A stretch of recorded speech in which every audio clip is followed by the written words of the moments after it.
is the Northern Ireland Assembly Plenary. Programme signed. This is the Northern Ireland Assembly Plenary. Programme signed.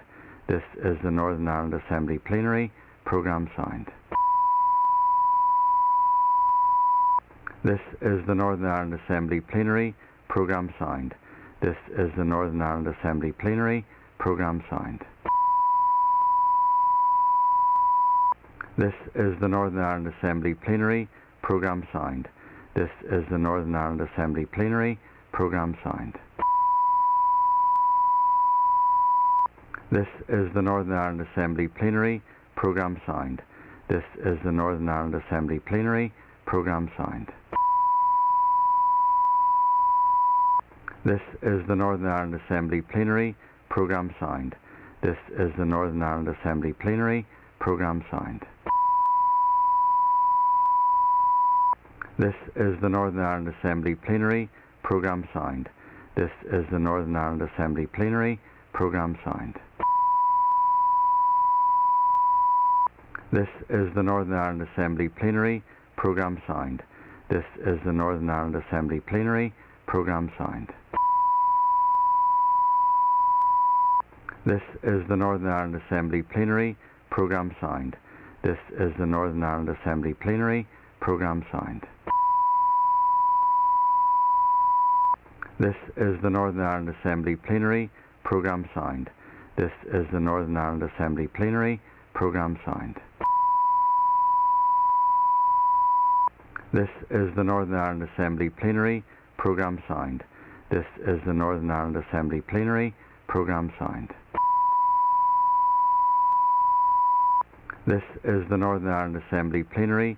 Programme signed. This is the Northern Ireland Assembly Plenary. Programme signed. This is the Northern Ireland Assembly Plenary. Programme signed. This is the Northern Ireland Assembly Plenary. Programme signed. This is the Northern Ireland Assembly Plenary. Programme signed. This is the Northern Ireland Assembly Plenary. Programme signed. This is the Northern Ireland Assembly Plenary. Programme signed. This is the Northern Ireland Assembly Plenary. Programme signed. This is the Northern Ireland Assembly Plenary. Programme signed. This is the Northern Ireland Assembly Plenary. Programme signed. This is the Northern Ireland Assembly Plenary. Programme signed. This is the Northern Ireland Assembly Plenary. Programme signed. This is the Northern Ireland Assembly Plenary. Programme signed. This is the Northern Ireland Assembly Plenary. Programme signed. This is the Northern Ireland Assembly Plenary. Programme signed. This is the Northern Ireland Assembly Plenary. Programme signed. This is the Northern Ireland Assembly Plenary. Programme signed. This is the Northern Ireland Assembly Plenary. Programme signed. This is the Northern Ireland Assembly Plenary. Programme signed. This is the Northern Ireland Assembly Plenary. Programme signed. This is the Northern Ireland Assembly Plenary. Programme signed. This is the Northern Ireland Assembly Plenary. Programme signed. This is the Northern Ireland Assembly Plenary. Programme signed. This is the Northern Ireland Assembly Plenary. Programme signed. This is the Northern Ireland Assembly Plenary. Programme signed. This is the Northern Ireland Assembly Plenary. Programme signed. This is the Northern Ireland Assembly Plenary. Programme signed. This is the Northern Ireland Assembly Plenary. Programme signed. This is the Northern Ireland Assembly Plenary. Programme signed. This is the Northern Ireland Assembly Plenary. Programme signed. This is the Northern Ireland Assembly Plenary. Programme signed. This is the Northern Ireland Assembly Plenary. Programme signed. This is the Northern Ireland Assembly Plenary. Programme signed. This is the Northern Ireland Assembly Plenary. Programme signed. This is the Northern Ireland Assembly Plenary. Programme signed. This is the Northern Ireland Assembly Plenary. Programme signed. This is the Northern Ireland Assembly Plenary. Programme signed. This is the Northern Ireland Assembly Plenary. Programme signed. This is the Northern Ireland Assembly Plenary.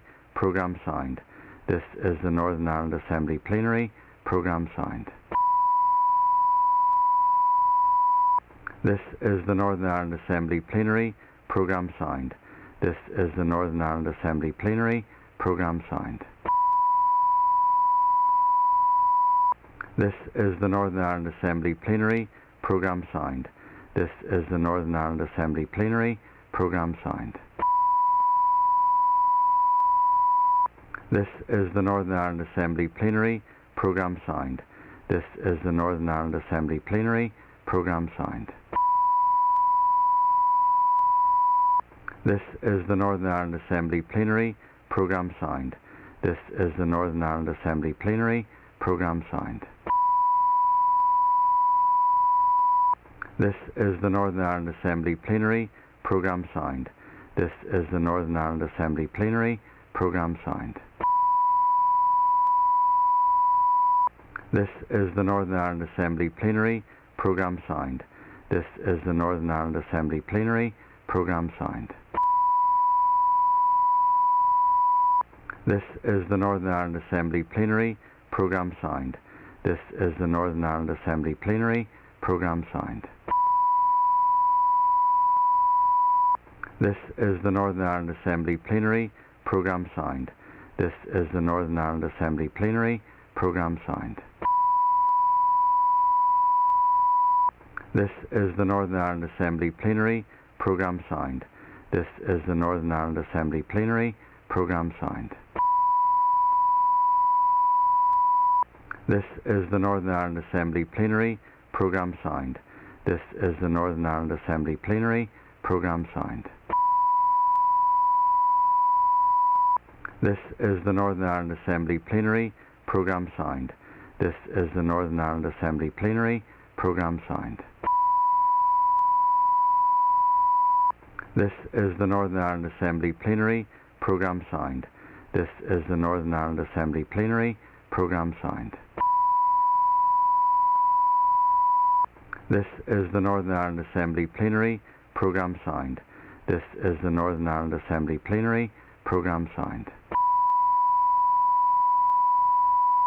This is the Northern Ireland Assembly Plenary.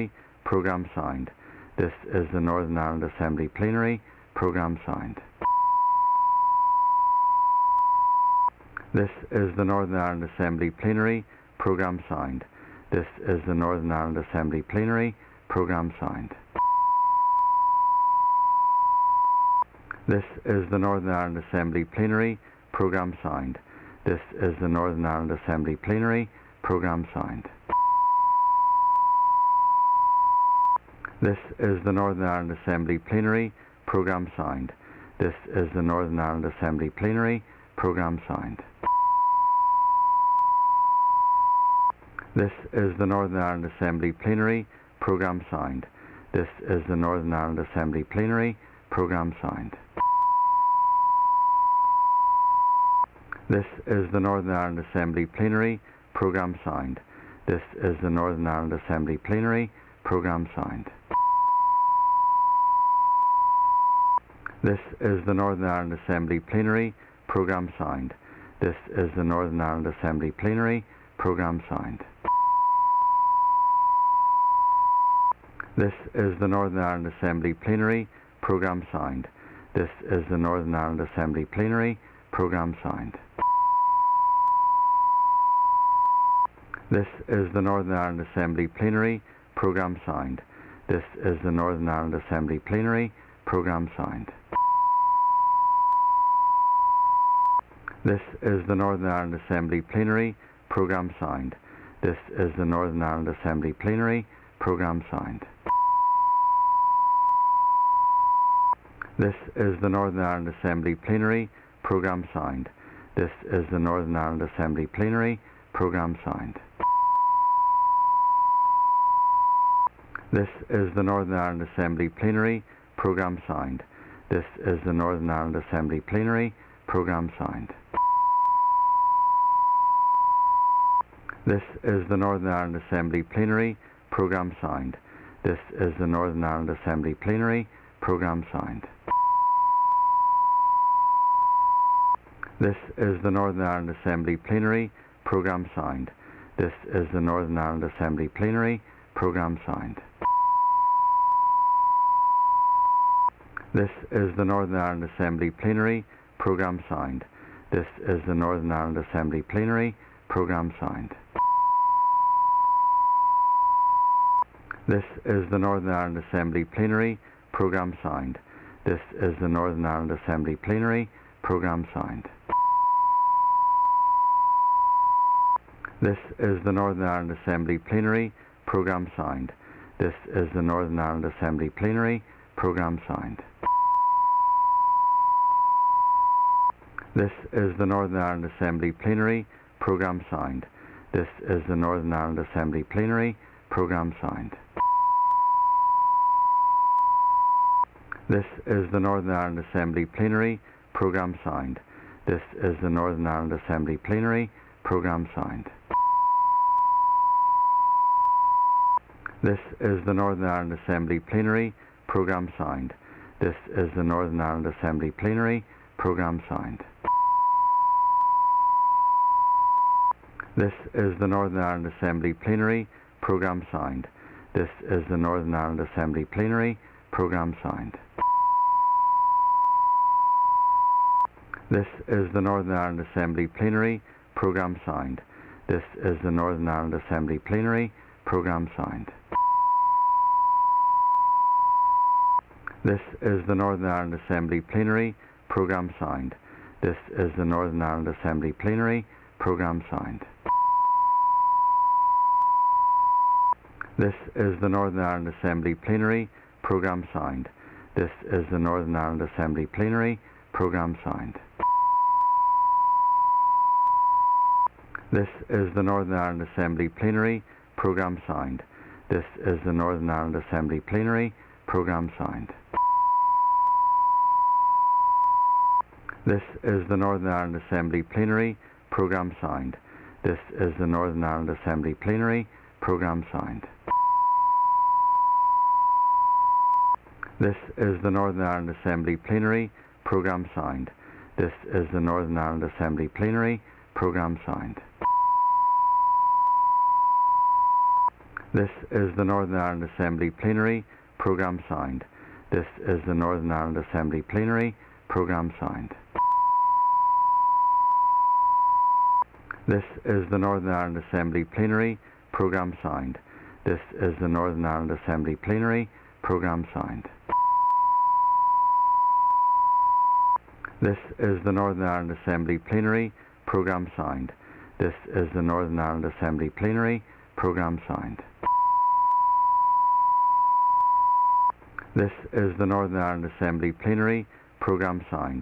This is the Northern Ireland Assembly Plenary Programme signed. This is the Northern Ireland Assembly Plenary Programme signed. This is the Northern Ireland Assembly Plenary Programme signed. This is the Northern Ireland Assembly Plenary Programme signed. This is the Northern Ireland Assembly Plenary Programme signed. This is the Northern Ireland Assembly Plenary Programme signed. This is the Northern Ireland Assembly Plenary Programme signed. This is the Northern Ireland Assembly Plenary Programme signed. This is the Northern Ireland Assembly Plenary Programme signed. This is the Northern Ireland Assembly Plenary Programme signed. This is the Northern Ireland Assembly Plenary Programme signed. This is the Northern Ireland Assembly Plenary Programme signed. This is the Northern Ireland Assembly Plenary Programme signed. This is the Northern Ireland Assembly Plenary Programme Sound. This is the Northern Ireland Assembly Plenary Programme Sound. This is the Northern Ireland Assembly Plenary Programme Sound. This is the Northern Ireland Assembly Plenary Programme Sound. This is the Northern Ireland Assembly Plenary Programme Sound. This is the Northern Ireland Assembly Plenary Programme Sound. This is the Northern Ireland Assembly Plenary Programme Sound. This is the Northern Ireland Assembly Plenary Programme Sound. This is the Northern Ireland Assembly Plenary Programme Sound. This is the Northern Ireland Assembly Plenary Programme Sound. This is the Northern Ireland Assembly Plenary Programme Sound. This is the Northern Ireland Assembly Plenary Programme Sound. This is the Northern Ireland Assembly Plenary Programme Sound. This is the Northern Ireland Assembly Plenary Programme Sound. This is the Northern Ireland Assembly Plenary Programme Sound. This is the Northern Ireland Assembly Plenary Programme Sound. This is the Northern Ireland Assembly Plenary Programme Sound. This is the Northern Ireland Assembly Plenary Programme Sound.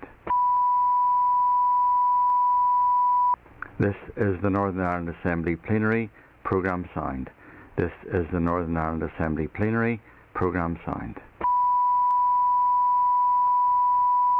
This is the Northern Ireland Assembly Plenary Programme Sound.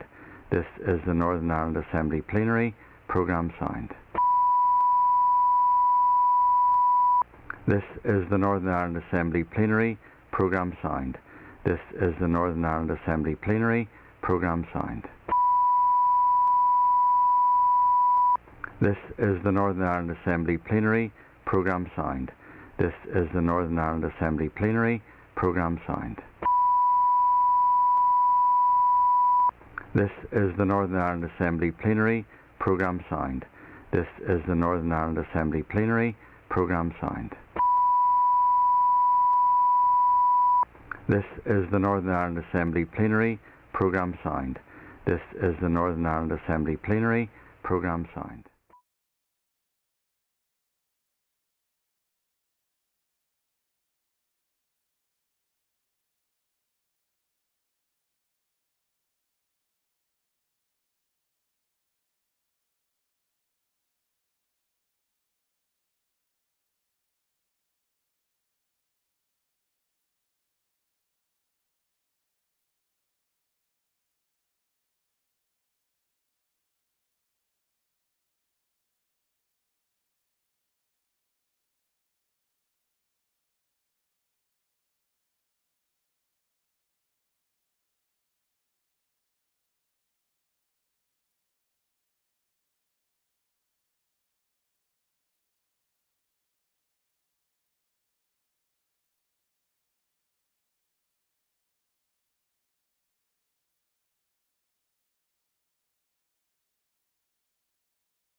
Members, Ms Michelle O'Neill has been given leave to make a statement on the Russian invasion of Ukraine, which fulfils the criteria set out in Standing Order 24. If other members wish to be called, they should do so by rising in their places and continuing to do so. All members called will have up to 3 minutes to speak on the subject. I would remind members that interventions are not permitted, and we will not take points of order on this or any other matter until the item of business has finished. And I call Ms Michelle O'Neill. I, like all of you, am deeply saddened and troubled by what has unfolded before the eyes of the world in recent days, and the absolute misery and total devastation that's being directed at the people of Ukraine by Vladimir Putin and his military regime. The military threat to peace, security and the well-being of Ukraine is a global threat to us all. It's a brutal attack on the Ukrainian sovereignty, international law and on democracy. In this House today, I would like all parties to join together in utterly condemning the actions of Vladimir Putin and his regime against the government and the courageous and dignified people of Ukraine, and extend our solidarity to them. Our solidarity with Ukraine must take the form of support for significantly strengthened sanctions against the regime of President Putin. We need sanctions which can end Russian aggression against Ukraine and force a complete withdrawal of Russian military forces. The sanctions announced to date against the Russian Federation and the oligarch elites close to President Putin are still coming from the EU, the US and the British government. But at this point, they are not having the effect in deterring the ongoing invasion of Ukraine, which we know is escalating, with Putin making direct threats by ordering his nuclear forces to move to a higher state of alert. Removing selected Russian banks from the SWIFT messaging system is a welcome measure to cut them off from international financial systems and harm their ability to operate globally. Freezing the assets of Russia's central bank to limit Russia's ability to access its overseas reserves is critical. Limiting the sale of citizenship via golden passports, which allow wealthy Russians to become citizens, and identifying and freezing the assets of sanctioned individuals and companies is an imperative. Australia has imposed sanctions on over 300 members of the Russian Parliament who voted to authorise sending Russian troops into Ukraine. BP has withdrawn its stake as the biggest foreign investor of Rosneft, at a cost of $25 billion. So the EU must act and impose sanctions on such a scale where there can be no doubt that Putin and his oligarch supporters will pay a huge price for choosing the course of military conflict over dialogue and diplomacy. And those Russian diplomats and apologists for Putin based in London and Dublin should be expelled today and without delay.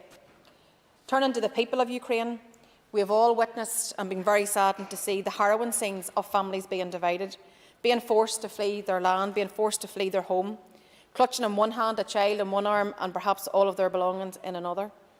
We must all welcome all those who are fleeing with open arms. There must be no visa restrictions on those forced to leave their home. The British Government approach must ensure safe and seamless entry on humanitarian grounds with no conditions applied. What we all want to see is a de-escalation of Russian aggression and conflict, including ceasefire and dialogue with Ukrainian President Vladimir Zelensky's officials aimed at restoring peace and respect for international law is what must be achieved as they meet at the Belarusian border today and in the days ahead. Time's up. Thank the member, and I call Matthew O'Toole. Thank you, Mr. Speaker. Mr. Speaker, last Thursday morning we woke up to the sight of something many of us have never seen in our lifetimes: tanks rolling into the territory of a sovereign European nation, the nation of Ukraine.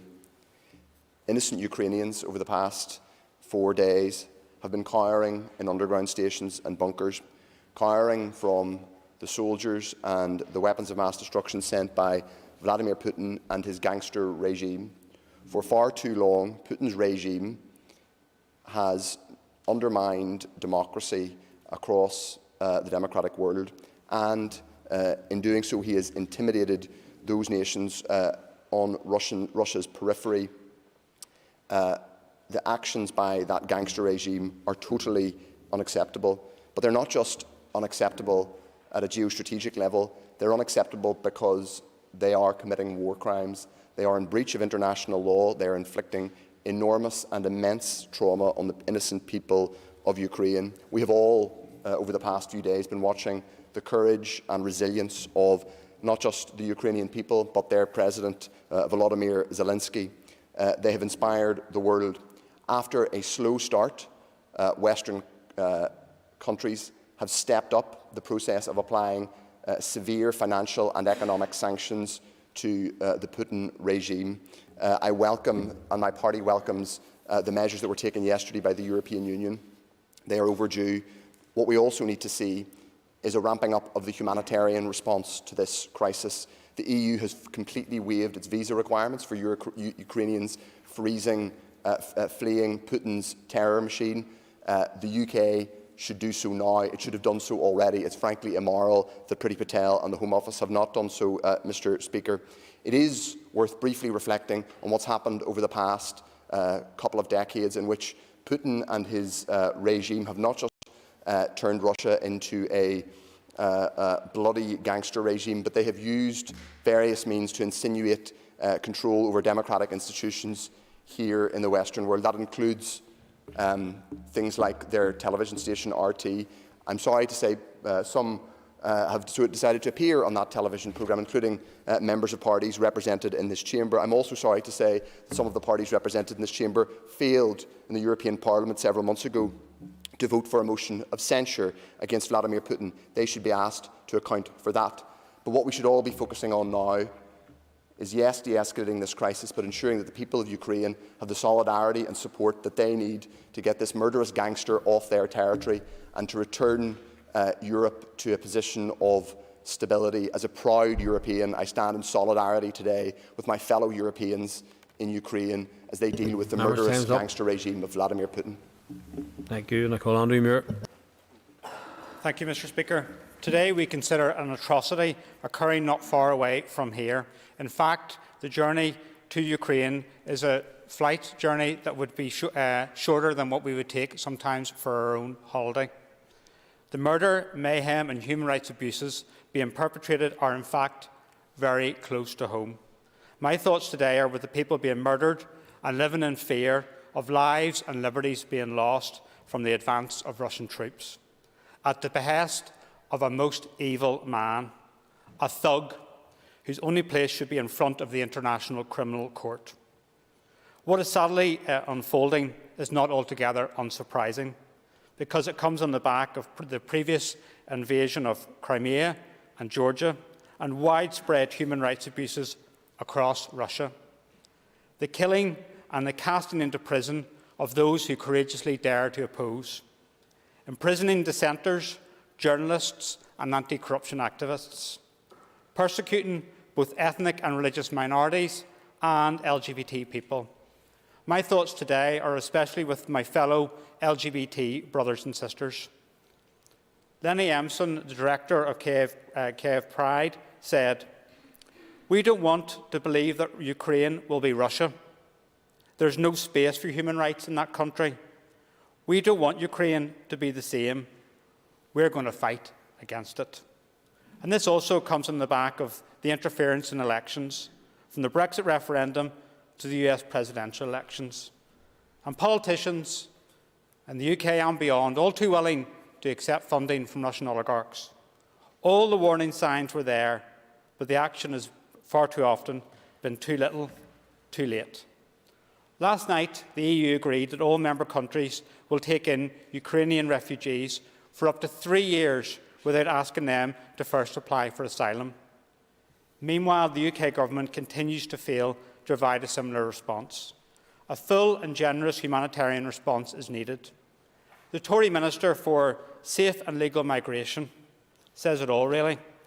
Said Ukrainians fleeing Russian invasion could apply to pick fruit on UK farms. What an appalling comment. The Russian government should be treated as an international pariah. If ever there is a need for intercooperation and interdependence, it is now. The world can count its lucky blessings we do not have Donald Trump anymore as the US President. The duty is now upon us all to act, and act now. Thank you, Mr. Speaker. Thank you, Nicole. Jerry Carroll. Thank you, Mr. Speaker. The actions of Vladimir Putin, his bombardment, invasion of Ukraine, consideration of nuclear weapons have to be resolutely condemned and opposed. And I want to send my solidarity to the people in Ukraine who are falling victim to this act of war and aggression that's caused revulsion across the world.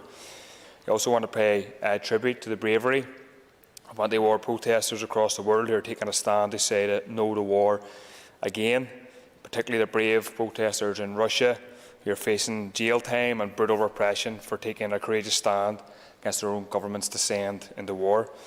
This is not what only gives hope to the heart, but one which paves the way for an alternative path. The Russians, Ukrainians can all come together in a peaceful way, and one which does not promote war over dialogue and discussion. For some time now, Mr. Speaker, the UK Government have disgracefully operated a hostile environment policy towards refugees and those fleeing war and occupation. They must urgently end that brutal policy for Ukrainians, but also Syrians, Yemeni, Palestinians, and everyone who is fleeing under the boot of aerial bombardment.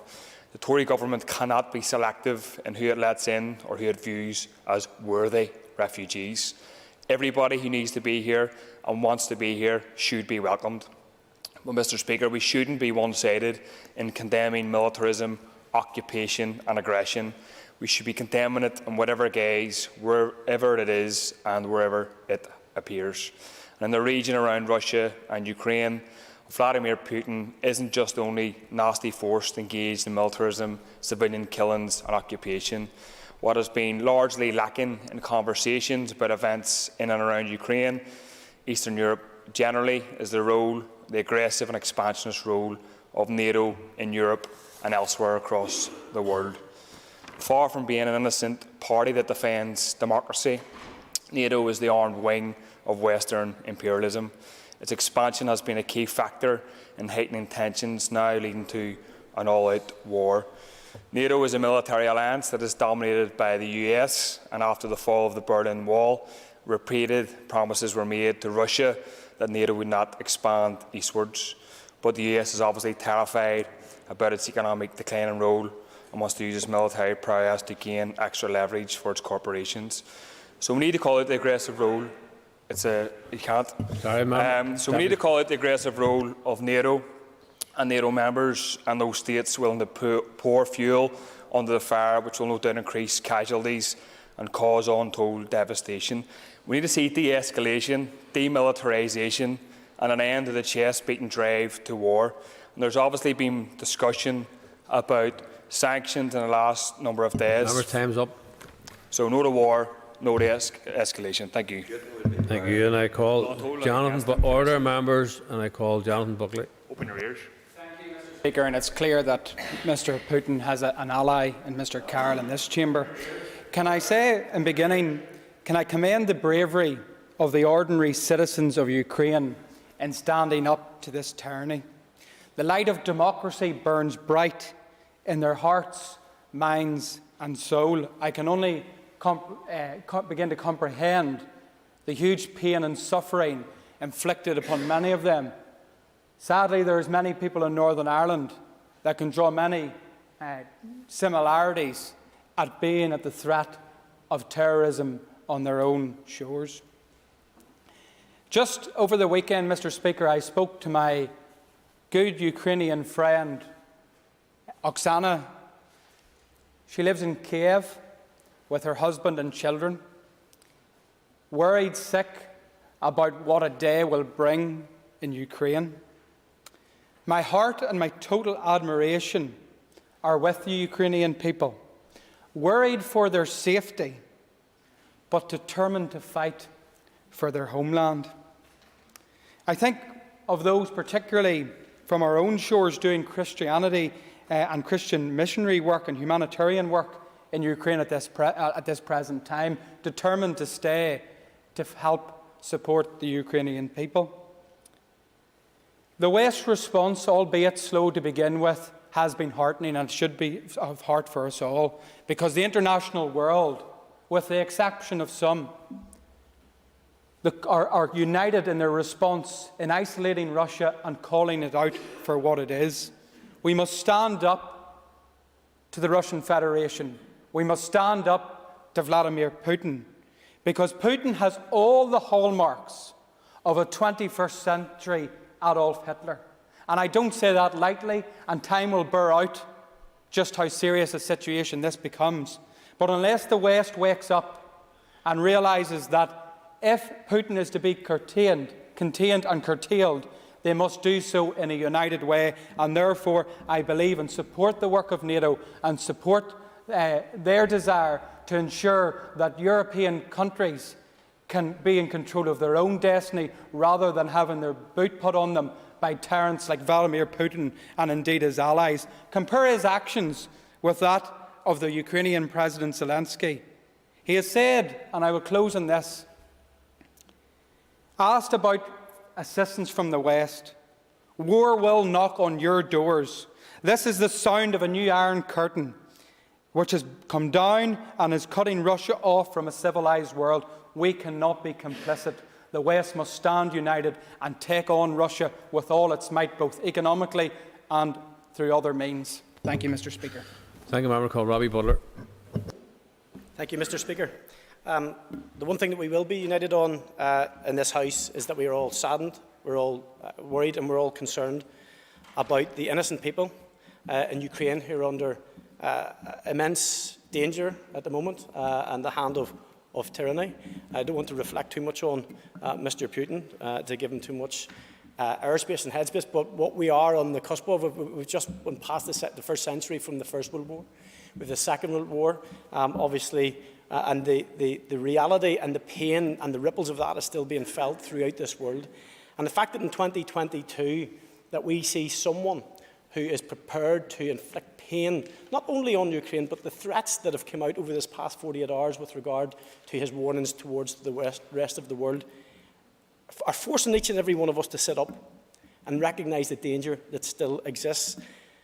And it's slightly disappointing that some of the commentary in here today has been a little bit political and not focused on the victims who are in fear and in pain this very day, not only in Ukraine but across this world, connected to the families. But I want to pay tribute, particularly to some of those people who have settled here in Northern Ireland from Ukraine, who spoke so bravely about their families who are in Ukraine, who are living in fear. But those same families are standing up to a tyrant and giving an example to every one of us. For those people from around the world who from Ukraine have settled in other parts of the world, who are travelling back to Ukraine to face up to this tyrant, those are the people that deserve our support. Let's depoliticise what we say in this chamber and ensure that every message that we have is one that offers hope and support, whatever that will be, whatever means that is, to ensure the people of Ukraine remain free and in their sovereign nation. The difference between the Vladimir Putin and Vladimir Zelensky is incredible to watch.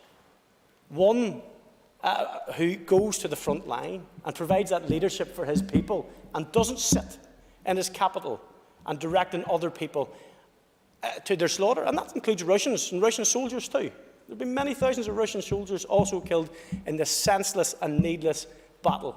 And my final tribute will also be, strangely, to those brave people in Russia and in Moscow who have taken to the streets to protest against their own leader. And that is a country, over all of these years, where to do that almost certainly ended either in imprisonment or death. And to those people, we need also to give our support. Thank you, Mr. Speaker. Thank you, Member called Rachel Woods. Thank you, Mr. Speaker, and I thank the member for bringing this important matter of the day here this afternoon. The recent Russian invasion of Ukraine is a vile act of aggression, an appalling and abhorrent breach of international law that has brought death, destruction, displacement and human rights abuses to innocent civilians. But this did not just start last week on the 24th. This has been going on for years. Most of us will not be able to comprehend the situation that many in Ukraine are finding themselves in right now. But we stand in solidarity with the people of Ukraine, and we also call on the UK government to step up its humanitarian response. Hundreds of thousands of families have already fled the country, and we have all witnessed the scenes across Ukraine over the weekend that we've seen on the media, of families, of children, of individuals, and of people trying to seek safety, to seek help and support. Many more thousands will be attempting to escape the conflict, and according to the UN Refugee Agency today, the number of people fleeing the conflict in Ukraine passed 500,000 this morning. The Home Office must look at the example being set by other countries and provide safe and secure routes for refugees, and that includes providing safe and secure routes for people to come here to Northern Ireland. And that goes to anybody needing to seek sanctuary, not just from Ukraine. We should not be placing a bureaucratic burden on desperate people either. All paperwork must be streamlined and fast-tracked and not come with any strings attached or any further barriers being put in people's way. The situation faced by innocent Ukrainians forced to flee their homes requires a far more urgent and compassionate response than we have seen from Westminster already. Mr. Speaker, our thoughts and prayers are with those people of Ukraine today. We send them all of our strength and our support at this incredibly difficult time. Thank you, Mr. Speaker. Thank you, Member Nicole Jim Allister. Thank you. The brutal aggression of the evil Putin is something which I trust has shocked and sickened all of us, even those with ideological attachment to support for the Soviet-style system, which today stands exposed in all its viciousness as a movement of anti-humanitarianism.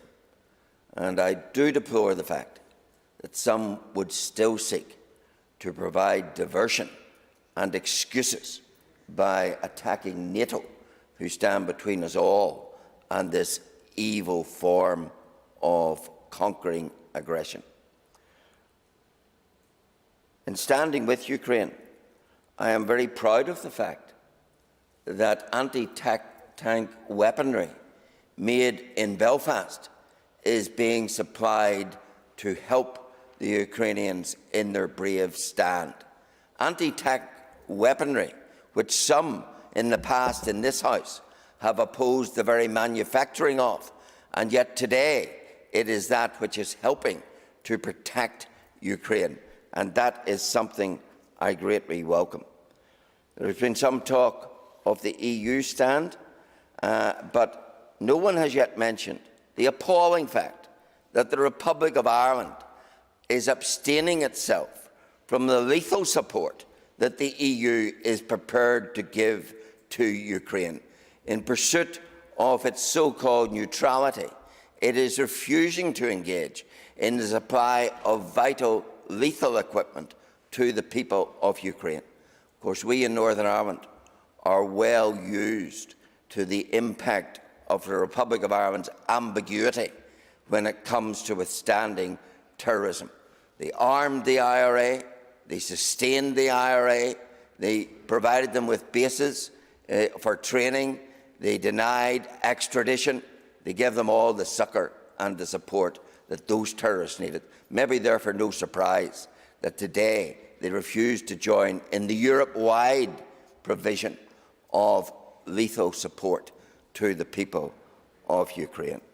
So my heart does go out to those withstanding this vicious attack. I trust that they will stand with all the fervour that they are demonstrating, and that even against the might that they face, that right will prevail. Thank you, Member Call Claire Sugden. Thank you, Mr. Speaker, and I appreciate the opportunity to put on record my solidarity with Ukraine. As a Regional Assembly of the United Kingdom, we are somewhat limited in what we can directly contribute other than leadership, influence and humanitarian support. It feels very surreal in 2022 that Ukraine finds itself under such vicious attack, babies being treated in closets instead of hospitals, people fleeing their homes and business, and others taking the fatal risk because they don't have a choice. The Ukrainian President has confirmed that 16 Ukrainian children have been killed and 45 injured. I fear this is only the beginning, and I do hope that planned negotiations will at least ensure a ceasefire. However, I am sceptical, because this war began long before the recent conflict, and Mr. Putin has a name. I will not attempt to try and make sense of Russia's motivation, other than to say that it seems like a man who has more money than is currently valuable to him is now choosing power. Power at the expense of lives, at the expense of business, and at the expense of the democratic will of the Ukrainian people. We must unite in resisting this ego, and we must unite in supporting those who are suffering from it. As an Assembly, we need to show our support to international sanctions of Russia and send a clear message that this situation is unacceptable and there will be consequences. I do, however, recognise that those consequences will also be for UK businesses, including those in Northern Ireland, and the Department of the Economy and the wider Northern Ireland Executive must review this situation and provide support to those who will be affected by this. And I also hope that the UK will offer a home to those fleeing the conflict, and I hope the Northern Ireland Executive again is preparing for that potential outcome, or at least empowering civil servants to do so as we move towards dissolution. It is heartening to see efforts across Northern Ireland to support the Ukrainian people as they seek refuge from conflict in nearby countries. In my own constituency, people are already collecting for humanitarian aid, and certainly I will offer my office as a drop-off point too. Again, Mr Speaker, I stand with Ukraine. My heart goes out to those who have lost loved ones in recent days, and I only hope there is no more bloodshed. And I also stand with those in Russia who do not want this, because they too will be caught up in Putin's reckless chaos. Thank you. Thank you. And I call Linda Dillon. My good Can Corlia, and I want to speak today to the impact of this on the children and those that will be affected. We have heard much about the politics of the issue, but children, as always in conflicts right across the world, are the ones who are most vulnerable. They are the ones who will suffer the most. And we have heard UNICEF say this morning that over 7 million children will suffer as an impact of this aggressive act. So I would ask everybody that is in a position to do so to support UNICEF, to support all of the aid and help that they are trying to give to ensure that these children are protected. Because whilst children are the most vulnerable, they are even more vulnerable when they are on the move. And as we've already heard this morning, there are over 500,000 families on the move. So we need to ensure that anything we can do as an Assembly, but right across the Western world, that we give any support we can, any assistance we can to ensure the protection of the children who will be made very, very vulnerable during this time. We have an absolute responsibility to protect children in conflict, and in this conflict we owe that to them. I thank the member, and I call Alan Chambers. Mr Speaker, the sanctions imposed by countries throughout the world are already starting to bite Russia, and the people who will suffer are the ordinary people of Russia, the majority who do not support the warmongering of Putin and his team of maniacs. Many body bags will be starting to arrive back to towns and villages throughout Russia in coming days. The remains of young men and women who were forced into participating in this illegal invasion will be in those body bags. Behind the brave and legitimate defences put in place by the people of Ukraine, innocent families are having their homes destroyed by the indiscriminate Russian missile attacks. Women and children are among the victims being killed and injured, and we've heard from Ms Sugden the extent of that. There are tens of thousands of Russians who are out protesting at the actions of Putin and are doing so under the threat that they will be arrested and punished. These brave people will be the movement that will eventually consign Putin and his acolytes to the waste bin of history where he belongs. This can't happen quickly enough. I stand with the people of Ukraine who are bearing the pain of having their country and their family life destroyed by a tyrant. May the will of good triumph over evil. Thank you, Mr Speaker. I thank the member. I call Stuart Dixon. Thank you very much, Mr Speaker. Mr Speaker, I rise to speak on the tragic situation in Ukraine. On February 16th, the prolonged tension with Ukraine, the Russian envoy to the European Union declared wars rarely start on a Wednesday. On Thursday morning, indeed in the early hours, Putin declared war on Ukraine. In those few moments, there were explosions heard throughout the country, and by afternoon, 160 Ukrainians were injured and 60 were dead. Those were the first and opening moments of Putin's war. As many of us sit here in the island of Ireland on the edge of Europe, we can only wonder and express our concern about what is going on in a major European country and European city. It cannot be overstated that this is a European nation of 44 million people. Men, women and children are now targets of full-scale war of aggression. When Putin invaded Crimea, he got away with it unscathed. When he carried out the Salisbury poisonings, it was unremarkable. Now, his most recent escalation is going to set and trigger a prolonged conflict. Mr. Speaker, I represent this Assembly at the Congress of the Council of Europe. I have 12 colleagues there who are mayors, and one who I spoke to this morning, Hanna Zamazeva, who is the president, the leader of the Donetsk Oblast.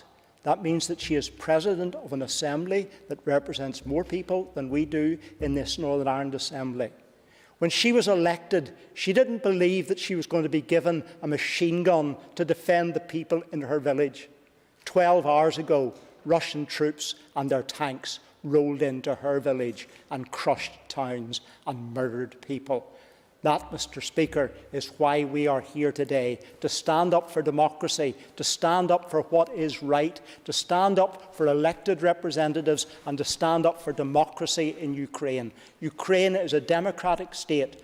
We are politicians in a democratic state, and we have a duty and a responsibility to support them in every way we can, by humanitarian aid, by pleading with our government to do what is right, and by standing in this Assembly this morning and appealing for peace in Ukraine.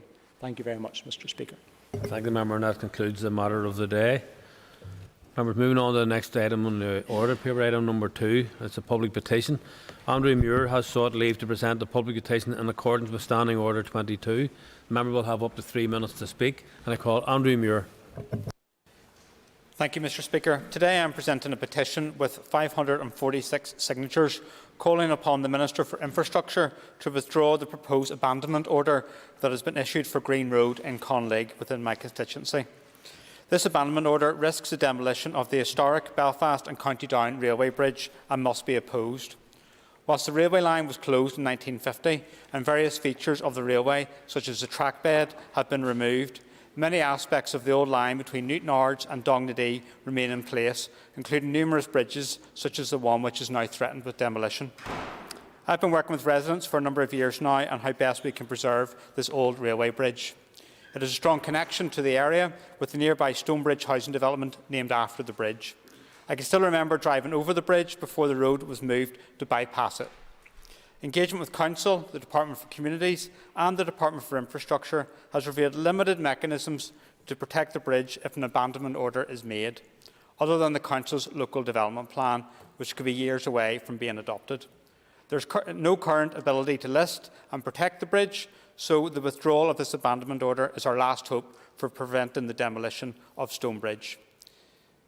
In only a number of weeks, hundreds of local residents have signed this petition and voiced their opposition to the potential destruction of this piece of local history. Plans are currently underway for the creation of a new greenway from Bangor to Newtownards. The preservation of Stonebridge and its inclusion within these plans will provide a natural marker point for people walking or cycling this route, preserving our history whilst looking towards a cleaner and greener and more active future. It is vital we protect and preserve our pieces of industrial heritage. Far too often they have been demolished or left to go to wreck and ruin. I urge the Minister to act swiftly and withdraw this proposed abandonment order. Thank you. Thank the member. Normally the member will be aware that I would invite the member to bring his petition to the table and present it here. However, in light of social distancing, I would ask the member to remain in his place and to make arrangement to submit the petition to my office electronically. I do thank the member for bringing this petition to the attention of the Assembly, and once received I will forward the petition to the Minister for Infrastructure and send a copy to the committee. Thank you. Members, the next item on the order paper is item 3. The first item of business on the order paper today is the consideration of business not concluded on Thursday the 24th of February. As all business was concluded when the Assembly adjourned last Thursday, then there is nothing to consider under this item, and we will move on. The next item on the order paper is a motion to suspend standing orders 10(2) to 10(4). Clerk, please read the motion. That standing orders 10(2) to 10(4) be suspended for the 28th of February 2022. And I call Andrew Muir to move the motion. So moved. Before we proceed to the question, I would remind members that this motion requires cross-community support.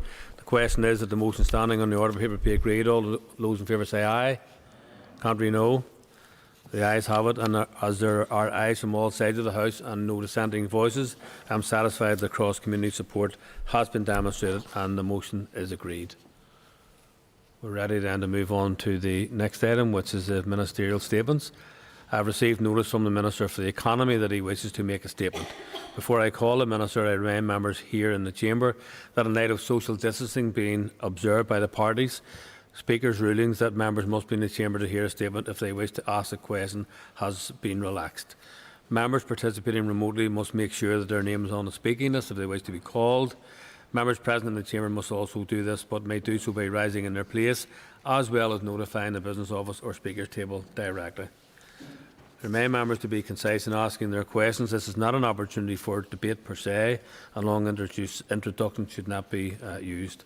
I also remind members that in accordance with long-established procedure, points of order are not normally taken during a statement or the question period immediately after.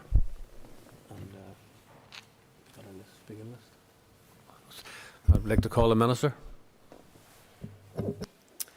Thank you, Mr Speaker, and with your permission I would like to update members on the High Street scheme. I'm delighted to open this statement by informing the House that the High Street scheme has been a huge success and achieved exactly what it set out to do. It brought shoppers back onto the High Street and has helped our local retail, hospitality and service sectors start their journey of recovery from the devastating impact of the pandemic.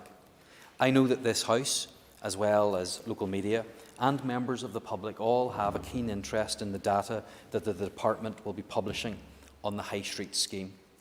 My department has already published 3 sets of infographics on verified applications. The most recent publication covered the launch of the scheme until the close of the scheme. My department will formally be publishing official statistics on the scheme later next month, along with findings from the NISRA's COVID-19 opinion survey, in which members of the public were asked a range of questions relating to the High Street scheme. There is a detailed analysis being completed by NISRA on the breakdown of spend across the economy, and there are clear rules on the handling of those statistics that are not in my control. In the interest of open government, we will publish all of the information we are able to. Indeed, it is in our interest to show how successful the scheme has been. Much of this information will be of significant value to the planned evaluation of the scheme.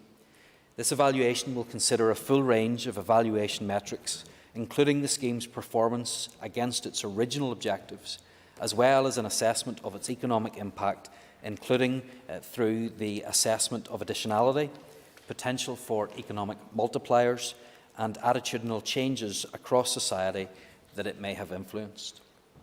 In advance of this, my department is today publishing a set of management information on the scheme, covering the number of residents issued with a card, number and percentage of cards activated, the total spend, the number of transactions and amount by local government district, and the number of transactions and amount spent by postcode.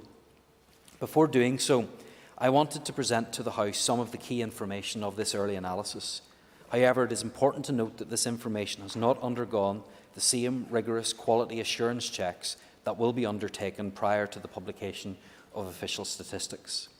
Mr Speaker, I am really pleased to announce that 1,399,051 people were issued with a Spend local card, of which 1,393,043 cards, or 99.6%, were activated. This is a tremendous achievement.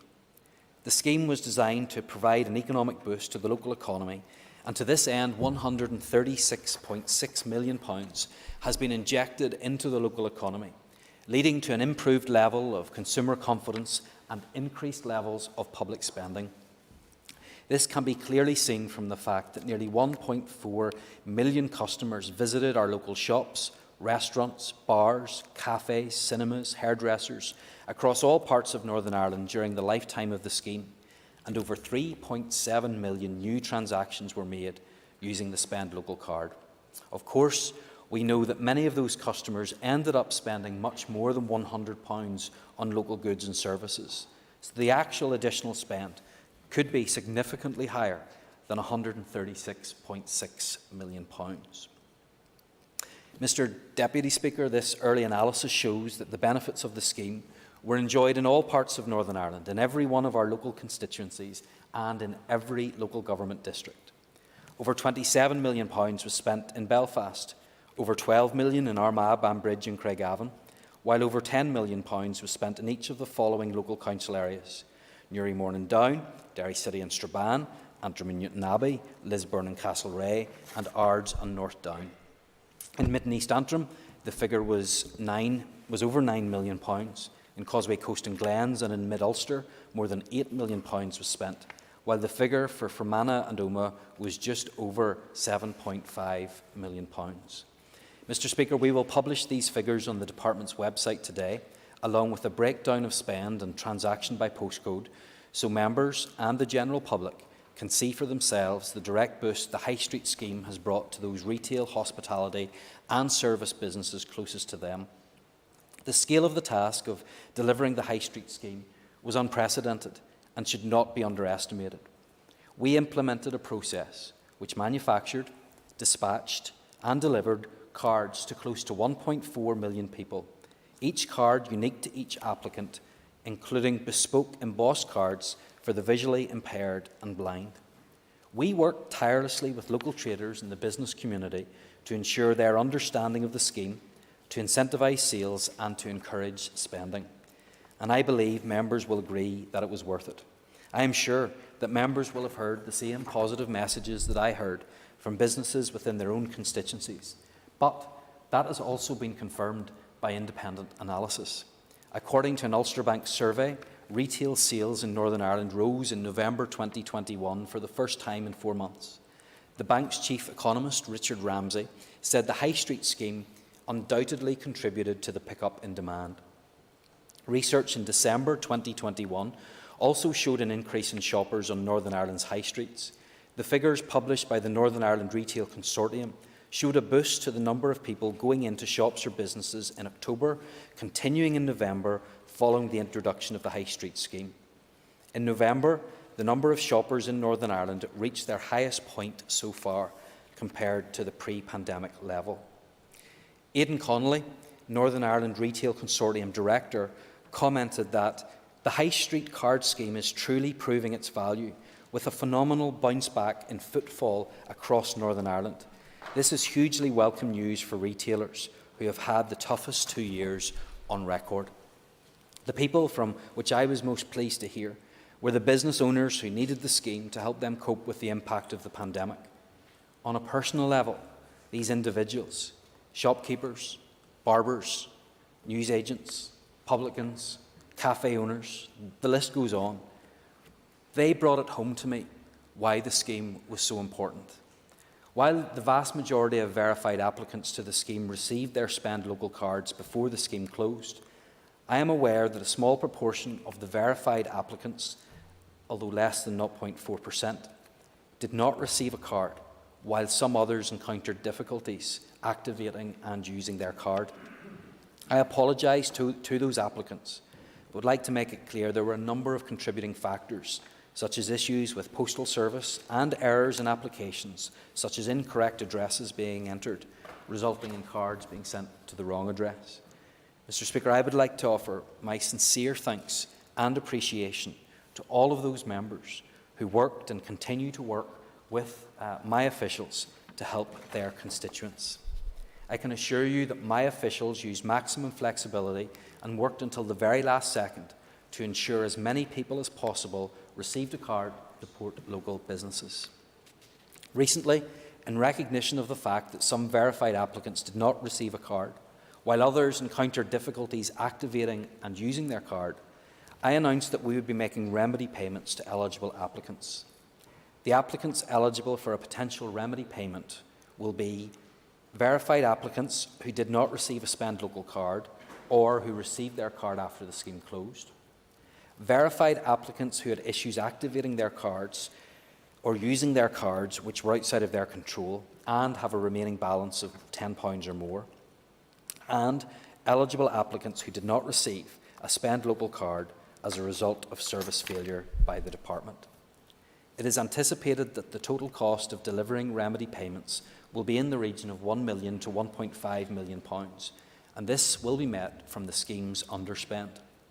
On the 17th of February 2022, my department sent an email to approximately 22,500 people to notify them that they may be eligible to receive a remedy payment. A follow-up email will be issued in mid-March, providing details on how to apply, and will contain a link to apply for a remedy payment. For those eligible for a remedy payment who applied via telephone service and did not provide an email address, a letter will issue to them in the coming days to notify them of the next steps in the process. Once verified and approved for a remedy payment, eligible applicants will receive a remedy payment equal to the value of the balance remaining on their card at the scheme closure.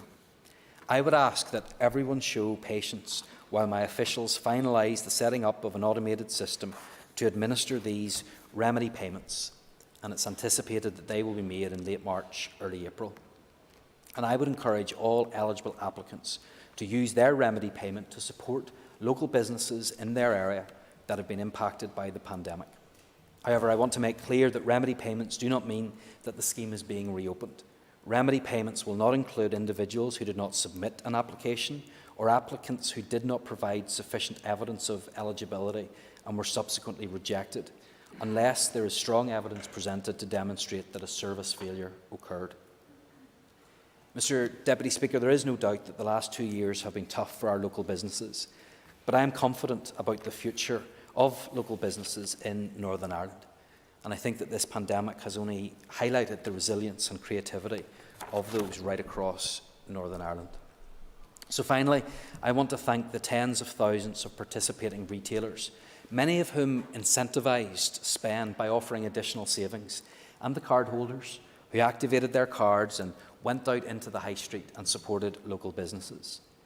I say to them that you all played your part in injecting £136.6 million into our high street, just when it was needed the most. And they should all be proud of this fact. Thank you, Mr Deputy Speaker, and I commend the statement to the House. I call the Chairperson of the Committee for the Economy, Kiva Archibald. Margaret Lascanquoya, and I thank the Minister for his statement and giving us that update. Minister, you've set out the scope of the remedy payments and that they'll be available to those who didn't receive a card due to a service failure by the Department. How are those people identified, and if people feel that they fall into that category and didn't yet receive an email, can they get in touch with the Department? Absolutely, and in particular I would encourage members of this House to get in contact directly with us. I will provide those details in the way in which members can do that after the statement today, so that they can raise that with us if there has been maladministration on the part of the Department. We will obviously be seeking information to ensure that there was an error, that they tried to apply post-verification and weren't able to get that in some way.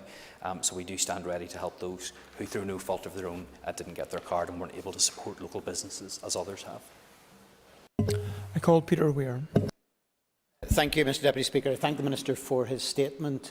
Minister, in my constituency there's been very positive feedback from retailers and other businesses. Indeed, I should confess that indeed from my own point of view, the suit that I'm wearing today was partly purchased with the £100 from the High Street voucher, and obviously then that acted as a level of multiplier within the money that was coming into that clothes shop in Newtonards. Can I ask the Minister for his assessment of the impact that the High Street voucher scheme has had on my constituency in Strangford? Well, I thank the member very much for his question and for show and tell today as well, and bringing one he made earlier and how he was able to use his card. And I think that it's just another example of how people went out and not only used their card but then added money to that card as well. I'm pleased to report that in terms of his local government district of Ards and North Down, there were 296,202 transactions and a total spend in his council area of £10,261,342. I think that's an incredible boost to local businesses. In fact, I was in that council area last week and heard directly from businesses about the impact that it had, how it not only got them through a difficult time, but they're continuing to get customers back who tried out a shop perhaps for the first time or the first time in a while and have come back again since. I'll be delighted as well to share this information in terms of the specific postcode. So, for example, in BT22, which includes Newton Nards, there was £432,000 of spend. In BT23, there was £4,306,000 of spend. Over £1 million in Balnahinch as well, which I think is in his constituency. And all of that information will be on the department's website today. I call Matthew O'Toole. Minister, I acknowledge this is a novel scheme. It took a huge amount of work by your department to get it delivered, and it definitely will have had a positive impact and was welcomed by many retailers. But in terms of analysing its effectiveness, it's important that we unpack a couple of things. You refer in your statement to research in December 21 showing an increase in shoppers. Of course, most Decembers see an increase in footfall with respect, and that's why it was designed to be avoided in December. Does the data you've seen so far break down where the spend happened in terms of merchant code, i.e. do you know how much of this was spent in large multiple supermarkets and chain stores versus small independent retail? And if so, will your department publish that data at some stage? So, first of all, I think the data that I actually referred to was in October and November time. The greatest impact was seen in November time, and I think it is to be welcomed because we naturally see a bit of an increase in December time. However, I don't believe that it necessarily was the case that replaced Christmas spend that would otherwise have happened. In fact, the anecdotal evidence that I have so far is that was additional spend on top of what normally would have been spent at Christmas. But importantly, it maybe had the ability to bring some of that spend off online and into the high street, and then creates that multiplier effect as well. The member asked specifically about the merchant code. I did have some of that data, however, I am bound by the rules on official statistics. That will be released later on this month. That's what I was referring to in the statement. I want that to be released. I believe it will show that the spending was exactly where we wanted it to be. It's not in my power to release that at this moment because it needs to go through a certain process, but I have no objection to doing that. And I call Mike Nesbitt. Thank you, and I thank the Minister. Would the Minister agree that in terms of best practice evaluation of a scheme like this, that it should be benchmarked against high street spend in areas of the United Kingdom where no voucher scheme was in operation? Well, Mr. Speaker, first of all, there will be that evaluation that we've done in conjunction with the Department of Finance, and I would quite happily have that comparison made, because I think that's where you are going to see where the real benefit has come from.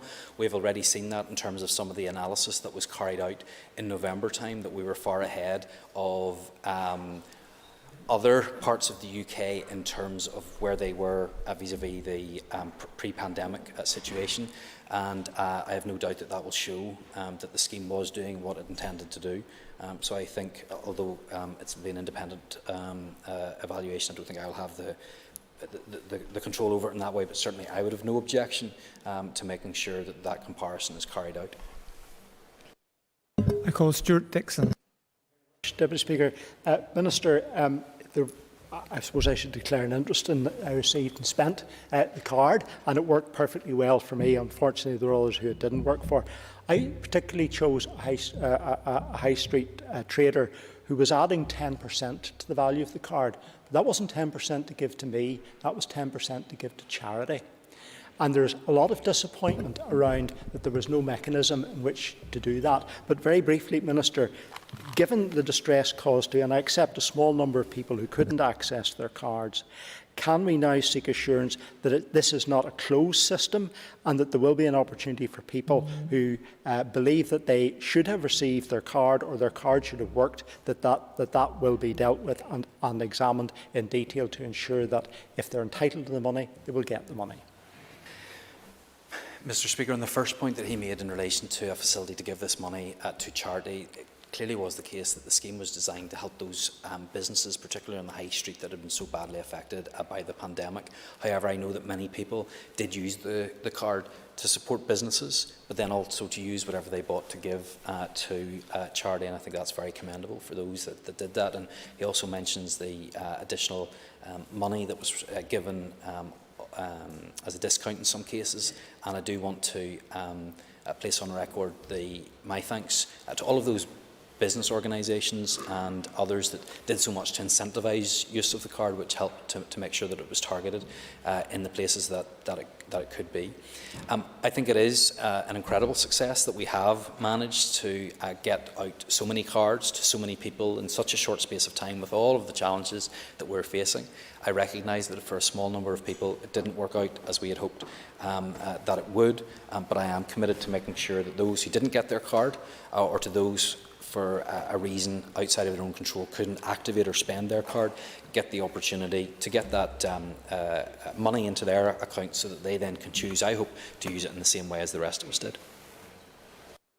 I call Liz Kimmins.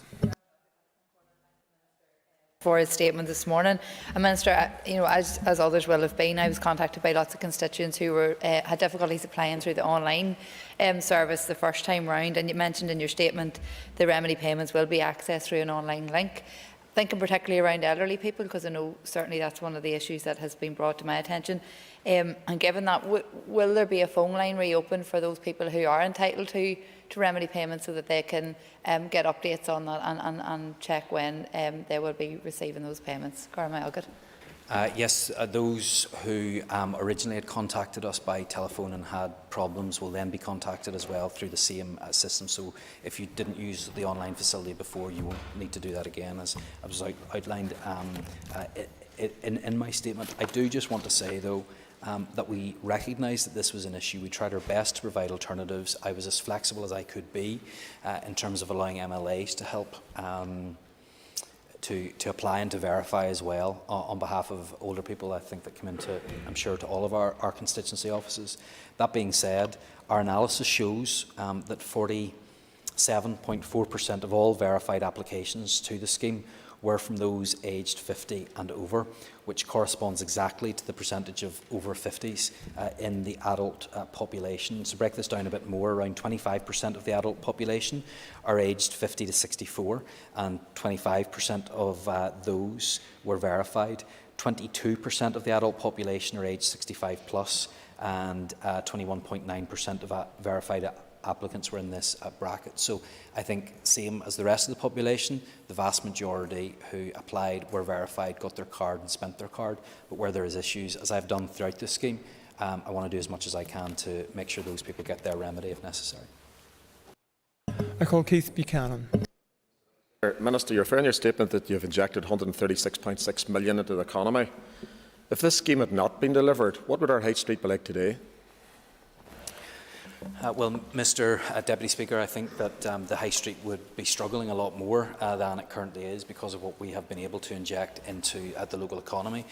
The member took me around many businesses in his own constituency during the scheme or just before the scheme opened, and we heard from them about the impact that they hoped that this would have, or the impact that it would have post the end of the scheme as well. So I think we would be in a lot worse off position. I think that we wouldn't be as competitive as we are now compared to other regions of the UK. We wouldn't have that boost that the retail organisations are telling us that we have had, and it could well be the case that there would be more businesses that would no longer be in business and people in employment who would no longer be in employment. But in particular in the Mid-Ulster Council area, there would have been 190,975 fewer trips to the shops, and there would be £8.1 million of less spend. The member can probably work out the impact that that has had in his own constituency. I call Podrick Delargy. The Minister will be well aware that before this scheme went live, the Equality Commission had raised a number of concerns around how accessible for and inclusive of those who are hard of hearing and deaf the telephone service was, as well as a lack of consultation with young people. Would the Minister accept that many of the remedies you're proposing here today would have been identified had an equality impact assessment been done before the scheme went live? Precisely, Mr Deputy Speaker. I think if you look at the problems that we are trying to resolve as a result of the challenges that people had, and the reason why we're putting the remedy payment in place isn't, I believe, as a result of the issues that he raises, but rather other issues that meant that people couldn't get their card. Some of them I've outlined already, such as postal problems, people putting in the wrong address, problems with the cards or getting them activated. We did do everything that we could during the application process to make sure that those that were affected by the issues that he raised were addressed. I'm thinking of young the older people in particular, making sure that we had the phone line. I'm thinking of what we had put in place for those who were deaf or hard of hearing. So we did, of course, do what we could during that period. I would say to him, of course, and there are lessons to be learned, and I'm sure if we were doing this scheme again, there are things that we would perhaps do differently. But we were putting this together in a very short period of time. We wanted to make sure it was in before the end of the year, certainly before the end of the financial year. And I think that we addressed as many of those issues as we could. And at the end of the day, we did get over 1.4 million cards out, over £136 million worth of spend.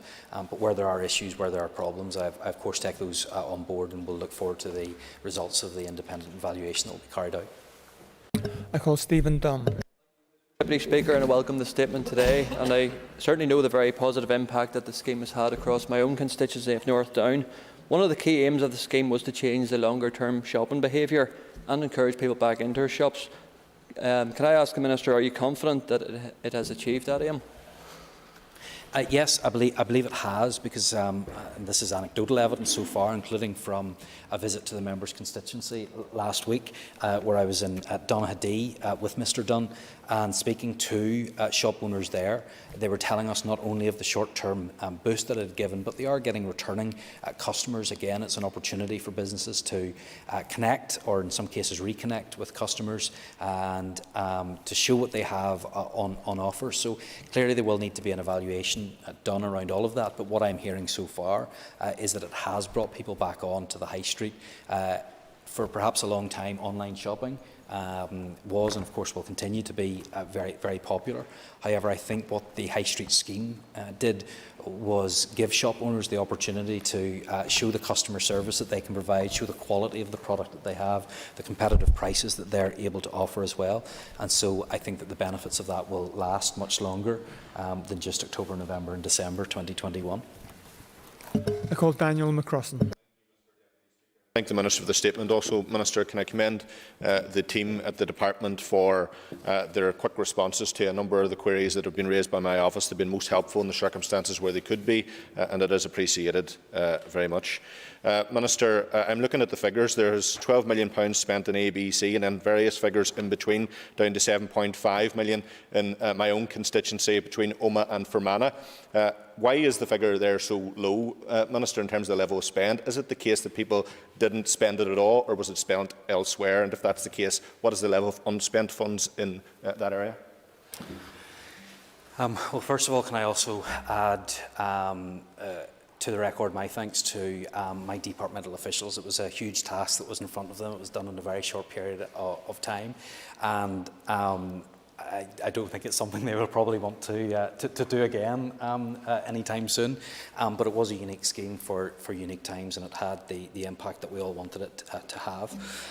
In terms of the specific spend, he's absolutely right. There was £27 million spent in Belfast, and £7.5 million spent in Fermanagh and Omagh. I'm sure there are many reasons for that, probably first and foremost population more than anything else. People were going to spend their cards locally, I think, that's quite clear. I think that probably follows pretty closely to where the actual population statistics will probably follow quite closely to the ranking of those. I haven't seen individual figures for underspend on cards, or if there was anywhere where, in particular geographical locations, that some spent less than others. I think it was very low right across the board, and I think that's because regardless of whether you lived in a city or if you lived in a rural area, you still had the opportunity to spend local. I have been in most towns right across Northern Ireland during my time in this job, and they all have a fantastic offering. And in fact, I heard of businesses in his own constituency that did exceptionally well as a result of the scheme. So the differential in spend, I believe, is more likely to be down to population differences and people spending their card locally rather than people in one area or the other spending less on their cards. I call Orlia Flynn. Alas Concolia, and I thank the Minister for a statement today. Minister, it's been reported that around 300 people who received the High Street voucher card didn't actually spend all of the money that was contained on it, and I would have concerns that maybe some of those people have been vulnerable or maybe in care and for whatever reason haven't been able to then obviously spend all the money on their cards. So has the department carried out any analysis around that, and in those situations will those people be entitled to the financial remedies? Thank you. Yes, Mr Speaker, if the cards were not spent because they were not able to activate their card, or they didn't get it in time, or if for some reason they tried to spend it and it wouldn't work, those are people that will be eligible for a remedy payment. I call Deborah Erskine. Deputy Speaker, I want to thank the Minister as well and his department for the work that was carried out in this huge scheme for Northern Ireland. And when you look at the figures for some of the area that I represent, 7.5 million is a huge, huge amount of money for my local businesses. But can the Minister detail how the High Street scheme here compares in terms of success elsewhere? I think it was rolled out in Jersey. So is there any figures that show and compare the success? Yes, well, of course, the first thing that the member rightly identifies is that there's very few other places that have tried something like this before, Jersey being one of the notable examples. However, I think that what we did, and although the scheme was successful in Jersey, I think what we did in Northern Ireland was even more incredible, because we didn't have the same data sets that they had. It was very easy for them just to automatically send out a card to everybody. We had to go through an additional process. It was a much smaller number of people that were getting a card, and therefore the spend was smaller as well. But I think when you take all of that into consideration, it just shows how successful the scheme has been, and really helped the whole of the economy as well. We hear about the figures in Belfast right through to other areas. And I think it has had an incredible impact right across the board and in her own constituency. Thousands of transactions took place right across Fermanagh and South Tyrone, over £7.5 million worth of spend in that one council area alone, and that has an incredible economic impact. And I do want to thank everybody that jumped onto this scheme and applied. And I know a lot of people actually put in an awful lot of thought about where they could spend their card as well, so that they could have the greatest impact. So in comparison to Jersey, the impact, of course, will be far greater. But of course, this didn't happen in any other regions in the UK, and I know Scotland and Wales, speaking to my equivalent ministers in those administrations, are very jealous of what we've been able to do. Not just the fact that this was such an innovative scheme that we took on and we delivered, but also importantly because of the impact that it's had. I call Kelly Armstrong. Thank you very much, Deputy Speaker, and thank you, Minister.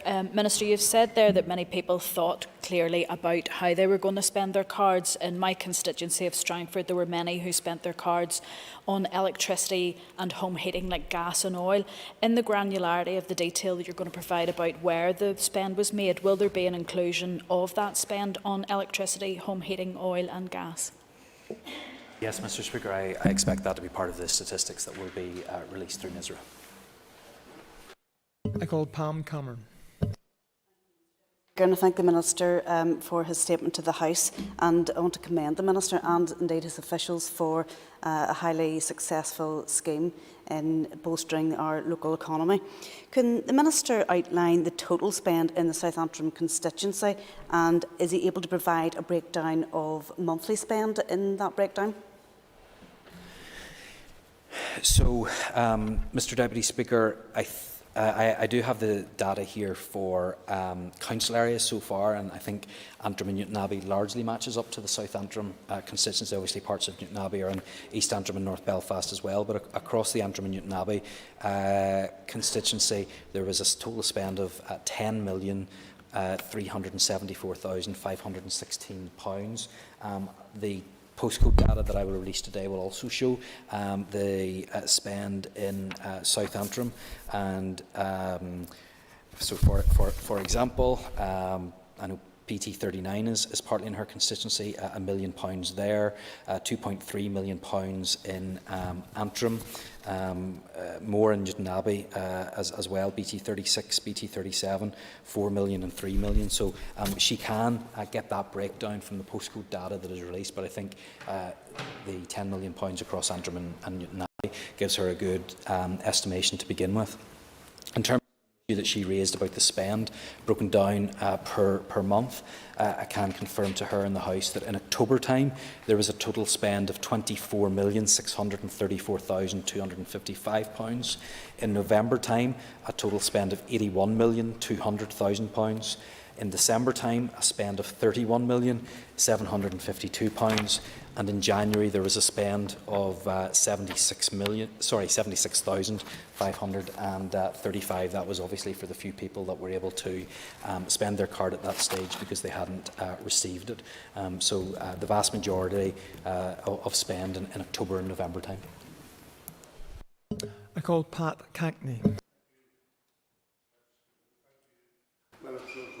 Minister, I'm looking at the costing and setting up of that scheme, and I'm wondering to the future, thinking into the future, has your department or yourself been thinking about how that might well be utilised in order to deal with licensed vintners, Ulster licensed vintners, or with trade organisations in order to try and look at a scheme which may well be on a discount because of the cost that's already met with the setting up, that you can roll that out or continue that going forward, something that can be used within the scheme that you have in order to try and expand it, even if it's only on a discount scheme.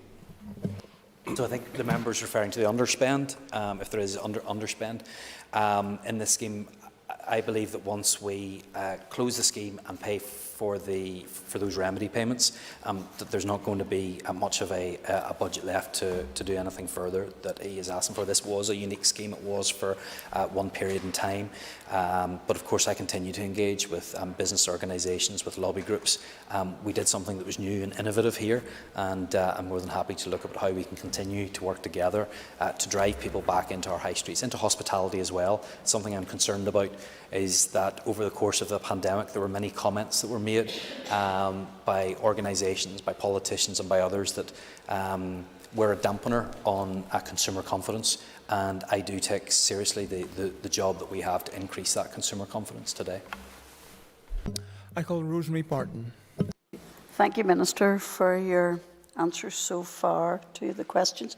Minister, you will no doubt remember that when the scheme initially closed, you received a rather long list from me in relation to a number of constituents that were still awaiting to receive cards, still couldn't get cards, etc., and had been turned down. Have you an up-to-date assessment on the details of those that applied for the cards and have still not been successful, both in Fermanagh and Omagh Council area and Mid-Ulster Council area?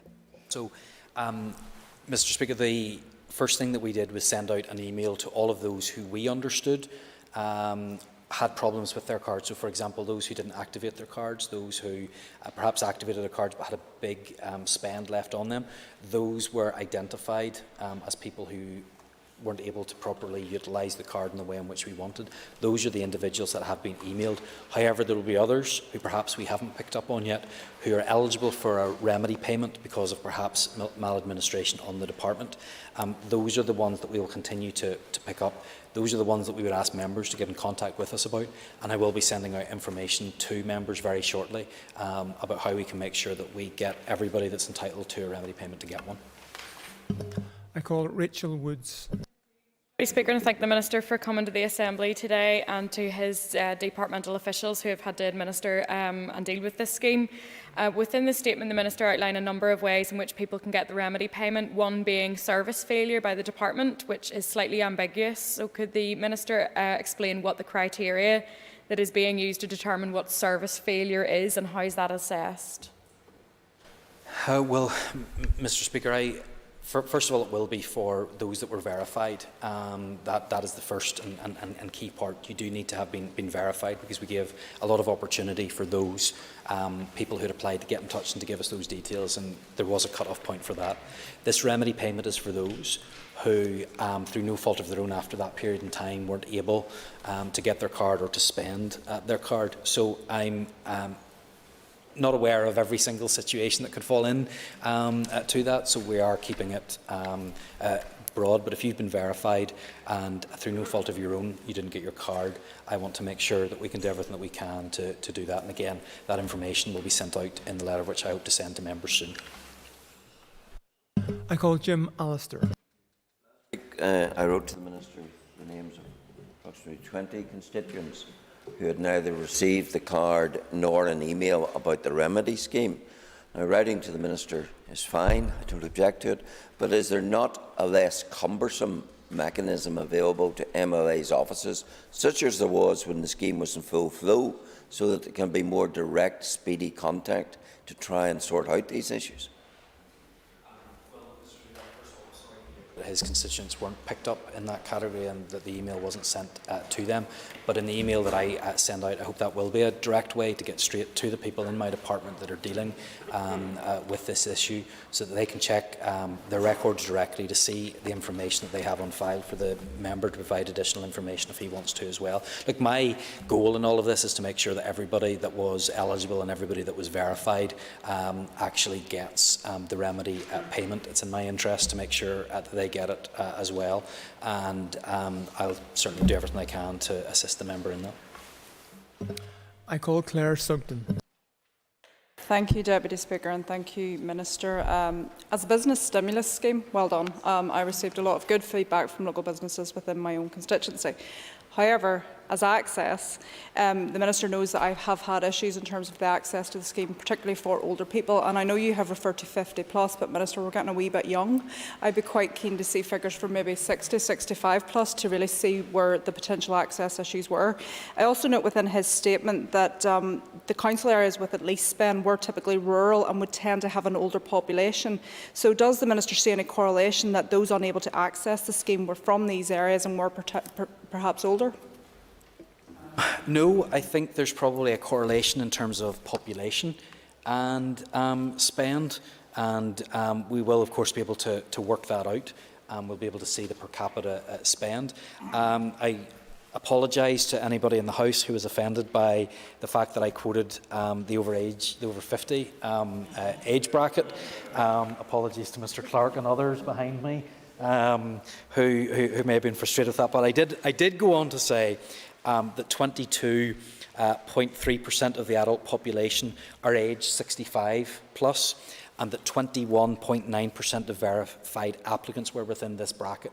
So 22.3 versus 21.9, it's very, very close. I think most of those who did apply got their card. Most of those that got their card spent their card.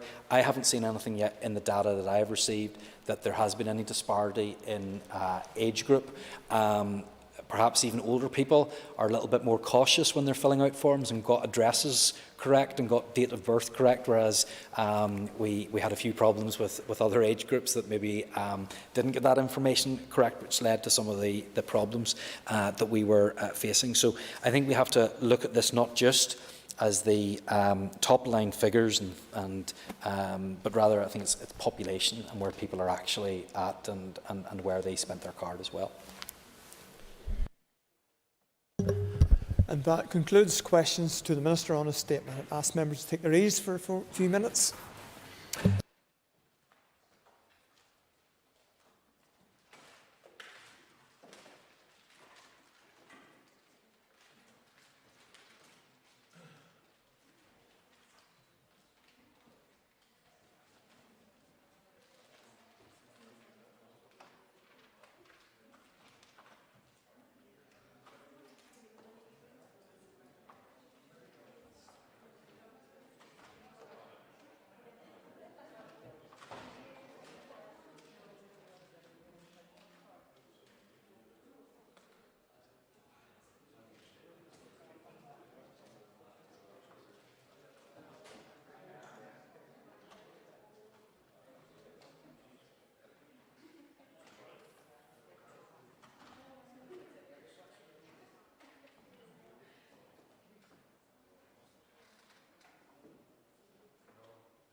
Order members. The Speaker has received notice from the Minister for Agriculture, Environment and Rural Affairs indicating that he wishes to make a statement. So I call the Minister of Agriculture, Environment and Rural Affairs. Minister. Thank you, Mr. Deputy Speaker, for the opportunity to make a statement to the Assembly on the development of an action plan to protect and restore blue carbon habitats. The statement lays out the need for a blue carbon action plan. I will highlight the work that has been completed already, the work that is underway, the work required and the way ahead to deliver on an action plan. The draft Green Growth Strategy sets out the scale of our ambition in tackling climate change and the importance of the Green Growth Agenda. One of the high-level principles of green growth is that we respect our planet by restoring our natural capital. The Green Growth Strategy will be delivered through a number of programmes and action plans, and when considering how to manage our land, action will be taken through programmes such as Forest for the Future, Peatland Strategy. But today I'd like to turn our attention to the marine and coastal environment. Northern Ireland Marine Area is some 6,855 square kilometres and represents approximately one-third of our natural environment. The coast and the seas around it, including highly productive and biologically diverse ecosystems, our marine natural capital and the ecosystem services it provides support tourism, recreation, aquaculture and fisheries. The blue economy is an important component of our Northern Ireland economy. And within our marine and coastal environment, we have special habitats that are important for carbon capture and storage. These are known as blue carbon habitats. Examples of blue carbon habitats found in our waters include salt marsh, seagrass beds, shellfish beds, kelp, marl and subtidal sediments. The importance of blue carbon habitats and their contribution to climate change adaptation and mitigation is now globally recognised. Therefore, our blue carbon habitats need to be protected, as when they are degraded or damaged, their carbon sink capacity is lost and stored carbon is released. So by acting now and by developing a blue carbon action plan, we can take steps to help protect and restore blue carbon habitats in Northern Ireland's marine and coastal environment.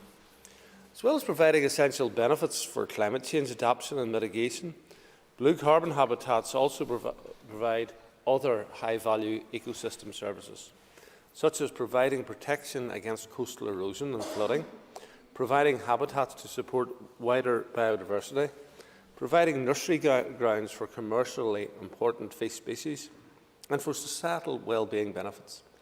In the international context, the development of a blue carbon action plan will contribute towards achieving the targets relating to natural carbon stores that are in the recently agreed OSPAR North East Atlantic Environment Strategy. Further global targets could also emerge after the updated Convention on Biological Diversity targets that are agreed and published later this year. My officials have been working with other UK administrations and through the British Irish Council to share learning on blue carbon habitats. This knowledge transfer is proving very beneficial. Within the UK, the value of climate-resilient ecosystems for healthy fish stocks and the value of blue carbon habitats has been acknowledged with the draft Joint Fisheries Statement. The consultation on the UK Joint Fisheries Statement is currently taking place and it's open until the 12th of April. Full details can be found on the DEFRA website. In Northern Ireland, work has already commenced to create, protect and restore blue carbon habitats. In 2021, my department provided funding of £27,000 to Ulster Wildlife and partners to undertake a desk-based feasibility study for blue carbon habitat restoration in Northern Ireland. The study looked at historical records and identified locations of coastal blue carbon habitats including seagrass meadows, kelp forests, salt marsh and shellfish beds. The study suggests that 56% of our blue carbon habitats are located within the existing marine protected area network. This means there is an existing way to protect those carbon sinks through implementation and enforcement of effective MPA management plans.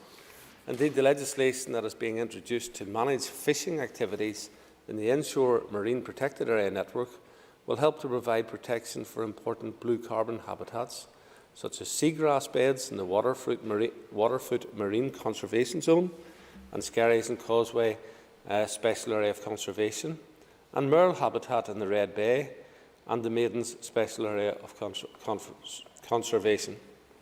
The feasibility study also identified areas that could be suitable for restoration or habitat creation.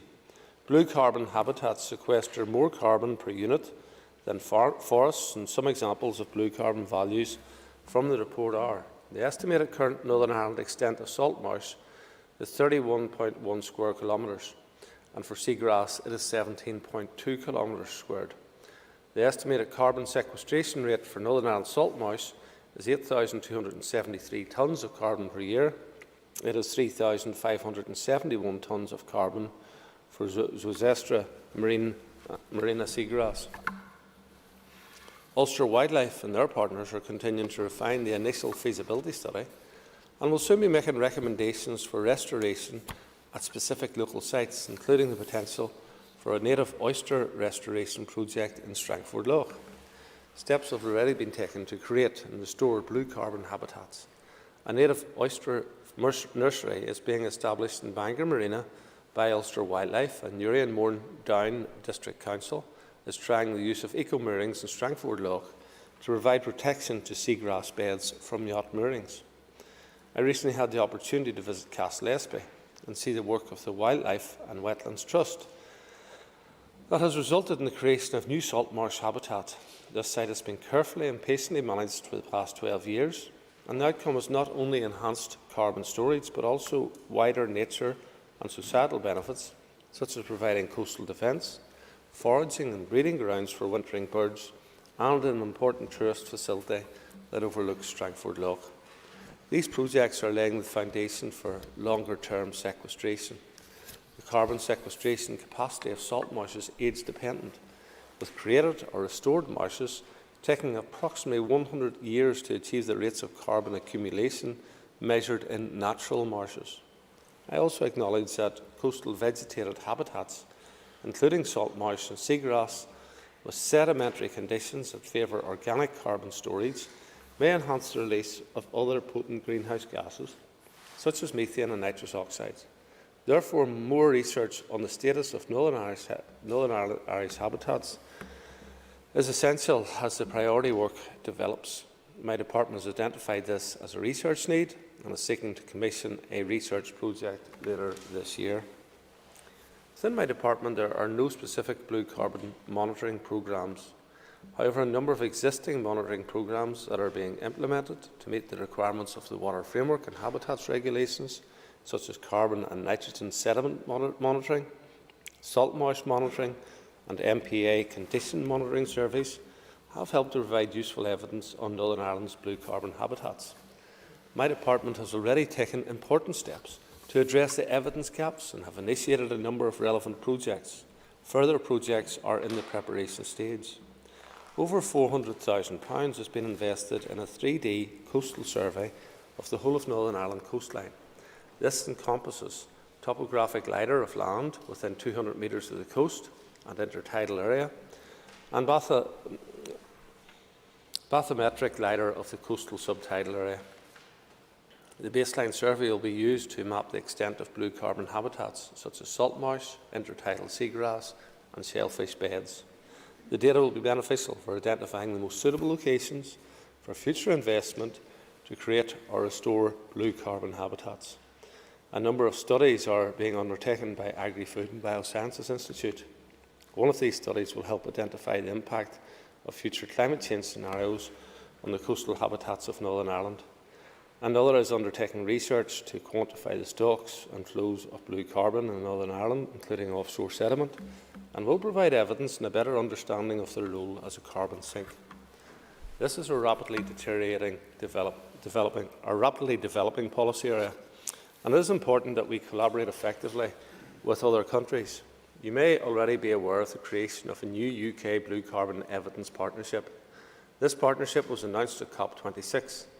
My officials will work with our counterparts in the Department for Business, Energy and Industrial Strategy and other UK administrations to address key research questions related to blue carbon policy.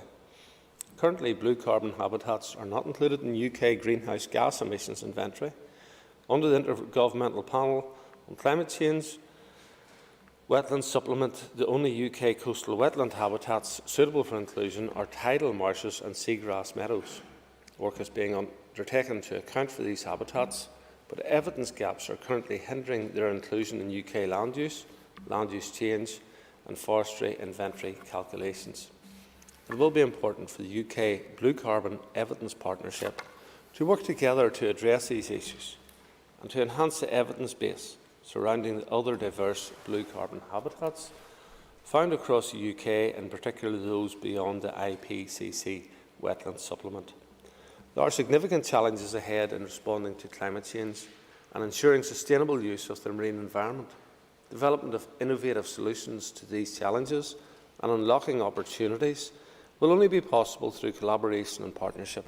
This must include my department, other departments, research institutes, the fishing industry, the renewable energy sector, environmental NGOs and other interested stakeholders. I've been very pleased to learn about the collaboration between the Ulster Wildlife Trusts and Northern Ireland Fishermen's Federation that has already started to consider these issues. This open dialogue and collaboration demonstrates the spirit of partnership and respect that is needed to find innovative solutions that are consistent with the vision of green growth strategy. I'm very much looking forward to learning more about the outcome of their feasibility study for a multidiscipline, collaborative marine hub to bring together Northern Ireland's marine stakeholders. The Northern Ireland Fishermen's Federation has also demonstrated their commitment to this area by employing a sustainability officer. My department has been able to support these projects through Maritime and Fisheries Fund. Recognise the importance of protecting and enhancing our blue carbon habitats. The development of a blue carbon action plan for Northern Ireland will be a target in the environment strategy. In response to the increasing recognition of the role marine protected areas can play in supporting adaptation and resilience to climate change, I'd also like to announce a review of the Marine Protected Area Strategy for Northern Ireland and development of a new strategy that will enable us to respond to the challenges we face in dealing with biodiversity loss and climate change. It will be critical to take a co-design approach to develop both the Blue Carbon Action Plan and a new Marine Protected Area Strategy. And to facilitate this, my department will be establishing focus groups comprising of representatives from the fishing industry, renewable energy sector, as well as the environmental NGOs. It is hoped that input from stakeholder focus groups will help my department to take a balanced and sustainable approach in developing future biodiversity and climate change policies for the marine environment. My high-level vision for Northern Ireland Blue Carbon Action Plan is to provide protection for our blue carbon habitats and, where possible, take steps towards their restoration. An important component of the Blue Carbon Action Plan will be the creation of an accurate baseline inventory for all blue carbon habitats in Northern Ireland. Further studies will be required to quantify the total carbon storage in our blue carbon habitats and to better understand their carbon sequestration rates and how the condition of habitats affect these rates. There will be opportunities to build on these projects. There is a need to progress from feasibility studies to pilot and demonstration projects and ultimately full implementation of larger-scale blue carbon restoration programmes. My department has prepared a significant bid as part of the Green Growth Capital Investment Programme. This includes proposed funding for the blue economy, which will support the transition of a low-carbon economy and the protection and enhancement of blue carbon habitats and the wider marine environment. In terms of timescales, I'd like to see the Blue Carbon Action Plan and the new Marine Protected Area Strategy developed and put into operation by 2024. In the interim, it is important that the current momentum continues and that the collaboration and partnership continues to grow so we can find innovative solutions that are consistent with the vision of the Green Growth Strategy. Mr Deputy Speaker, members, the purpose of this statement is to highlight the importance of blue carbon habitats and how those habitats can contribute to climate change adaptation and mitigation. I have provided a summary of some of the work that has been undertaken already and the work required. We must now move forward together to develop a blue carbon action plan to protect and restore these important natural capital assets. Thank you, Mr Deputy Speaker. I now call the Chairperson of the Agriculture, Environment and Rural Affairs Committee, Declan McAleer. And I thank the Minister for his statement here this morning. Minister, you will be aware that our coastal marine Our coastal marine environment isn't bound by borders. We share the same territory around all of the island of Ireland. And your statement in item 29 made reference to the stocks and flows of blue carbon, and paragraph 34 made reference to collaboration and partnership. I wonder, could the Minister explain to us what level of cooperation with his department has with his counterparts in the south of Ireland in terms of realising the actions within this action plan? Well, of course, we'll have north-south bodies that will help us to deal with those issues, particularly the Locks Agency. And it'll be a matter for the Locks Agency to bring forward their proposals for approval on these issues. I call William Irwin. Thank you, Mr Deputy Speaker, and I can thank the Minister for his statement. Can I ask the Minister, what in your view, what is your view on the using of seaweed, for example, to tackle livestock emissions going forward? Well, global research has shown that seaweeds can significantly reduce methane emissions when used as a supplement in animal feed. AFBI and Queen's are currently working with a number of EU partners to investigate local seaweeds as feed additives for cattle and sheep under Northern Ireland farming conditions. Harvesting wild seaweed, however, for animal feed supplements would have a negative impact on blue carbon habitats and the ecosystem services they provide, including absorbing wave energy, providing natural protection against coastal erosion and a nursery habitat for commercial fish species. So it would be preferred to use aquaculture rather than wild harvesting, and opportunities for seaweed aquaculture will be explored further as part of the green growth strategy. And in order to progress, my department is seeking to commission a feasibility study that will explore potential sites to provide a sustainable source of seaweed for use as supplements in animal feeds. I call Rosemead Barton. Minister, thank you for your statement and thank you for your answers so far. Minister, in paragraph 24, you acknowledge that coastal vegetated habitats include salt marshes with sedimentary conditions that favour organic carbon storage. They may enhance the release of other potent greenhouse gases such as methane and nitrous oxide. Can you make further comment on that? That's sort of worrying if they're going to have other potent greenhouse gases, such as methane, as a result? Well, that's why we're investigating further and carrying out further studies. And that's why it will take probably 2 years to be in that position where we'll have that scientific basis to appropriately move forward, both on blue carbon and the marine protected areas, and be able to do that with absolute confidence that what we're doing is actually going to be beneficial. And I call Patsy McGlow. Thank you, and thank you, Minister, for your statement. Minister, your department, through the Challenge Fund, funded the feasibility study on blue carbon restoration, and in that report, which came out, I think it was May 2021, it made a number of recommendations for action. Are those going to be lifted by the department, or are we going to see more work groups and further study around that? In terms of it is about the right actions, and Ms. Martin has just raised an issue which actually demonstrates very clearly to us the importance of getting it right, and therefore we will be continuing to carry out scientific investigation and doing a course of work to ensure that we get it right. So we appreciate the work that has been done thus far. Some of it is less clear than others in terms of next steps, but we do need to engage in next steps, and primarily that will be on developing the scientific basis to take us to the next platform on actually using blue carbon for the benefit of the climate. I call John Blair. Thank you, Deputy Speaker. Can I thank the Minister also for the statement. I was pleased to hear in the statement the references to salt marshes as protection of these marine ecosystems is vital for the future. Can I ask, Deputy Speaker, in addition to that, what steps the Minister is taking to increase the restoration of salt marshes and wetlands across the country, and what, if any, designated protection is being considered for those habitats and also for the species within them, if that is necessary?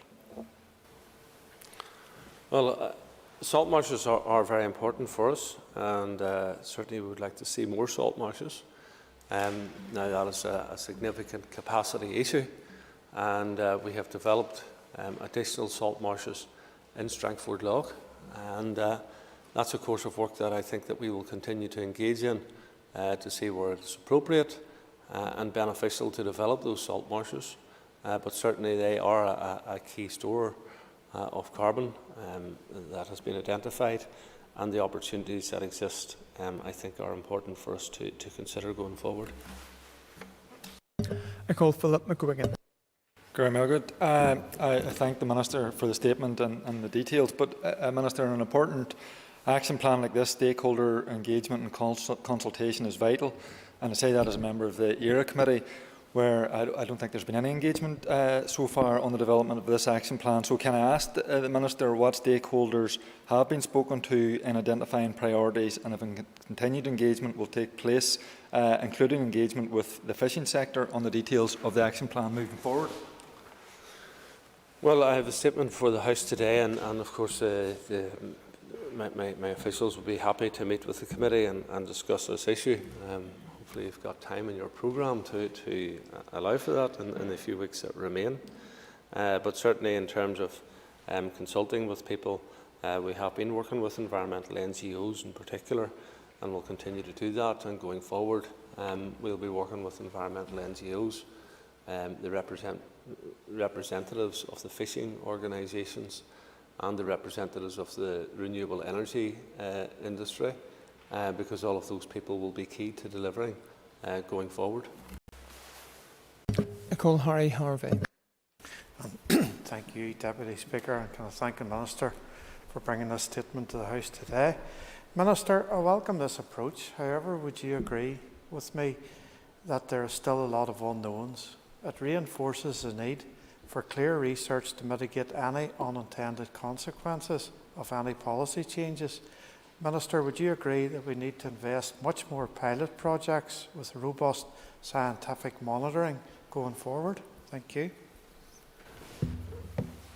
I do, and I think it's absolutely critical that if we are to find a way forward on this, that we do the pilot projects, that we see the beneficial aspects of those projects coming through, of any potential problems that there might be, and demonstrate clearly to us that if we're going to invest in that, that we're investing in the right thing, and we're investing in something which will deliver us the benefits that we assume that we will get.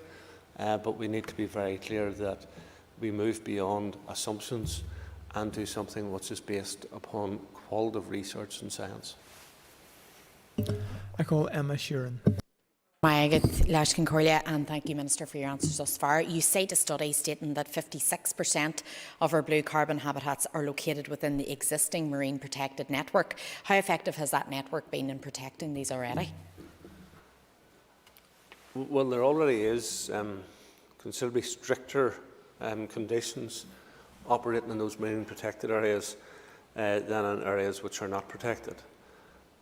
Therefore, the progress of doing both things together, of doing the blue carbon plan and revisiting our marine protection areas and the plans around them, is very important, because the marine protected areas will give us the potential for considerable further development of the blue carbon sequestration that will take place. And it's important to ensure that we can do that in a way which communities know what we're doing, particularly those coastal communities in the likes of Red Bay and the Skerries and so forth. But communities know what we're doing in the best interests of that community, and work with that community in ensuring that we have buy-in and support from them for the work that's going on. I call Tom Buchanan. Thank you, Mr. Deputy Speaker, and I want to thank the Minister for his statement to the House today. Minister, the need to involve the fishing community in any proposal going forward, and the work which the sectors are doing with the environmental NGO sector is to be welcomed. Do you foresee both activities working together in the longer term? Thankfully, we have a forward-looking fishing industry. They're already working in collaboration with one of the environmental NGOs on what is potentially available at sea. And that is to be welcomed because when you have people who don't have to be forced into doing something, who are voluntarily working with the environmental organisations to get the best outcomes for our important coastal areas, then I think our fishing organisations, NIFF in particular, are to be commended for that. I call Anya Murphy. And Minister, in your statement you have acknowledged that there are no specific blue carbon monitoring programmes at the moment, but you have stated that future projects are at preparation stage. Could you provide us with more detail on what projects regarding the blue carbon monitoring we can expect to see in the future? Yes, so obviously as part of the environment strategy we can do other things in terms of the marine plan for Northern Ireland and where it will provide protection for blue carbon habitats. We have a second iteration of the draft marine plan which is for consideration as a final and adopted marine plan by the end of 2022. And the draft policies are currently being updated to address the issues raised during public consultation and will include policies for protection of blue carbon habitats. As well as that, the Green Growth Strategy, which we presented to the Executive, work is ongoing on the Green Growth Strategy to continue and to progress, taking into consideration the feedback and comments from the consultation process. But within the Green Growth Strategy, it will be important that we recognise that it isn't just about land-based operation, it's about sea-based operation, and therefore carrying out and engaging in the development of blue carbon will be something which our Green Growth team will certainly be looking at. I call George Robinson. Mr Deputy Speaker, thank the Minister for his statement. And Minister, to help tackle climate change, do you foresee blue carbon playing an important part in carbon capture going forward? Well, obviously reducing the amount of carbon we produce is very important, and that's one element of it. The other element of it is carbon sequestration, and we have a significant understanding of what goes on land, for example. So the action of photosynthesis will demonstrate to us very clearly what forestry and indeed grass production can do in the sequestration of carbon. We all know what the peatlands do in terms of storing carbon, and therefore we need to actually ensure that we can maximise, because we have a lot of water around Northern Ireland, we can maximise what we're doing in Northern Ireland's waters to ensure that we can deliver carbon sequestration in the waters as well, and ensure that we can make a significant contribution from that source going forward. I call Claire Bailey.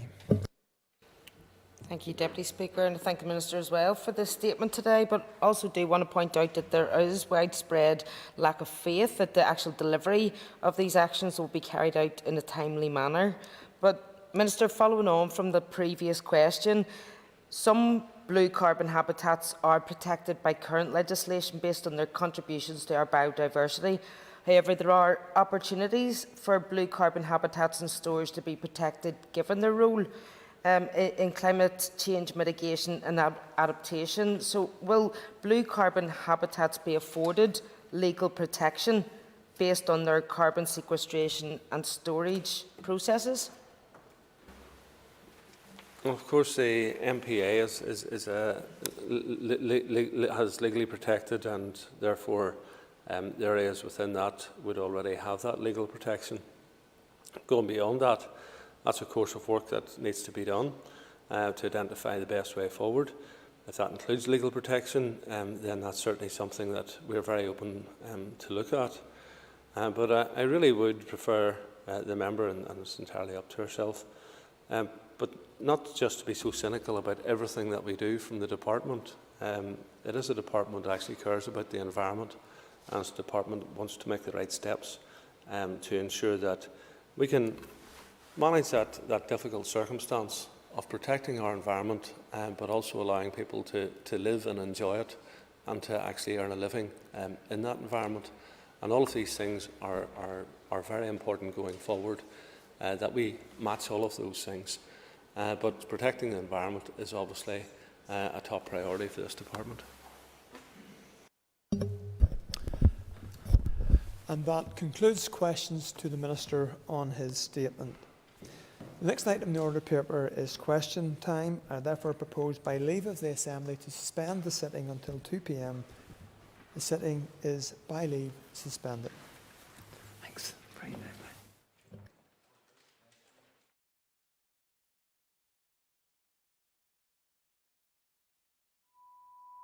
This is the Northern Ireland Assembly Plenary. Programme signed. This is the Northern Ireland Assembly Plenary. Programme signed.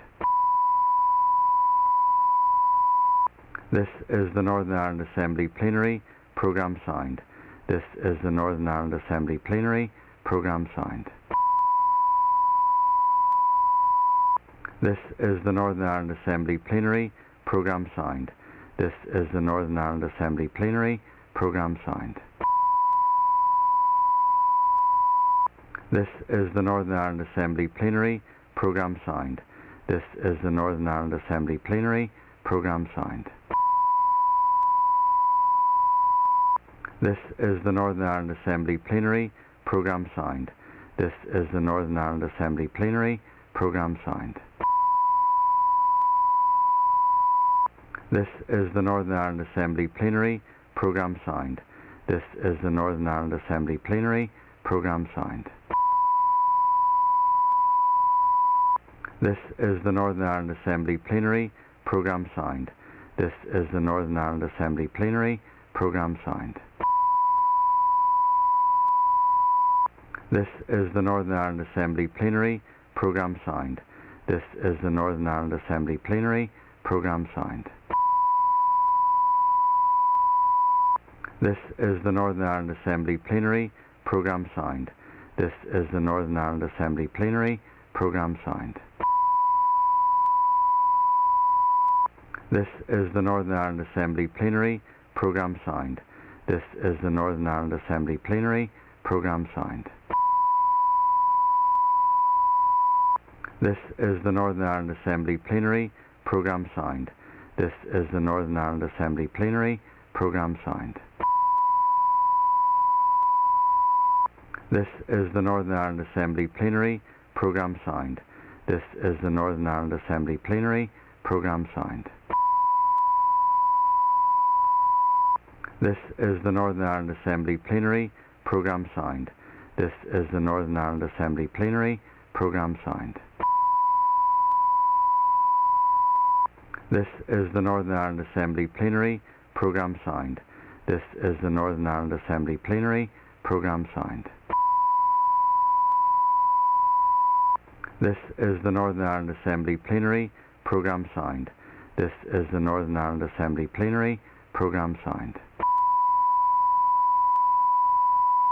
This is the Northern Ireland Assembly Plenary. Programme signed. This is the Northern Ireland Assembly Plenary. Programme signed. This is the Northern Ireland Assembly Plenary. Programme signed. This is the Northern Ireland Assembly Plenary. Programme signed. This is the Northern Ireland Assembly Plenary. Programme signed. This is the Northern Ireland Assembly Plenary. Programme signed. This is the Northern Ireland Assembly Plenary. Programme signed. This is the Northern Ireland Assembly Plenary. Programme signed. This is the Northern Ireland Assembly Plenary. Programme signed. This is the Northern Ireland Assembly Plenary. Programme signed. This is the Northern Ireland Assembly Plenary. Programme signed. This is the Northern Ireland Assembly Plenary. Programme signed. This is the Northern Ireland Assembly Plenary. Programme signed. This is the Northern Ireland Assembly Plenary. Programme signed. This is the Northern Ireland Assembly Plenary. Programme signed. This is the Northern Ireland Assembly Plenary. Programme signed. This is the Northern Ireland Assembly Plenary. Programme signed. This is the Northern Ireland Assembly Plenary. Programme signed. This is the Northern Ireland Assembly Plenary. Programme signed. This is the Northern Ireland Assembly Plenary. Programme signed. This is the Northern Ireland Assembly Plenary. Programme signed. This is the Northern Ireland Assembly Plenary. Programme signed. This is the Northern Ireland Assembly Plenary. Programme signed. This is the Northern Ireland Assembly Plenary. Programme signed. This is the Northern Ireland Assembly Plenary. Programme signed. This is the Northern Ireland Assembly Plenary. Programme signed. This is the Northern Ireland Assembly Plenary. Programme signed. This is the Northern Ireland Assembly Plenary. Programme signed. This is the Northern Ireland Assembly Plenary. Programme signed. This is the Northern Ireland Assembly Plenary. Programme signed. This is the Northern Ireland Assembly Plenary. Programme signed. This is the Northern Ireland Assembly Plenary. Programme signed. This is the Northern Ireland Assembly Plenary. Programme signed. This is the Northern Ireland Assembly Plenary. Programme signed. This is the Northern Ireland Assembly Plenary. Programme signed. This is the Northern Ireland Assembly Plenary. Programme signed. This is the Northern Ireland Assembly Plenary. Programme signed. This is the Northern Ireland Assembly Plenary. Programme signed.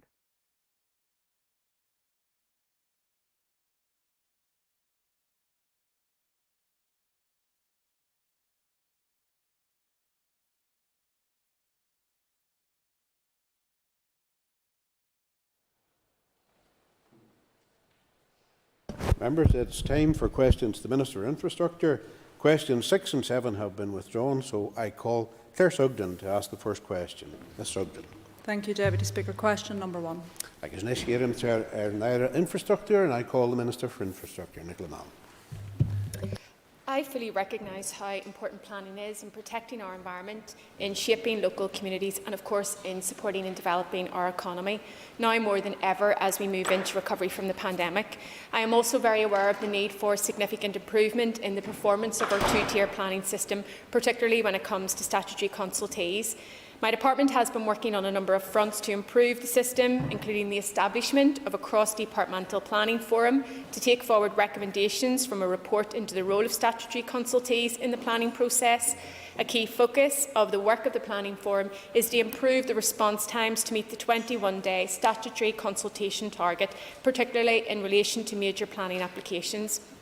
I recognise that the level of statutory consultee responses that are needed to respond to consultations on a timely basis is a critical issue and particularly relevant given the increasing number and complexity of planning application consultations.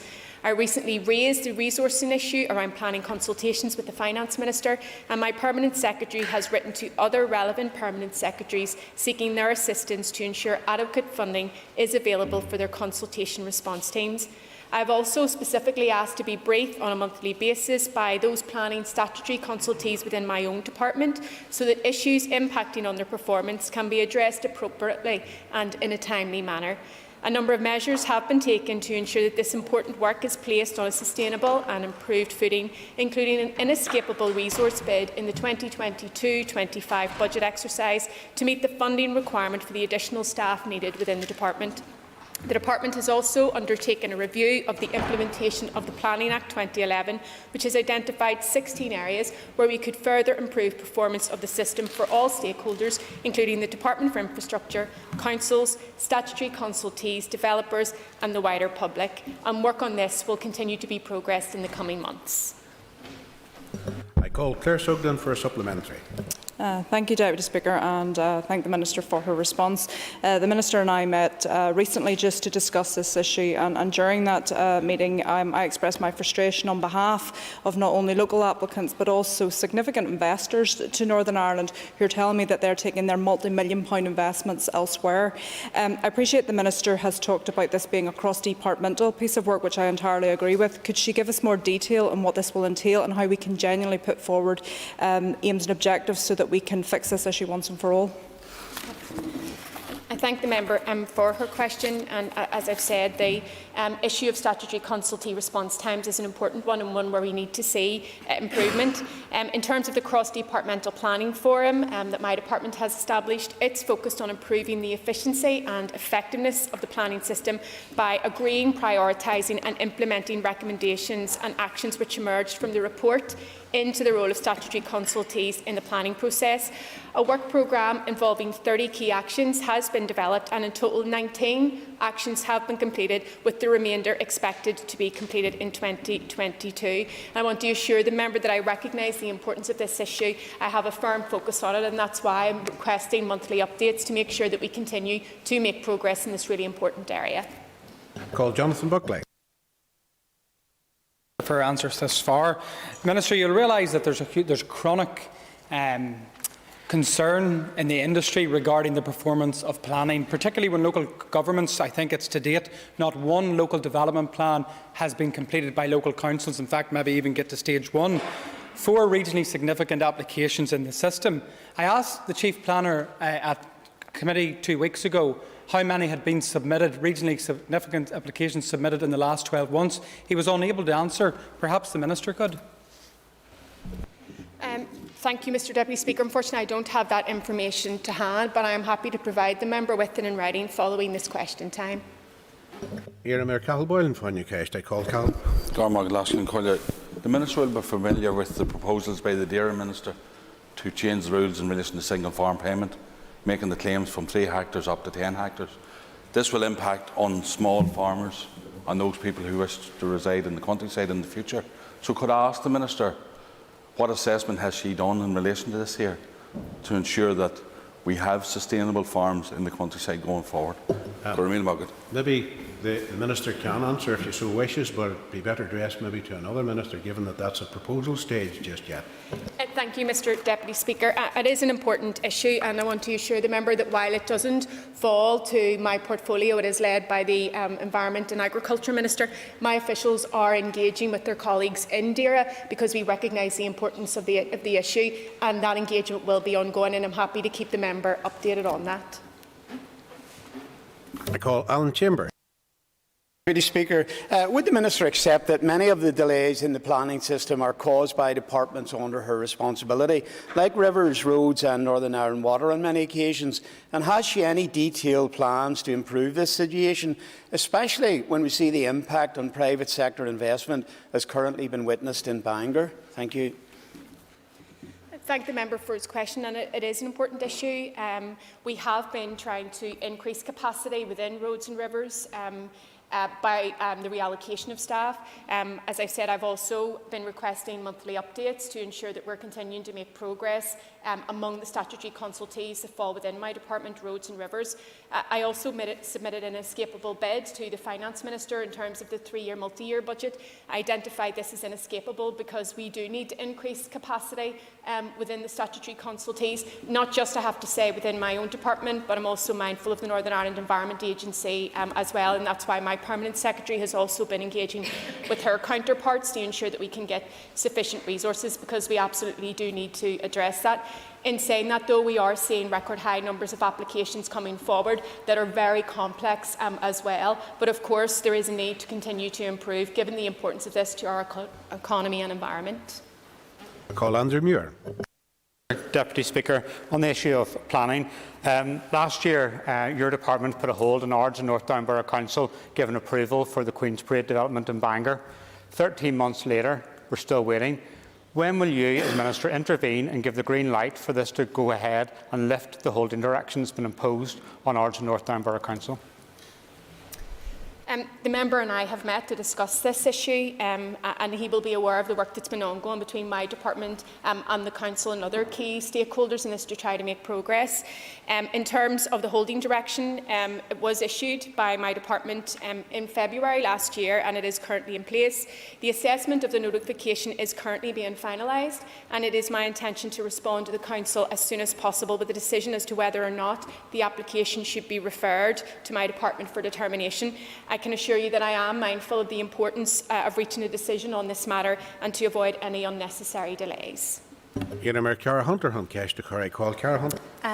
Mr Deputy Speaker. And I'd like to thank the Minister for her answers so far on this important matter. And can I ask her what impact the latest collapse of the Executive will have on planning decisions? Thank you. Notwithstanding the collapse of the Executive, my officials are continuing to progress all the planning applications before the Department for its consideration to a decision point. Indeed, I have continued to take planning decisions, such as the decision to approve the reserved matters details for the Maritime Museum at Ebrington Square in Derry, and I will certainly be continuing to take decisions where I can and where I am satisfied that it would not require referral. Call Rachel Wood. Mr Deputy Speaker, Minister, be aware that a major problem with the planning system is lack of openness, transparency and public participation. So can I ask the Minister if she agrees with me that we must have equal rights of appeal here for communities in Northern Ireland? I thank the member for her question, and she has raised this issue on a number of occasions. The legislative and the structural changes to the planning system, which came into effect with the new two-tier system in 2015, are designed to deliver an inclusive front-loaded system with a stronger third-party engagement and local democratic accountability. There are concerns that the introduction of a third-party rights of appeal at the end of the development management process could undermine an applicant's commitment to community engagement at the start. The risks reducing certainty and could impact on the effectiveness and efficiency of the planning system at a time when it needs to be responsive to sustainable economic recovery. Though I have asked my officials to keep this matter under review, and this will include consideration of recommendations to emerge from the work of the Planning Engagement Partnership that my department is undertaking, given the importance of having communities involved and at the heart of planning decisions. I call Jim Allister. We can all make valid criticisms of the planning process, but is it not also fair to say that it's not always the planning departments which are at fault? Take the York Street interchange. It was 2016 that the department issued a notice to proceed. Now, I know there have been legal challenges since, but is it not the case that it is the department that's dragging its feet and maybe even playing constituency politics with it? I would absolutely refute that I play constituency politics with issues that fall within my role as Minister. As the member rightly identifies, York Street Interchange has been subject to legal challenge. We also had a 3-year hiatus where there was no minister in place. When I took up the post, I was very clear straight away that I recognised the strategic importance of this project, but that we absolutely needed to make sure that we get the project right, that we get it right for all those who will use it, but also for the community who lives and around it. That's why I carried out an independent assessment. That report is complete, and we're currently engaging with all of our key stakeholders so that I'm in a position to be able to announce next steps.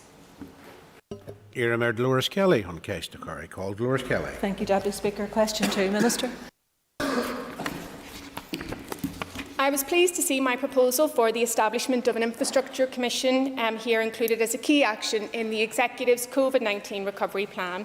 I believe an infrastructure commission would deliver a step change in how we plan and deliver infrastructure here by providing a long-term shared vision and agreed approach to infrastructure planning and delivery, and an informed basis on which future infrastructure needs can be identified.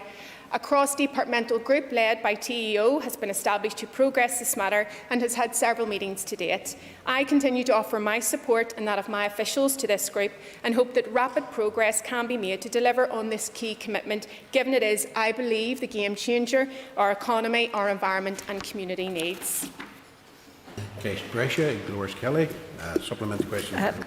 Thank you, Deputy Speaker. And I know the Minister's very strong commitment to having the Infrastructure Commission in place and having its powers available to it. But unfortunately, with the latest collapse of the Executive, there will undoubtedly be repercussions. I wonder what assessment the Minister has made of those, and more importantly, of the lost opportunities and potential for the economy here to grow. The absence of a functioning executive will undoubtedly slow or even halt progress, and I think that is an unacceptable position to be in, given the importance of this work and what it will deliver for Northern Ireland. I want to reaffirm my desire, though, to support the TEO group, and I really do hope that tangible progress can be made. I know that members in this chamber and businesses and other organisations across the North want to see this work progress. We can see the benefits that an infrastructure delivers across these islands and across the world, and we should want nothing less for our economy here, for our community and our environment. I call Liz Kimmins for. I'm calling to thank the Minister for her answers so far. Minister, can you elaborate a wee bit more on the work being carried out to determine the best model for the Infrastructure Commission, including its cost and the appointment process? Thank you. In terms of that piece of work that's being progressed by the Executive Office, an interdepartmental working group has been established, and its job is to assess options for how an infrastructure commission might be structured, funded and governed, and to determine the best approach to ensure it achieves the objectives and delivers value for money. It will consider the options and then bring forward advice on this matter, and I had really hoped that we would have had an executive that could meet to consider those options and to take an agreed position on it, so that we could move from assessing the role of an infrastructure commission to setting up its delivery. Call Jonathan Buckley. Deputy Speaker, and again, I welcomed the Infrastructure Commission when it was first announced by the Minister. But given the fact that there is 4 regionally significant applications in the system, 3 of which we know have been in for 100+ weeks, some up to over 350 weeks, does the Minister accept that the planning community and indeed investors have lost confidence in the planning system in Northern Ireland, and as such the lost opportunity was indeed how far right-reaching the review of the Planning Act went? I think the member has asked a question that is very similar to the first question that was asked and the supplementaries. I have made no secret of the fact that the planning system needs to have significant improvements. I haven't shied away from that. We have brought forward the cross-departmental working group, which is looking at consultee response times. We've also published the findings of the review of the 2011 Act, which has 16 recommendations, one around validation checks, which is something that the business community have been asking for. Another looks at penalties for late consultee responses. So we are continuing to strive to improve it. So, I recognise the need to do this, and while I'm the Minister, I will continue to press for this agenda. What I would say, though, is that as well as having a fit-for-purpose planning system, investors need certainty. Without a government at such a turbulent time, it does not create a context of confidence for investors, and I think that's deeply regrettable. No comment from the floor, please. I called Kelly Armstrong. Deputy Speaker, and thank you, Minister.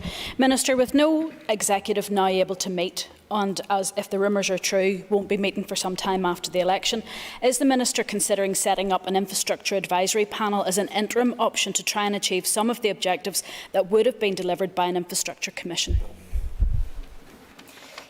The member will recall that the initiation for this piece of work was actually that I had established a ministerial advisory panel to examine the role of and advantages to be delivered by an infrastructure commission here in Northern Ireland. There was overwhelming support for that among the business and the environmental sector. I believe that the optimum approach is having an infrastructure commission that is able to advise the executive on infrastructure in its widest sense. But of course, if that doesn't prove to be possible, then I will have to consider the option of looking at an infrastructure commission that actually just falls within the remit of my department. But I want to say that I think that would be suboptimal in terms of outcomes. Emma Sheeran for Newcastle. I call Emma Sheeran. Question 3, please. Following the legal challenge of the asphalt resurfacing contract competition, my department has been working at pace to implement a new interim-term contract strategy to ensure that much-needed resurfacing work is carried out in those areas affected by delays. The new strategy consists of 4 phases with 6 new term contracts in each. Procurement of the first phase is well progressed. This includes contracts for Newry and Mourne, Down, Strabane, Macrofell, Dungannon and Omagh. Tenders are currently being assessed with award of contracts anticipated in coming weeks.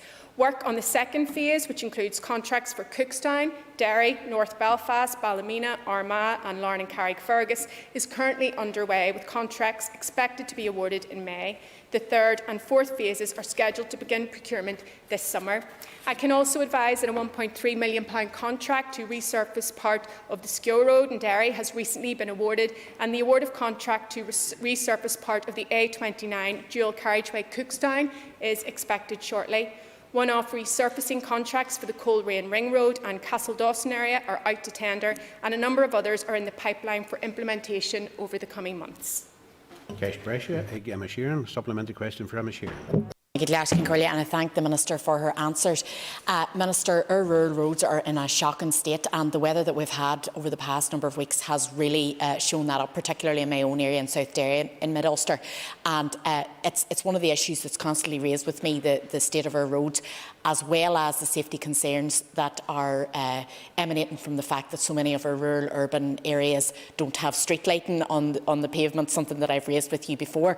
Can I ask what you're doing to ensure the safety of these pavements, and what you're doing to expedite the awarding of those contracts to ensure that the tender is awarded before the end of the mandate and that resurfacing work can happen as soon as possible? Gormagat. Yes, and I do recognise it's an issue. That's why I have increased the funding to the Rural Roads Initiative by 50%. So there's £17 million in that fund. That's the highest allocation for a specific Rural Roads Initiative to date. In terms of the safety, I want to reassure you that routine safety inspections and subsequent safety-related repairs are still being completed across the network.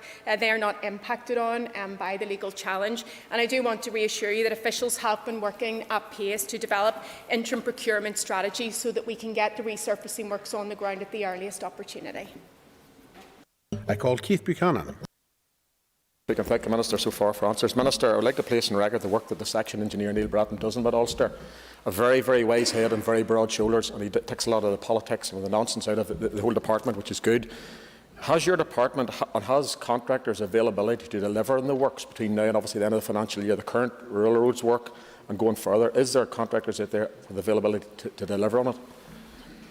I want to reassure the member that in the development of the interim procurement strategy, it was done with engagement with the construction sector. In fact, the construction sector itself had asked for an extension so that it could provide all of the information that was required to tender for the contract. So just to reassure you that we continue to have close engagement with the construction industry, because they are vital in terms of making sure that we see this delivery on the ground. Mayor Justin McNulty Cashtakar. I call Justin McNulty. Thank you, Minister, for your answers thus far. Minister, the roads in Newry and Armagh are deteriorating, and I know the Northstone case has been obviously a factor in terms of delays for resurfacing works. Minister, can you give me an update on the investigations following the Northstone case and when we will expect to see further resurfacing works completed in Newry and Armagh? Well, the original question was about Mid-Ulster. It's at the Minister's discretion to answer. The issue does have relevance. The issue does have relevance. Members will know that I did come to the House to say that I was concerned about the Northstone judgment, and as a result was initiated an independent investigation. Sarah Hannaford QC is conducting that investigation. I expect to receive a report in coming weeks, and I have committed to coming to the Assembly to provide members with an update on that, and that will take place before the end of the current mandate. And I call Andrew Muir. Mr Deputy Speaker. The evidence presented through a recent Assembly question is that a decreasing amount of monitoring round bids from the Department for Roads Maintenance. Why is that, when there are so many cases that MLAs will report to you of the need for maintenance across Northern Ireland, yet the Department is not bidding for the funding that's available? Well, I would just remind the member, and I have done this in correspondence with them, that this year saw the highest ever capital spend by my department compared to any other department to this point. So we were starting off from a position where we were spending record high levels of amount. The member will also know that throughout the year I did make a number of bids which were unfortunately not successful, but we find ourselves now very close to the end of the financial year, and my department has to operate within managing public money, NI, so we need to make sure that we can get the money spent, but we will always always take efforts to ensure that we are maximising capital spend, because we recognise the importance in terms of the critical services that we provide to communities. Paul Robin Newton for a question. Thank you, Mr Deputy Speaker. Question number 4. In December 21, I published the Northern Ireland Flood Risk Management Plan 21 to 27, which identifies 12 areas of potential significant flood risk throughout the north.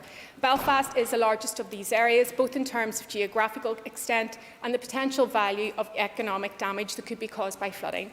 My department has already been involved in taking forward measures to address flooding in East Belfast. These include the Conswater Community Greenway Flood Alleviation Scheme that provides flood protection for approximately 1,300 properties, and the Glenbrook Flood Alleviation Scheme, which is nearing completion.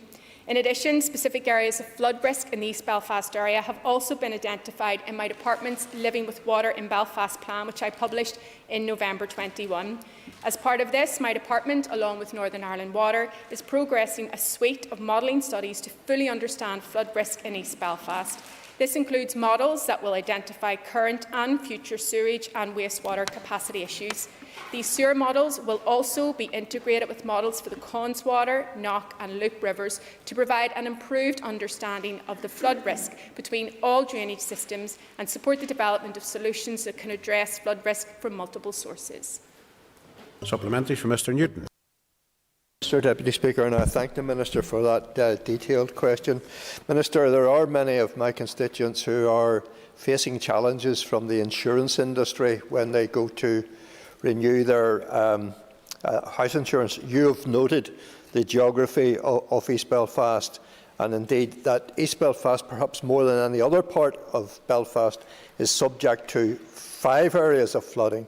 The tidal, which you've not acknowledged, torrential rainfall, when in 2007 hundreds of homes were flooded. In many places the joint rain and sewage infrastructure is under pressure, and indeed the Sydenham wastewater pumping station, which really urgently needs to be replaced. Question, please. Can I ask the Minister, in terms of a joined-up strategy, would she publish that to the residents of East Belfast in order that they can challenge the insurance companies when they are put at risk of higher increased premiums for house insurance?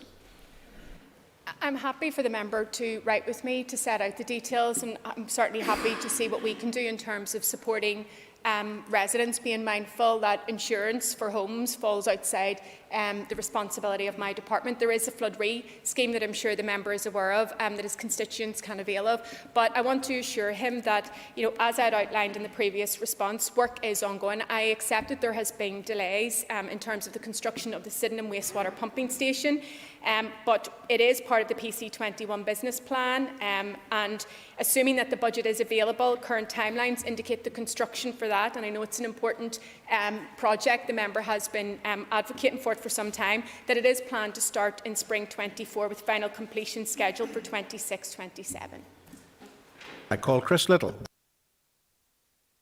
Infrastructure Minister for her update on East Belfast flood works. The Conswater Community Greenway Flood Alleviation Scheme is a feat of engineering.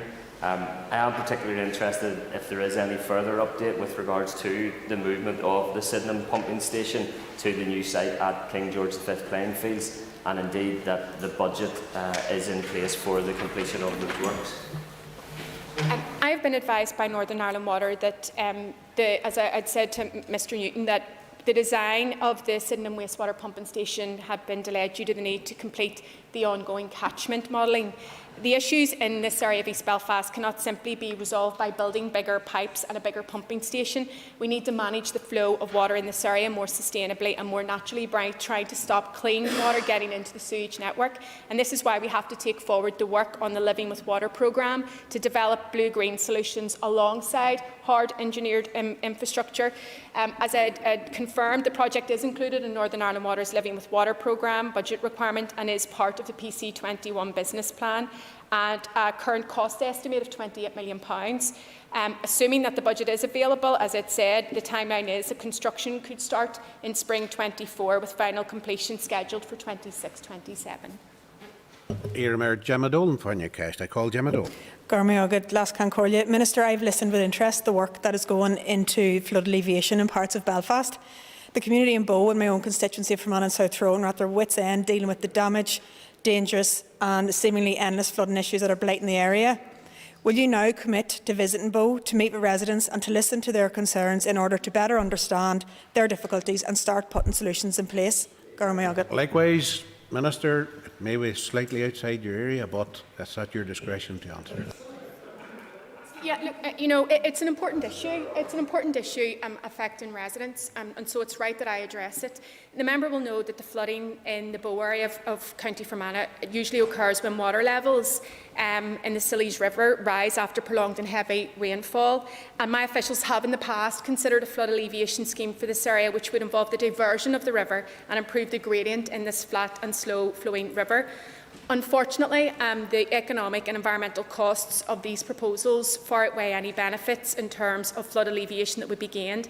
And I understand the cost of any project to alleviate flooding would involve major works costing several millions pounds and far exceed the benefits. And these proposals were presented to the Drainage Council in 2017, and unfortunately no viable flood alleviation scheme was identified. But look, I do recognise that this is frustrating and disappointing to residents, and I have asked my officials to make sure that they are doing all that they can to reduce the potential and impacts of flood risk in the area.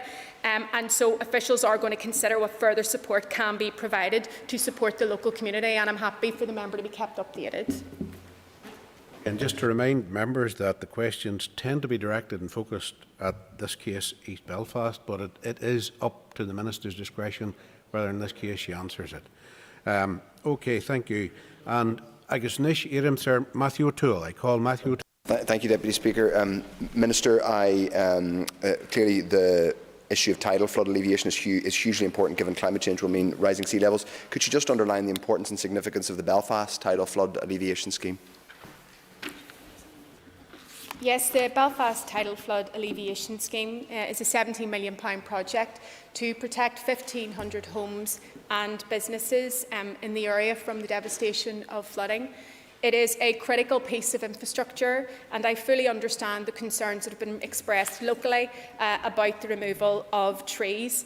I want to reassure the member that only those trees and shrubs that are essential in terms of the construction of this critical piece of infrastructure are being removed. We also took serious consideration of a potentially different route, but this route for works is actually the one that reduces the impact on the local environment. We have also engaged an independent tree expert who has examined this issue on both occasions, and we have given a commitment to replant at a ratio of 4:1 those essential trees and shrubs that have to be removed. So I recognise the concerns locally, but I have to emphasise this is a critical piece of flood alleviation infrastructure to protect 1,500 homes and businesses. Very briefly, Roy Beggs. Minister, mention has been made of the risk of tidal surge, but also there's the issue of flash flooding, and she has a plan in the long term. But what action can be taken in the short term to mitigate against flash flooding so that surges of water do not result in homes being flooded? Well, a lot of this is contained within the Living with Water programme, and a number of the flood alleviation schemes that we're actually working on are trying to address this issue also. The member may also know that through my Blue-Green Infrastructure Fund that we are funding a number of pilot projects to find natural drainage solutions. I'm mindful of the scheme up in Belfast Castle, for example, which has created ponds to capture the running water coming down off Cave Hill to stop it flowing on and overwhelming our sewers and the consequences that flow from that. So we're trying to come at this from a wastewater perspective, also from the Living with Water in terms of our natural drainage and the capacity to use our environment for that, and also through the Blue-Green Fund as well. Members, that ends the period for listed questions. We'll now move on to 15 minutes of topical questions, and as question 1 has been withdrawn, I call Claire Sugden. Claire, you're having a lucky day on these number 1s up. Makes a change, Mr Deputy Speaker. Minister, what can we do about potholes and other disrepair on roads that don't have any ownership, particularly if they are used frequently by the public and are now becoming dangerous? The member highlights the issue of the challenges presented by unadopted roads, and a study done several years back identified that at the prices then it would require £300 million to bring streets up to adopted standards, and the member will also know of the financial challenges facing the department and the wider executive. In principle, areas can be brought up to adoption. I know the member has written to me on this before, so you will be aware of the criteria that's involved in terms of frontage and levels of support for that. So where we can, we try to bring things up to an adoptable standard, but certainly the issue of unadopted roads and how that has built up over many, many years is certainly a challenge, not least for people who live in areas where they have to live with this difficulty. Supplementary question for Claire Sugden. Thank you, Deputy Speaker. My constituents and my constituency colleagues will be very familiar with a road within East Londonderry, which is causing considerable anxiety, actually, amongst constituents in terms of driving down that road. For, nearly 5 years, I have been trying to work with stakeholders on that road to try and bring it up to an adoptable standard, but the level of disrepair has gotten so severe that it's actually causing other issues, namely in terms of the footpaths and the street signs. Is there any discretion at all within your department where there are extenuating circumstances, i.e. very dangerous roads, where your department could potentially take that work on and then adopt itself? I suppose that the response from the department is one that we have to have a consistent and fair approach that we adopt right across Northern Ireland. I'm happy if the member wants to write to me specifically. I'm sure you have been engaging closely over quite some time with my officials. I am happy, though, to take a look at it. But I would caveat that in terms of managing expectations, that there is set criteria with which we have to apply fairly and consistently and objectively across Northern Ireland. Iarmar Colm Gildeneu for your cast. I call Colm Gildeneu. Minister, can you indicate whether your department is considering the establishment of a driving theory test centre in Fermanagh? This is an issue that the department and the DVA has examined. I suppose the current location of our theory tests is to ensure that they are within a set distance, no matter where you live. In the north. I suppose the second consideration then is balancing up the need for the provision of extra centres and the additional costs that would be incurred by people who are wanting to sit their theory tests. I'm very mindful that at this moment in time people are struggling to make ends meet, Mr Deputy Speaker, be it food bills, energy bills, fuel bills, and so I'm very conscious of taking any decision that would put further additional financial burden, particularly on young people who are that's the cohort that we find going forward for their theory test in the largest number. Colm Gildeneu, supplementary question for Colm Gildeneu. And thank the Minister for her answer. And the Minister will know that Fermanagh is the only county in the north that doesn't have a theory test centre, so I would like to see the department moving towards righting that wrong. There's also huge frustration, Minister, at the current long waits for driving tests, and while I understand that the DVA is planning to hire 16 additional driving examiners, can the Minister provide assurances that some of these examiners will make their way to Fermanagh and other centres so that the backlog is tackled equally across the north?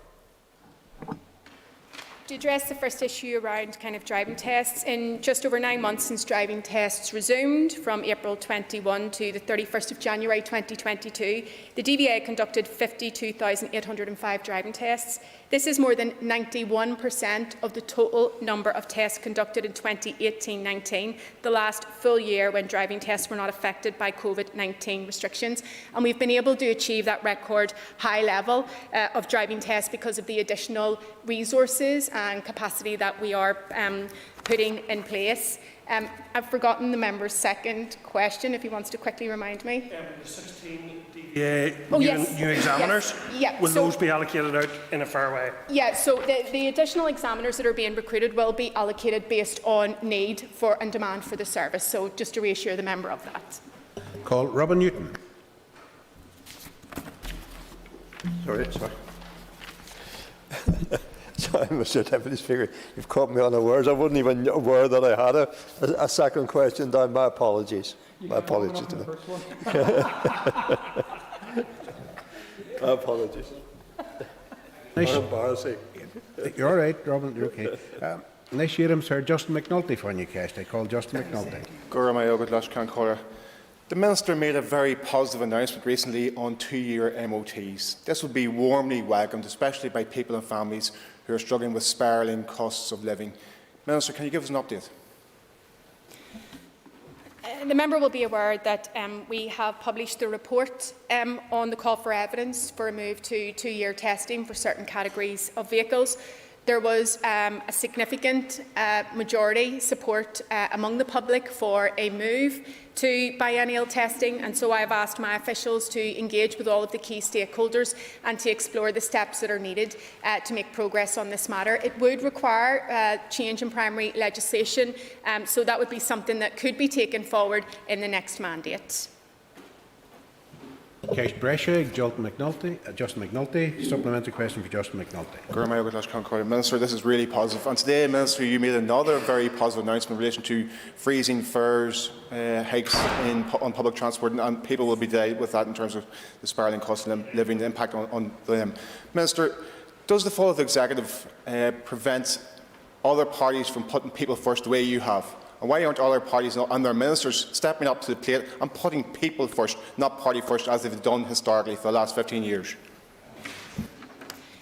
Mr Deputy Speaker, I took the decision to freeze the fares across our public transport network because the truth is that families really are struggling to make ends meet. People are faced with higher food bills, higher energy bills. They're struggling to heat and light their homes. And so I was determined that public transport wouldn't add to that financial burden and the spiralling cost of living.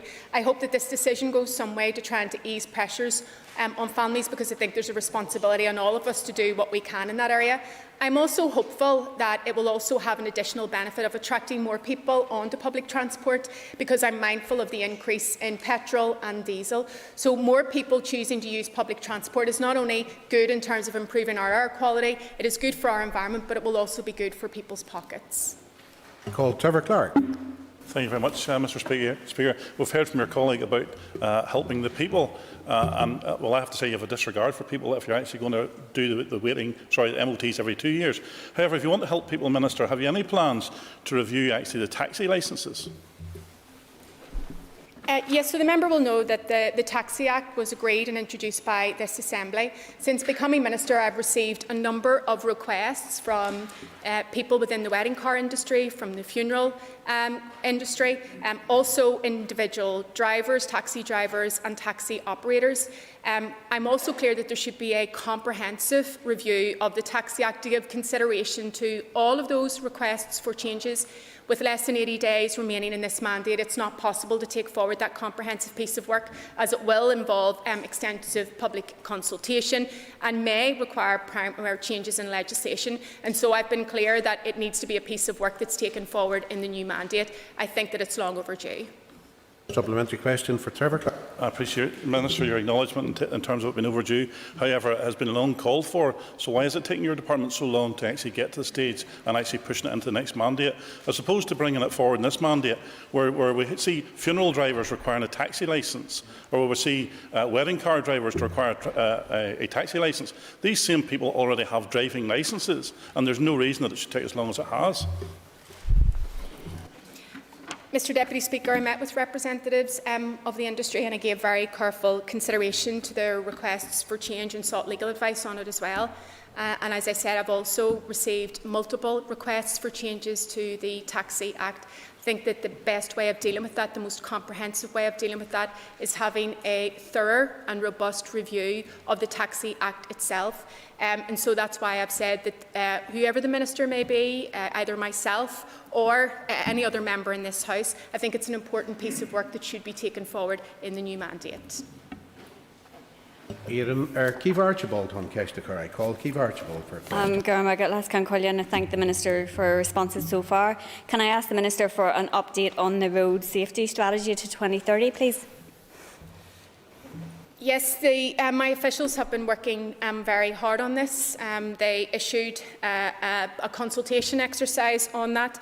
I suppose the challenge here is that the road safety strategy could be considered to be cross-cutting.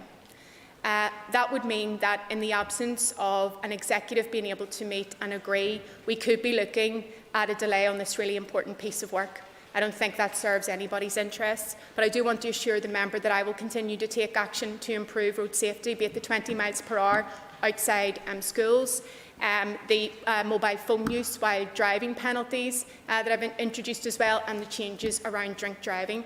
So I will continue to do that, but I do think it is deeply regrettable that without an executive we may not be able to produce and complete a road safety strategy.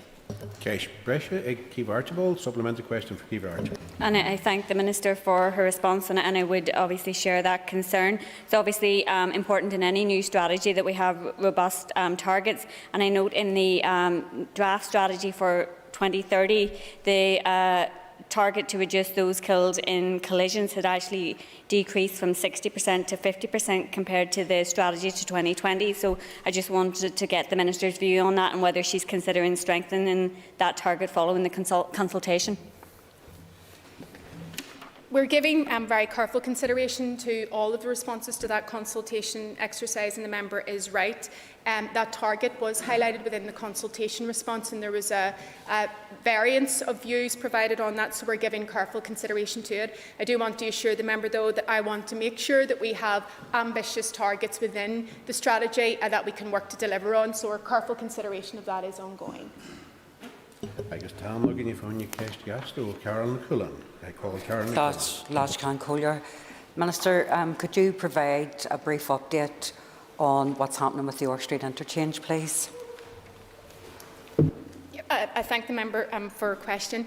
The member will know that I'd conducted an independent assurance test review of it to ensure that the York Street interchange is fit for purpose, that it sits with the executive strategies and also with the Boulder Belfast vision as well, and that we make sure that it takes cognizance of the climate emergency. I'm also very clear that as well as making sure that the scheme works for those who will use it, that it also needs to work for the people who live in and around it. Consultants were engaged to look at place shaping and how we could improve that. They have provided me with the report, and now at this stage what we're doing is we're engaging with local stakeholders to get their views, because I very much want this to be a piece of work done in partnership. I was able to present some of the initial findings to the Healthy North Belfast meeting recently, and as soon as that engagement is complete, then I will hopefully be in a position to publish the report, and then we can move very quickly to the next steps. Carolyn Cullen. Thanks. Just want to thank the Minister for that quick update, and I'm pleased that she is now at the final stage where hopefully she will publish a report before her time in office. Can the Minister confirm that this will be the case? I'm very keen that we are able to publish this as soon as possible. I also think that it's really important, though, that we do have that engagement with local stakeholders and the local community as well. So that's the piece of work that's ongoing. As soon as that's complete, then I will be moving to publish the report and clearly identifying the next steps for this hugely strategic and important project. Members, time's up, so just take your ease while we move to the next item, please.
Okay, members, we will now move on to questions to the Minister of Justice.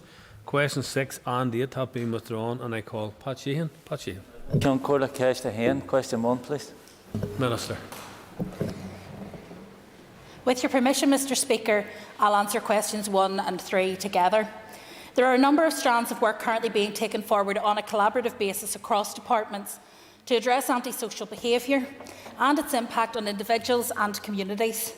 At an operational level, Policing and Community Safety Partnerships, PCSPs, which are funded by my department, work in partnership with designated partners, statutory bodies and the voluntary and community sector to develop solutions to address community safety issues and antisocial behaviour. New action plans and project initiatives for the year 2022-23 are currently being finalised. The Department continues to work strategically with relevant partners to address ASB, including through forums such as the Strategic Partnership Group and the Interagency Group, which works to implement community safety initiatives in the Lower Ormeau and University area. My department has also established a Community Safety Board, a multi-agency strategic partnership forum set up to link the strategic and operational response to community safety issues, including ASB.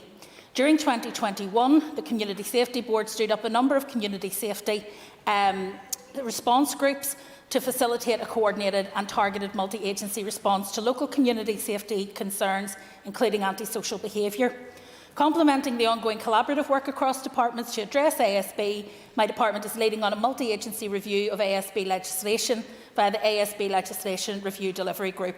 The objective of this review is to ensure that the relevant authorities across housing, justice and local council have effective and proportionate enforcement powers in place to deal with ASB. The delivery group is currently considering 9 legislative powers, 4 of which were added to the review following public consultation and engagement. Work to date has involved detailed assessment of new legislative measures applied in other jurisdictions in response to ASB and their success, and careful consideration of whether equivalent powers are required in Northern Ireland and the potential implications. To date, considerations have been completed on 4 powers: absolute grounds for possession, civil injunctions, provisions relating to noise, nuisance and criminal behaviour orders, and the group will be finalising their consideration of a 5th power in the coming weeks, and the remaining powers are being actively considered. Where legislative change is proposed, each departmental lead will be responsible for taking forward any subsequent legislative process within the timeframe set by their individual department's legislative work programme. We're well over time now. Supplementary, Patsy. I thank the Minister for that answer. For some communities and individuals, antisocial behaviour is more than just an inconvenience. It's a living nightmare for some people, and the Minister will be well aware of documented cases where people have taken their own lives. So would she agree with me that work needs to be expedited to tackle this problem and divert young people away from this behaviour, which is so distressing? The issue of youth diversion is something that both, for example, the Youth Justice Agency in terms of its early intervention programmes and also the Department for Education in terms of its youth service do actually try to engage themselves in, but the member will be conscious that for us to be able to do that well and to be able to address issues in a coherent way, we also need the legislative tools available to ensure that, for example, we have the powers of seizure for on-street drinking that we need, which we know there were flaws in the previous attempts to be able to achieve that, but also that we can work closely with communities to ensure that their particular priorities are taken into account. And I think contacting the PCSPs at this time as they finalise their programmes is an important part of ensuring that diversionary work continues. Claire Sullivan. Thank you, Mr Speaker, and thanks, Minister, for her answer thus far. In my constituency in Limavady, we're currently experiencing quite a difficult antisocial behaviour issue, and I know colleagues from across the constituency have asked for that to stop. But operationally on the ground, this is a responsibility for the PSNI, but what they would tell me is that the legislation doesn't support them to take that through the full criminal justice system. Antisocial behaviour as well is a pattern of behaviour. Are there any plans to capture within legislation this pattern of behaviour so that we can bring people to justice and hopefully deter anyone else from carrying out this type of behaviour? Well, in terms of legislative opportunities, obviously I've set out the 9 legislative powers that are being dealt with, and those were added to during the consultation phase, so members have had an opportunity to be able to highlight areas where they feel that there is an issue. Antisocial behaviour can also amount in some cases to harassment, and so it may be worth the member discussing with the local police whether or not harassment laws can be used where a particular person is being targeted by antisocial behaviour, and whether or not there are opportunities in that to be able to pursue prosecutions in a more structured way. In terms of antisocial behaviour, obviously we're looking at criminal behaviour orders and noise nuisance as part of the work that we're doing, but I think that there are other legal measures that may be available, and I would certainly be happy if the member would like to discuss that with my officials and seek guidance. We would be happy to assist. Bradshaw. Mr Speaker, and thank you, Minister, for your answers so far. Minister, you'll be aware that every year there are issues in the Holy Land area of South Belfast, and the residents there are already starting to be nervous about what is to come this year. Can you offer them a reassurance that work is underway to put in place a multidisciplinary cross-department approach to addressing it? Thank you. Well, I think the recent behaviour, scenes of disorder and criminality in the Holy Lands and in the wider area are completely unacceptable. I think that's been recognised by everyone who is involved in trying to overcome those issues. There are some issues that I think are a matter of antisocial behaviour, but there are others I think that have a structural basis, and that is why we're working with the Strategic Partnership Group to address the underlying causes in the area. For example, the overpopulation of HMOs has created issues. There are other issues in terms of seizure of alcohol, which has proved to be difficult in the past. And so what we hope to do in the near future is appoint an intervention manager for the Holy Lands, and there has been joint departmental funding associated with that to work very closely and in a cross-community, in a cross-departmental and inclusive way with the local community to develop plans for the area. I think actions at strategic level through policy development and implementation are the ones that will bring the most lasting resolution to issues in the area. However, that is not to say that we're standing back with respect to the plans that are being made for the immediate future, and obviously our operational partners are heavily engaged in work to ensure that we can get through St Patrick's Day and people can actually enjoy it rather than fear it and dread it and have to suffer through it like it's a nightmare. Call George Robinson. Thank you, Mr Speaker. And could I ask the Minister if the policing issue could be looked at in the Causeway Coast and Glens area, where there is a shortage of officers on the ground to tackle the present antisocial activity, particularly in the Limavady town area in the evenings. And we've got windows broken, street lights damaged, people's homes attacked. The situation is just getting out of control, quite honestly. Well, I thank the member for his concern, and I understand both from his comments and also from those of Ms Sugden that there are serious issues in that locality. I think, however, I can't make commitments on behalf of the PSNI. Operationally, they're independent of my office. However, I would be more than happy to meet again with representatives from the area if it would be helpful in terms of looking at what additional powers or what additional opportunities there might be that those who are involved in this kind of activity can be brought to justice. It isn't a minor issue because it's not just, Mr Speaker, on the occasions when people are suffering from antisocial behaviour that they are stressed and anxious. It's also on the nights in between when they fear it's going to start again. It destroys people's lives, it destroys their quality of life, it affects their mental health, but it also can cost them a lot of money in terms of damage to their property, particularly in cases where that damage is low level but persistent. And so I have huge sympathy with the residents who are having to live with the consequences of the behaviour of others, and I'm more than happy to try to engage as far as I can with members to see if there is any more that can be done. I would also obviously encourage him to speak to the PCSP in the area to see whether it's possible to get resources targeted at those specific areas. I call Tom Buchanan. Number 2, Mr Speaker.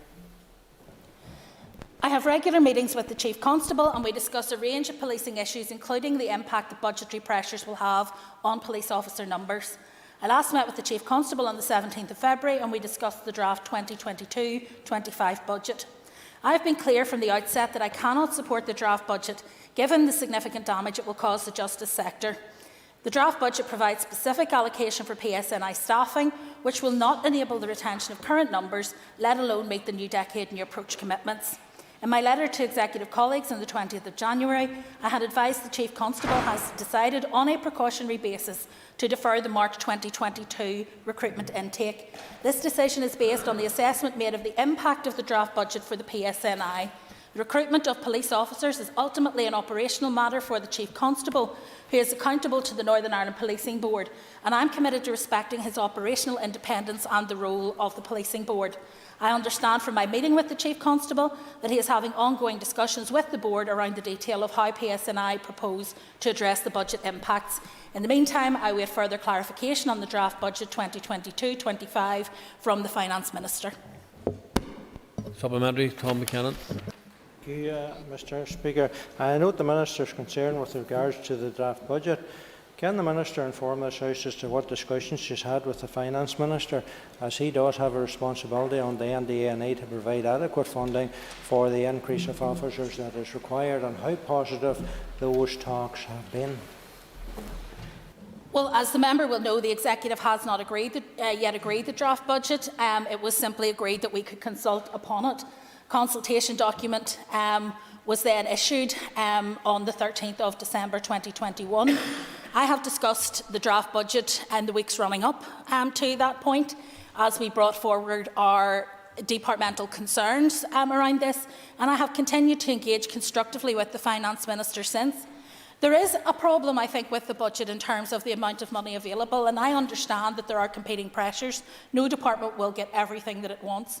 However, we have made it very clear in the Department of Justice that while we're willing to be pragmatic about the spread of the finances, what we cannot do and what it would not be reasonable to do is to make decisions at this point for 3 years that will lead to a lasting damage to the justice system, that would ultimately undermine confidence in policing and justice, and lead to extremely long waits in court, to extremely long waits for those who work in the justice system to be paid, but also an increase in the kind of antisocial behaviour and non-responsiveness of police officers because of lack of numbers. Those are the things that ultimately define confidence in the police service, and therefore it is important that not only the police service but the entire justice system is adequately funded.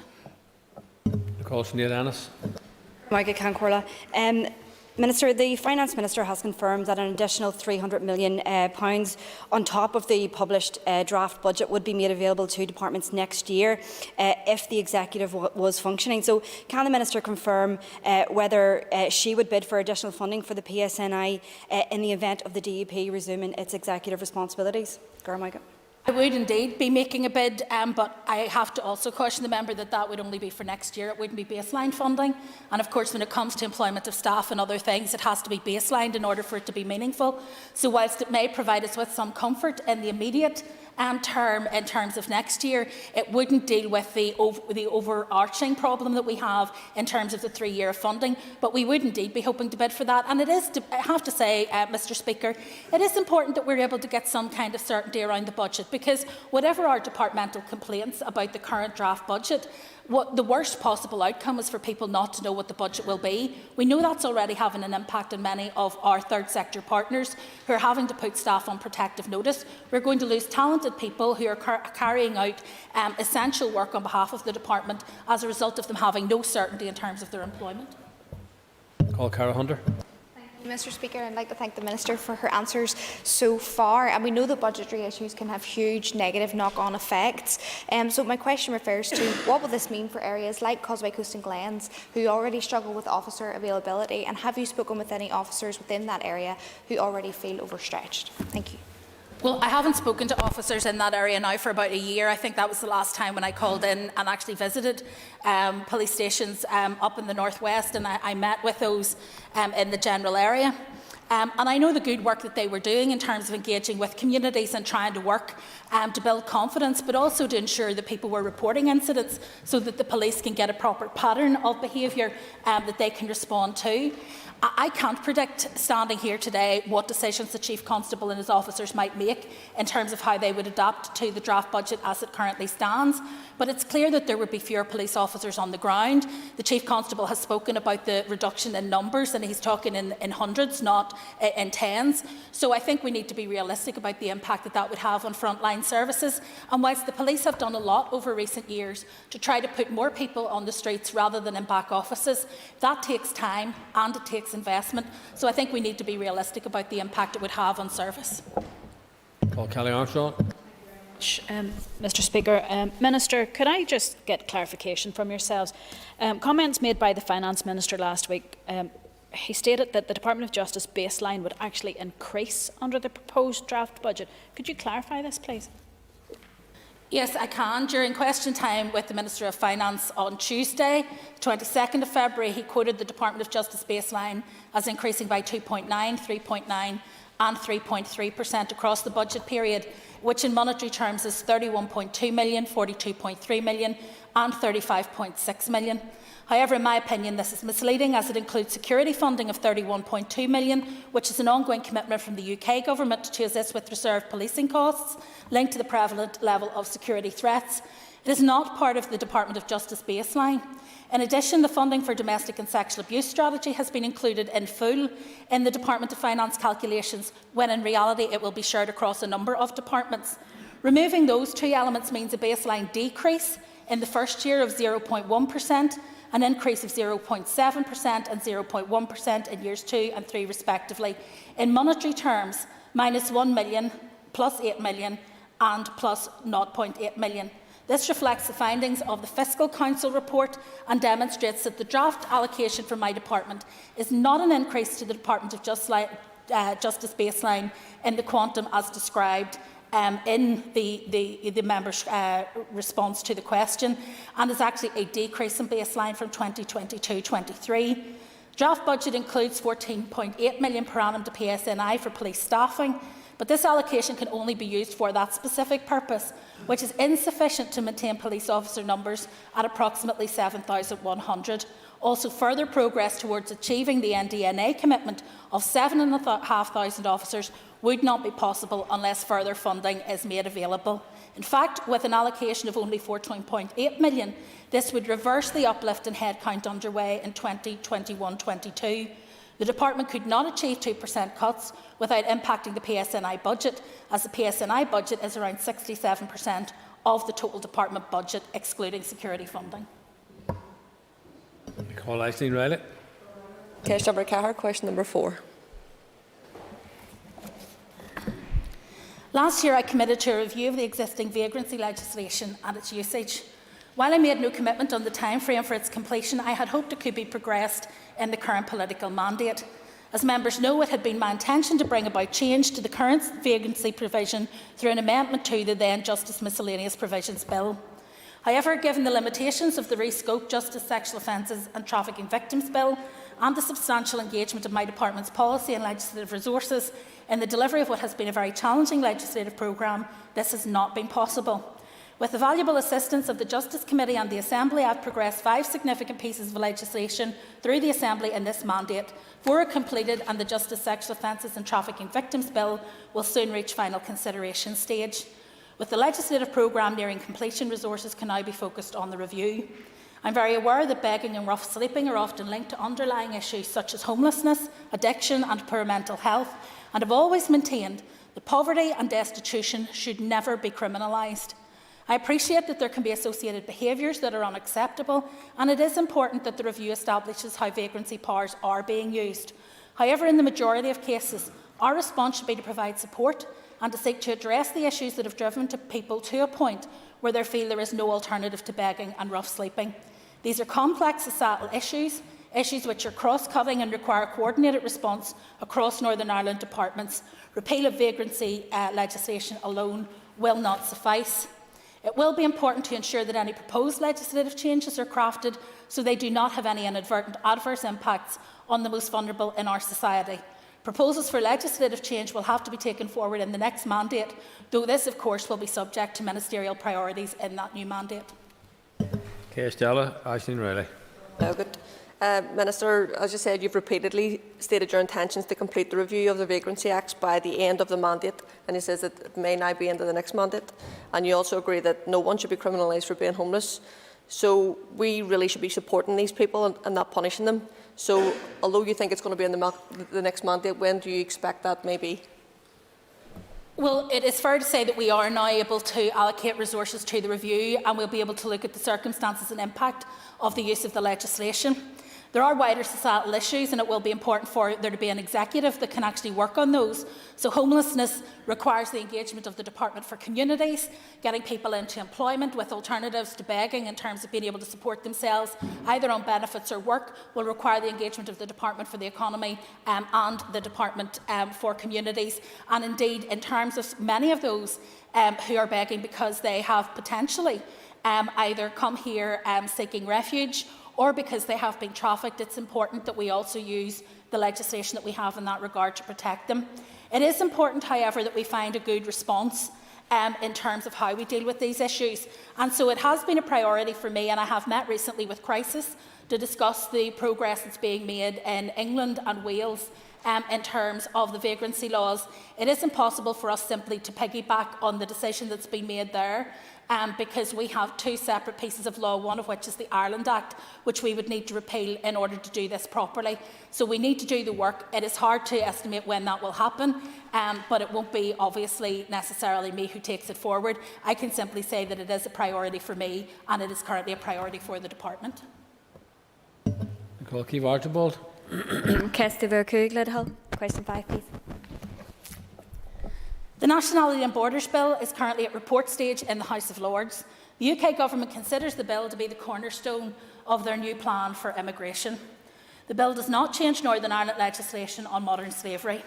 Part 5, modern slavery, of the bill will, however, make changes to the law on modern slavery insofar as it relates to the operation of the National Referral Mechanism. The bill seeks to ensure victims are identified and supported as quickly as possible through the National Referral Mechanism. These changes include, but are not limited to, the following: setting a deadline for potential victims to disclose full details of their exploitation, clause 58, excluding victims of slavery and trafficking from protection who have been identified as a threat to public order based on a previous conviction, clause 62.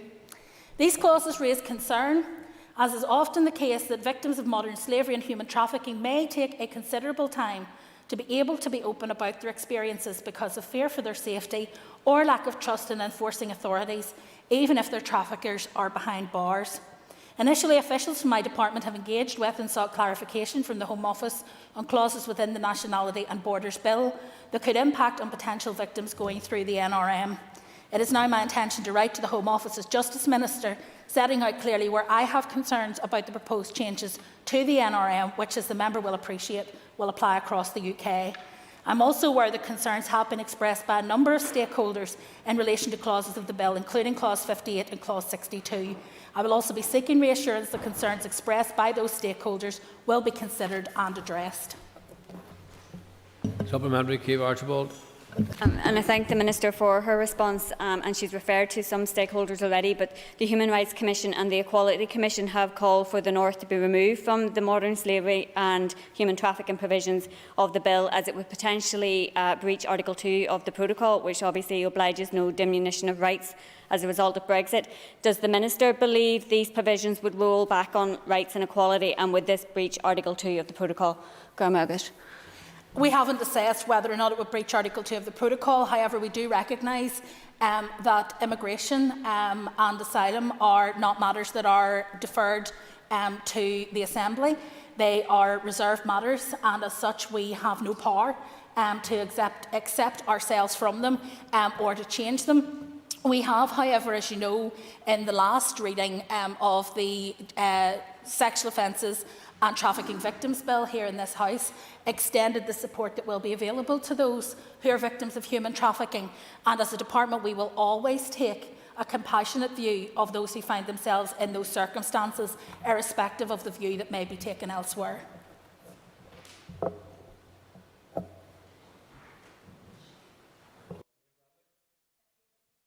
Minister, could you give your assessment on the reasons behind the broad upward trend in the numbers of adults and children who are currently referred to the NRM as potential victims of trafficking since 2012? Well, I think it's very difficult in order for us to be able to assess the reasons. There can be a number of complex reasons. Some of it is because people are more aware of the mechanism and because people are coming forward and reporting crime more effectively. That gives the opportunity, therefore, for people to be referred into the mechanism. And in other cases, it is because there is potentially some increase in activity. And so I think we need to take those figures and look at them very carefully, ensure that we have the resources available in terms of both being able to protect those who are potentially victims of modern slavery, but also to prosecute those who are involved in tackling those crimes and ensuring that they can pursue offenders using all the available tools at their disposal. Kelly Armstrong. Thank you, Mr Speaker. Minister, thank you so much for the work that you do in the area of modern slavery and human trafficking provisions, and just to pay tribute to Invisible Traffic in my own constituency who work so hard. But does the Minister share my concerns that the UK Government's hostile environment policies, including the ban on work for those seeking asylum, risks further marginalising vulnerable people and leaving them at risk of exploitation through modern slavery or trafficking? Mr Speaker, I do share those concerns, and indeed I know that, having spoken to others who work in this field, that they share those concerns. We have seen over the last week people who had lives, jobs, families, stability being thrown into absolute turmoil as a result of a war that no one asked for and no one wanted. Those people are being displaced from their homes and they are seeking refuge all over the globe, and particularly all over Europe. These are people who have skills and abilities and dignity, and they want to be able to work and provide for themselves and their families. They do not want to be reliant on handouts from anyone. And I believe that it is incumbent on us, if we are to fully deal with issues of human trafficking, with issues around asylum and refugee status, that we allow people who are here, who do not have a decision made about their long-term future within 6 months, to be able to find employment, to be able to work in employment that they are qualified to work in, and to be able to rebuild their lives. Given that some people remain in the system with no decision for 4, 5 and 6 years, I think that it is an indignity on them and their family that they are left to scrape and scrimp on what are paltry amounts of money in terms of being able to survive. People who are in that situation have already been traumatised. Part of their recovery is about restoring their dignity and agency, and I believe that work is one key way that we can do that. Nicole Trevor Clark. Number 7. Since the onset of the pandemic, the Northern Ireland Courts and Tribunal Service has, along with the judiciary and other justice partners, continued to provide essential public services within a challenging public health environment. The safety of court users and staff has been effectively managed through the completion of COVID-19 secure risk assessments and the implementation of all mitigations recommended by the health authorities. The fact that Northern Ireland Courts and Tribunal Service has not had to close a venue as a result of a COVID-19 outbreak, I think, is testimony to the effectiveness of the mitigations they have operated. The mitigations currently in place at all court and tribunal venues include facilitating remote hearings as well as physical attendance, arranging the physical environment to allow social distancing, increasing the provision of mechanical and natural ventilation, providing physical screens in courtrooms and at counters, and providing an enhanced cleaning service. For those people attending court and tribunal venues, Northern Ireland Courts and Tribunal Service is still reminding people that to keep themselves safe, they should only attend court when required by the judge, should continue to wear face coverings, should continue to maintain social distance from others, and should continue to practice good hand hygiene. My officials are continuing to engage with colleagues from the Executive Office and Department of Health to ensure that the safety measures at courts and tribunals venues remain proportionate and consistent with the public health guidance. Supplementary, Trevor Clark.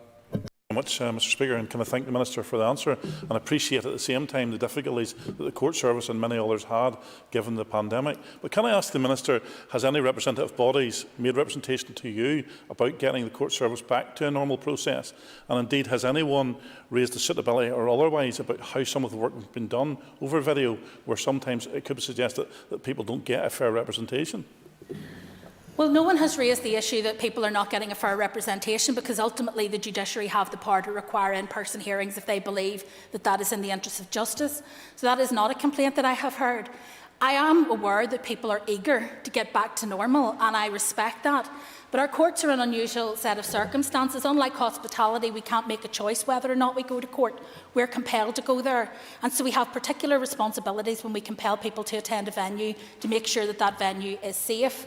From our perspective, we are moving through the process of relaxations. However, in terms of COVID recovery, the biggest challenge is not actually where people are based or whether or not they do their work in a hybrid fashion. The biggest challenge we will have is if we don't have the resources to have the qualified staff to be able to work at the rate that we are at the moment, which is around 115% across the entire justice family in terms of output. If we continue with that, we will see court recovery in the next 2 years. If we don't, then we could be looking towards 2027 before we see the High Courts back to normal levels of business. And that ends the period for a list of question members. We will now move on to 15 minutes of topical questions. Question 3 has been withdrawn, and I call Cathal Boylan. Can the Minister confirm or is she aware of prisoners in both Maghaberry and Hydebank women's prisons being denied in-person visits, given the fact that the COVID-19 restrictions have been removed in wider society? Well, first of all, it is not the case that people are being denied in-person visits. In-person visits have been restored within the prison system. They are there alongside the opportunity to have virtual visits. There are restrictions still in place in that we still have screens in place at visitation, because we believe again that we're trying to protect what is a residential population with no choice over exposure. Members will be aware that there have been now for the first time some cases within the prison in Maghaberry, which is highly unusual in that we have managed to keep COVID out of the prisons until this point in time. So COVID is not over, certainly not for those who are vulnerable within our prison system, and we need to work towards a date where we're able to remove the remaining restrictions. At the moment, that target date is the 4th of April. However, we will look very carefully to see how things are on the ground outside to make sure that we keep those in the prisons inside as safe and secure from COVID as we possibly can. Supplementary, Cathal Boylan. I'm going to thank the Minister for her response, but Minister, clearly the likes of the screens and local robust measures are burdensome for both prisoners and the families, and you give a provisional date. Is there any opportunity for that provisional date of the 4th to be brought forward? Well, we are working through a series of measures that would need to be removed, and obviously we are aware that in terms of visitation, the screens are a concern for some prisoners. However, we have to be proportionate in the discretion that we show in terms of what is safe and what isn't, because it isn't just that prisoner who is affected, it's every other prisoner on their wing if they contract COVID. So we need to move with caution, but without holding back where we can move forward. If we're able to remove screens in advance of the 4th, and that's the date we're working towards for removal of all the restrictions, if we're able to remove screens in advance of that date, we of course will. It's not about putting the foot on the brakes in terms of making change, but we do have to be very conscious of the vulnerability of some of those within the prison system in terms of underlying health conditions, and we need to make sure that they are safe and secure within our prisons, and that is our primary responsibility. Bradley. Thank you, Mr. Speaker. Minister, no doubt like me, you will be aware of the outpouring of goodwill that exists from the people of Northern Ireland towards the people of Ukraine and indeed the anti-war protesters in Russia. And in the absence of us having an executive to give expression to that goodwill or coordinate any type of reach out to help those in need, can the Minister give me an assurance that she will scan her department and audit through it for any possible routes or access to help that she could help coordinate and help give the people of Northern Ireland give expression to their desperate need to help those people who are waiting for us? Well, I completely concur with what the member says in respect of the appalling scenes that we've witnessed over the last number of days. It is hard to believe that people who were living normal lives like us, holding down jobs like us, raising their families, going to school, going about their normal life like we are, have now been thrown into the kind of turmoil that we have seen visited on our television screens over the weekend. It is horrific. And I know how difficult it will be for those from Ukraine who are resident in Northern Ireland who desperately want to know that their families are safe, that they are secure, and most of all, they want to be reunited with their families so that they have that assurance. We have very few powers, Mr Speaker, in respect of international issues, but if there is anything that my department can do to aid that work, we will be more than happy to do so. But I am happy to make a call from my perspective that I believe that the government now needs to lift the restrictions in terms of people moving from Ukraine, that they should not need to have visas and paperwork in order to be able to seek refuge here in this part of the world. I think it would be absolutely wrong for us to stand on those issues and hold people outside safety who could otherwise be here and be secure and start to rebuild a life. Because all of them will say they want a life in the here and now, but most of them will say they want to return. It is their home. It is where they belong. They're not coming here for any other reason than that they are currently not safe in their own homes. And I think we should be open in terms of how we support them. Supplementary, Sinead Bradley. I thank the Minister for her answer and in particular putting on record her view, which I share entirely, on the visa requirements being required to be lifted, and I would request that the Minister express that directly to the Prime Minister and the Home Office from her department view. On a more practical level, Minister, I know there have been callings across this House where members are willing to do practical things like open constituency offices for drop-off points, and I would ask the Minister if she could, along with other ministers, and I appreciate it can't be through the platform of an executive, but along with other ministers, reach out, have conversations and try to coordinate some sort of practical effort and act as a leading voice in this, because people do want to help. I'm more than happy to commit to do that, Mr Speaker, and I don't believe that there would be any resistance from any of the ministers in terms of wanting to assist with humanitarian efforts to assist those in Ukraine who are living at the moment in some of the most horrendous circumstances. Well, Caroline Killen. Minister, I welcome the long-awaited stalking legislation which has come through, which will no doubt give legal protection for the main part, women and girls. Can the Minister confirm when does she think this legislation will be operational? It's our hope that we will be able to have royal assent in the next few months, and that the offence itself will be operationalised by the end of the summer. And then hopefully the protection orders themselves will be available from the end of the year. Supplementary, Caroline Cullen. I welcome that, but what I suppose that, the sector and everyone else will be aware of the timescale, but certainly some of the feedback is we hope that will be the case.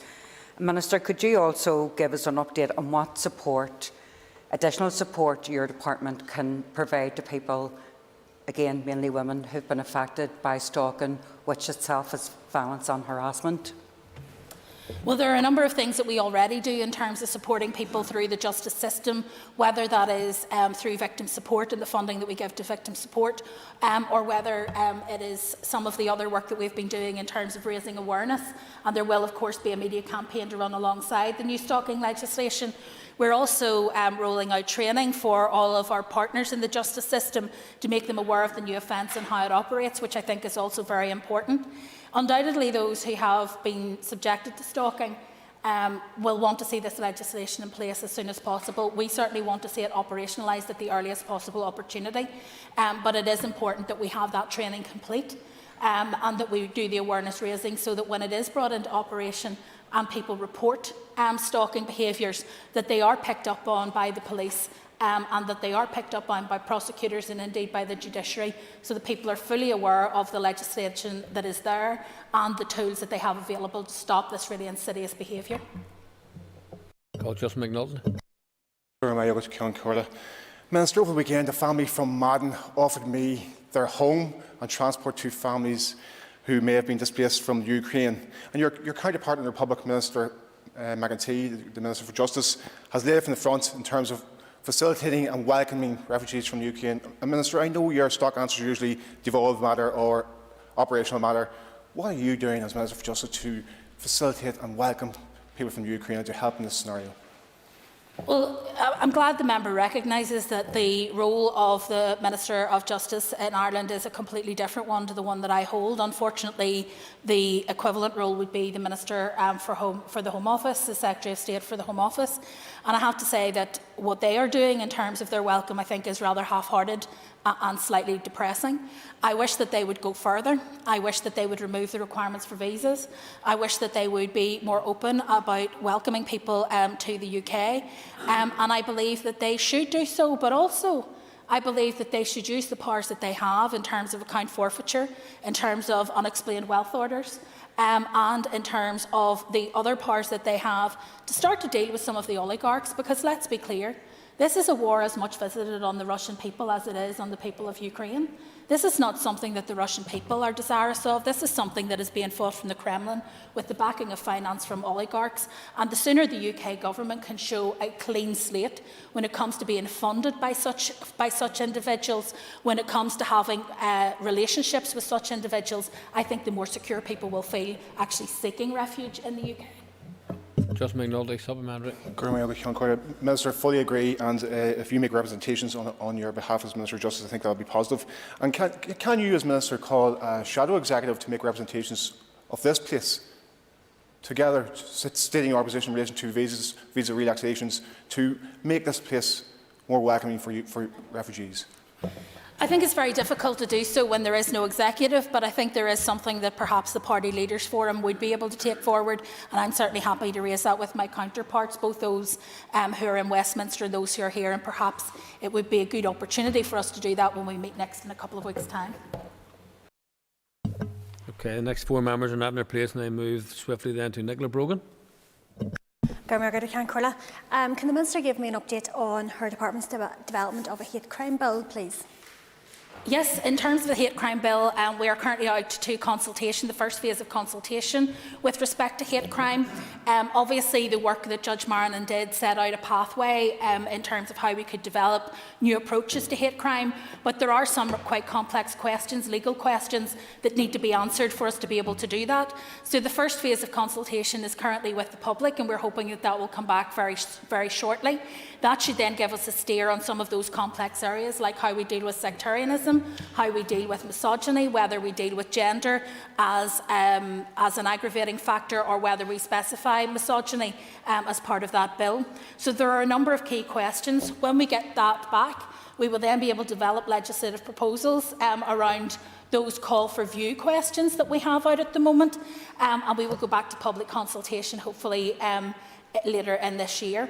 Our hope would be that a hate crime bill would be able to be brought forward in the next mandate, hopefully in the early stages of the next mandate. It's likely to be a complicated piece of legislation, but it's one that I think is of huge importance in terms of protecting people's dignity, their rights, and also their safety and security. And I think it's something that, as a minister, I am passionate about driving forward, and I will continue to do that until someone replaces me, potentially after an election. Supplementary, Nicola Brogan. Thank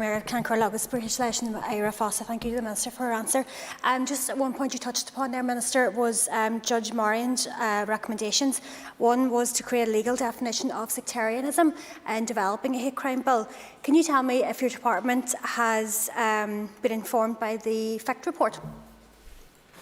Well, one of the issues that arises from the hate crime consultation was that I had written to colleagues in the executive and asked for their views, both in terms of what they intended to do with regard to the FICT report, what the plans were in terms of taking forward any of the recommendations, in order that we wouldn't cut across each other in terms of our plans. Unfortunately, we never got to that point because the report was published without any action plan attached. I think that is a huge missed opportunity, given that we spent £800,000 in developing the report. I think the very least people would have expected was that we did something with it. However, given where we are at the moment and without an executive, we are actually simply moving forward and asking the public for their views in terms of how we define any new hate crime that would relate to sectarianism. And on the back of that, we will then hopefully be in a better position to bring forward specific proposals in that area for a new executive to consider. Members, time is up. Members, please take a ease for a moment or two. We move on to the next item on the order paper.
Going for broke. Okay, members, we're on the consideration stage of the budget bill, and I call the Minister of Finance, Conor Murphy, to move the bill. I move that the consideration stage of the Budget Bill 2022 is now taken. No amendments have been tabled to the bill, and I propose therefore by leave of the Assembly to group the 8 clauses of the bill for the question on stand part, followed by the 4 schedules and the long title. There are no objections. The question is that clauses 1 to 8 stand part of the bill. All those in favour say aye. Contrary, no. The ayes have it. The ayes have it. The question is that schedules 1 to 4 stand part of the bill. All those in favour say aye. Contrary, no. The ayes have it. The question is that the long title be agreed. All those in favour say aye. Contrary, no. The ayes have it. That concludes the consideration stage of the budget bill. The bill stands referred to the Speaker. Members may wish to note, as the bill is proceeding under the accelerated passage procedure and further consideration stage is listed on the provisional order paper for 7th of March, the deadline for amendments is 9:30 a.m. on Wednesday morning. Okay, members, take your ease for a moment, please.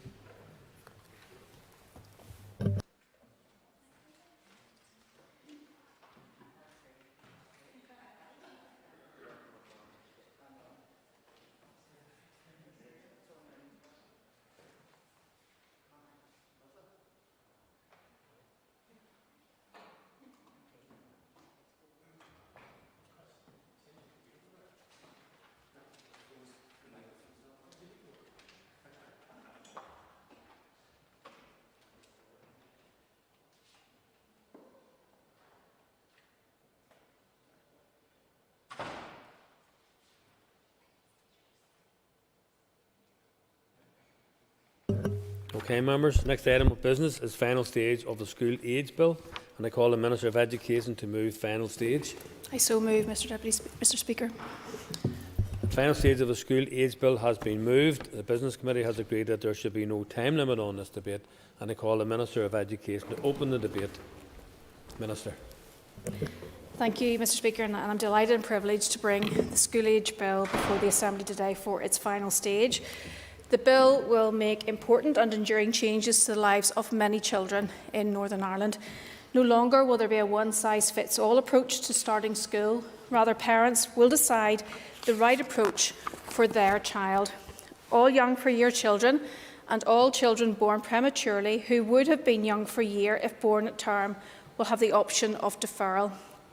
As members know, there has been long-standing concerns that children born towards the end of the school year suffer adverse educational impacts by virtue of starting school at a younger age than their peers. When I was a member of the Education Committee, I advocated consistently for greater flexibility, and when I assumed office in June last year, I made sure it was the top legislative priority for my department. In summer 2021, I commenced a major review of our approach to school age starting. My officials have since that time engaged extensively with key interest groups and stakeholders to develop the proposals for change which form the core of this bill. That work has led us to today's final milestone. I'm committed to ensuring every child has the best start in life. This new approach to school starting age is a key part of a wider suite of departmental policies, such as implementation of the Fair Start report, investment in nurture, and the Children and Young People's Strategy. Each of these aim to support and develop children throughout their time in education and recognise the importance of early years to our children's development.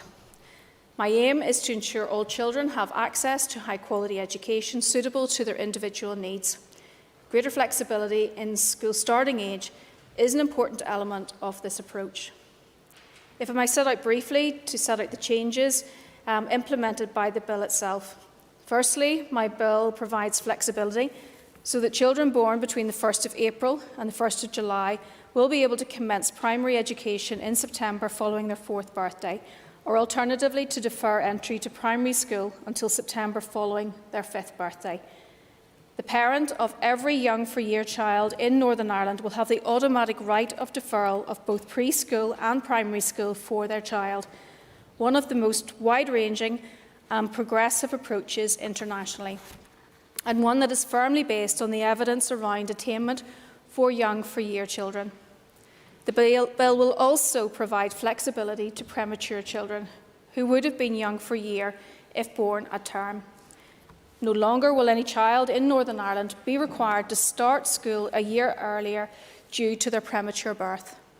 Secondly, my bill ensures that children who defer do not reach the lower limit of compulsory school age until after their 5th birthday. This removes any requirement to provide full-time home education in the year before deferred children commence primary school. Thirdly, my bill amends the definition of the upper limit of compulsory school age for those children who defer entry to primary school so that they will continue to receive 12 years of compulsory education like all other children. This means children who defer will not leave education at the end of Year 11, midway through their qualification courses. This is a very important measure to ensure equity of educational provision for children who defer. Finally, the School Age Bill also amends the regulations for preschool admissions to facilitate deferral of preschool education. This means parents of children born between the 1st of April and the 1st of July can choose for them to attend preschool in the school year following their 4th birthday. This approach will allow children who defer to access preschool immediately before commencing primary school and provides important continuity of early years education. So let us reflect. This passage of reform represents the biggest change in our approach to school starting age in many decades. Such change is unprecedented in its scale and scope and will transform the lives of many children in the years ahead. Northern Ireland will now have one of the most progressive and evidence-based approaches in the world. Thank you, Mr. Speaker. Thank you, Minister for that. And I call Chris Little, the Chairperson of the Education Committee. Thank you, Mr. Speaker. Flexible school start age and the campaign for it has been long running, and I welcome this achievement that we've reached today here at the Assembly and the bill that the Education Minister has proposed, which will give greater flexibility and indeed the option to defer school start age for children born in April, May and June, and indeed prematurely in those months. I want to recognise the work of Tiny Life Early Years and Belfast Mum for leading the campaign in relation to this important legislative provision. And as the Education Minister acknowledged, the work of the Education Committee has been so long running on this issue that it started when she was on the Education Committee, which is testimony to the persistence that has been shown in relation to this important provision to get greater flexibility in school start age. I raised this issue as a priority of the Education Committee with the Education Minister in our first day meeting, and I welcome the urgency with which the Education Minister and her officials have undertaken this work. It is credit to the Minister and the Department that she saw an opportunity to deliver this legislation before the end of this mandate and worked closely with the Education Committee to agree accelerated passage and to work together to bring forward important and useful amendments to the bill that will allow for a substantive review of its provisions, and also included the criteria of prematurity in the provision of the bill as well. So, Mr. Speaker, this is a good day. It is, as the Minister says, a good piece of legislation that will deliver meaningful change and greater flexibility for children in those categories provided for that really need it to start school at the appropriate age for them and to set off on their educational journey with a sound foundation to go forward from. So we welcome the final stage of this bill today. We welcome the fact that it will be in place to give those children this opportunity as soon as the next school year, and we look forward to seeing it pass into Royal Assent. Thank you. I thank the member, and I call Nicola Brogan. I'm really pleased to stand here today at the final stage of the school age bill, and to once again express my support for this very important bill. I've said it a number of times before, but it is a really important piece of legislation, and it will have a huge positive effect for young children who will benefit from delaying their school starting age by a year. And it will also have be a huge relief for parents who have concerns for their children starting before they feel they're ready to. So it is a really positive piece of legislation, and it's a positive news day today. Can I also just say well done to all of those who have advocated for this here change and campaigned for it for such a long time. Since I became an MLA, I've worked quite closely with Tiny Life and Belfast Mum, who've really campaigned very hard to have a flexible school starting age. So well done to them for getting this legislative change, and well done to the Education Committee and to the Minister for working together and getting this legislative change here today. So Thank you. I call Robin Newton. Thank you, Mr. Speaker, and again I rise to support the bill. School age bill, final stage. Isn't that a nice term to be using today in the chamber? I do want to, like others have done, pay tribute to the groups who have lobbied hard over a period of time on this issue, and indeed particularly Belfast Mum, who has been a very strong advocate of the addressing the issue and lobbying on the issue. And I would Mr. Speaker, want to pay tribute to the Minister for her hard work and indeed her officials for her hard work in delivering this piece of legislation. And indeed to thank the Chamber in agreeing to accelerated passage. I think that we all recognised that there was a need for flexibility here, and not just the flexibility in the age of starting, but indeed provision on preschool education, and indeed to change the time within which the pupil will have the opportunity to remain in school. I think we all recognise that children who were premature and born, and perhaps could have been, one child starting at age 4 years and 2 months, and another child starting at the age of 5 years and 2 months, and within that time from birth to that age, the development of the child was perhaps not allowing the young child, the premature child, to take full advantage of education.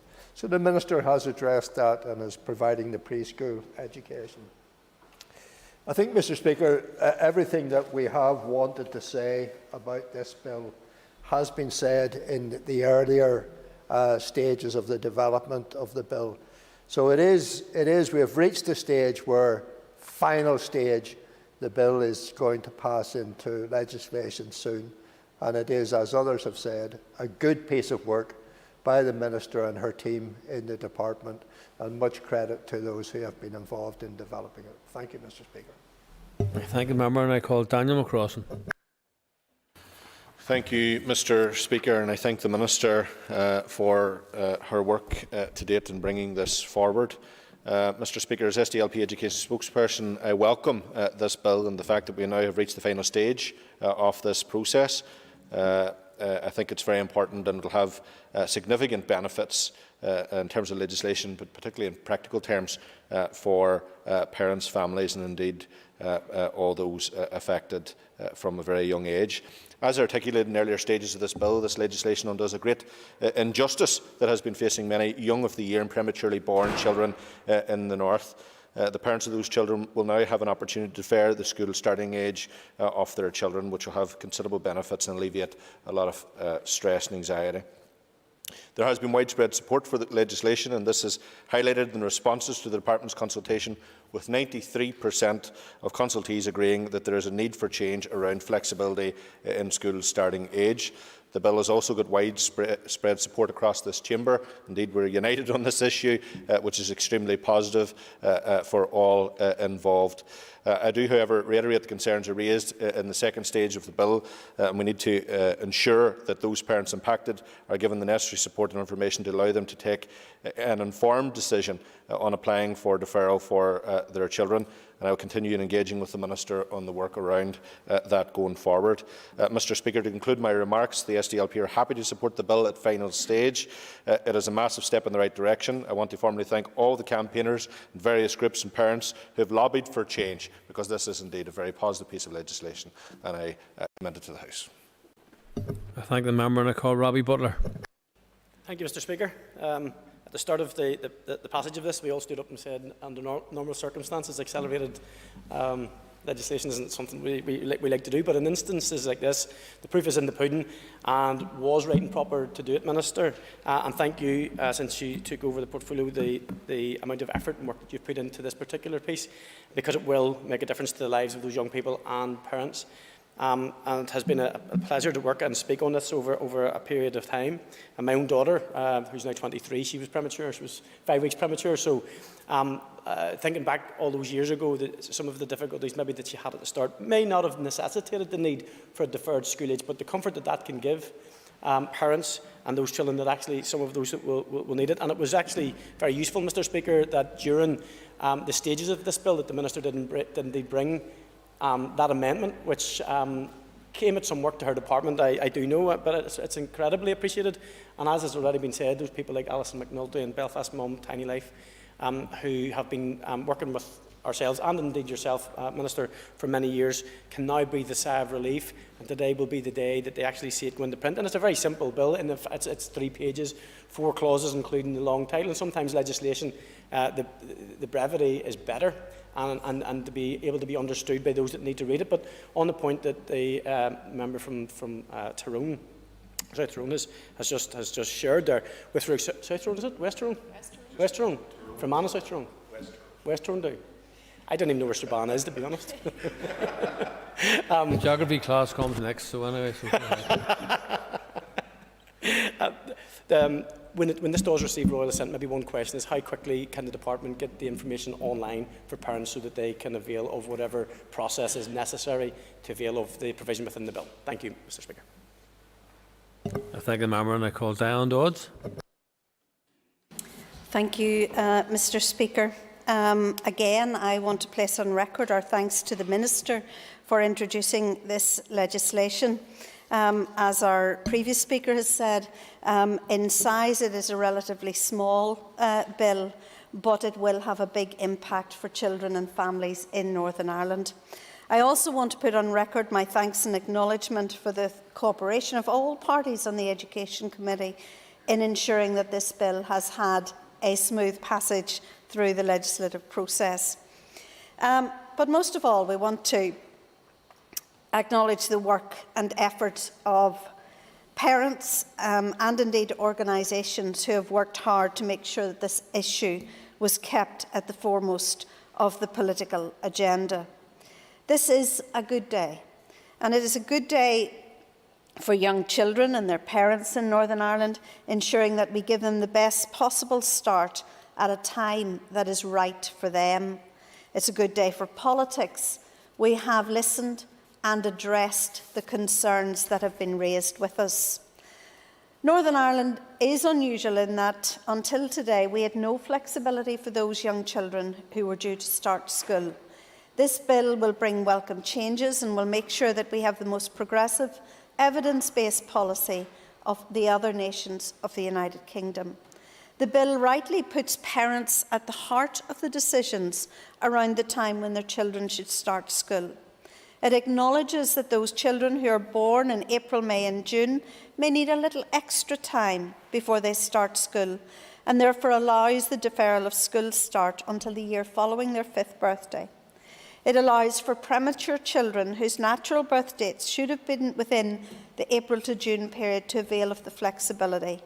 It ensures that children will be entitled to a full 12 years of education and that they should avail of nursery education. And best of all, It is actually going to become operational for September 2022. That is delivery. So a relatively small bill in size, but with a huge scope to change the lives of young children and offer them a better start. Thank you to all who campaigned and who have made the day a reality. Thank you. I thank the member for that contribution, and I call the Minister of Education, Michelle McIlveen, to conclude on this debate. Thank you, Mr. Speaker. And in conclusion, I would like to thank all members for their comments and observations on the bill. It's heartening that there is such consensus on the need for greater flexibility for young three-year children. I know that this bill will provide reassurance and optimism for those parents who are concerned about their very young child starting school shortly after their 4th birthday. So as the school age bill reaches its final stage, I thank those parents and supporting groups that have made the case for both young 4-year and premature children. It's been inspirational to hear their voices, and I'm delighted to be able to bring forward change on their behalf. I would like to pay tribute to Alison McNulty of Tiny Life, who so ably and effectively made the case to include premature children who would have been young for a year if born at term within the scope of the bill. I also like to acknowledge the goodwill and support of the members of the Education Committee in granting accelerated passage for this bill. We've acted together with unity of purpose to bring real change for families right across Northern Ireland. In conclusion, my bill gives choice, real choice, to the parents of many thousands of children born in April, May and June each year, and also to premature children who would have been young for a year if born at term.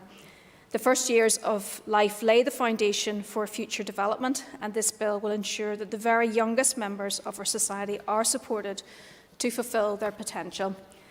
I believe that my bill will sit alongside other important bills passed in recent days as a valuable legacy of the work of this Assembly on behalf of the population of Northern Ireland.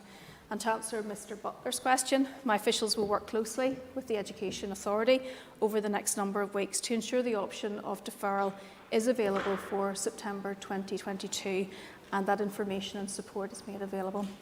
So this is important, groundbreaking and progressive legislation, and I'm delighted, Mr Speaker, to commend the school age bill to the House. Thank you.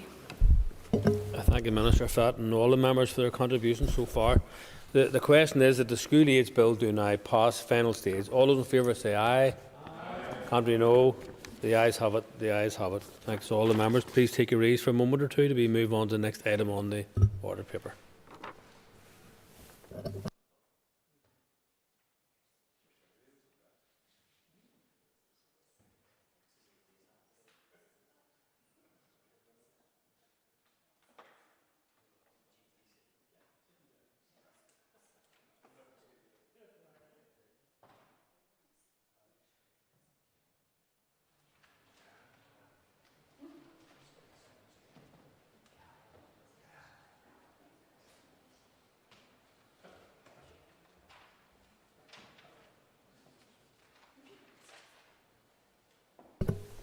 Consideration stage of the General Teaching Council Directions Bill, and I call the Minister of Education, Ms Michelle McIlveen, to move the bill.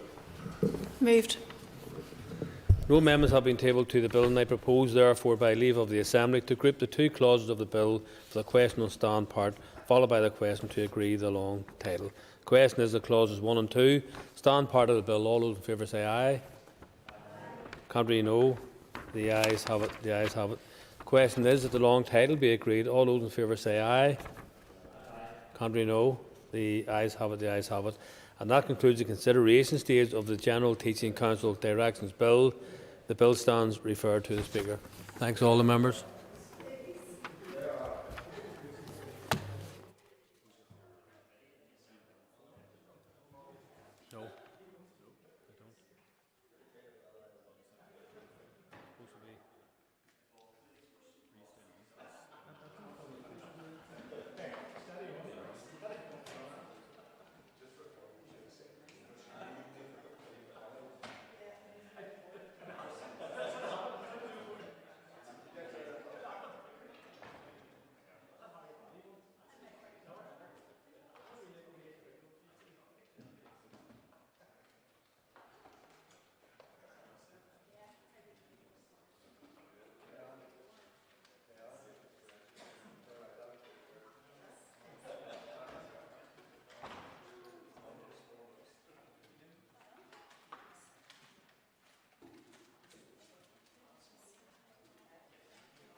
Okay, members.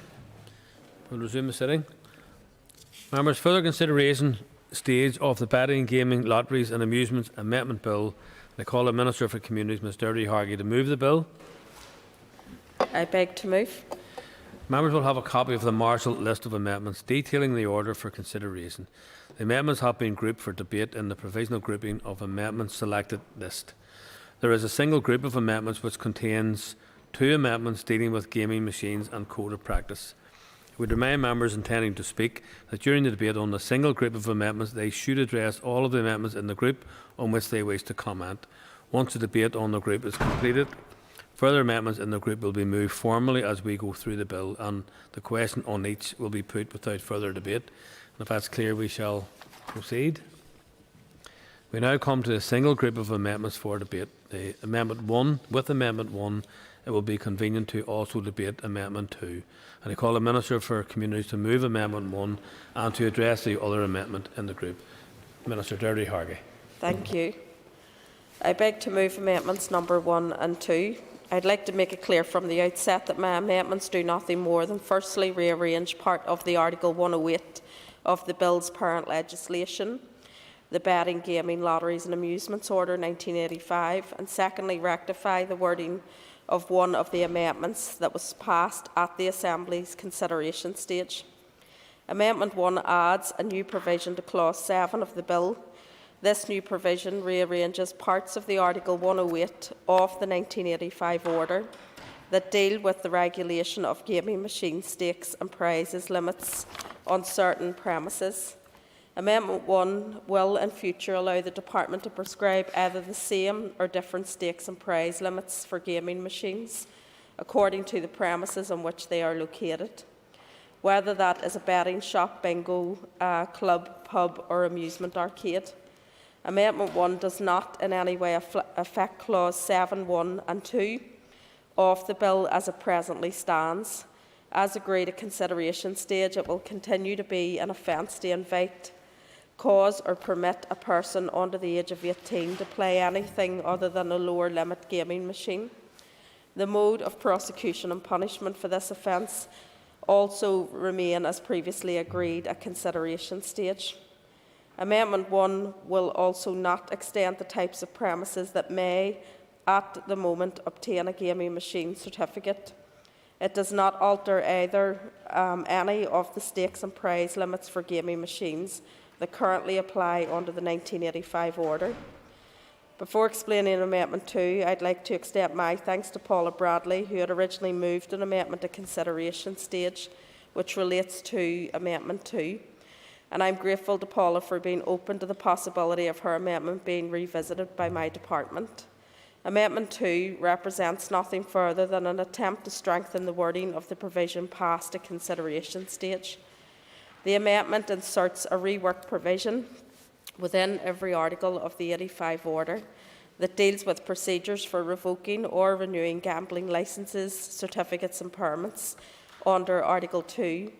The basis for revoking or refusing to renew gambling licences, certificates or permits is maintained, namely in instances where there are serious, repeated or continuous failures to comply with a code of practice issued by my department. Amendment 2, however, widens the scope of the original amendment to now include betting offices, bingo clubs and lotteries. I do not believe it was intended to exclude these activities from the necessary control, but I was concerned that could be the effect. To ensure this cannot happen, Amendment 2 increases the number of provisions within the 85 order caught by the Code of Practice. It is now proposed that the amendment apply to Articles 27.1, 28.1, 42.1, 72.1, 92.1, 103.1 and 1491. These are the amendments. They call the Chairperson of the Committee for... Sorry, I call the Deputy Chairperson of the Committee, Kelly Armstrong. Thank you, Mr. Speaker. On behalf of the Committee for Communities, I welcome the further consideration stage of this bill. You'll be glad to hear that I will keep my comments to a minimum, as the Chair of the Committee has already outlined the Committee's deliberations and views at consideration stage, when she also highlighted that we dealt with many of the important but wider issues brought to us in evidence through the substantial number of comments and recommendations in our report. Mr Speaker, turning to the Minister's proposed amendments regarding gaming machines in the Code of Practice, the Committee was aware of concerns from NIACTA, the Northern Ireland Amusement Caterers Trade Association, concerning gaming machines, so we requested a briefing from the Department at our meeting on the 24th of February on the amendments. Regarding Amendment 1 on gaming machines, the Committee was advised that the proposed new Clause 7A will allow the Department to prescribe either the same or, if necessary, different stakes and prize limits for gaming machines, according to the premises on which they are located, whether that be a betting shop, bingo club, pub, amusement, arcade, etc. The Committee was assured that this amendment does not change the types of premises that may apply for a gaming machine certificate. We were also assured that it does not alter any of the stakes and prize limits for gaming machines that currently apply to those premises under the 1985 order. We were also pleased to hear that any changes to those limits will be made at a later date using secondary legislation and by affirmative resolution to allow for the appropriate scrutiny. The Committee supports Amendment 1. Mr Speaker, regarding Amendment 2, at our meeting on the 24th of February, the Committee was advised that this amendment proposes to change the wording of one of the amendments made at consideration stage to Clause 15 relating to the Codes of Practice. We are advised that the amendment inserts a new provision within every article of the 1985 order that expressly deals with the procedures for revoking or renewing licences, certificates and permits. We also heard that it also establishes a more explicit basis for revoking or refusing to renew gambling licences, certificates or permits in instances where there are serious, continuing or multiple breaches of one or more departmental codes of practice. The Committee heard that in the interests of consistency, the proposed amendment also extends that explicit basis to include bingo clubs, registered clubs and lotteries. The Committee supports Amendment 2. Mr Speaker, I will conclude by stating again for the record that the Committee would have wished to see a more ambitious bill in this mandate, but are aware that the outcome of reviews of gambling legislation in neighbouring jurisdictions will provide valuable information to inform the second phase of reforms here. And as my position as Alliance Community spokesperson, I am very pleased with Amendment 2 to see that Article 28(1) has been included within that amendment, as was brought up at the consideration stage. On behalf of the Alliance Party, we will be supporting the Minister's amendments at further consideration stage. Thank you. I thank the member, and I call Anya Murphy. Guramayoga can Collier, and I will keep my comments succinct and brief, as both the Minister and Committee Vice Chair have largely touched already on many aspects. I rise in support of both amendments put forward by the Minister. As previously outlined during the different stages of this bill, Sinn Féin support this bill and believe it will go a long way to updating our outdated and complex gambling legislation. This is a very welcome start to gambling reform here in the North. In terms of the two amendments, we welcome the Minister bringing them forward as a result of technical issues that came about after the previous stage. These amendments will further strengthen the bill and ensure the policy intention and objective is met. Amendment 1 will bring us back in line with the Minister's original policy intention. In relation to Amendment 2, this will help strengthen the wording of the previous amendment passed at consideration stage. It increases the scope to ensure that all forms of gambling are included in terms of control and regulations.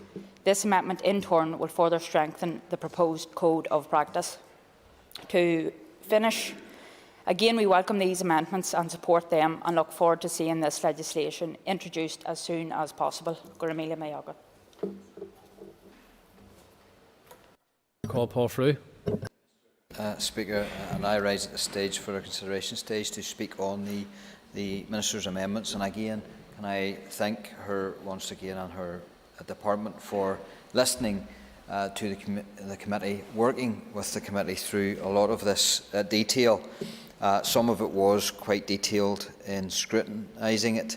And again, I would just put on record my thanks to the Minister's officials who attended the committee quite often to discuss and go through each aspect of this bill and the amendments therein.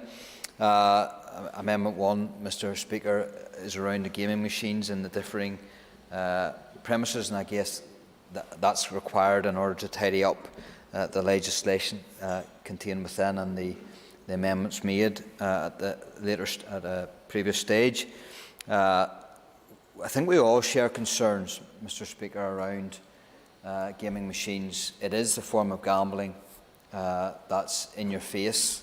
The flashing lights in the dark rooms that draw young people to gaming machines. And sometimes gaming machines is the start of it, and it can lead on to other things. And again, you can lose a lot of money through a gaming machine very, very quickly.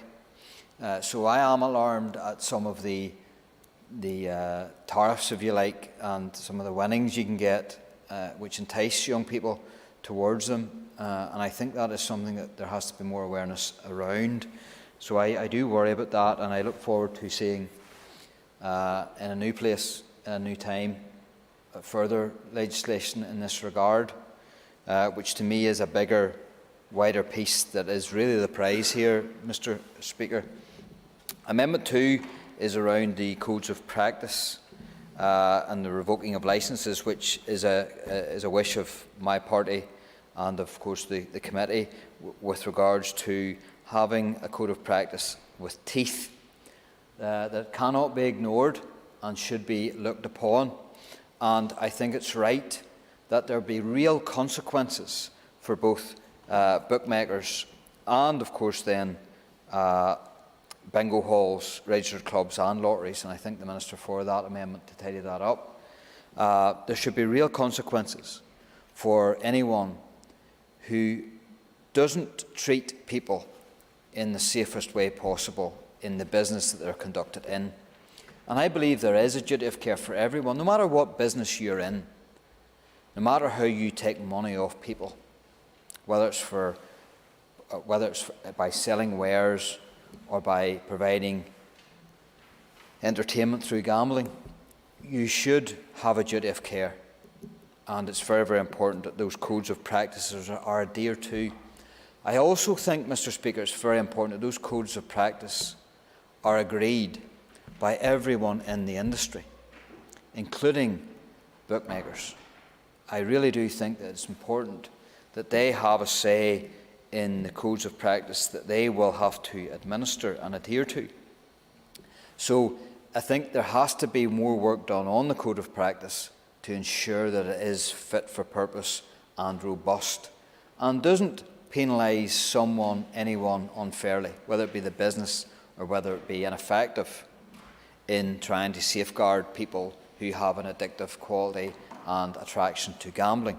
So it's that balance that the code of practice should try and get to that will help people with addiction, but will also ensure that it's effective to not only bring bad practices to light and to stop bad practice and to be able to punish bad practice, but also that makes it more effective and efficient for everyone in the business.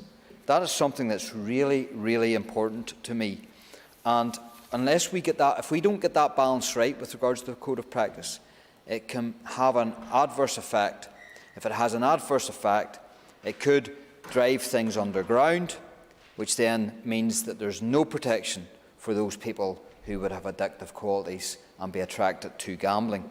And remember, Mr. Speaker, at the heart of this, there are people and families in real pain, savings lost, houses gone, homes destroyed, lives in ruins.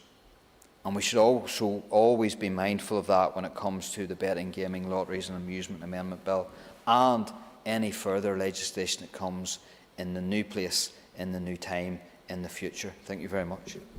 I thank the member, and I call Mark Durkin. Good Cion Corlia, and I thank the Minister for bringing forward these amendments, which we will be supporting. I particularly thank her, and I hope she doesn't mind me saying so. The Minister sounds almost as bad as I feel today, so I will be brief as well. In terms of Amendment 1, yeah, we're certainly happy to support that. I would contend with the comments of Ms Murphy that this bill and this amendment will go a long way to reducing gambling harm. It's our regret, I suppose, that this bill seems to be going after the really low-hanging fruit or low-hanging fruit machines, if you like. However, we are happy to support this amendment. We might have preferred to see the inclusion of a robust regulatory provision for fixed odd betting terminals, meaningful steps that would really reduce the real risk of gambling-related harm.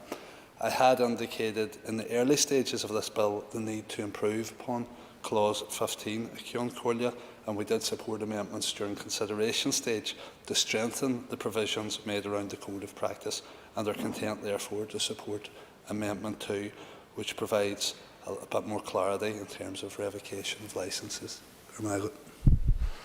Thank the member, and I now call on the Minister for Communities to wind. Thanks very much, and thank you to everyone for their contributions, and particularly to the committee who did work with my team in the department in terms of the 2 amendments that are in front, and again with Paula for just working closely in terms of the amendment that she put forward at the consideration stage. And just I beg to move. Okay, members. So, amendment proposed after Clause 7, insert new clause, gaming machines, charges and prize limits. The question is that Amendment 1 be made and the new clause be added to the bill. All those in favour say aye. Contrary, no. The ayes have it. The ayes have it. Amendment 2 has already been debated, and I call the Minister for Communities to move formally Amendment 2. I beg to move. Amendment proposed to Clause 15, page 8, line 33. Insert words as printed on the Marshall list. The question is that Amendment 2 be made. All those in favour say aye.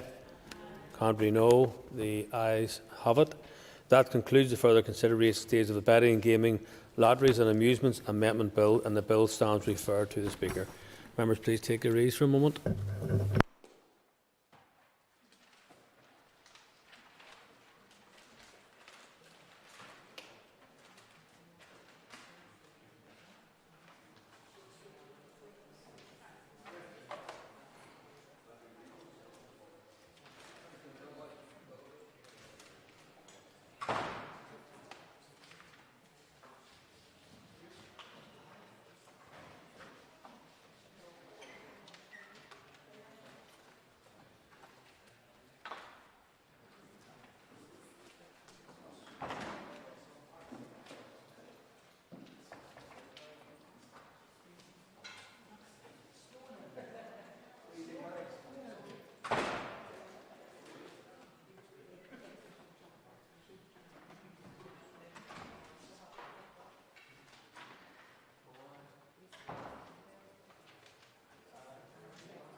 Okay, members, we'll resume the sitting. Just before we start consideration of further consideration stage of the Climate Change No. 2 Bill, just want to reiterate a couple of points out of my recent correspondence to all members. During amending stages, the focus of speeches should be on the merits or otherwise of specific amendments or, where appropriate, to opposition on the question that the clause stand part of the bill. Speeches during amending stages should deal with the amendments on the marshalled list. It is not in order for members to take time to focus on the merits or otherwise of amendments which were not selected and are therefore not listed for debate. And the Speaker and the Deputy Chairpersons, Deputy Speakers will seek to employ this direction throughout this debate the rest of the day. Thank you.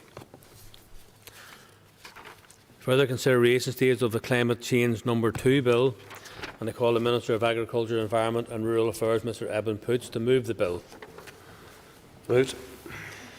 Members will have a copy of the marshalled list of amendments detailing the order for consideration. The amendments have been grouped for debate in the provisional grouping of amendments selected list. There are 2 groups of amendments, and we will debate the amendments in each group in turn. The first debate will be on amendments 1 to 19, which deal with methane and interim emissions targets, carbon units and carbon budgets. The second debate will be on amendments 20 to 70, which deal with sectoral and climate action plans, just transition and climate commissioner. I remind members intending to speak that during the debates on the 2 group of amendments, they should address all the amendments in each group on which they wish to comment. Once the debate on each group is completed, any further amendments in the group will be moved formally as we go through the bill, and the question on each will be put without further debate. And if that is clear, then we shall proceed. We now come to the first group of amendments for debate. With Amendment 1, it will be convenient to debate Amendments 2 to 19. Within this group, Amendment 2 is mutually exclusive with Amendment 1. Amendments 7 and 8 are consequential to Amendment 6. Amendment 16 is mutually exclusive with Amendment 15. Amendment 19 is consequential to Amendment 17, and Amendments 9, 11, 13 and 14 are all paving amendments to 17. And I call the Minister of Agriculture, Environment and Rural Affairs, Mr Eben Poots, to move Amendment 1 and to address the other amendments in the group. Thank you, Mr Speaker. So moved, and I have brought forward a number of proposed amendments to my bill, and I'm hopeful that members will appreciate the reasons and the logic behind the tabling of these amendments and ultimately support them. The vast majority of these amendments are technical amendments to remove duplication from the bill and to more effectively link the additional elements added to the bill at consideration stage within the framework of the bill as introduced. So my officials have engaged with the proposers of the amendments, upon which these fixes are being attempted, to explain the rationale behind the further amendments and to make it clear they are not changing the will or amending the policy ambitions agreed at consideration stage. Instead, these amendments are making the bill more workable and improving the operability for a multi-decadal piece of legislation. Note, some of the members in question seem willing to accept the rationale behind some of the proposed amendments. I hope that all members want the legislation to be at least technically operable and will be supportive of the intent behind the technical amendments. I will discuss the majority of these fixes in more detail during the Group 2 debate, but first of all I want to focus on the amendments in Group 1, and in particular Amendments number 1 and 17, which I have brought forward. Amendment 1 would amend Clause 1 of the bill.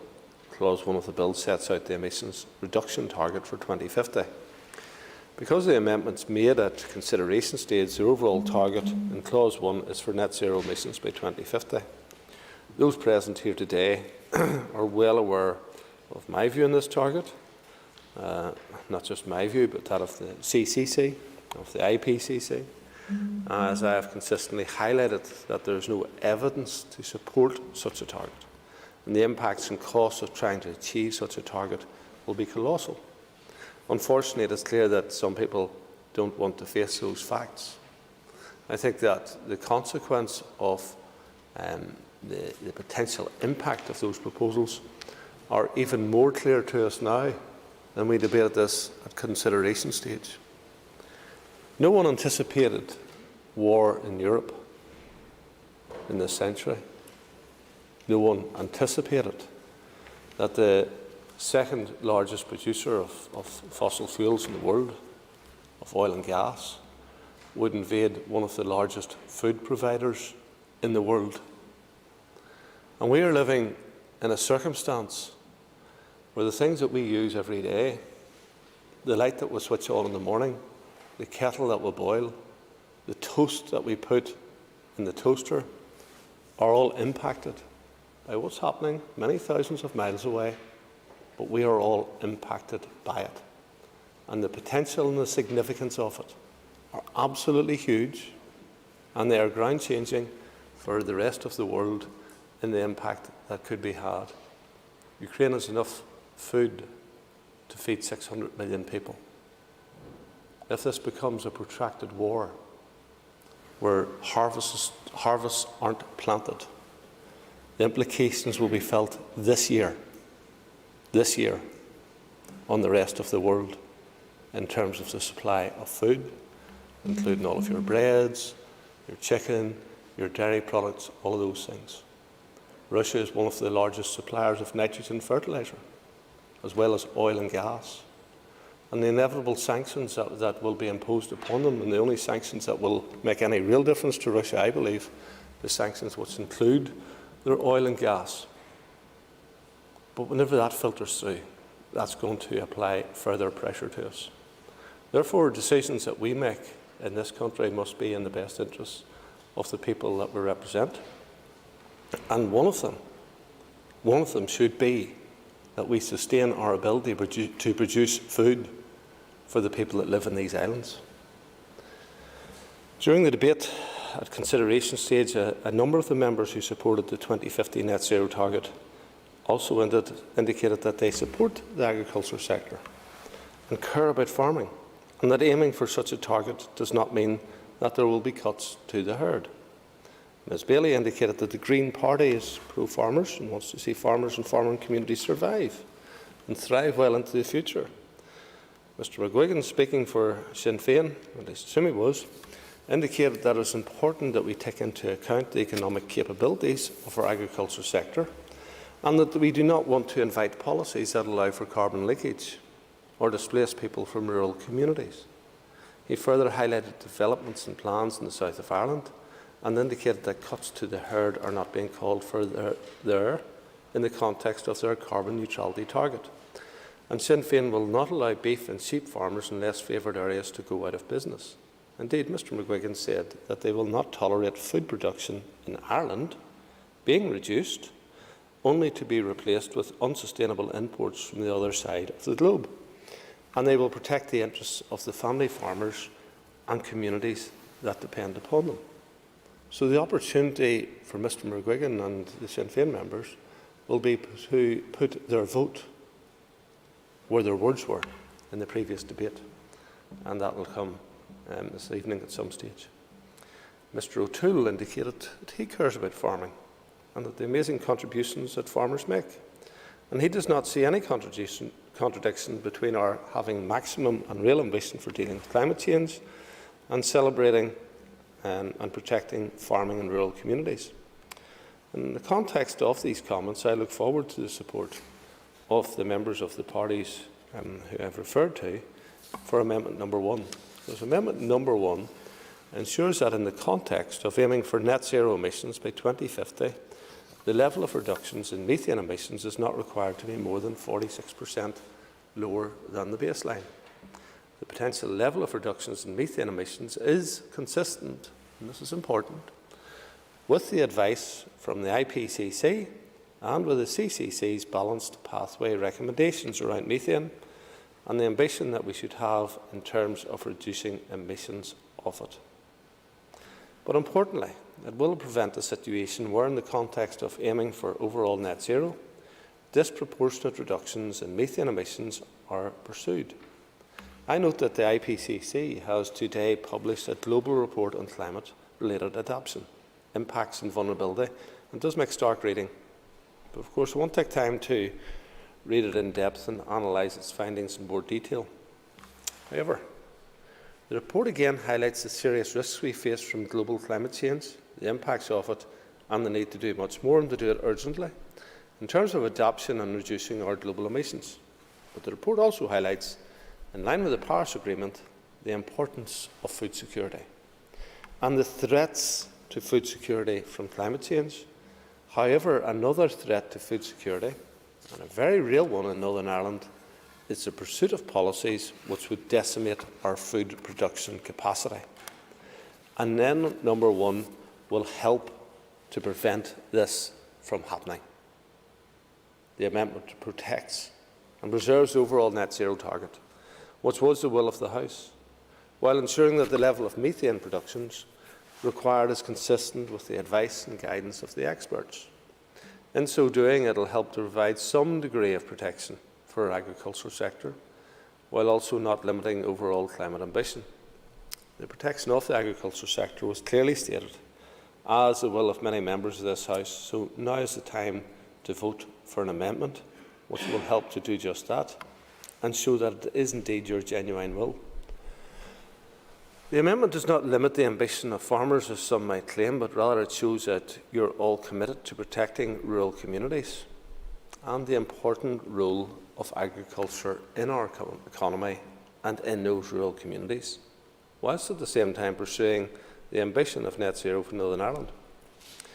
The level of reductions can, of course, be higher as technologies evolve, but for now it recognises the special characteristics of methane and the need for us to produce food from livestock from which there will be methane emissions, and not simply shift that food production elsewhere in the world where the methane continues to be produced on another island or another landmass.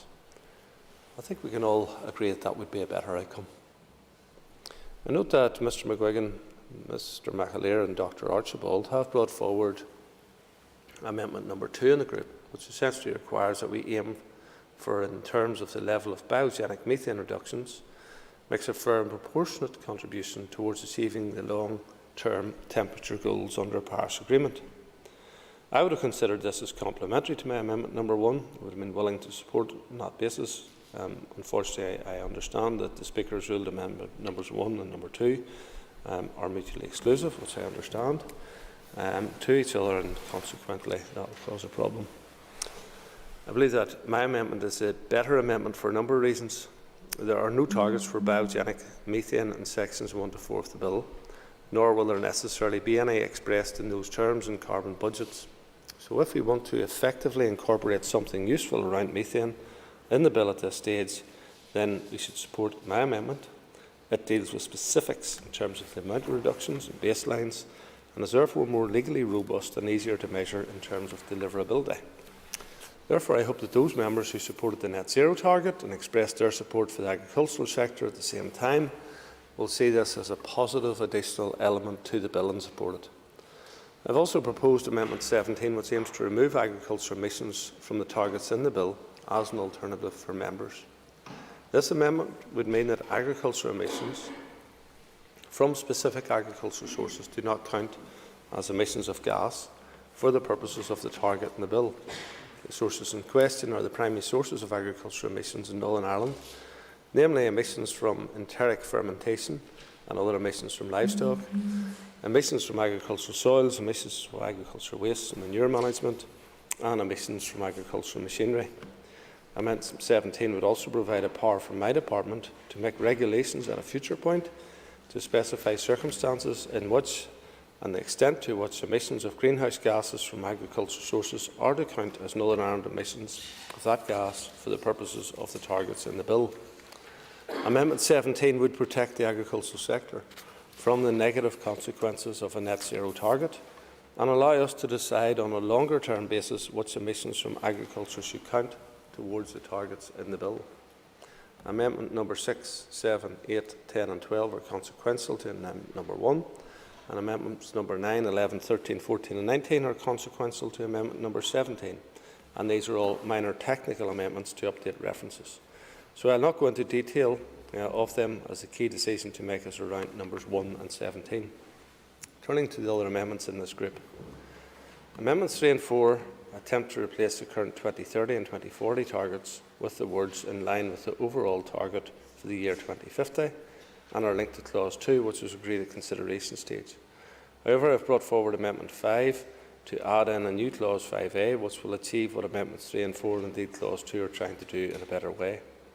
Amendment 5 creates a new clause 5A, which requires the existing 2030 and 40 targets to be reviewed in the context of the target in clause 1, and if appropriate, updated within 2 years using the powers in clause 5.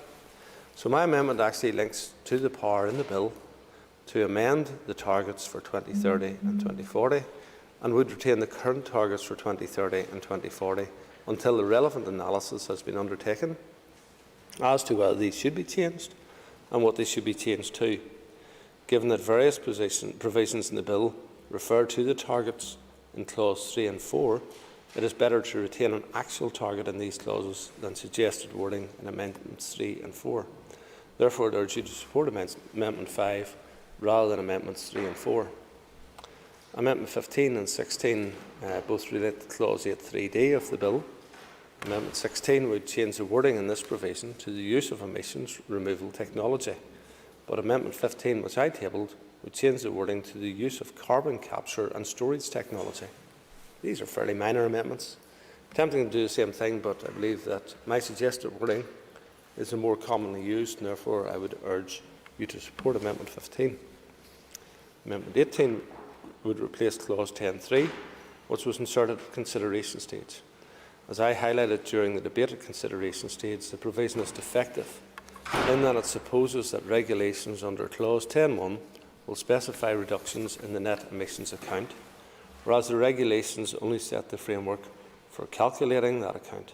While I support the principle of the amendment, which was agreed at consideration stage, the amendment did not specify what kind of reduction is forbidden and doesn't link properly to the power in the subsection of the clause 1. Therefore, I have brought forward Amendment 18, which requires regulations under clause 10.1 to set a limit on the net amount of carbon units by which the net Northern Ireland emissions account for a period may be reduced as a result of applying the powers in subsection 1A and B, and places a restriction so that the limit cannot be greater than the 25% of the aggregate amount of net Northern Ireland emissions of each greenhouse gas. This amendment will retain the intent of the original amendment, but crucially will make it operable. Indeed, this is what all of my professionally drafted technical fix amendments have been put forward to do. So, in summary, you'll be glad to hear, I urge members to accept and agree one of the amendments which I have brought forward to protect our agriculture sector and community, and I cannot support the other amendments in this group because I believe that my own amendments will achieve the same outcomes in a more legally coherent way. As an Assembly, we do the right thing and ensure that we both tackle the complex and urgent issue of climate change collectively and support and protect our key sectors. So, Mr. Speaker, I commend my amendments to the House. I believe that they will do what we're setting out to do, and that is ensuring that we have a much better environment. We considerably reduce the amount of carbon in our environment and greenhouse gases, and we also sustain our agri-food sector for generations to come, because we have young people who are dependent on the opportunities that exist in the agri-food sector to continue to live in our rural communities. And as we see people moving to cities all across the world, let here in Northern Ireland do something a bit different and ensure that our rural community can thrive and not just survive, that they can continue to have a place which is of value to them, which they can sustain a living in without having to move to cities or indeed to other countries for employment opportunities. Let's ensure that we don't sell our young people short and that we do the right thing by supporting the rural communities and the agri-food sector in particular in this bill today. Thank you. I call Philip McGuigan. Last can call you. 2 climate bills, months of committee scrutiny, 80+ amendments at consideration stage and 70 amendments today at further consideration stage, I think shows both the interest and importance of climate legislation. And I think it also shows the importance and the efforts made by all of us to get it right for our citizens. And that's the spirit in which Sinn Féin have approached the climate legislation debate to date, and it is further evidenced by our amendments today. The North needs a climate bill that is ambitious, fair and deliverable, and within the context of this jurisdiction playing its part in achieving the scientific necessity of keeping to the Paris Agreement targets. Given the IPCC's report out today, that should be the clear focus for every one of us determined to fight back against global warming. Our legislation must be fair. It must be fair to individuals, and it must ensure that all sectors of society within transport, including shipping and aviation, infrastructure, our energy sector, our business community, waste management, and it must be fair to our agriculture sector. I have said at every stage of this debate that no sector of our society can be left behind, and I thank the Minister for recanting my comments at the last stage in regard to Sinn Féin protections for our agriculture sector. At every stage of the process, Sinn Féin have submitted amendments to that regard of being fair, to make this bill both more ambitious and to make it fair to those in society that it will affect. Our amendment number 2 again is an attempt to strengthen our previous amendments to protect our agriculture sector on our pathway to net zero. It states that the departments must ensure that biogenic methane reductions make a fair and proportionate contribution to achieving long-term temperature goals as set out in the 2015 Paris Agreement, all encompassed within the main target of this bill, which is net zero greenhouse gas emissions by 2050. I hope this is something that will have the support of all of us in this chamber, and I hope it has the support of the agriculture and agri-food sector. Sinn Féin will leave no sector behind, and we will, as we always have done, stand by our farming and agriculture and rural communities. This should never have become a battle between agriculture and environment, and whilst it might have suited some in this chamber to frame it that way, it has done a disservice to this climate legislation debate. In my view, that the same could be said of the Minister's amendment number 17 to exclude the agriculture sector from the outworkings of this bill. It is a total nonsense amendment. I actually thought the amendment, when I first saw it, was an early April Fool's joke. I hope the Minister reads today's IPCC report, and I hope it resonates with him. The Minister needs to realise that we need to move on climate change and to protect our farmers and agri-food sector here. As in the North, it will be they who, in years to come, will be hit hardest by the impact of global warming. He is the Minister for Agriculture, Environment and Rural Affairs, and he needs to start acting as such.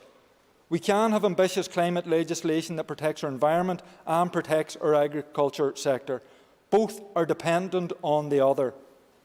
He doesn't need to take my word for it. The farming sector itself have repeatedly stated that they need to be part of the climate change solution, that they want to be part of the climate change solution, that they want to play their part in a fair and proportionate manner. Our amendment number 2, and not the Minister's at number 17, will allow our farmers to do that. We will be opposing amendments number 17 and amendments 9, 11, 13 and 14, which are related to it. We will obviously be supporting our own amendment number 2. We will be moving also our own amendment number 4, but not amendment number 3, and will be supporting the Department's amendment number 5. We had a conversation with the Department and accept the rationale that there is a need to keep a target for 2030 within the bill currently to allow early work on carbon budgets and sectoral plans. We do still believe that the 2030 and certainly the 2040 interim targets should be amended, and Amendment 5 does allow for this to happen within the context of the unmovable target of net zero greenhouse gas emissions of 2050. I call William Irwin. Thank you, Mr Deputy Speaker, and I welcome the further opportunity to speak on this issue and challenge the voice of the farming community into the chamber today. I'm passionate about our agri-food industry in Northern Ireland. I'm passionate about the benefit and security it brings to Northern Ireland, and I am passionate about defending the industry from the attacks of those who seek to bite the hand that feeds them.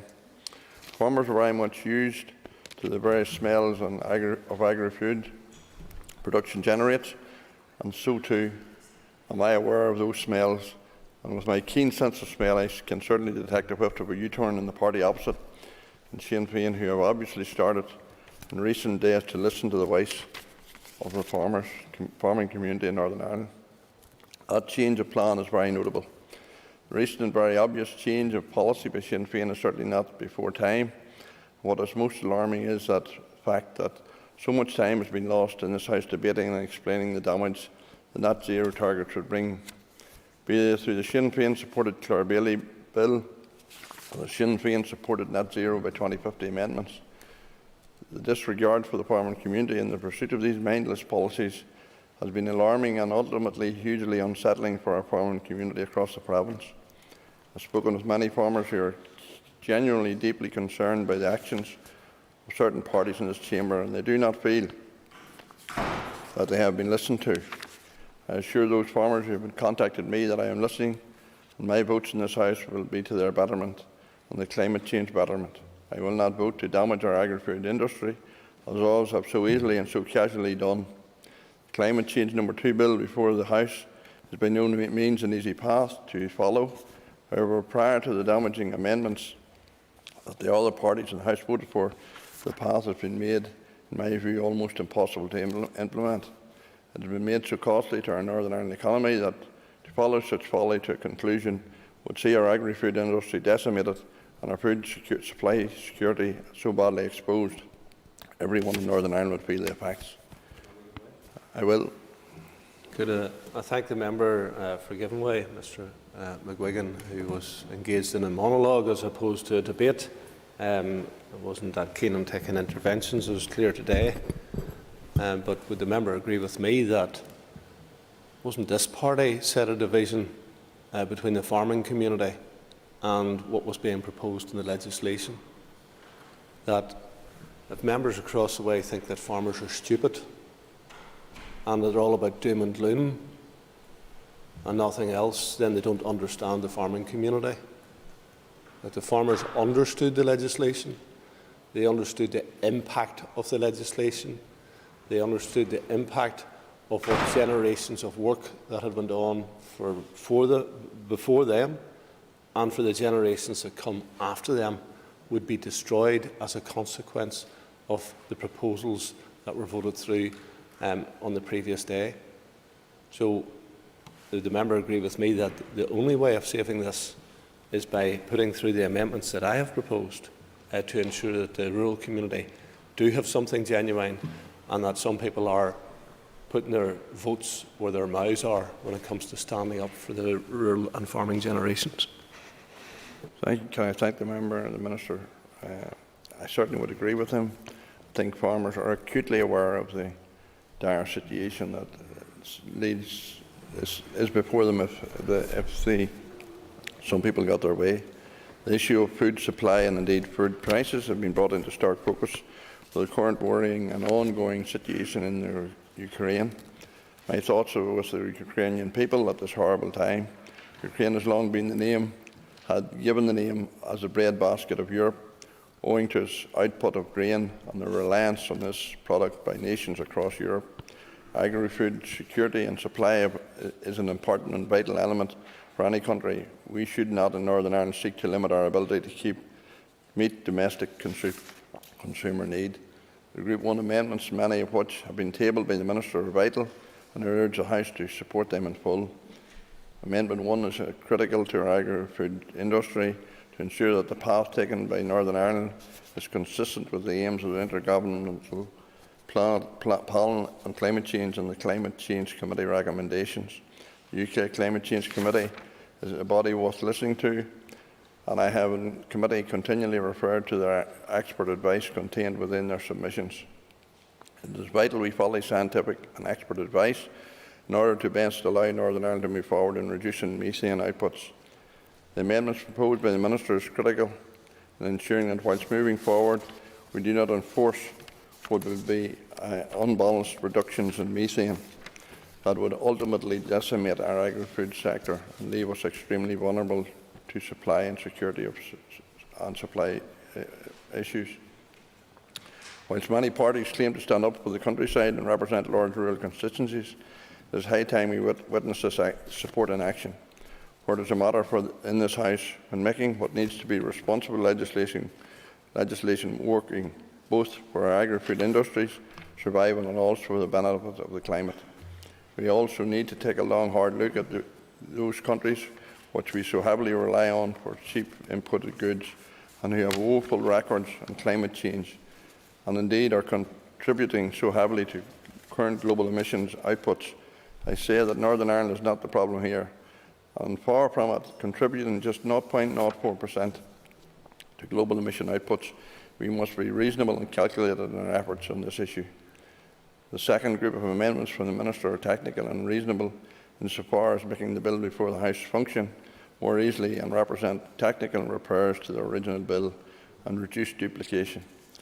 I would again urge members to ensure that votes taken today are responsible and add to the general movement towards improving our climate and crucially bringing our agri-food industry with us. Thank you. I call Patsy McGlone. Thanks very much, Mr Deputy Speaker.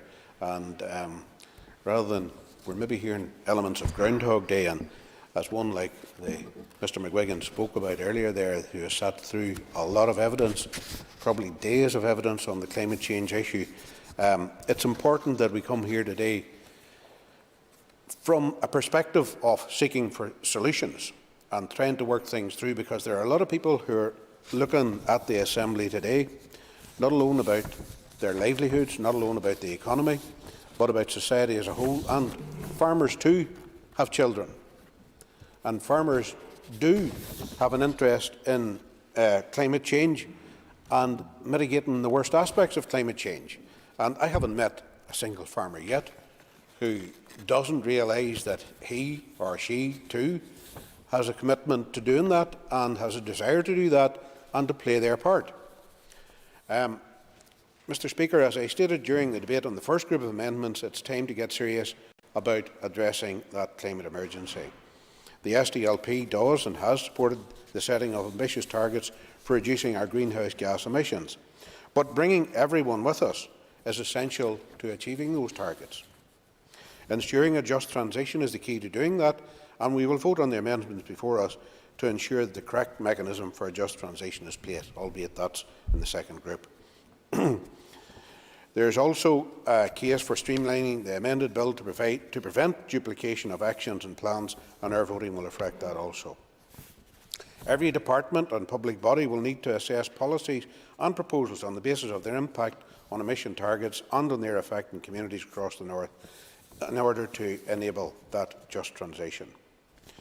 This will leave us in a situation where, as we know, the delay has been caused over a period of time to bring about this bill due to the necessary legislation. We had 3 years under which we had no assembly. However, during that time, the average global temperature has continued to rise.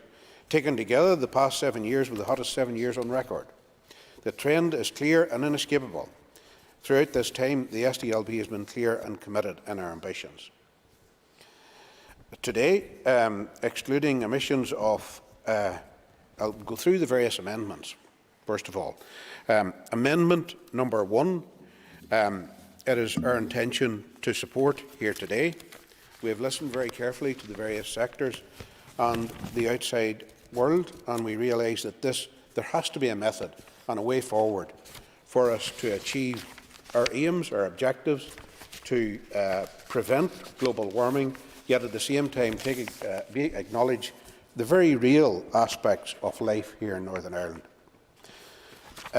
There are concerns that we do have, Minister, I'll come to specifically, you referred to Amendment number 17. I really don't think, Minister, that if Amendment number 1 passes, that you will require Amendment 17. But in any event, I really don't think it's prudent to single out any one sector and say that emissions of a greenhouse gas from agricultural sources do not count in the overall, because they do. Everybody has their role to play.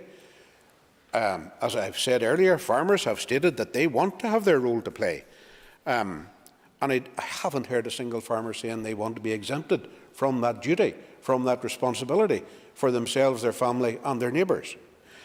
So we cannot support that Amendment 17. However, to come back to the issues... yep, sure. The member recognised that the Amendment 17 was provided to allow Mr McGuigan and his colleagues to follow through on what they actually said. And if you don't want any cuts to the herd, then you'd have to accept Amendment 17. Because Amendment 1 allows for the 42%, which still will have significant challenges. But if you want to go as far as Mr McGuigan and the team claim to be in terms of not allowing any cuts to the herd, then you'd have to accept Amendment 17 as well. I don't know whatever the source, Minister, and I'm sure you're as erudite as usual in your application of detail, but specifically I can't support it, and I think the Minister knows fine well why. There are concerns about that, about highlighting one particular sector and exempting to the exclusion of all others, and I'm sure, just like the red diesel argument, I'm sure there would be a long line of businesses, sectors, etc., that would be lining up to say, what are you doing for them? Why are you not doing it for us? You can probably understand that, as I'm sure you fine well do, and have a bit of an understanding as to why the Minister has introduced that amendment as well. So those are my initial comments, Mr Deputy Speaker. We are committed to seeing this climate change bill through, or climate change legislation through. As a representative of a rural constituency, I share a lot of concerns that have been relayed to me about the bill and its impact on rural communities, etc., but also its potential and opportunities for those rural communities and for diversification into certain areas of an expansion of certain other areas of the economy. Bringing everyone together with us will be essential. It may be at times problematic and difficult, but that's where leadership kicks in. That's where people and leaders show by example, lead by example, and take us hopefully to a better place in the creation of a society that has to think essentially of others and the impacts of what we do as legislators in this Assembly. Thank you very much, Mr Deputy Speaker. I call Rosemary Barton. Thank you, Mr Deputy Speaker. I welcome the opportunity to speak at this further consideration stage of this Climate Change No. 2 bill debate this afternoon. It is really important that at this stage, this bill should consider the interests of all concerned about the climate change. Those that consider we have a crisis and those that want to work to improve and help towards meaningful solution to reduce the effects of climate change. In Northern Ireland, there is little doubt that the scientific data collected points the finger at the emissions of both the agricultural industry and the transport industry, with agriculture accounting for 26% of the Northern Ireland carbon footprint. However, the agricultural sector here in Northern Ireland, while being the highest contributor, understands that mitigations need to be taken to protect the climate, and recognises the importance it will have to play in reducing Northern Ireland's emissions. I have no doubt our agricultural sector and our agri-economy are willing to play their part in line with the Climate Change Committee and the setting of achievable targets. Throughout the debates at the consideration stage on this bill, my party have made it clear that yes, there is need for a climate change bill. Progress towards contributing to this climate change bill must reflect a policy that encourages our agricultural community to work towards change with scientific research. However, our agricultural industry must be supported and cannot suffer serious consequences as a result of this climate change bill. Most of the amendments, Minister, you're introducing this afternoon are technical. We understand that. But so let me go through and state our position. With regard to the amendments in Group 1, we will be supporting Amendment 1. This is still an ambitious reduction target, but is in line with the Climate Change Committee advice in the pathway around methane, while at the same time protecting rural communities. We, like yourself, had thought Amendment 2 complements Amendment 1, but that's not the case, I understand. Amendment 3 from Sinn Féin clarifies the targets, while Amendment 4 amends the target to the year 2050, which both we will be supporting. While the Minister's new clause in Amendment 5 aligns targets 2030, 2040 and 2050 with net zero, we hope to support those. Amendment 6 sets the baseline for methane to the 1990 as agreed at consideration stage, which we support along with the tidying up amendments, Minister, of yours, numbers 7 to 15. Amendments 18 and 19 again are tidying up at the consideration stage, and we will be supporting them. I call John Blair. Thank you, Deputy Speaker. Deputy Speaker, on the 1st of February, this Assembly voted in favour of a target to transition to net zero emissions in Northern Ireland for the benefit of our environment, our people and our prosperity.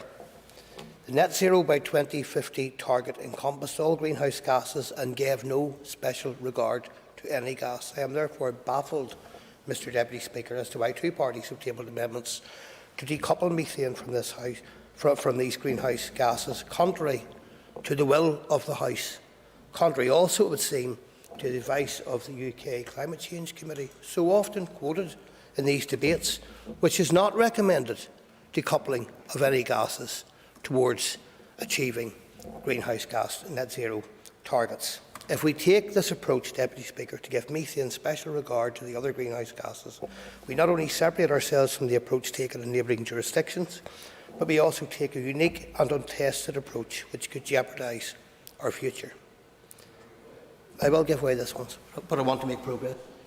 I thank the member for giving way. I just would like him to elaborate on what new advice he has received from the UKCCC, or indeed the IPCC, that we need the 100% for methane, because they give an overall recommendation of 82% in the first place. So if they've changed to 100% for everything now, that certainly comes as news to me, news to my department, and I think news to everybody else. But if he has something, I'd be happy to hear from him. Deputy Speaker, thank the Minister for the intervention. I made reference to the advice regarding decoupling, or the absence rather of the advice regarding decoupling, and also the fact that neighbouring jurisdictions had not resorted to such action either. It is timely, Deputy Speaker, that the IPCC report on impacts, adaptation and vulnerability has come on the same day as this debate on long overdue decarbonisation of the Northern Ireland economy. The IPCC findings are a frightening reminder, and I might refer to them later also, that climate change legislation isn't just critical, it's urgent. Northern Ireland is lagging way behind in tackling the climate crisis, and we remain the only place in the UK, Ireland and Europe not to have our own form of net zero climate law. The impact of climate legislation on our emissions will depend substantively on the strength of the law we develop and the rigour with which it is implemented. This is our opportunity to create strong, effective climate legislation. Deputy Speaker, if we fall behind now, we risk staying behind forever and risk losing out on the economic benefits of new green industries with new jobs and export opportunities, ecological benefits with more biodiversity, better air quality, more green space to enjoy, better infrastructure, less climate damage such as flooding, and finally the community benefits including quieter streets, active travel, healthier diets, smart cities and comfortable homes. Turning, Deputy Speaker, to the Minister's amendments, the Alliance will be opposing efforts by the Minister to give methane special regard for reasons that I've outlined, and because it's an unconstructive basis for developing effective policy and legislation to tackle the crisis that I've just described. Amendment 2, Deputy Speaker, Sinn Féin's amendment to separate biogenic methane emissions also causes problems. Representatives from the environmental sector, Northern Ireland Environment Link, Friends of the Earth, or SPB, to name just a few, and I'm grateful for the work done by all of those organisations, have made a strong case for not separating or excluding methane or agricultural emissions from the net zero target. Turning, Deputy Speaker, to Amendment 17, the Alliance strongly opposes the Minister's attempt to exempt agricultural emissions from the overall target of the bill. The agricultural sector has not only overtaken transport to become the sector that emits the largest proportion of greenhouse gases in Northern Ireland, but is the only sector in Northern Ireland that has in fact increased its emissions in recent years. These are harsh realities, Deputy Speaker, but they are nonetheless realities. In Northern Ireland in 2019, greenhouse gas emissions from agriculture were 471,000 tonnes CO2 equivalent, a year higher than in 2008 when the UK Climate Change Act was first introduced, an increase of 9% between 2008 and 2019. To give one sector the freedom to continue to increase emissions is not only contrary to the will of this Assembly, it is also contrary to the Climate Change Committee's advice and our commitment under the UK Climate Change Act. No one underestimates the impact this will have on our agri-food sector, but we must consider this at a broader level. Today's IPCC report confirmed what we all know. Wealthy nations like the UK disproportionately bear responsibility for climate change, yet are least exposed to its disastrous effects. Low-income communities in the Global South urgently need justice to cope with escalating loss and damage and to adapt for the future. To create loopholes and exemptions of our responsibilities here in Northern Ireland is to turn our back on those who are most at risk and least responsible for the climate emergency. Not only that, Deputy Speaker, but in protecting one strand of one industry, we stand to lose enormous economic and social opportunities and confine Northern Ireland to being the carbon outlier of Europe. We need ambition at political level because the opportunities are ours for the taking. The race to net zero is currently driving growth and economic opportunity amongst our neighbours and our competitors. We can no longer be the exception to ambition. Deputy Speaker, we are undoubtedly lagging behind in tackling the climate crisis, and we should not slip further behind. However, we can now, if we wish, hit the ground running with best practice already tried and tested in other regions and in other countries. In closing, Deputy Speaker, I would appeal to political colleagues on all sides of the House to consider the implications of taking a different approach to that taken in the UK and in Ireland. If we fall behind now, we could stay behind forever. And I'll close with a quote from that IPCC report about human-induced climate change, which is causing dangerous and widespread disruption in nature and affecting the lives of billions of people. And that report also mentions the dire warning about the consequences of inaction.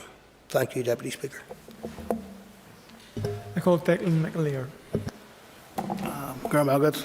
Thank you.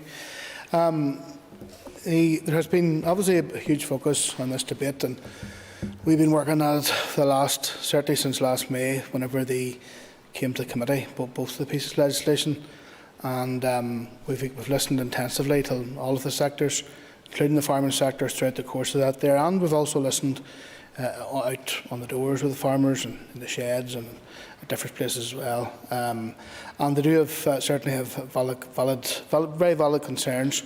They're also in the eye of the storm as well. You know, climate has a huge impact on agriculture, and indeed just on Saturday, myself and Emma Shear and my colleague MLA we're down in Glenelly again, where unfortunately that valley has been hit again by storms. There's 3 named storms last week and hit the valley again and carried a lot of destruction in terms of washing away a lot of riverbanks and ground destroyed and all the rest. So farmers are at the centre of climatic change. And so we have been listening very, very carefully over the last, certainly intensively over the last number of months. And indeed, we do want to get climate change legislation that is effective, but also doesn't disproportionately impact on farmers or indeed any other particular sector as well. And indeed, during during the consideration stage of this debate, we introduced, or we were supportive of, a number of we feel were very important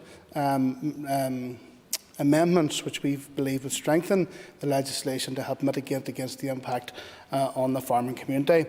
And, for example, the requirement for the co-design of the climate action plans through a 16-week consultation, and indeed as well as the requirement of rural proofing, equality proofing, and economic proofing, and the small business impact proofing as well, and of course the agricultural fund, which is part of the legislation brought in at the last stage as well.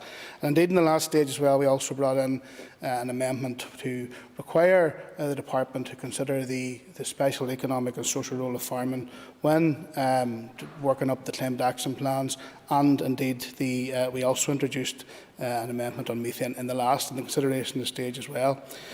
So basically at this stage here, we have built on that there. We've been continuing to listen. We've brought in some further amendments to strengthen the protections, including making clear the targets for biogenic methane reductions make a fair and proportionate contribution to long-term temperature goals.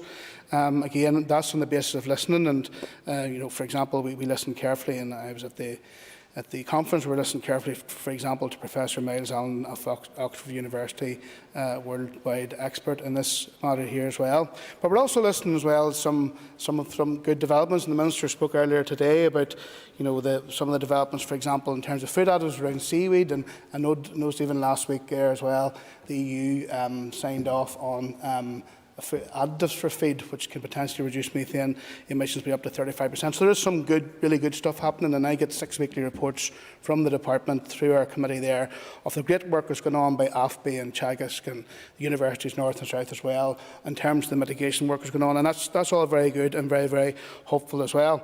So just to sort of conclude, again, we reckon, I'm from a farming family myself and represent a rural background, a rural constituency. And again, we have been listening. We brought in a whole series of amendments we believe strengthens the bill to protect the agri-food sector. I feel that's really important. And again, we brought in our amendment today, which is amendment number 2. It's mutually exclusive to amendment number 1, and that wasn't necessarily our decision, but that's just the way it is. But certainly we'll be supporting our own amendment, and indeed my colleague Philip has already outlined the other amendments which we will be supportive of today. So thank you very much, Graham Margaret. I call Harry Harvey. Thank you, Deputy Speaker. I wish to base the majority of my remarks today around the fundamental amendment at number 1 within this grouping and the other amendments which flow from it. Unfortunately, the bill is now amended as a far cry from the Minister's bill, which is based on science and the recommendations from the UK Climate Change Committee. That said, I welcome any amendments which are seeking to reflect current science and return us from the politics of unrealistic pipe dreams to workable solutions tackling our emissions. Both Amendments 1 and 2 address the need to deal with methane emissions as a separate and distinct entity. I believe that this is fundamental necessity if we are to achieve a workable piece of legislation. There is no doubt that the Climate Bill will shape our economy and more widely our society for the future. It must protect jobs, rural communities and the production of high-quality local food, whilst also providing an ambitious roadmap towards reducing carbon emissions and global warming generally. As such, I welcome the change in direction by Sinn Féin, evident within the amendments now before us at further consideration stage. It is a change of heart for the better and will be welcomed by the agricultural sector as a whole. It is vital that we are focused upon ensuring that Northern Ireland is a world leader in global warming mitigation through the creation of a sustainable economy and an efficient climate-friendly agri-food sector. As has already been mentioned, we have been reminded over the course of the past number of weeks with the Ukraine conflict not to depend on food imports. It is important that now, more often than ever before, we have ability to produce our own food. This House has a duty to the people of Northern Ireland to ensure this is the case, and the Department's amendments at 1, 5, 6, 15 and 17, 18 and 19 speak to that. In relation to Amendment 1 specifically, it is intended that the outworking of this bill will be to place a safeguarding mechanism within the bill to ensure that, in the context of aiming for overall net zero, disproportionate reductions in methane emissions are not pursued. I believe that this is necessary, and the level of reductions in methane emissions outlined is consistent with the advice from the IPCC and with the UKCC's balanced pathway recommendations around methane and the ambition that we should have in terms of reducing emissions of it. I want to make the point, Mr. Speaker, that even those who supported net zero can still support Amendment 1 and should do so, as this amendment both protects and preserves the overall net zero target, which was the will of this House. It will protect the net zero target, whilst at the same time ensure that the impact upon our agri-food sector is closely monitored and can still be consistent with advice and guidance of the experts.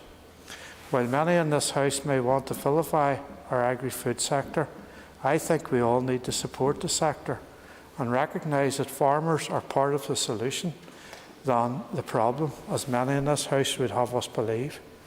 A number of the amendments in this grouping will no doubt provide a degree of comfort to the agri-food sector after a period of immense concern. There is now opportunity for members to provide the sector with certainty and a bespoke roadmap to once again reassure the sector that they won't be used as a sacrificial lamb in achieving net zero. I urge members to put votes to the words of support for agriculture and to vote in particular for Amendment 1 of this grouping. Thank you, Mr. Speaker.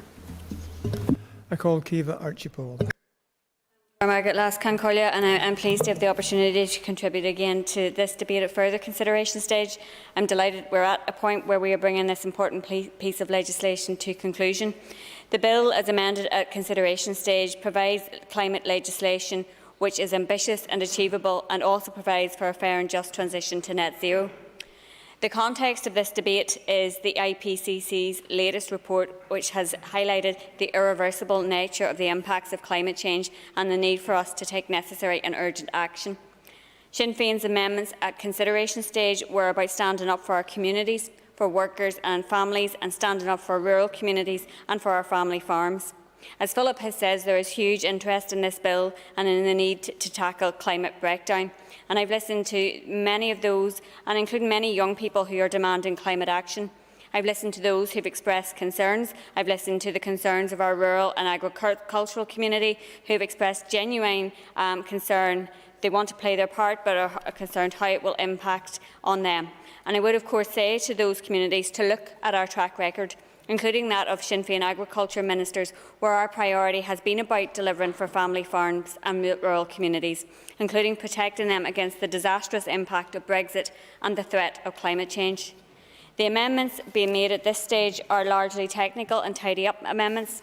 In terms of Amendment 2, this amendment provides protection for the agricultural and rural communities, ensuring that biogenic methane makes a fair and proportionate contribution to overall reduction in greenhouse gas emissions. This, along with the other protections in amendments at the previous stage to enshrine the principles of just transition, now clearly defined in the bill, will provide important protections. And as my colleague Philip McGuigan has outlined, Sinn Féin wants to ensure that no sector and none of our communities are left behind.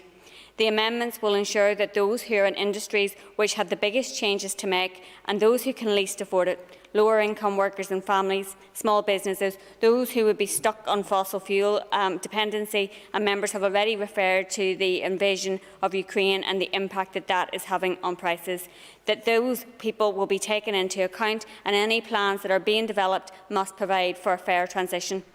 Similarly, the big polluters and big businesses have a responsibility to step up to the plate and to do their share to ensure ambitious targets are met.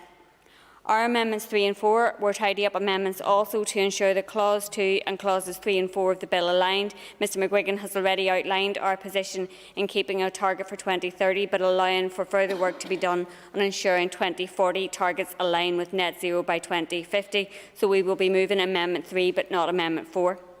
In relation to the Minister's amendments, we will be opposing Amendment 17 as it undermines the purpose of this bill. It doesn't reflect, in my view, the opinions of many farmers who want to play their part in the fight against climate change with the support of government. We all collectively can and should play our part, and Sinn Féin wants to ensure a fair path for all our communities and sectors with the support of government, and this bill can do that. Gurmagat. I call Tom Buchanan. Thank you, Mr. Deputy Speaker. The actions taken by the majority in this House at consideration stage of this bill to change the target to net zero by 2050 was a retrograde step. Not only did it go against the scientific evidence, but it was a target which no costings had been provided for, and indeed which no farming industry could even adhere to. Amendment number 1 seeks to redress this issue and is consistent with the IPCC and the CCS balanced pathway recommendations. The agri-food sector was dealt a serious body blow following the last debate in this House, and for many in the industry, they saw this as the ending of a career which had been handed down to them throughout many generations. And that's exactly what this House did following the last debate, whenever they voted through all those amendments that changed the very face of this bill. It changed the face of the bill and brought forward by the Minister, which was based on scientific evidence, into something unrecognisable, which spelt disaster for the agri-food sector. And therefore, at this further consideration stage of the bill today, I urge members around this House who throughout the process have paid lip service to the agri-food sector to now do the right thing and vote for the amendments brought forward by the Minister, which are fair and just for the industry. Sinn Féin's decision to ignore all scientific evidence and plough on with the support for amendments to the bill to try and shape it in line with their vanity project in the private members' bill was SACO-sponsored, while ignoring the farming community and the facts and the facts that such moves would jeopardise our agriculture industry to such an extent where 86% of this industry would have been assigned to the dustbin of history was reckless, to say the least. The first set of amendments protects and preserves the overall net zero target, while providing some degree of protection for our agriculture sector. In light of the ongoing events in Russia and Ukraine, this Assembly should stop today and take note that our duty and responsibility to our people is to assist them in providing the essentials that we need for all aspects of life. And these are issues that are debated weekly around this House: food, heat, housing, law and order, etc. I'm grateful, Deputy Speaker, for the member for giving way. Would the member accept that the UK Climate Change Committee 6 carbon audits and also their net zero pathway to net zero reports both indicate that there should be no separation of gases, and the advice is to keep greenhouse gases together for best results? Does the member accept that? What I do accept is if Northern Ireland did nothing, they would still meet the UK's targets as is set out. Yeah. Mr. Blair makes a point about alleged compliance with the UK Climate Change Committee, yet he is a member of this House who voted to defy the recommendation of the UK Climate Change Committee when he refused to accept their recommendation of 82%. Absolutely, a point very well made, and indeed not only the member here but all the members around this House did exactly the same thing. But if we were to learn anything from the past week, it is not to rely on others for these essentials, but to be as self-sufficient as possible. Why then do some around this House want to destroy that which we already have? While Russia and Ukraine account for a third of the world's exports, a fifth of our corn trade, and almost 80% of sunflower oil production, with the Ukraine being given the nickname as the breadbasket of Europe, our aim should be to invest in our agriculture sector, to maintain and build upon our product capacity while seeking to reduce the impact on our environment. And the first set of amendments that's brought forward by the Minister allows for us to do this. I'll give way. Who was it from? The member has spoken, and thank the member, but he has spoken a number of times there about protecting and investing in our agriculture community. He sits with me on the ERA committee. We recently had a discussion on the Minister's future agriculture policy, and I'll not embarrass the member, but when we talked about the Minister's proposals and cutting the payment from 10 I hope hectares. This is relevant to the amendments before us, Mr. McGuigan. Absolutely. When they cut the payment from 10 hectares to 3 hectares, one of the DUP members said that if this proposal got through, it would decimate our rural communities. Well, Order. That was clearly not relevant to this amendment, and I will be bearing that in mind the next time the member has an intervention. I gave a direction. I asked for a reassurance that it was relevant to the amendments, and you're involved in a squabble. I urge members to come back to the legislation that is in front of us and deal with the amendments. Mr. Buchanan. Thank you, Mr. Deputy Speaker. And of course, the member was trying to widen the horizon here, and the member knows quite well that that is out for consultation. And of course, whenever the consultation is brought in, then that will be dealt with in the appropriate way. We in this House should all be aware of the importance of the agriculture in all aspects of today's society, in providing energy for our homes, price stability for our citizens, the use of renewable biomethane gas from the anaerobic digesters, amongst many other developments within the agriculture sector. And rather than vilifying our agri-food sector, we should be striving to support the sector, as the Minister has sought to do since taking up office, and recognising that farmers are actually part of the solution rather than the problem, as many in this House would seek to portray. And it is a sad reality that many of us who are from the wide rural communities, that we see that we have elected members in those communities who are actually vilifying the farmers and the agricultural industry. I think that is a shame on those sitting around this House today. As we look at today's amendments, those brought forward by the Minister provide that comfort to the agri-food sector after many weeks of concern and anxiety, not knowing where their business would end up. These amendments, as brought forward today, will go some way to rectifying the damage caused by those passed in the previous debate in this House. And they do have the full support of the farming community. And those that are in touch with the people on the ground will know that all of those, from the young to the woman that we've been looking at in the agriculture sector, and to all those sectors, all those people within the various sectors within agriculture will know that the amendments that's being brought forward by the Minister have the full support of the agriculture sector. And why other people chose to go against this is really beyond me. It is vital for the future of the agriculture industry, and for the rural communities, and for the many other aspects of society, that these amendments, as brought forward by the Minister today, receive the support of this House. There's little point in saying, on the one hand, that we support our young people into agriculture, that we support the family farms, that we support the industry as a whole, and then on the other hand, going into the lobbies and voting for something that's actually going to tear it apart. Folk, I say to you around the chamber today, do the right thing today and support the agriculture industry. Thank you. I call Emma Sheeran. Thank you, Deputy Speaker.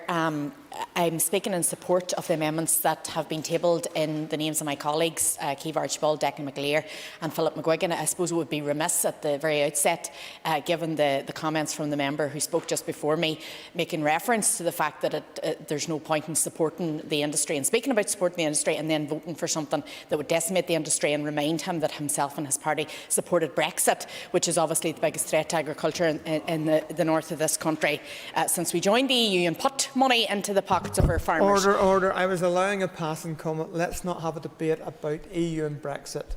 Please come back to the bill. I will do. I suppose none of these things can be taken in isolation, and that's the point that I was making. But as has already been said by my colleagues, the the specific amendment number 2 is a strengthening of previous amendments tabled by Sinn Féin.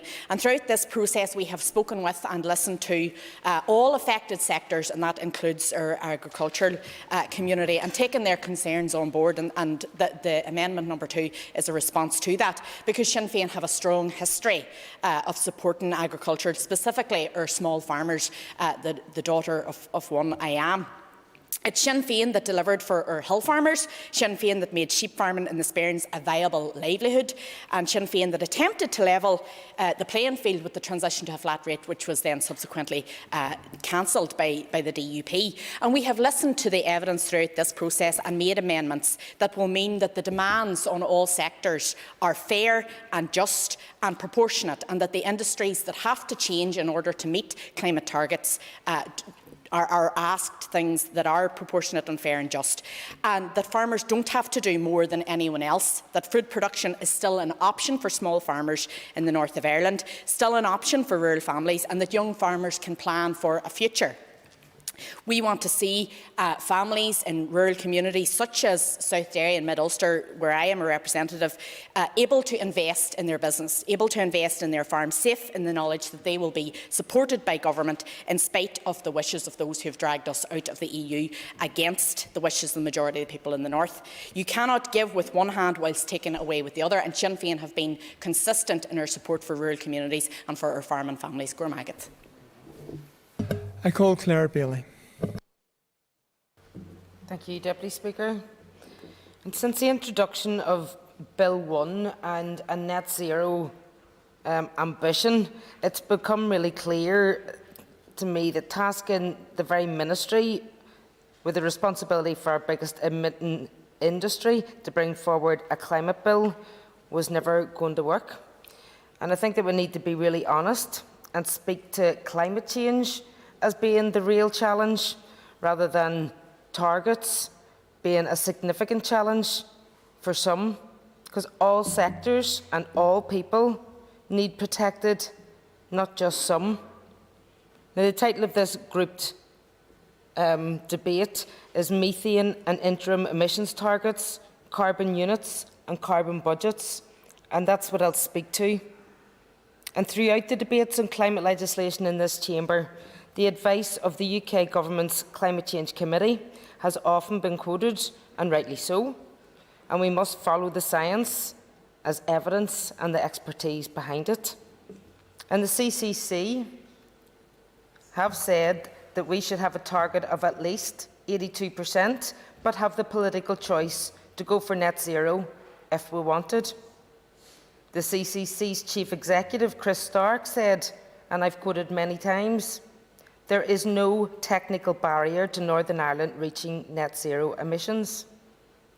And what the Assembly has agreed so far is perfectly consistent with the scientific and the expert advice. But the proposed amendments before us today represent an attempt to disregard the facts completely. In its 2019 report on land use policies for a net zero UK, the CCC stated, "It is clear that agricultural and other methane emissions must be significantly reduced globally and in the UK to meet the long-term temperature goal of the Paris Agreement and the UK's 2050 net zero target." In its 2019 again report, Net Zero, the UK's contribution to stopping global warming, the CCC said, within the UK, a 100% all GHG target sends a clear signal that all greenhouse gases matter and all need to be reduced. No sources of emissions can qualify for special treatments. All emissions from all sectors must be eliminated or offset with removals. All greenhouse gases matter. Yet before us we have amendments to introduce split targets for methane. Methane that has a warming effect of 84 times that of carbon dioxide. To have a less ambitious target for methane would serve to fundamentally undermine Northern Ireland's climate action and ambition, and therefore we lose credibility on any claims that we might want to make, that we recognise that we're in a climate emergency. And by allowing these amendments, we turn our back on the crisis. We refuse to take responsibility. We fail to show leadership and endorse climate denial as becoming climate delay. And the Green Party cannot and will not endorse this. Split targets have proved insufficient elsewhere, and they will prove insufficient here. So I urge members not to go down this path. And the CCC could not be clearer. No sources of emissions can qualify for special treatment. Yet, here we have the Minister's Amendment 17, and he proposes exempting agriculture from emissions targets altogether. Hardly following the science, no matter how tricky you might find the science to understand. And the Minister's version of science seems to be that if we don't count the emissions, then they're not there. Denial is not an option. And unfortunately, we will not address this crisis by pretending that it's not there, as much as some might like to. And we have seen just last week the effect of climate breakdown and how it's having an impact in Northern Ireland. Are we really proposing that if we just ignore the increase in frequent extreme weather patterns, we'll just deny they ever happened? If people's homes flood, do we just propose that if we just ignore it, we can pretend it didn't happen? And I'm sad, but not at all surprised to say that it really feels as if climate denial has come back to this chamber. And as well as harming our planet, this approach does let down our farmers. Amendment 17, if passed, would turn Northern Ireland's agriculture sector into a global climate laggard. Whilst farms and farmers across the world strive for net zero, Northern Ireland will be left behind.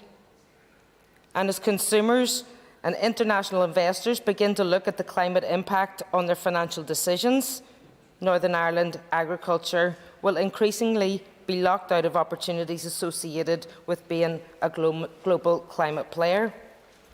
Instead of being able to avail of the opportunities of net zero, our farms will be reputationally harmed. The status of our produce here downgraded by the implication that we don't take climate crisis seriously and that we're not doing all we can to reduce agricultural emissions. Amendment 17 is scientifically illiterate. It will harm our planet and it will harm our farmers. And the Green Party will also oppose Sinn Féin's amendment to ensure that targets for biogenic methane make a fair and proportionate contribution to achieving the goals of the Paris Agreement. Referring to the goals of the Paris Agreement in this context is confusing and makes little sense when the bill itself has an overarching net zero specific target. If methane emissions reductions don't help to achieve the overall target, they're not appropriate, regardless of whether or not it can be argued that they contribute to achieving the goals of the Paris Agreement. Yep. I thank the member for giving way. I'm just a wee bit confused about the member's opposition to your amendment. You know, maybe she could explain whether it's the fair and proportionate methane reductions or the contribution to the long-term goals of Paris Agreement that she disagrees with, because all of this is in the context of all gases making a fair contribution to net zero greenhouse gas emissions by 2050. That hasn't changed by our amendment.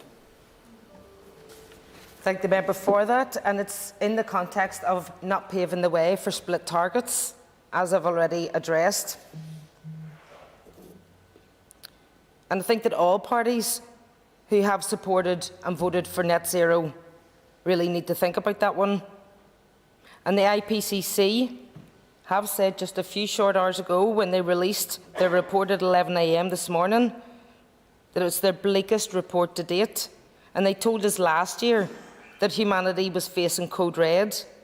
Today, they tell us in their findings of an atlas of human suffering and a damning indictment of failed climate leadership. The UN Secretary-General, Antonio Guterres, has said, "I have seen many scientific reports in my time, but nothing like this."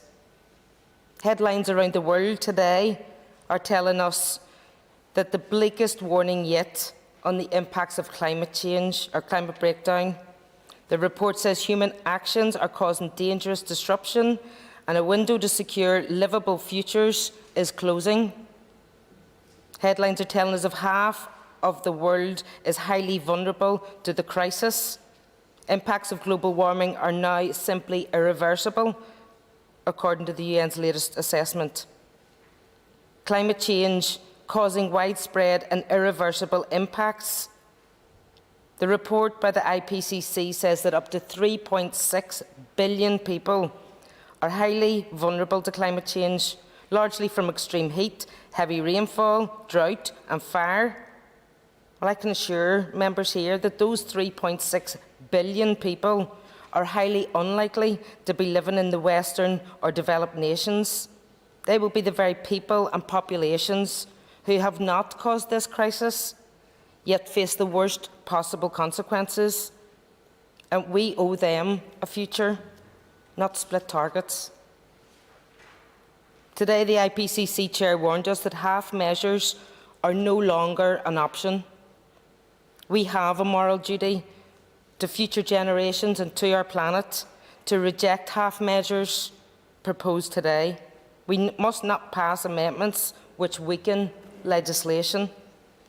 And when the scientific evidence from the IPCC shows us that things are worse than we realised, we really should respond by stepping up, not burying our heads in the sand. It's time to face up to our responsibilities as legislators and as political leaders, to acknowledge the privilege that we stand in, to pass the strong net zero climate legislation that Northern Ireland needs.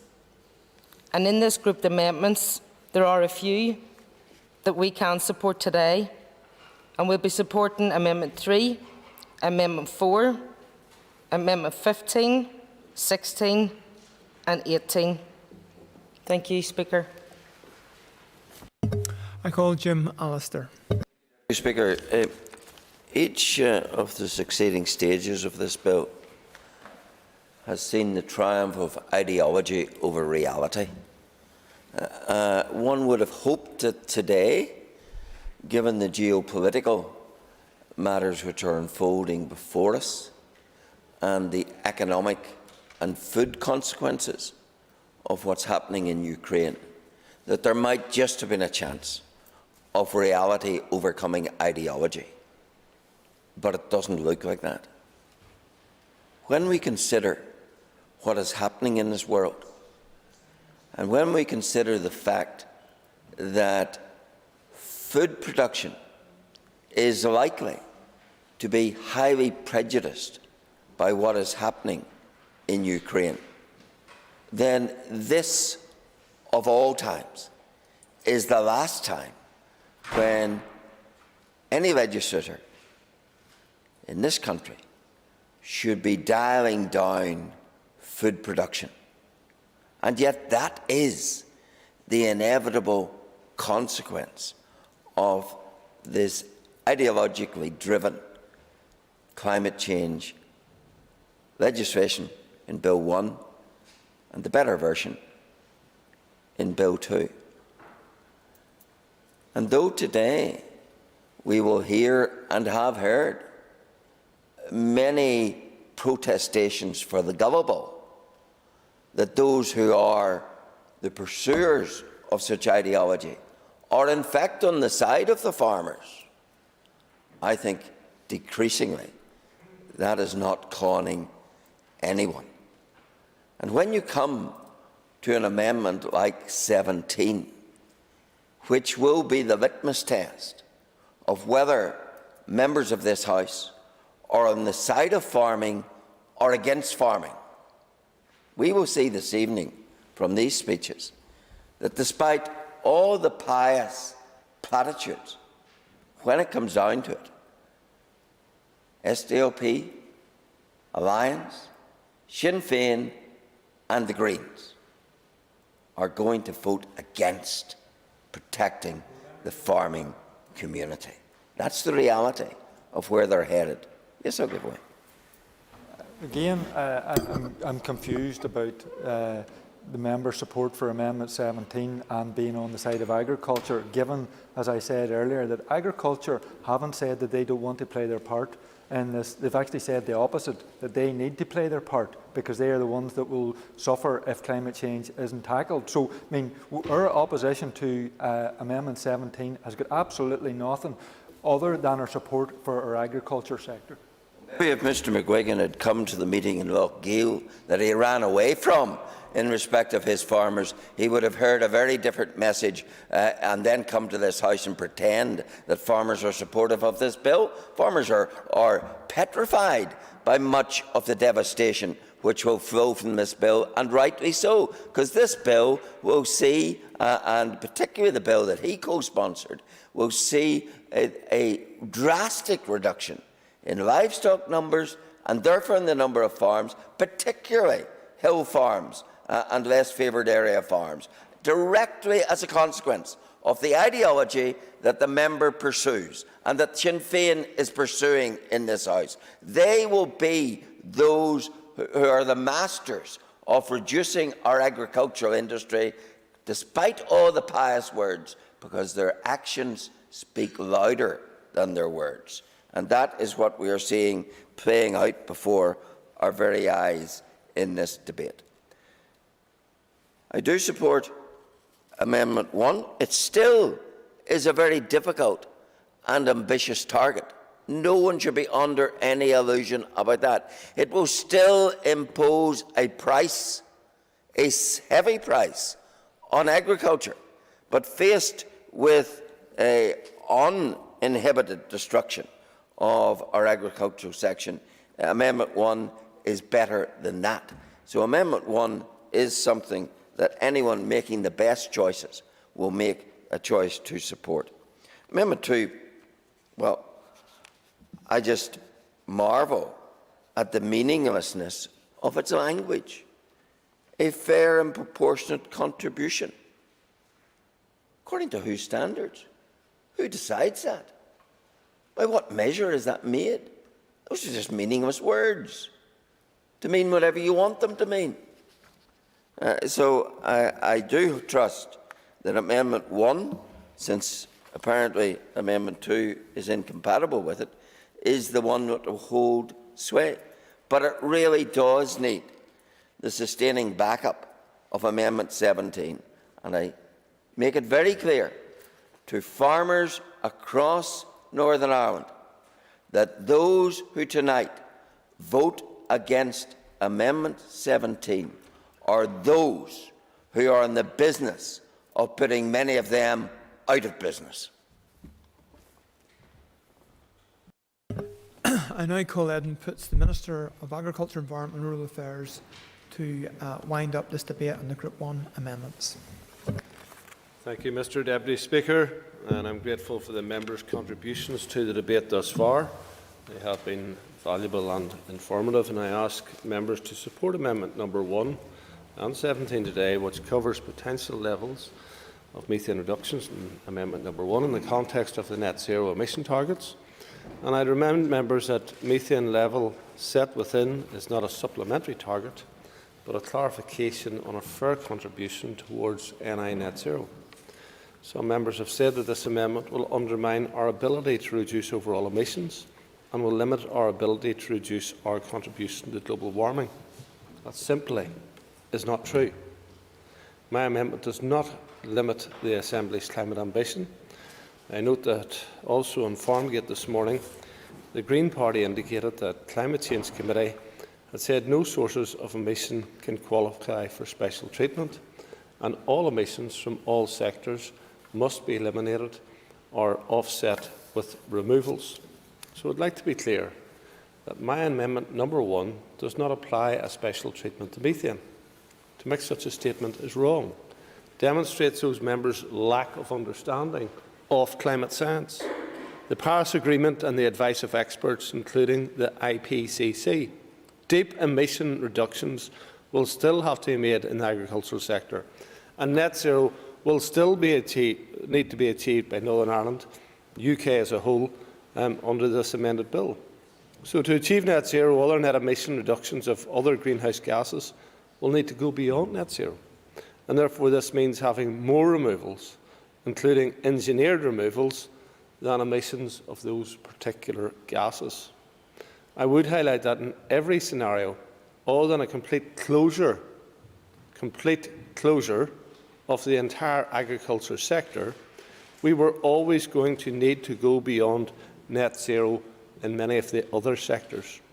And my amendment just makes it clear to our important rural communities that they are making a fair and proportionate contribution. I do find it ironic that the Green Party are now quoting the Climate Change Committee advice to support their position on amendments when they blatantly disregarded it in its pursuit of a net zero target for Northern Ireland of 2045 and indeed 2050. Amendment 1 aims to protect and support our local food production. What the Green Party and the Alliance Party now and some other members continually fail to grasp is the fact that it is important we protect food security and not simply offshore our emissions. Were the members to actually understand agri-food production in Northern Ireland the way they should before they make legislation, they would recognise that the carbon footprint of milk produced in Northern Ireland and beef produced in Northern Ireland is considerably lower than most of its competitors. And consequently, whenever Mr Blair says that the methane levels have actually risen over the past number of years, it's because production has risen, but actually output of methane in comparison to production of food has went down. Does he really think that it would be better to do that in South America or North America or Central Europe, where they're going to produce more methane and more greenhouse gases than we produce in Northern Ireland? Does he think that it would be better to export those jobs to those places than have jobs in Northern Ireland? So Alliance need to wake up and smell the coffee. This here is being brought in for the good of people in Northern Ireland. And the proposal that I have made will pull us back from the brink that so many in this chamber took us to just a few weeks ago. We would have a less environmentally sustainable system and be more negative in terms of global emissions if you do not accept the proposals that I have applied here today. And for Ms Bailey, she talks a lot about methane, but whenever it comes to household waste, and there's an energy from waste proposal on the table, she cries out for more methane coming out of the landfill sites because she isn't prepared to put her hand up and to support that. So let's be honest about it. And let's be honest in this chamber. If we're going to achieve what we need to achieve, in a moment, if we're going to achieve what we need to achieve, the parish pump politics of objecting to every solar panel and every wind turbine and every anaerobic digester and every other means of renewable energy needs to stop, because we're going to need those things if we're going to achieve net zero. Yes, I will give way. Thanks, Minister. You can berate me all you want in terms of what you think that I think, but let's not forget that we don't even have a waste strategy. Something that you can bring forward is under your departmental remit, and you have failed to do. Order, members. Again, we're not here to discuss in detail a waste strategy. I urge members to come back to the amendments before us. I thank you very much, Mr Deputy Speaker, for your commentary. But we are talking about methane, and one of the big contributors of methane is landfill.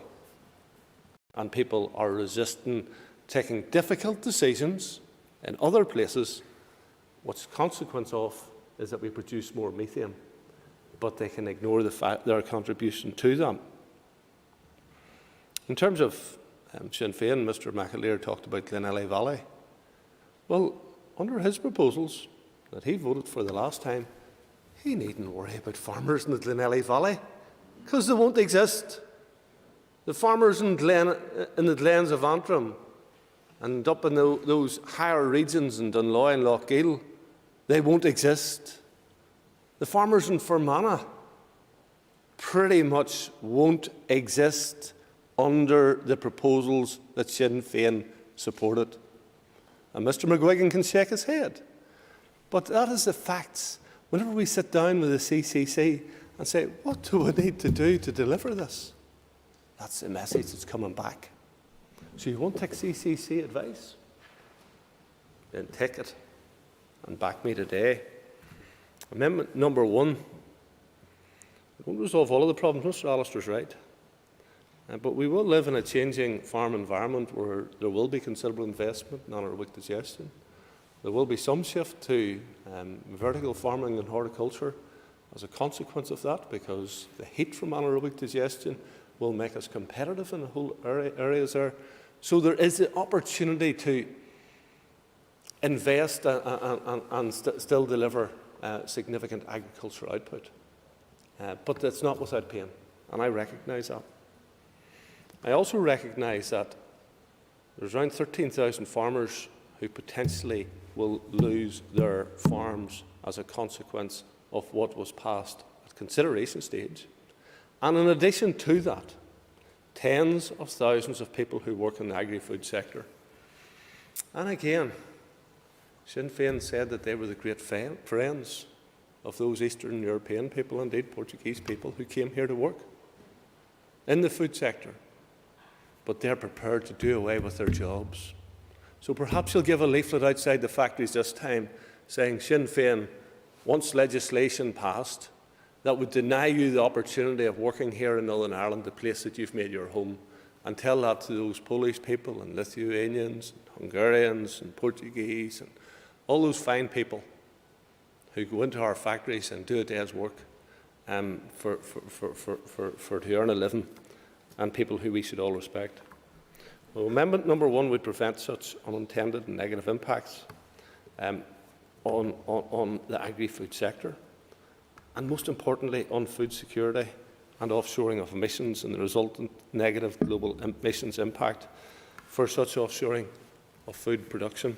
Indeed, I remind you again, Amendment number 1 aligns with the science and advice of the Intergovernmental Panel on Climate Change. Just for Ms Bailey and Mr Blair's information, the UK Climate Change Committee, Balanced Pathway and Advice, and the Paris Agreement. What's not to like, one might ask. So I trust that people will recognise that in supporting our agriculture,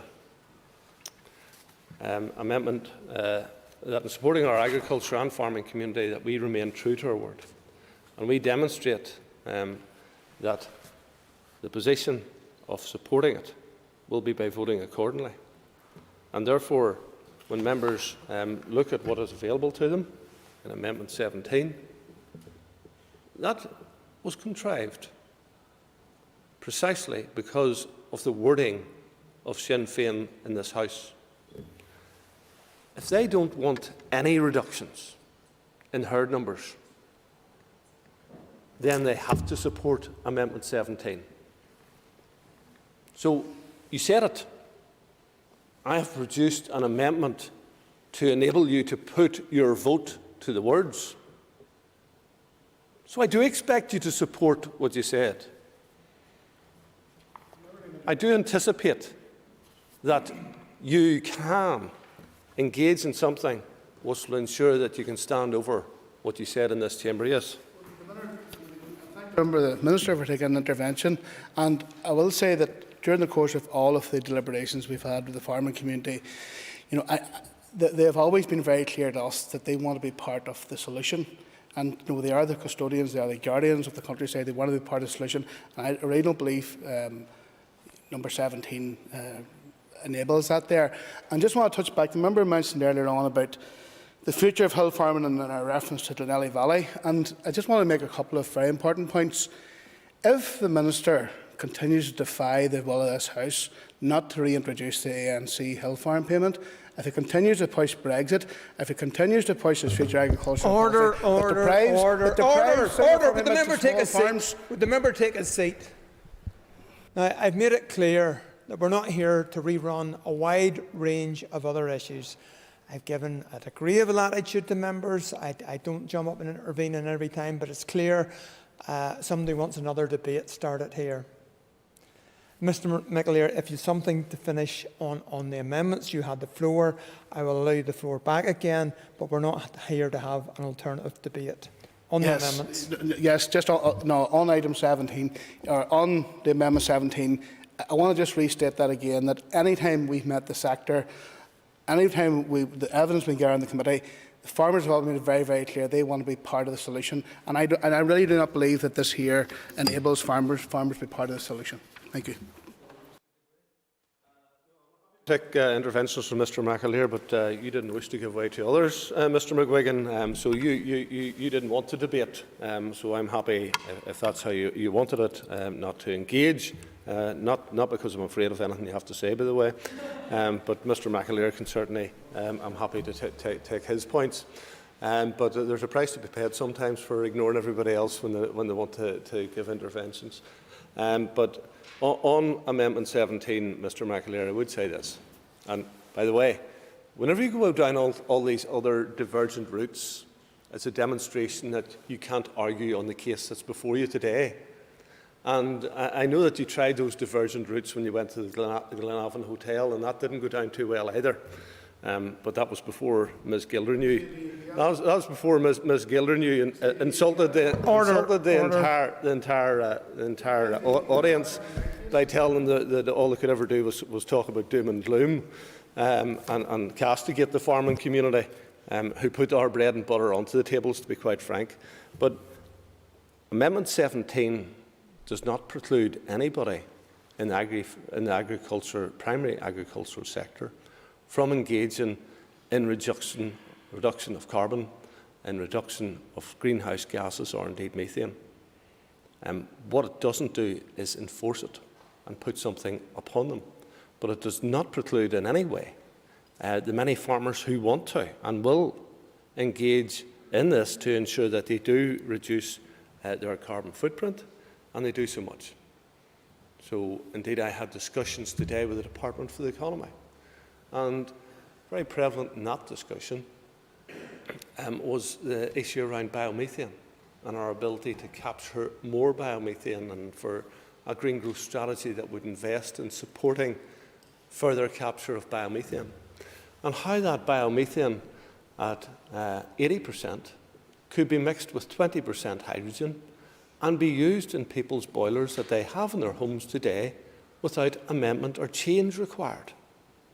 Now, how beneficial would it be if we in Northern Ireland were producing more biomethane from the agricultural sector and putting that into our systems instead of using gas where the price is being driven upwards because of war in Europe?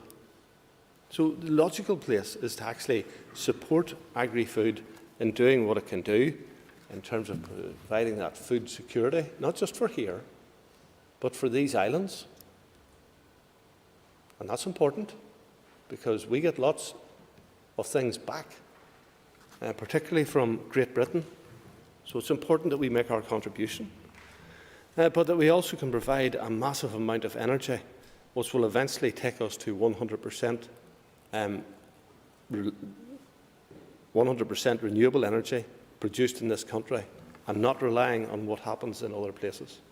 So I hope in particular those members who said they want to see and deliver on this climate ambition while supporting agriculture and the farming and rural community do remain true to their words. I think Sinn Féin are backing away from their words already, so the words that they said were meaningless in the last couple of weeks, and demonstrate their position of support by voting accordingly. But to conclude in this, there is a clear and immediate need for local legislation in Northern Ireland to effectively tackle the serious issue of climate change. And I'm pleased that we've got to this stage in the bill's legislative passage. I'm also keen to push forward so that we have the bill agreed as legislation by the end of this mandate. We all know that tackling climate change is a complex issue, requiring long-term solutions, collective efforts and a coordinated approach.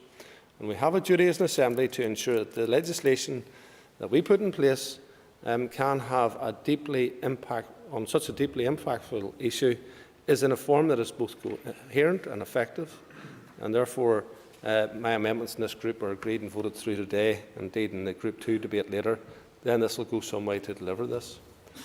But in supporting our agriculture, I would just say this, that Sinn Féin think that Northern Ireland can do this alone and ignore what's going on in the rest of the world, then they are, quite frankly, in la-la land. Because we have a circumstance where we are producing 1/20th of the emissions of UK, so 5%. China produces 22 times the emissions of the UK. So that, in my book, is around 440 times the emissions of Northern Ireland. So for every percentage that Northern Ireland produces, China is producing 440. China is not participating in this reduction that needs to happen. Brazil isn't. Russia isn't. Saudi Arabia isn't. So if the members think today that flooding in the Glenelly Valley is a consequence of climate change, and they think that they can stop that by their actions in Northern Ireland alone, they can't. Because all of these other countries' contributions, all of these other countries' contributions will simply replace what we're doing. Now, I do not propose doing nothing, because the member I'm going to give way to in a moment always talks about doing nothing. We have never suggested doing nothing, but we do our bit in a way which does not destroy our own economy and then hand what we were doing over to others who will produce even more greenhouse gases in the replacement of the products that we produced. Yes. Thank you, Minister. Minister, do you recognise that in Northern Ireland we produce higher emissions per head of capita than China?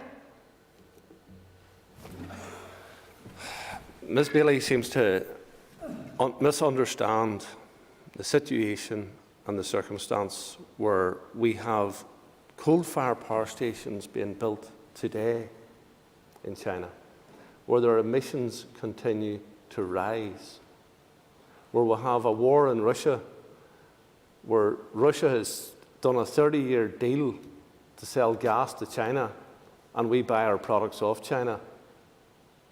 That is the world that we currently live in. We live in this globalised world. And we need to have jobs in this country for our people. Otherwise, we will get back to the 1980s when our biggest export was the human beings that were born here.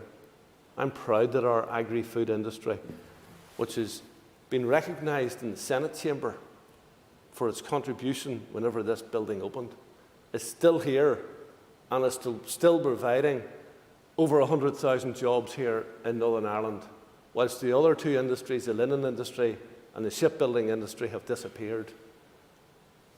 Now, we can save this industry, but if we go down the route that Ms Bailey wants, it will end up in shreds, as has the textile industry and the shipbuilding industry ended up in shreds in the lifetime of this building. So I'm coming to a conclusion. I think I'll finish at this point, but I appreciate members share my view of the fundamental importance in successfully addressing climate change in a way which ensures we have a joined-up approach to tackling the issues and that we get buy-in from all sectors, and that's important. And I believe that we must not push our emissions to other parts of the world, as some people wish to do in this chamber, and that will actually reduce global emissions. Will not actually reduce global emissions, but it will decimate the most important sector of our economy if we attempt to do so. Such actions would not deliver successful outcomes in addressing climate change. The International Panel on Climate Change report published today further confirms the importance of protecting food security while reducing emissions on a global level. Do we not all have a duty to play our part in ensuring that we protect food security? Because, you know, we can look at what may happen in 30 years, But I can tell you what will happen in a few short years. If we keep going the way that we're going, we will have a significant food problem, not just here, but in many parts of the world, as a consequence of it. I remind members that if my amendments in this group are agreed and voted through today, in addition to my amendments which will be covered in the Group 2 debate later, then that will improve the effectiveness of this key legislation for Northern Ireland, and it will maintain and enhance the overall climate change ambition. Thank you very much, Mr. Deputy Speaker. Amendment proposed to Clause 1, page 1, line 10. Insert words as printed on the marshalled list. The question is that Amendment 1 be made. All those in favour say aye. Aye. Contrary, no. I think the ayes have it. I think the...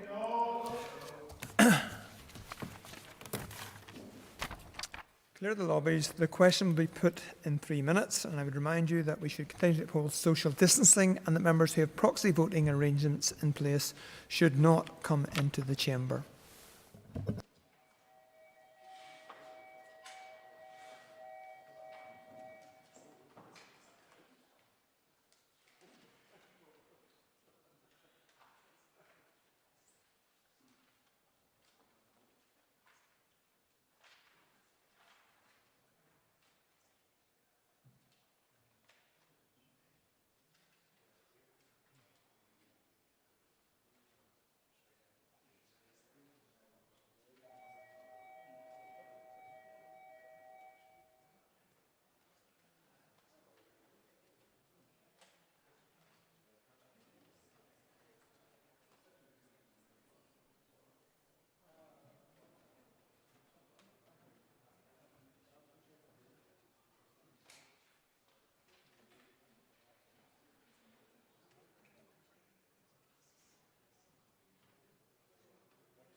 Order, members. Would members resume their seats, please? Before I put the question again, I would remind members present that, if possible, it would be preferable if we could avoid a division. The question is that Amendment 1 be agreed. All those in favour say aye. Aye. Contrary, no. No. All those in favour say aye. Aye. Contrary, no. No. I think the ayes have it. I think the ayes have it. The ayes have it. The ayes have it.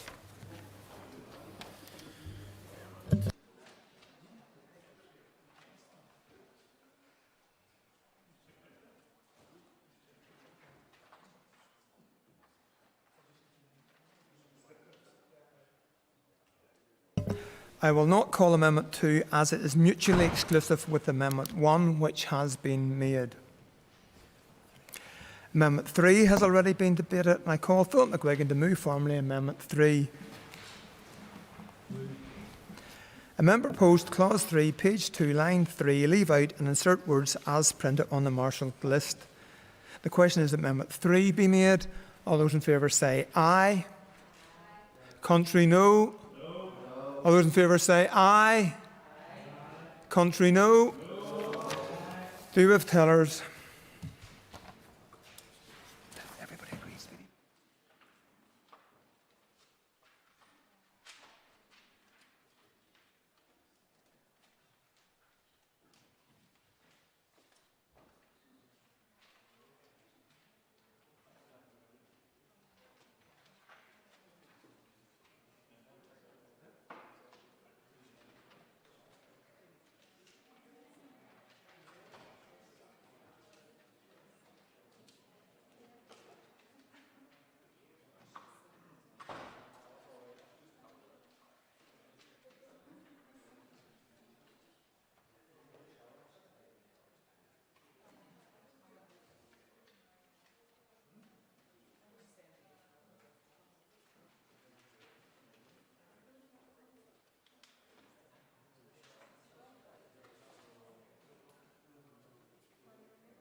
Order members, just to confirm that in accordance with Standing Order 113, Part 5B, that there is agreement that we can dispense with the 3-minute delay, so that hence we've gone straight to speedy voting. The following tellers have been appointed. Tellers for the ayes, Philip McGuigan and Kiva Archibald. Tellers for the noes, Harry Harvey and William Irwin. Again, I remind members of the requirement for social distancing while the division takes place. Please ensure that you retain at least a 2-metre gap between yourself and other people when moving around the chamber or the rotunda, and especially in the lobbies. Clear the lobbies. The Assembly will divide, ayes to my right, noes to my left.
Secure the doors.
Order, members. Would members resume their seat, please? Order, members. Order. Members resume their seat. Clerk, please read the result. 87 members voted. 47 members voted aye. 40 members voted no. The motion is carried. The motion is carried. The motion is carried.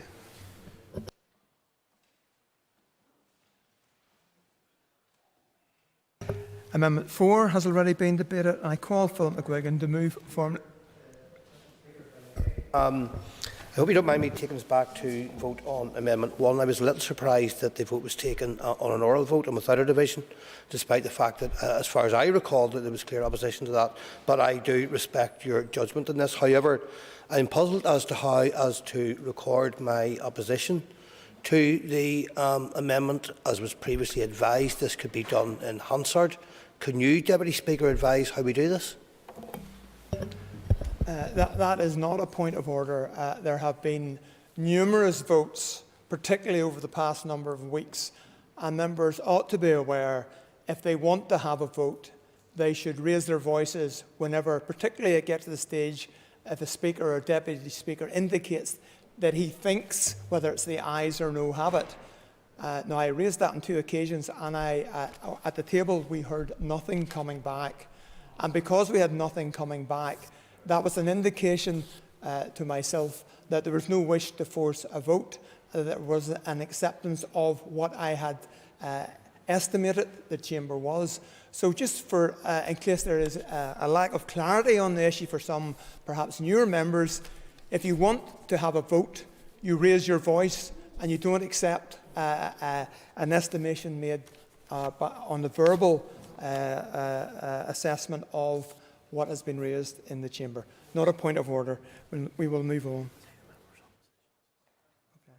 But the member's comment is on the record.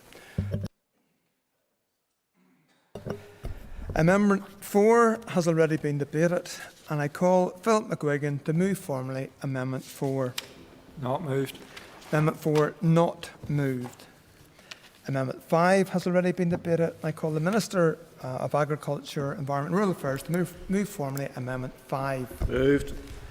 Amendment proposed after Clause 5 insert new clause, duty to consider whether to revise targets as printed on the marshalled list. The question is that Amendment 5 be made and the new clause added to the bill. All those in favour say aye. Contrary, no. I think the ayes have it. I think. Do we have tellers?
Order members, the following tellers have been appointed. Tellers for the ayes, Harry Harvey and Tom Buchanan.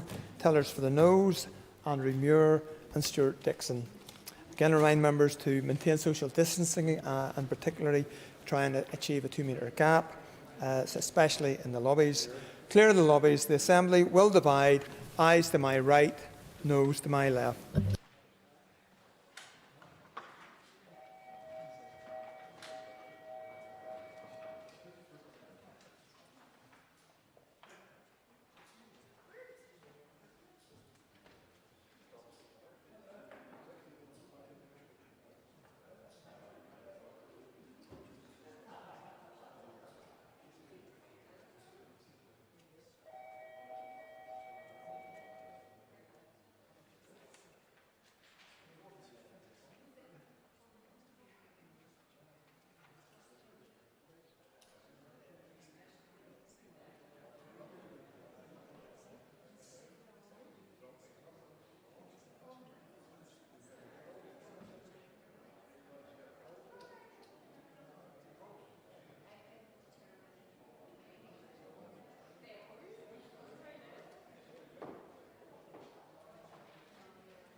Secure the doors. Sorry, what?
doors.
Order, members. Would members resume their seat, please?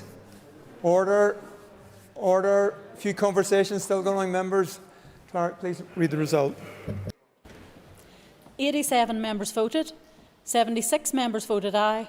11 members voted no. The motion is carried. The motion is carried. The motion is carried. Unfasten the doors.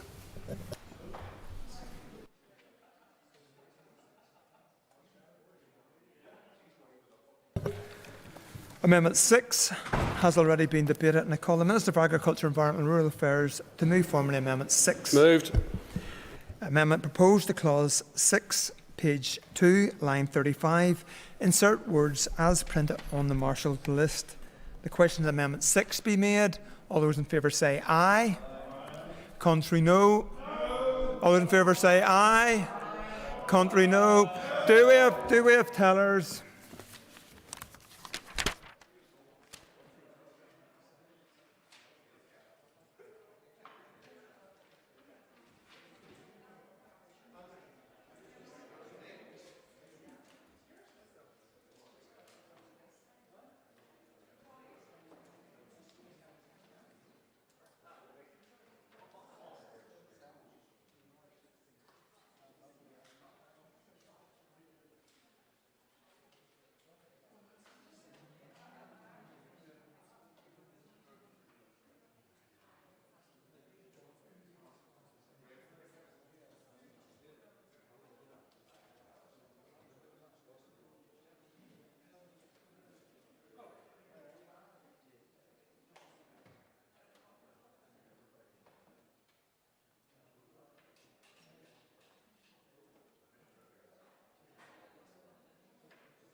Been appointed tellers for the ayes, Thomas Buchanan and Harry Harvey. Tellers for the noes, Andrew Muir and Stuart Dixon.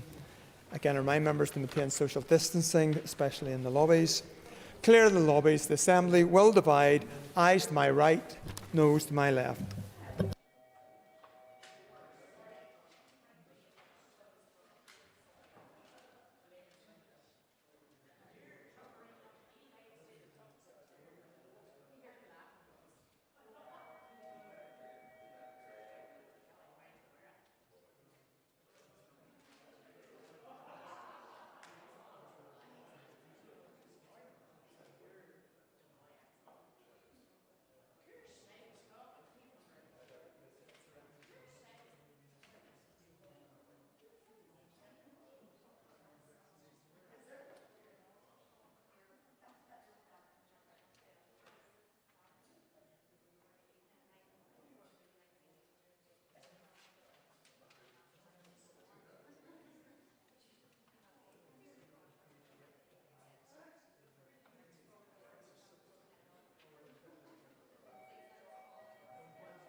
Secure doors, please.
Okay, members. Where's my note?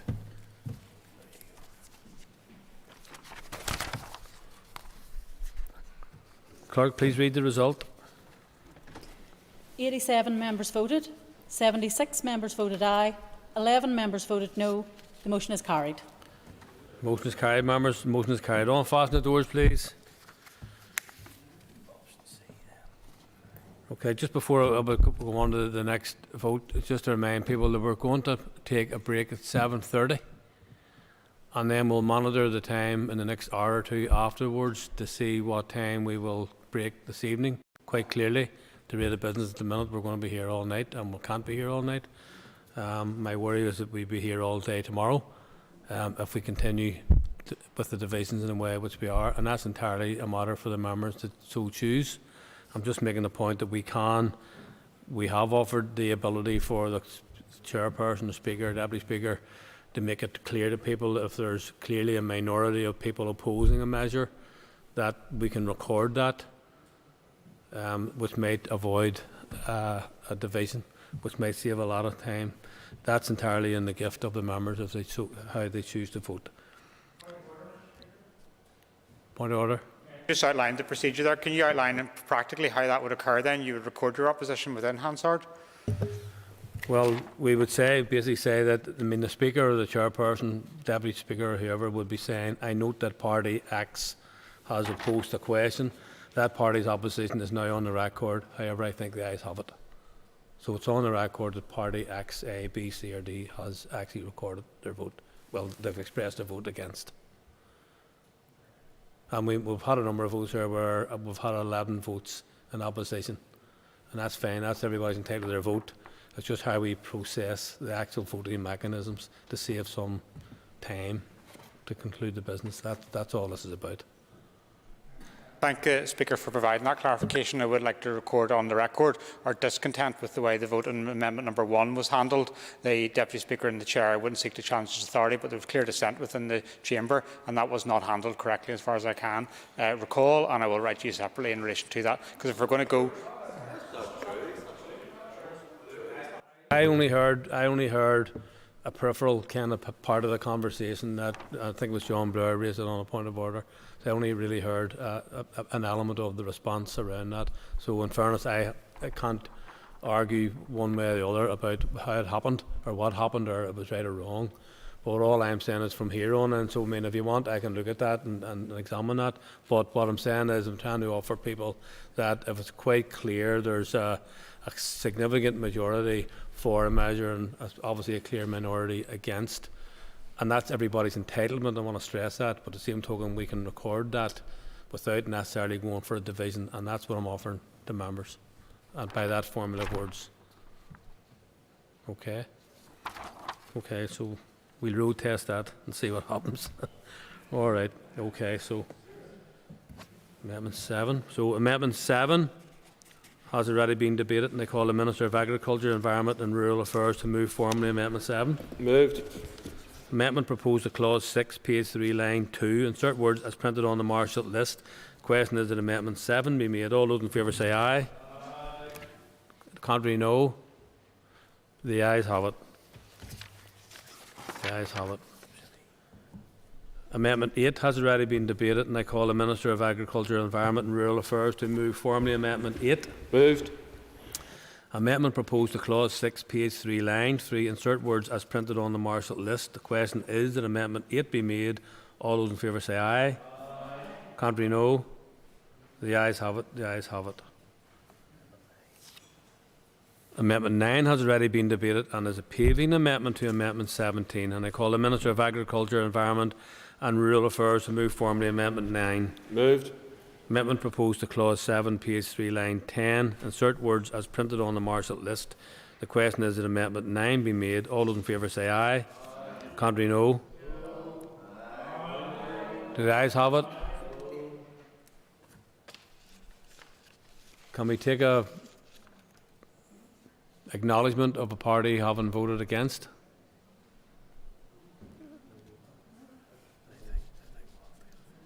Just make the call. Just make the call if you want, or want it.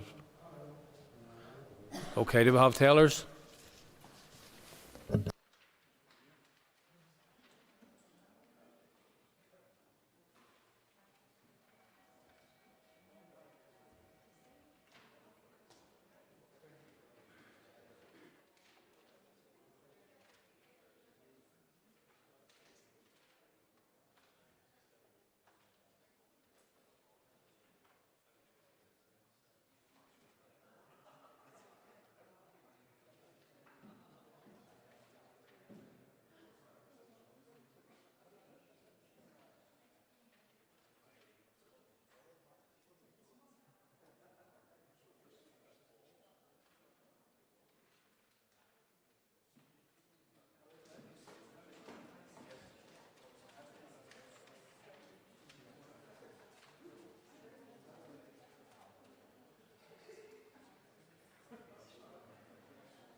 Okay, members, tellers have been appointed as follows. Tellers for the ayes are Harry Harvey and Tom Buchanan. Tellers for the noes, Declan McAleer and Emma Sheeran. To the lobbies, the Assembly will divide ayes to my right, noes to my left.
Secure doors, please.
All right, members.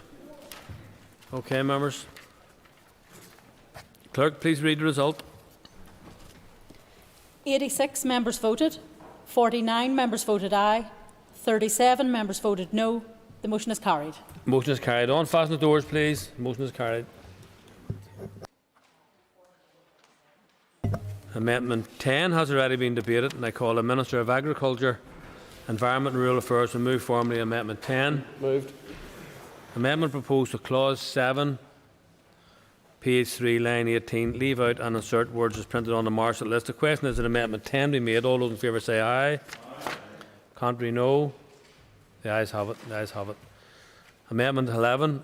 Amendment 11 has already been debated and is a paving amendment to Amendment 17. I call the Minister of Agriculture, Environment and Rural Affairs to move formally Amendment 11. Moved.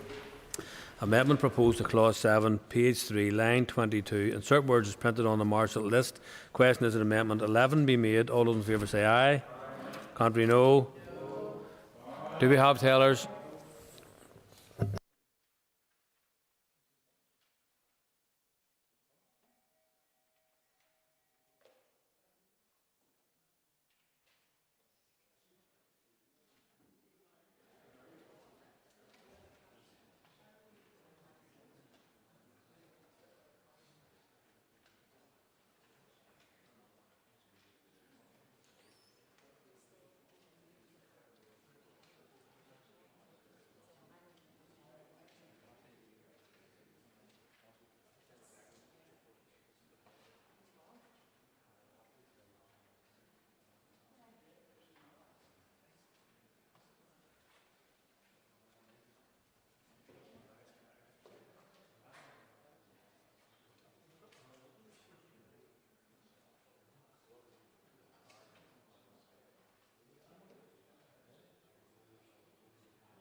Okay, members, tellers have been appointed as follows. Tellers for the ayes, Harry Harvey and Tom Buchanan.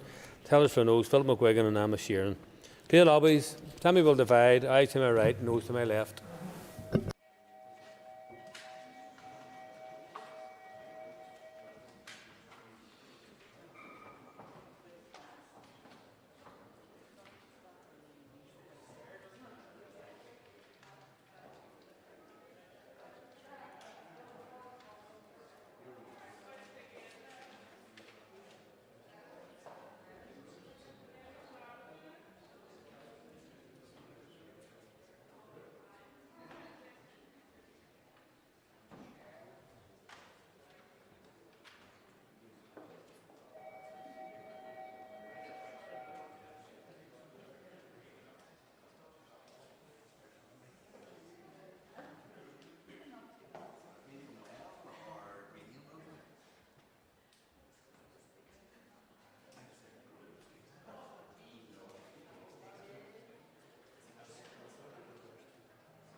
Secure the doors, please.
Okay, members. Clerk, please read the result. 87 members voted, 38 members voted aye, 49 members voted no. The motion is negatived. Motion is negatived. Unfasten the doors, please. Members, who propose to suspend the sitting now until 8 o'clock for people to get something to eat and some refreshments.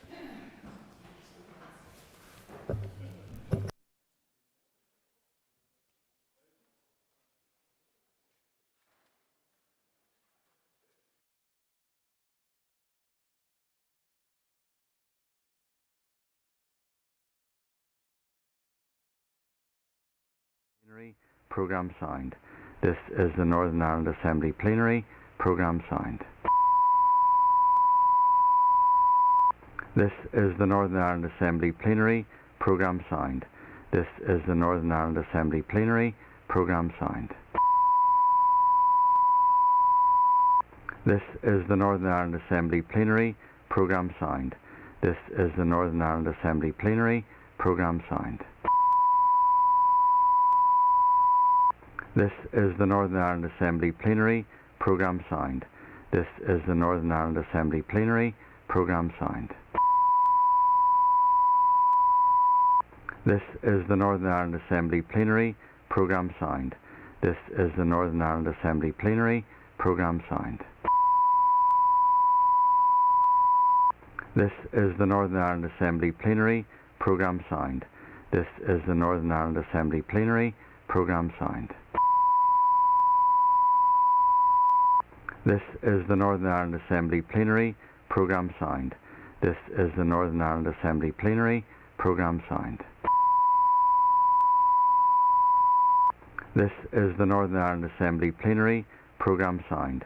This is the Northern Ireland Assembly Plenary. Programme signed. This is the Northern Ireland Assembly Plenary. Programme signed. This is the Northern Ireland Assembly Plenary. Programme signed.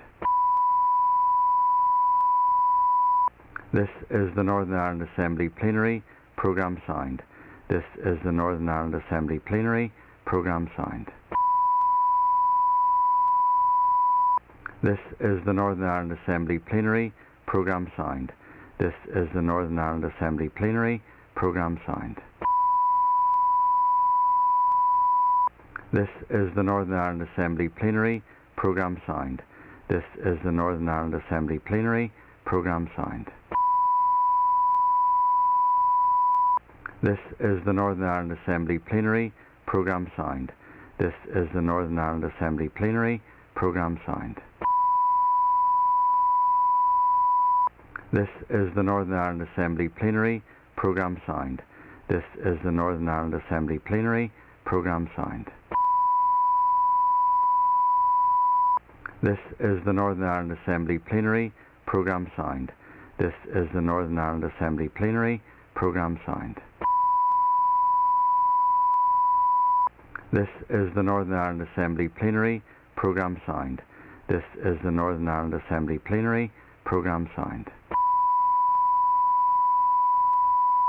This is the Northern Ireland Assembly Plenary. Programme signed.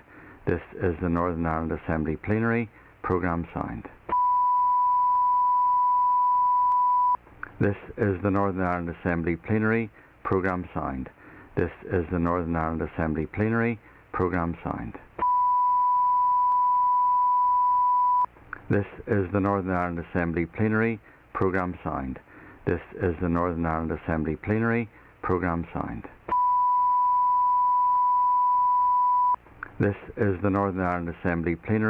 Programme signed. This is the Northern Ireland Assembly Plenary. Programme signed. This is the Northern Ireland Assembly Plenary. Programme signed. This is the Northern Ireland Assembly Plenary. Programme signed. This is the Northern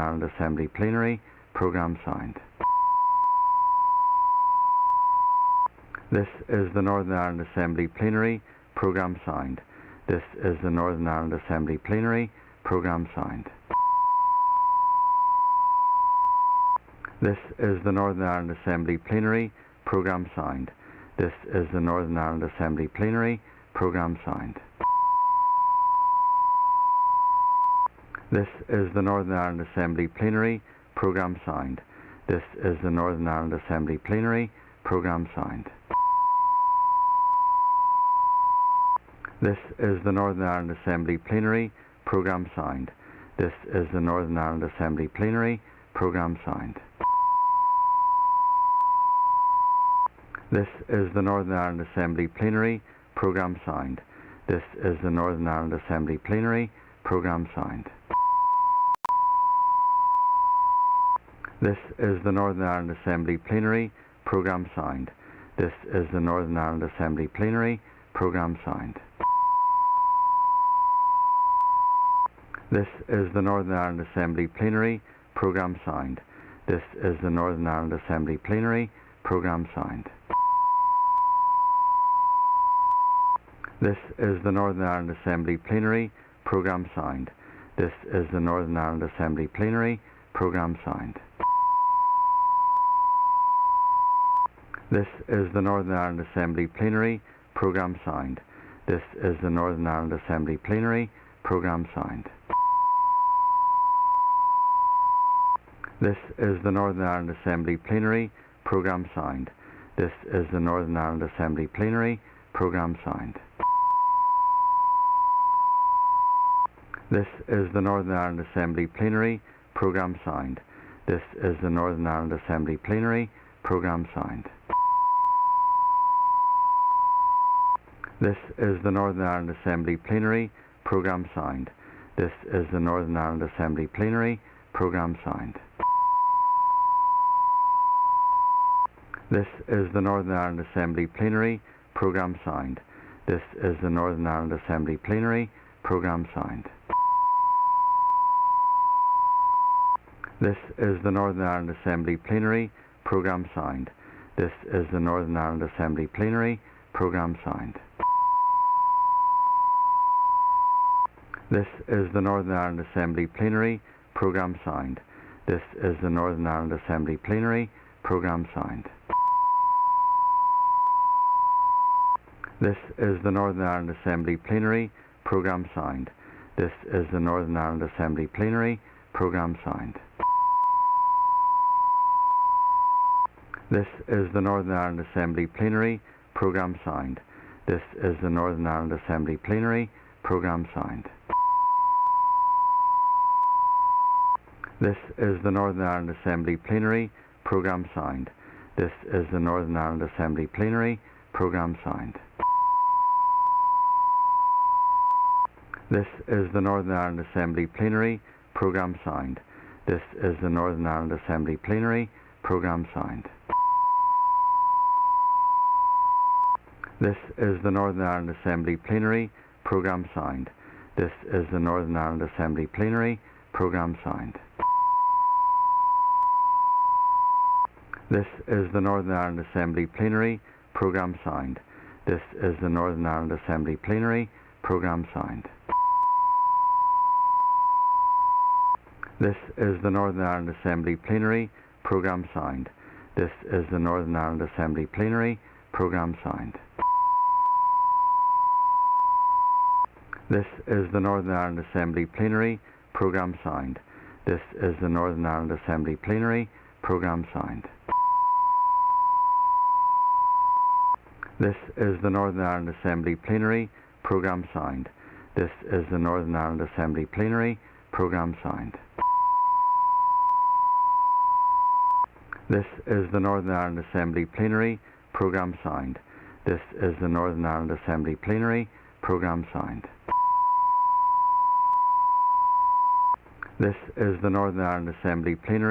Programme signed. This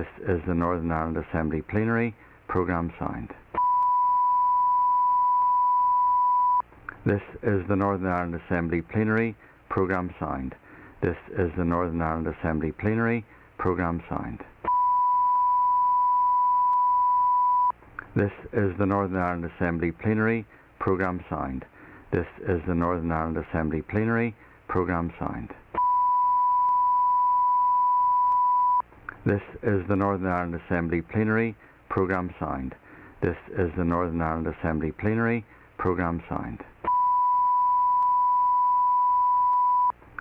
is the Northern Ireland Assembly Plenary. Programme signed. This is the Northern Ireland Assembly Plenary. Programme signed. This is the Northern Ireland Assembly Plenary. Programme signed. This is the Northern Ireland Assembly Plenary. Programme signed. This is the Northern Ireland Assembly Plenary. Programme signed. This is the Northern Ireland Assembly Plenary. Programme signed. This is the Northern Ireland Assembly Plenary. Programme signed. This is the Northern Ireland Assembly Plenary.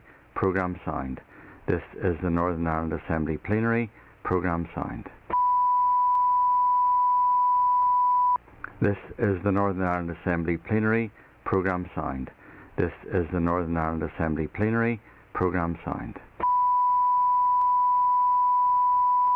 This is the Northern Ireland Assembly Plenary.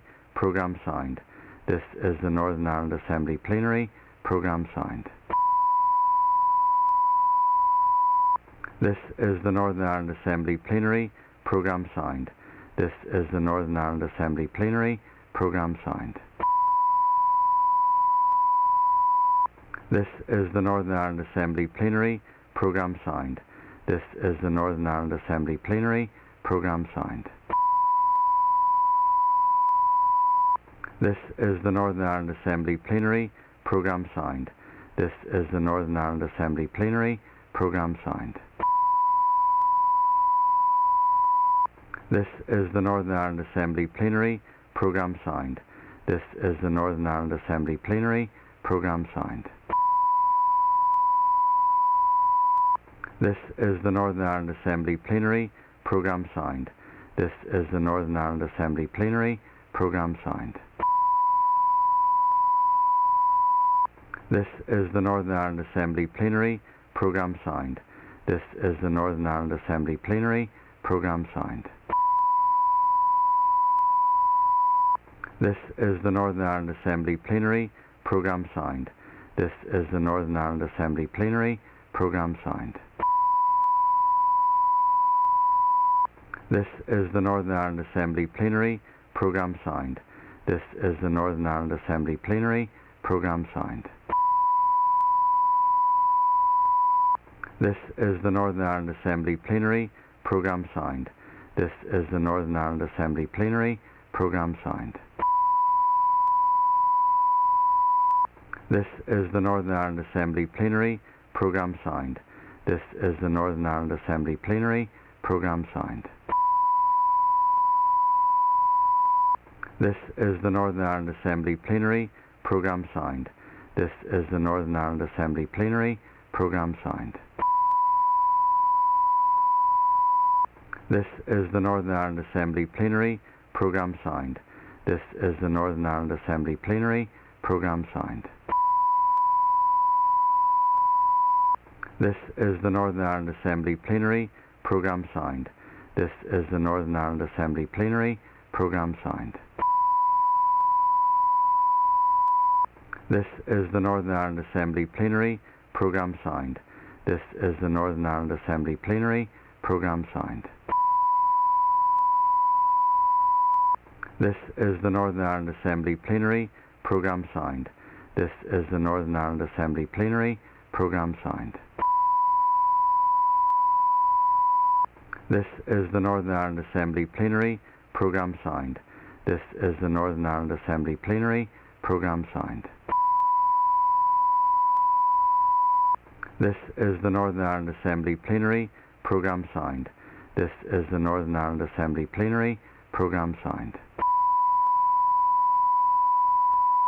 This is the Northern Ireland Assembly Plenary. Programme signed.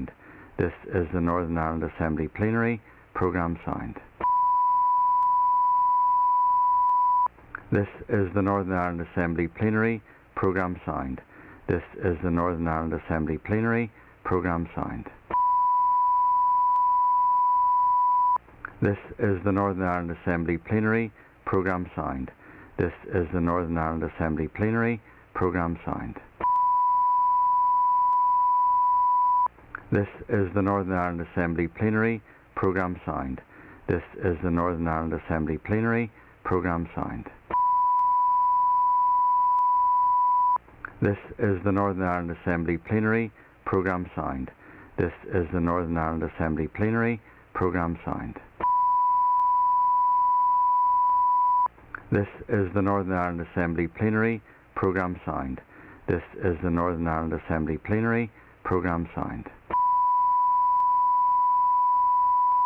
This is the Northern Ireland Assembly Plenary. Programme signed. This is the Northern Ireland Assembly Plenary. Programme signed. This is the Northern Ireland Assembly Plenary. Programme signed. This is the Northern Ireland Assembly Plenary. Programme signed. This is the Northern Ireland Assembly Plenary. Programme signed. This is the Northern Ireland Assembly Plenary. Programme signed. This is the Northern Ireland Assembly Plenary. Programme signed. This is the Northern Ireland Assembly Plenary Programme signed. This is the Northern Ireland Assembly Plenary Programme signed. This is the Northern Ireland Assembly Plenary Programme signed. This is the Northern Ireland Assembly Plenary Programme signed. This is the Northern Ireland Assembly Plenary Programme signed. This is the Northern Ireland Assembly Plenary Programme signed. This is the Northern Ireland Assembly Plenary Programme signed. This is the Northern Ireland Assembly Plenary Programme signed. This is the Northern Ireland Assembly Plenary Programme signed. This is the Northern Ireland Assembly Plenary Programme signed. This is the Northern Ireland Assembly Plenary Programme signed. This is the Northern Ireland Assembly Plenary Programme signed. This is the Northern Ireland Assembly Plenary Programme signed.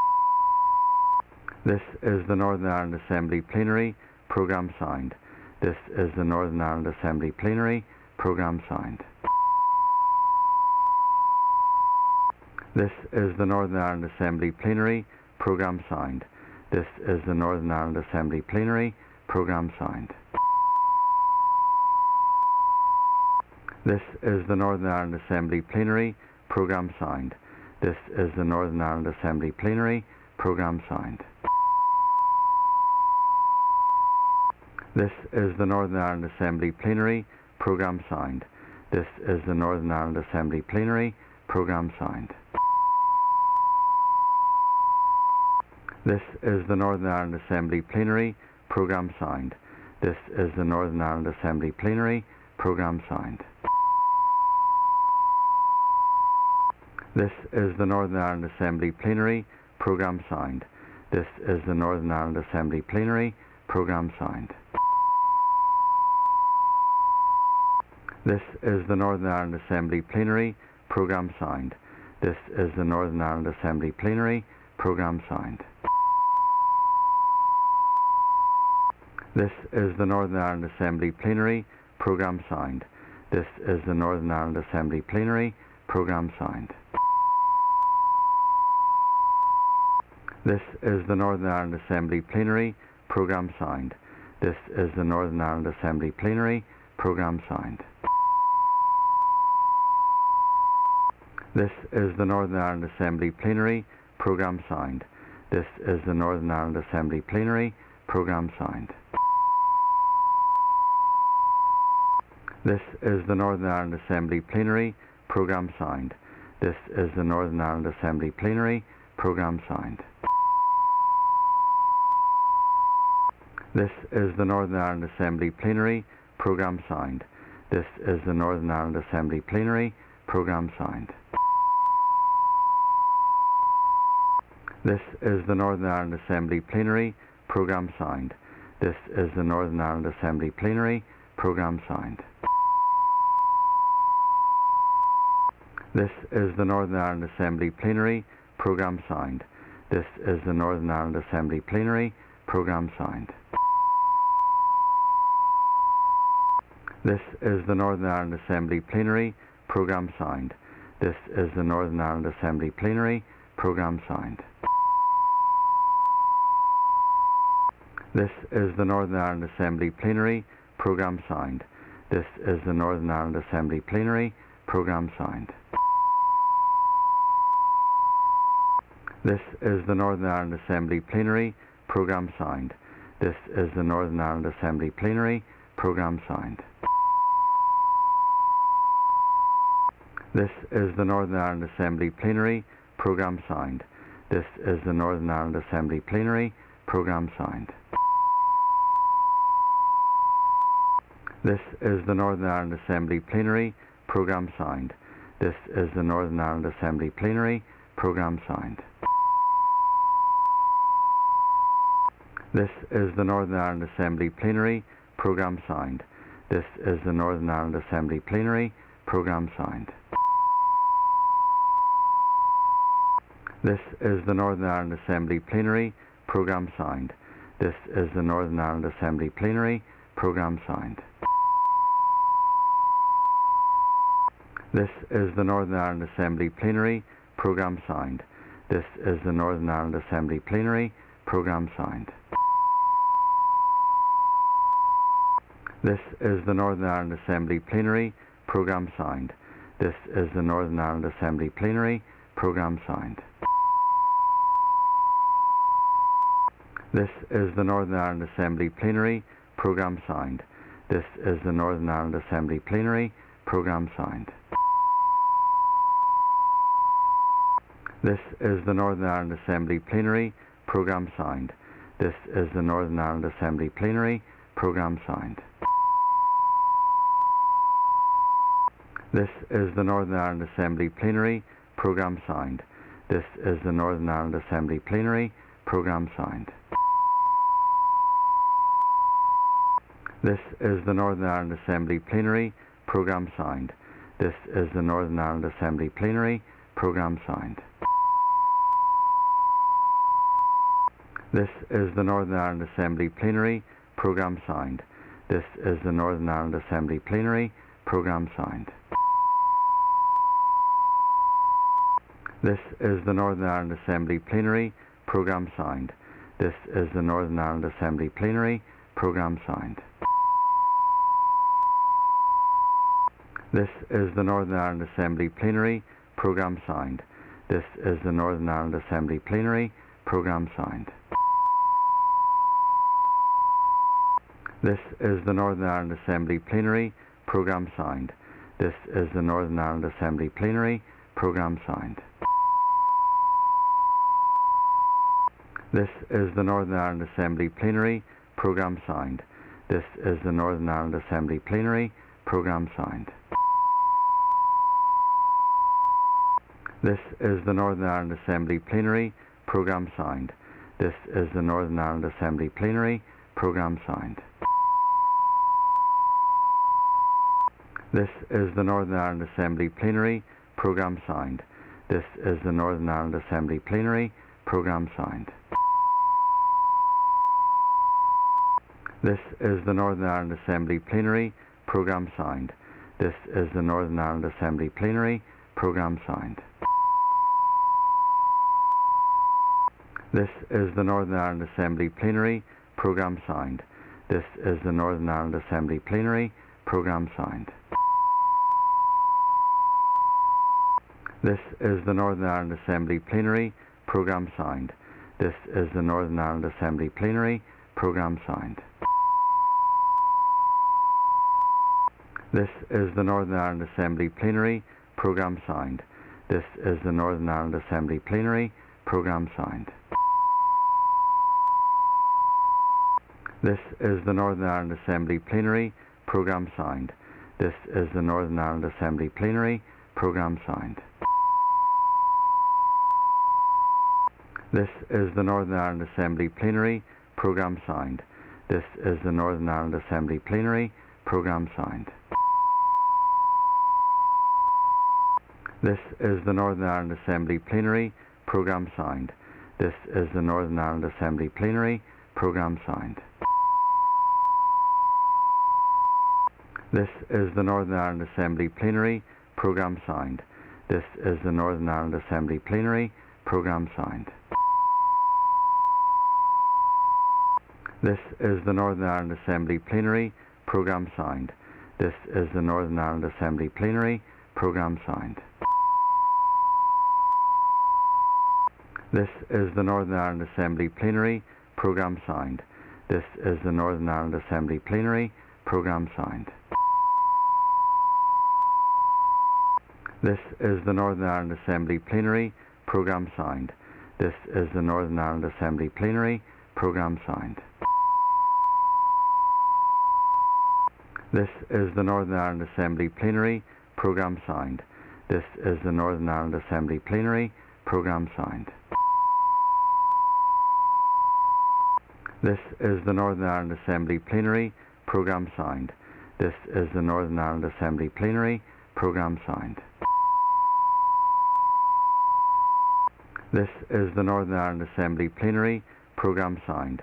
This is the Northern Ireland Assembly Plenary. Programme signed. This is the Northern Ireland Assembly Plenary. Programme signed. This is the Northern Ireland Assembly Plenary. Programme signed.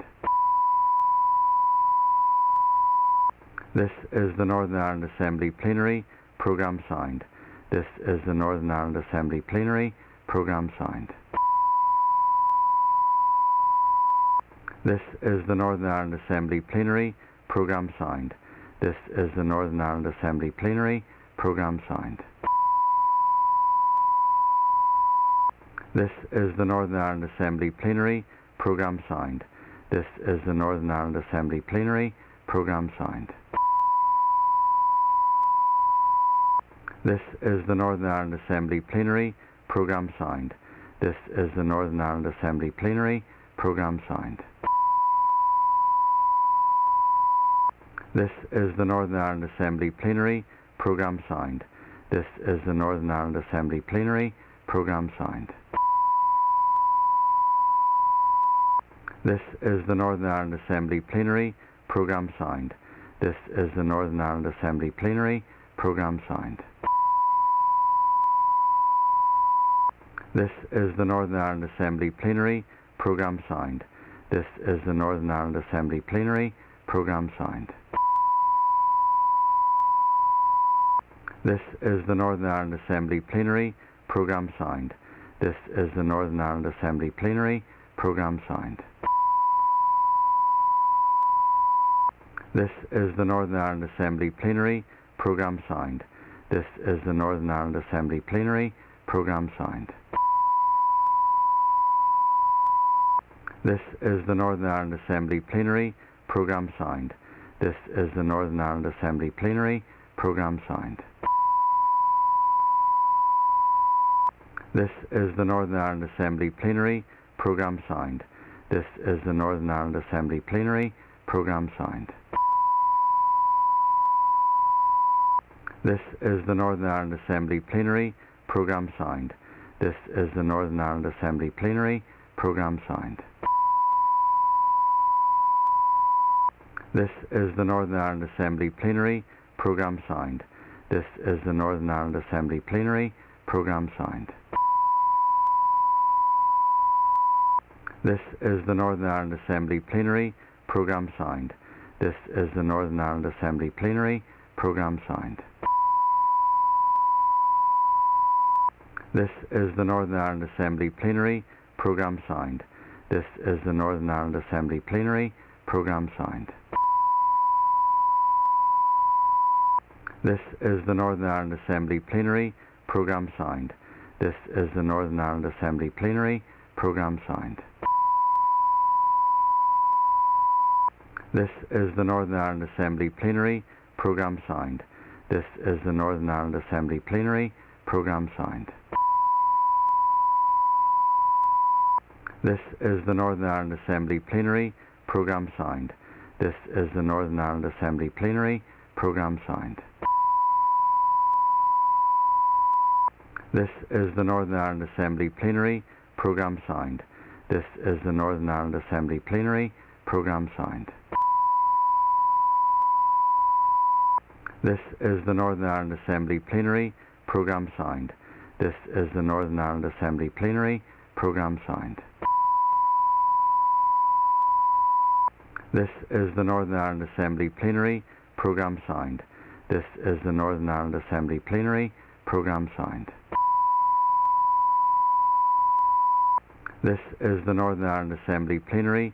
Programme signed. This is the Northern Ireland Assembly Plenary. Programme signed. This is the Northern Ireland Assembly Plenary. Programme signed. This is the Northern Ireland Assembly Plenary. Programme signed. This is the Northern Ireland Assembly Plenary. Programme signed. This is the Northern Ireland Assembly Plenary. Programme signed. This is the Northern Ireland Assembly Plenary. Programme signed. This is the Northern Ireland Assembly Plenary. Programme signed. This is the Northern Ireland Assembly Plenary. Programme signed. This is the Northern Ireland Assembly Plenary Programme signed. This is the Northern Ireland Assembly Plenary Programme signed. This is the Northern Ireland Assembly Plenary Programme signed. This is the Northern Ireland Assembly Plenary Programme signed. This is the Northern Ireland Assembly Plenary Programme signed. This is the Northern Ireland Assembly Plenary Programme signed. This is the Northern Ireland Assembly Plenary Programme signed. This is the Northern Ireland Assembly Plenary Programme signed. This is the Northern Ireland Assembly Plenary Programme signed. This is the Northern Ireland Assembly Plenary Programme signed. This is the Northern Ireland Assembly Plenary Programme signed. This is the Northern Ireland Assembly Plenary Programme signed. This is the Northern Ireland Assembly Plenary Programme signed. This is the Northern Ireland Assembly Plenary Programme signed. This is the Northern Ireland Assembly Plenary Programme signed. This is the Northern Ireland Assembly Plenary Programme signed. This is the Northern Ireland Assembly Plenary Programme signed. This is the Northern Ireland Assembly Plenary Programme signed. This is the Northern Ireland Assembly Plenary Programme signed. This is the Northern Ireland Assembly Plenary Programme signed. This is the Northern Ireland Assembly Plenary Programme signed. This is the Northern Ireland Assembly Plenary Programme signed. This is the Northern Ireland Assembly Plenary Programme signed. This is the Northern Ireland Assembly Plenary Programme signed. This is the Northern Ireland Assembly Plenary Programme signed. This is the Northern Ireland Assembly Plenary Programme signed. This is the Northern Ireland Assembly Plenary Programme signed. This is the Northern Ireland Assembly Plenary Programme signed. This is the Northern Ireland Assembly Plenary Programme signed. This is the Northern Ireland Assembly Plenary Programme signed. This is the Northern Ireland Assembly Plenary Programme signed. This is the Northern Ireland Assembly Plenary Programme signed. This is the Northern Ireland Assembly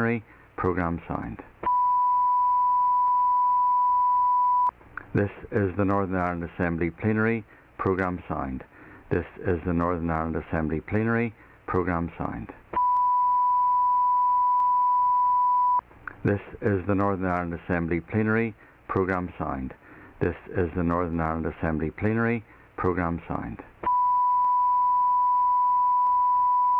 This is the Northern Ireland Assembly Plenary Programme signed. This is the Northern Ireland Assembly Plenary Programme signed. This is the Northern Ireland Assembly Plenary Programme signed.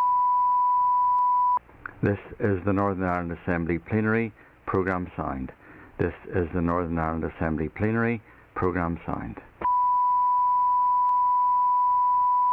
This is the Northern Ireland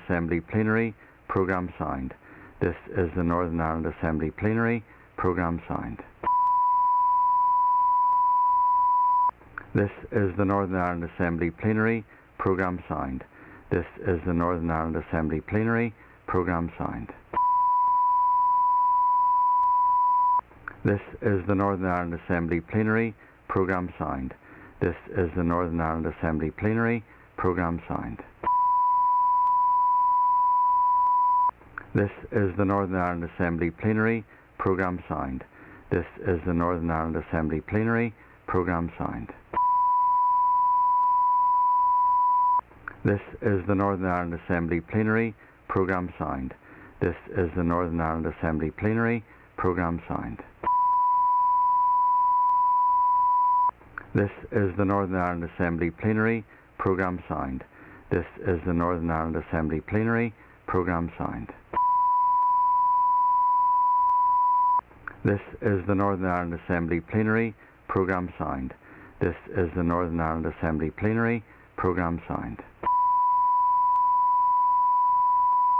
This is the Northern Ireland Assembly Plenary. Programme signed. This is the Northern Ireland Assembly Plenary. Programme signed. This is the Northern Ireland Assembly Plenary. Programme signed. This is the Northern Ireland Assembly Plenary. Programme signed. This is the Northern Ireland Assembly Plenary. Programme signed. This is the Northern Ireland Assembly Plenary. Programme signed. This is the Northern Ireland Assembly Plenary. Programme signed. This is the Northern Ireland Assembly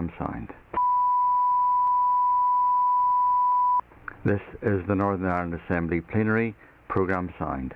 This is the Northern Ireland Assembly Plenary. Programme signed. This is the Northern Ireland Assembly Plenary. Programme signed. This is the Northern Ireland Assembly Plenary. Programme signed. This is the Northern Ireland Assembly Plenary. Programme signed. This is the Northern Ireland Assembly.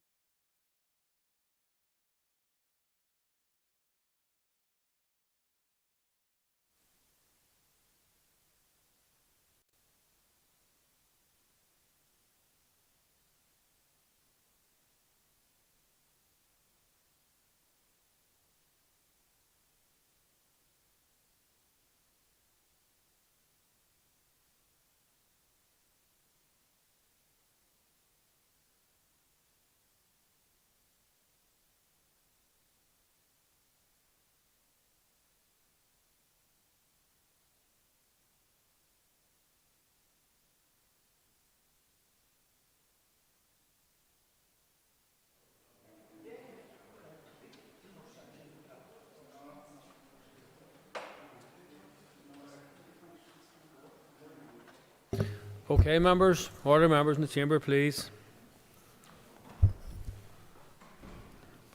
Okay, so Amendment 12 has already been debated, and I call the Minister of Agriculture, Environment and Rural Affairs to move formally Amendment 12. Moved. Amendment proposed to Clause 7, page 3, line 28, insert words as printed on the marshal list. As Amendment 13 is an amendment to Amendment 12, we need to dispose of Amendment 13 before returning to Amendment 12. Amendment 13 has already been debated and is a paving amendment to Amendment 17. I call the Minister of Agriculture, Environment and Rural Affairs to move formally Amendment 13. Moved. Amendment proposed as an amendment to Amendment 12. Insert words as printed on the marshal list. The question is that Amendment 13 be made. All those in favour say aye. Contrary, no. Do the ayes have it? Do the ayes have it? Are members happy to content to have it recorded as the Sinn Féin has opposed that? So Sinn Féin's opposition is on the record. Are members content? If not, we'll go to a vote. Noted on the record. Okay, let the record show then Sinn Féin voted against Amendment 13. On the Alliance Party and the SLP. Well, if there are that many, I'll call a vote. I'll call a division. All right. Okay, members. So we'll call a division. Do we have tellers?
Okay, members, tellers have been appointed as follows. Tellers for the ayes, William Irwin and Thomas Buchanan.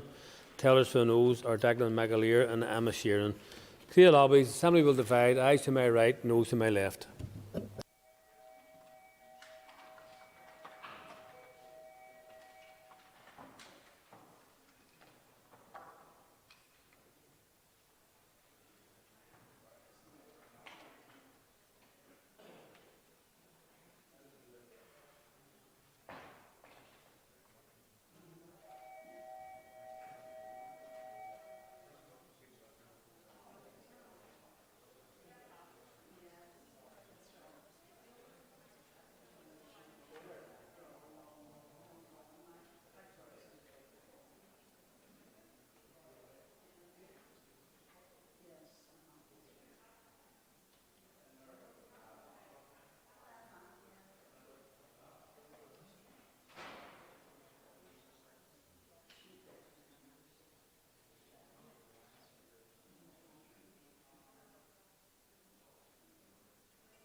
Secure the doors, please.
Okay, members.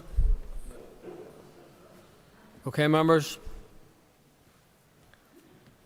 Members Clerk, please read the result. 87 members voted, 38 members voted aye, 49 members voted no. The motion is negatived. Motion is negative. Motion is negative. Unfasten the doors, please. We now return to Amendment 12. The question is that Amendment 12 be made. All those in favour say aye. Contrary, no. The ayes have it. The ayes have it. Amendment 14 has already been debated and is a paving amendment to Amendment 17. I call the Minister of Agriculture, Environment and Rural Affairs to move formally Amendment 14. Moved. Amendment proposed to Clause 8, page 3, line 39. Insert words as printed on the marshal list. The question is that Amendment 14 be made. All those in favour say aye. Aye. Contrary, no. Do we have tellers?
Members, tellers have been appointed as follows. Tellers for the ayes, Thomas Buchanan and Harry Harvey. Tellers for the noes, Linda Dillon and Colm Gildernew. Clear lobbies. The Assembly will divide. Ayes to my right, noes to my left.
Secure the doors, please.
Okay, members. Order, members. And that includes Emma Sheeran.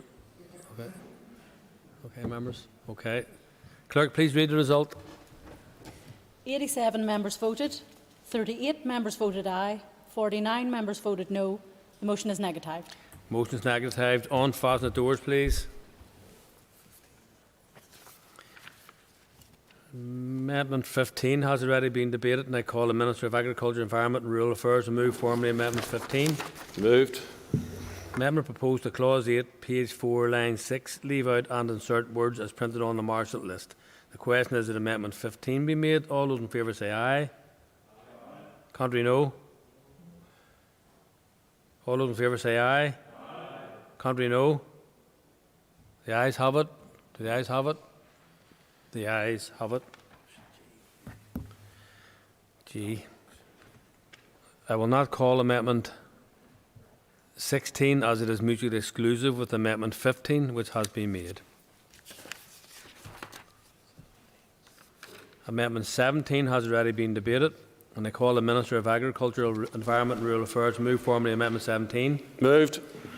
Amendment proposed after Clause 8, insert new clause meaning of Northern Ireland emissions agriculture as printed on the marshal list. The question is that Amendment 17 be made and the new clause added to the bill. All those in favour say aye. Aye. Contrary, no. Do we have tellers? Do we have tellers? We may have reached the Rubicon tonight, I don't know.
Okay, members. Tellers are appointed as follows. Tellers for the ayes are Thomas Buchanan and Harry Harvey. Tellers for the noes are Emma Sheeran and Colin Gildernew. Play lobbies. The Assembly will divide. Ayes to my right and noes to my left.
Secure the doors, please.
Okay, members. Order, members, please.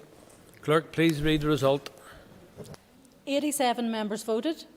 38 members voted aye. 49 members voted no.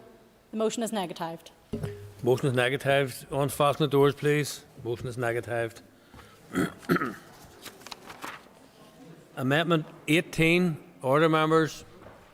Amendment 18 has already been debated, and I call the Minister of Agriculture, Environment and Rural Affairs to move formally. Amendment 18. Moved. Amendment proposed to Clause 10, page 5, line 1, leave out and insert words as printed on the marshal list. The question is that Amendment 18 be made. All those in favour say aye. Contrary, no. The ayes have it. The ayes have it. Okay, members. Thank you. Then Amendment 19 is not called. Members, we're now moving on to Group 2 amendments. Just give people a moment to settle.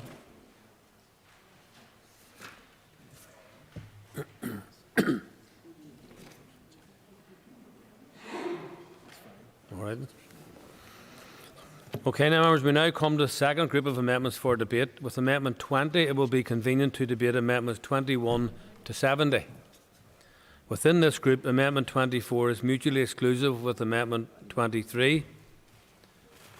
Amendment 44 is mutually exclusive with Amendment 43. Amendments 48 and 49 are both mutually exclusive with Amendment 47. And Amendments 67 and 68 are both mutually exclusive with Amendment 66. I call Philip McGuigan to move Amendment 20 and to address the other amendments in the group. Philip McGuigan. Moved. Cian Collier.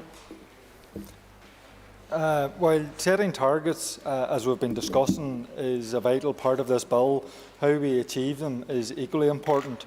And this section of Group 2 amendments is on the sectoral and climate action plans, Just Transition, the Just Transition Commission and the Climate Commissioner. These are all important aspects, most of which were added at consideration stage, and most of the amendments in this section are technical, tidying up or adding aspects to the previous amendments. They are important though. We must ensure that the transition to net zero is a just one. It's not enough for us to say that no community or sector will be left behind.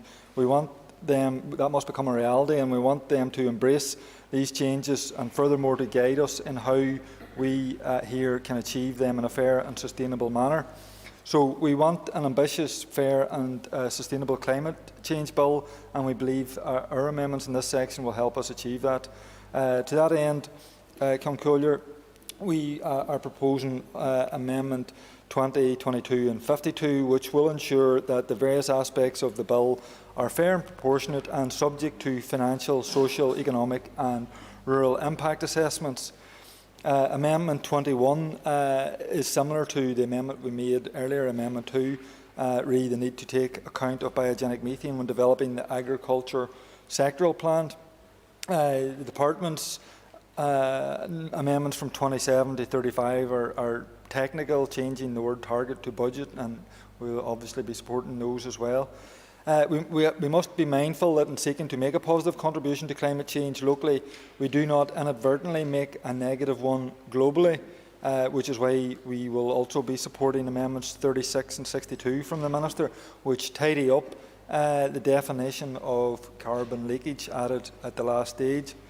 In making climate change legislation, we must also at all times be mindful of the fact that we live on an island with a shared environment and a deeply interconnected economy. So we have made and will be supporting our own amendment number 40, which recognises the island of Ireland as a single biogeographic unit. Very important when tackling climate legislation. All sectors will have to contribute to this fight against climate change, but we recognise, as we've discussed earlier in Group 1, the vital role agriculture in particular plays here, both economically and socially. We also recognise that due to its nature, it will face specific changes, which is why at the last stage we proposed and supported amendment which introduced a Just Transition Fund for Agriculture, and we'll be supporting the Amendment 53 from the Department, which expands on the detail of that and tidies it up. In the last stage, we also proposed the Just Transition Commission, which in our view is key to the success of the outworkings of this bill to ensure that it is done in a fair way. So we'll be supporting Amendment 63, which again expand on the Just Transition Commission, putting more detail into it. Independent oversight and advice is crucial to ensuring that we protect our environment as best we can. It's also ensuring that the burden for doing so doesn't fall disproportionately on those who can or are least able to afford it. So independent oversight is vital in ensuring that we reach our targets in as fair and sustainable a manner as possible, whilst protecting industry's incomes and livelihoods. So amendments 66, 67 and 68 all relate to the Climate Commissioner, which will be provide over our independent advice on the path to net zero. Cian Collier, as I say, that's kind of just flying through the important aspects. I say there is a raft of amendments, but most of them are technical in nature, and we will be supporting them. Cormac, thank you. And I call Patsy McGlone. Gurnamuggett can call you. Thank you for that. And it's good to be here, and it's good to be dealing with this second group after having what I would regard a productive first group there. As we're moving on to deal with the issues and hopefully arrive at some form of reconciliation around these matters and accommodation. As I stated during the debate on the first group of amendments, it's really time that we get our act together about this and introduce legislation on the climate emergency. We do support the setting of ambitious targets, but ensuring the just transition, and I would like to say this, that we have received, as other members will know, numerous representations at the committee about just transition, what shape or form that may take. But what we have to understand is we're presently, if you like, grappling our way. So therefore we have to engage with all sectors, all departments, and indeed all external bodies to make sure that what they see socially, economically, educationally, skills-wise, and so many factors cross-departmental, that the just transition itself does in fact be that, and that it does render a situation as we move from one way of life, from one way of doing things, from one set of skills and how the operations are being dealt with in business, in schools, just generally culturally, that every bit of support is there to facilitate that change and to support that change, and to make sure that it's done in a way that does not disadvantage any sector in any meaningful or substantial way. They have to be applied across plans, policies, services and budgets of departments and the executive on a whole government basis, and that includes the arm's length bodies which form part of government here. This will recognise that a just transition to a low carbon economy involves a societal series of inputs and impacts, and there must be coordination with policies and practices in England, Scotland, Wales and across the rest of this island. And more recently, in fact, at the committee, at the behest of the chairman and with some work with the chairman, we hope to engage Teagasc, Queen's University, and indeed AFBI to come along to the committee and to start to initiate that process, which I'm sure they are already well ahead of the pack. But we, as elected representatives, I would be the first to admit we need to learn more about what direction we're pointed in and what sort of measures, be they scientific or otherwise, need to be taken to put us on the road towards just transition. The constructive engagement required will involve ministers working through the existing bodies of the North-South Ministerial Council and the British Irish Council, as well as others. The role of the Climate Commissioner is equally important, as the ERA Committee recognised. The Climate Advisor should advise on the making of policy and taking of action across government and by public bodies towards meeting the challenges of the climate emergency. Those policies and actions should reflect international obligations, targets and good practice standards. This is only the first step in passing legislation. We have a long way to go, difficult decisions to be taken, but we are on our way to meeting our obligations.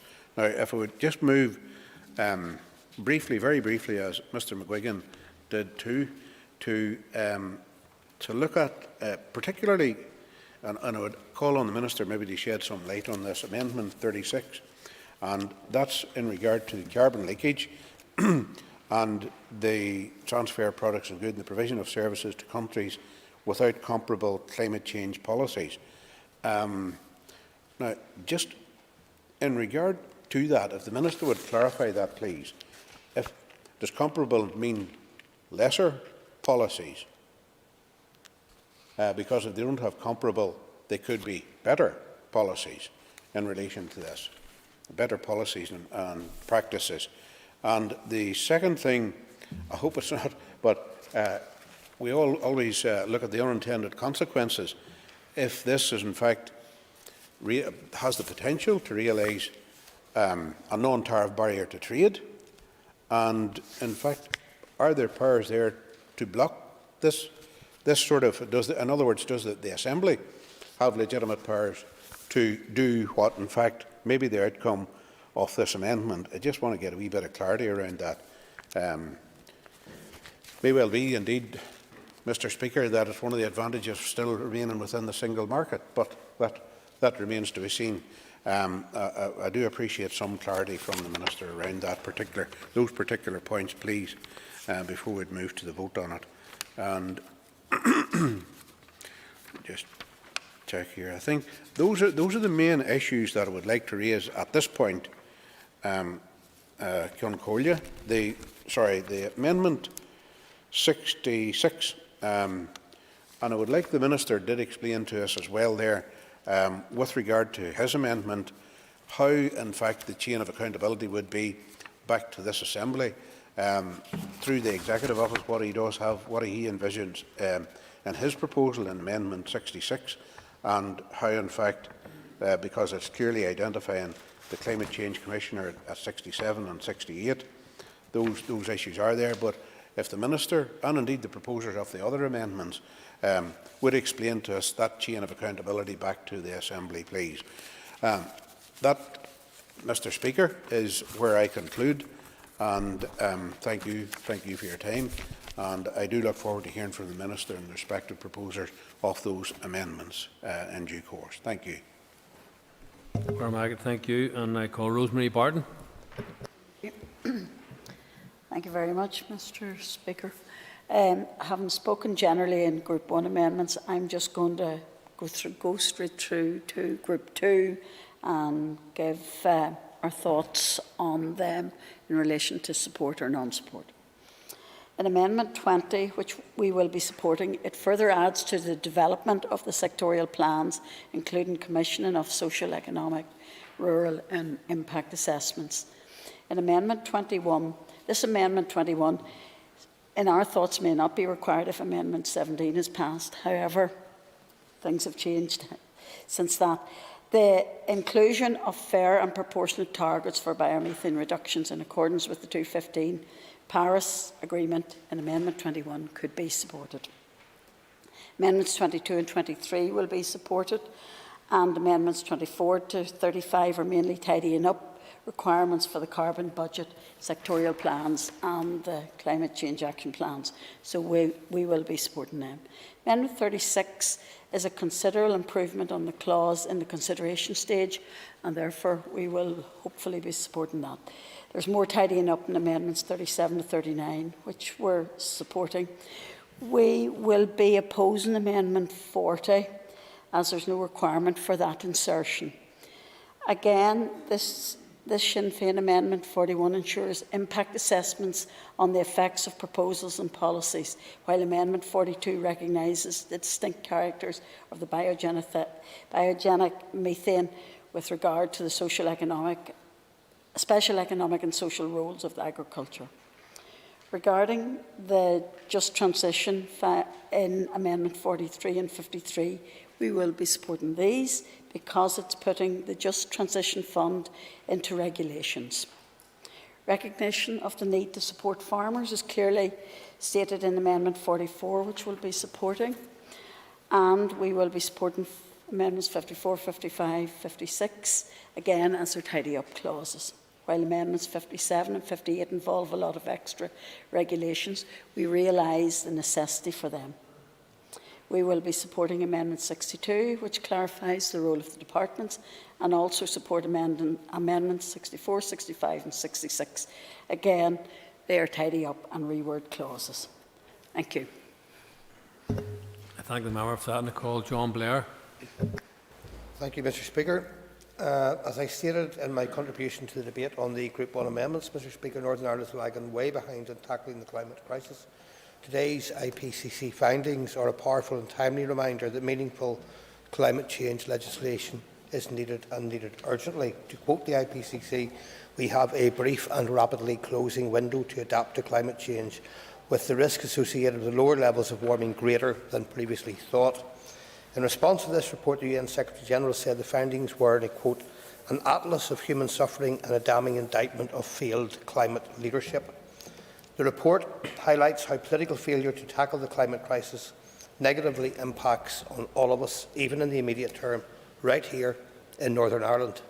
Our recognition and response to climate risk can strengthen adaptation and mitigation actions and transitions that reduce these risks. Taking action is enabled by governance, finance, knowledge, but also by capacity building. Many adaptation options already exist and are used to help manage projected climate change impacts, but their implementation depends upon the capacity and effectiveness of governance and decision-making processes. Independent climate bodies to oversee climate change mitigation and adaptation measures are widely considered to be a major component of any leading climate action framework. I therefore speak in support of the amendments, Mr. Speaker, tabled to establish and implement an independent Northern Ireland specific Oversight Commissioner through this legislation. Speaking to 57 based on amendments originally put forward by my own party, and also to 68 as tabled tonight, put forward by my own party, to ensure resource capacity for the Northern Ireland Climate Commissioner. It is also important that our oversight body has the resources to effectively conduct this role. However, I will also briefly say that separate to the Northern Ireland Climate Commissioners, there remains an outstanding need for an independent environmental protection agency in Northern Ireland. I have spoken before on a number of occasions of that commitment and new decade, new approach. Moving, Mr. Speaker, to Amendments 21 and 42 proposed by Sinn Féin. As I stated in my previous contribution, I have deep concerns about giving methane special regard to the other greenhouse gases, and Alliance will be opposing these amendments. Finally, Mr. Speaker, I support the amendments which introduce the specification for financial, economic, social and rural impact assessments. Not only is this good practice, but it also ensures the greening of the economy is inclusive and that pathways into green careers ensure women and low-income families can fully participate in the new green economy. Thank you, Mr. Speaker. Thank the member. And I call Keith Archibald.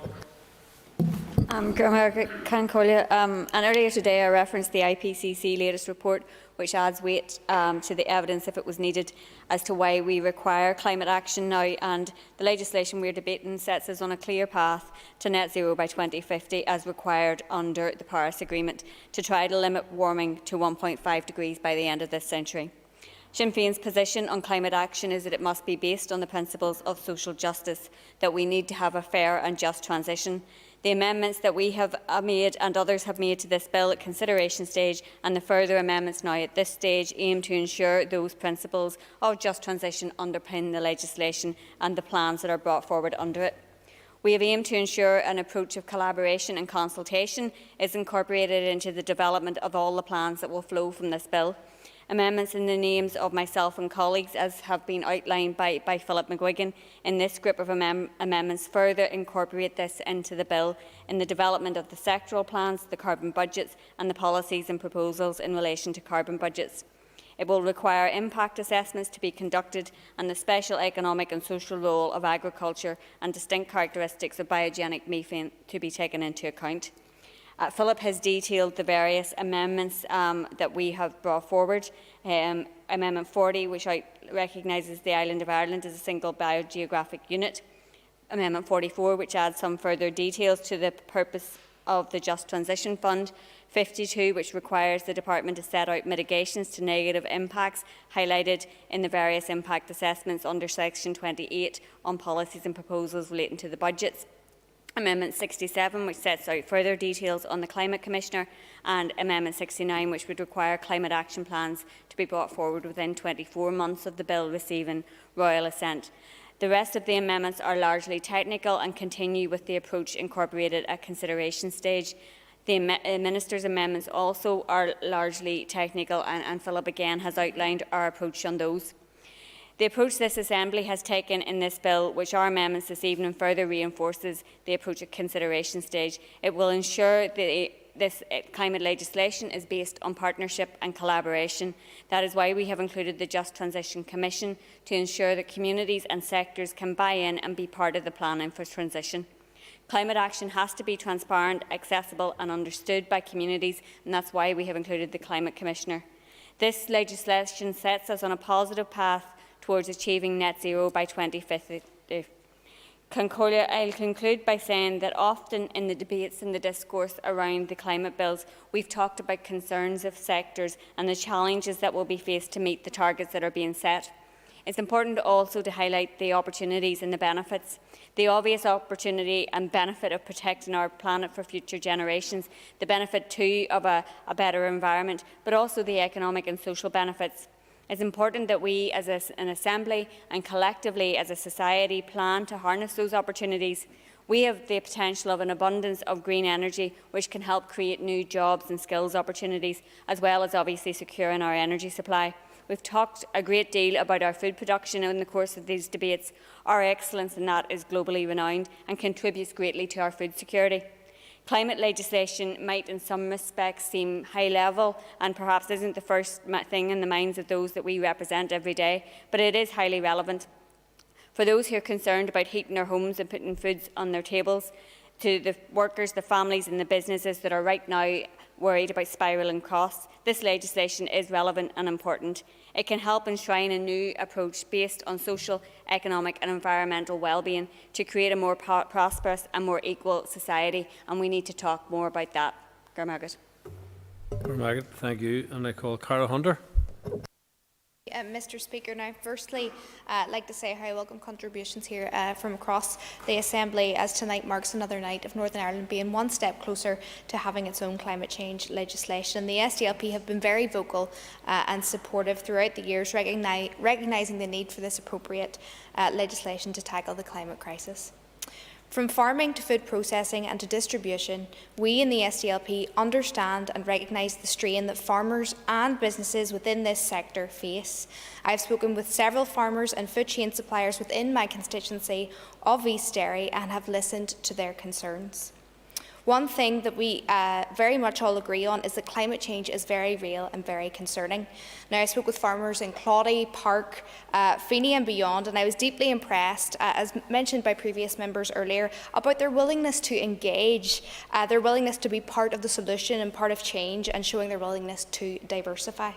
They had a lot of questions about what the future will mean for them.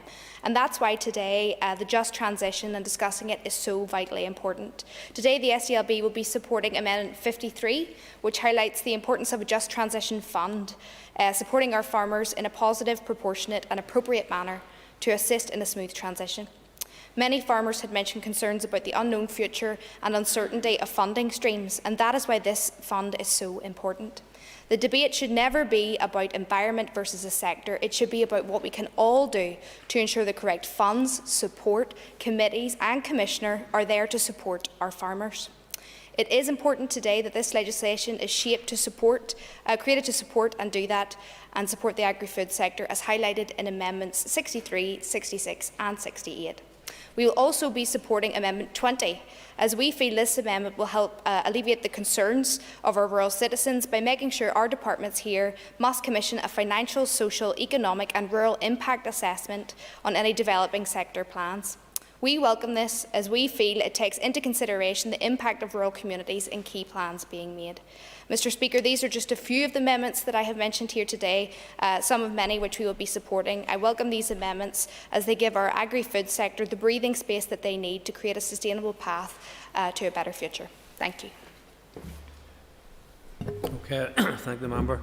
And I now call the Minister of Agriculture, Environment and Rural Affairs. Thank you, Mr. Speaker. As I highlighted during the debate on Group 1 amendments, I have brought forward a number of technical amendments to remove duplication from the bill and to more effectively link the additional elements added to the bill at consideration stage within the framework of the bill as introduced. The majority of these amendments are in this group. As with some of the amendments in Group 1, my officials have engaged with the proposers of the amendments, upon which these fixes are being attempted, to explain the rationale behind the further amendments and to make it clear that they are not changing the will or amending the policy ambitions agreed at consideration stage. Rather, these amendments are making the bill more workable, improving the operability for a multi-decadal piece of legislation. I know that some of the members in question seem willing to accept the rationale behind some of the proposed amendments, and I hope that all members want the legislation to be at least technically operable and will be supportive of the intent behind these technical amendments. They are necessary to make the bill a more coherent and effective piece of legislation. In the time work available and given the number of amendments which were agreed at consideration stage, it has not been possible to fix or address all of the drafting issues contained in the bill as a result of the amendments made to it. But we have to try and address some of the more obvious issues, which included provisions duplicating things that were already in the bill, provisions not linked correctly to the existing framework created by the bill, provisions requiring departments to establish bodies or funds without providing any legal powers to do so, and a number of other defective provisions. The first amendment in this group is Amendment number 20, which was tabled by Mr McGuigan and his colleagues. They have also tabled Amendments 22, 41 and 70, which place similar requirements around the commissioning of various impact assessments in respect of plans and reports produced under the bill. I want to make it clear that I am very much in favour of such assessments being carried out. However, requirements around assessing the impacts of policies and plans are already covered in greater detail and with more clarity in other legislation and strategies.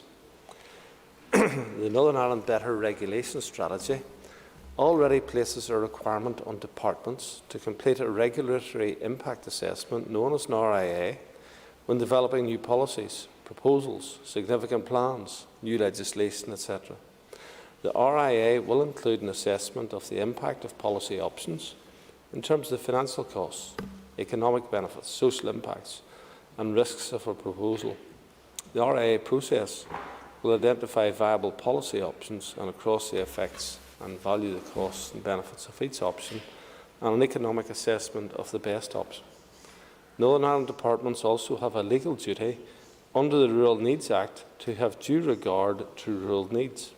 Indeed, the Rural Needs Act will require departments to complete a rural needs impact assessment in respect of significant policies and plans that are produced under this bill, and these assessments will assess the impacts on the rural community.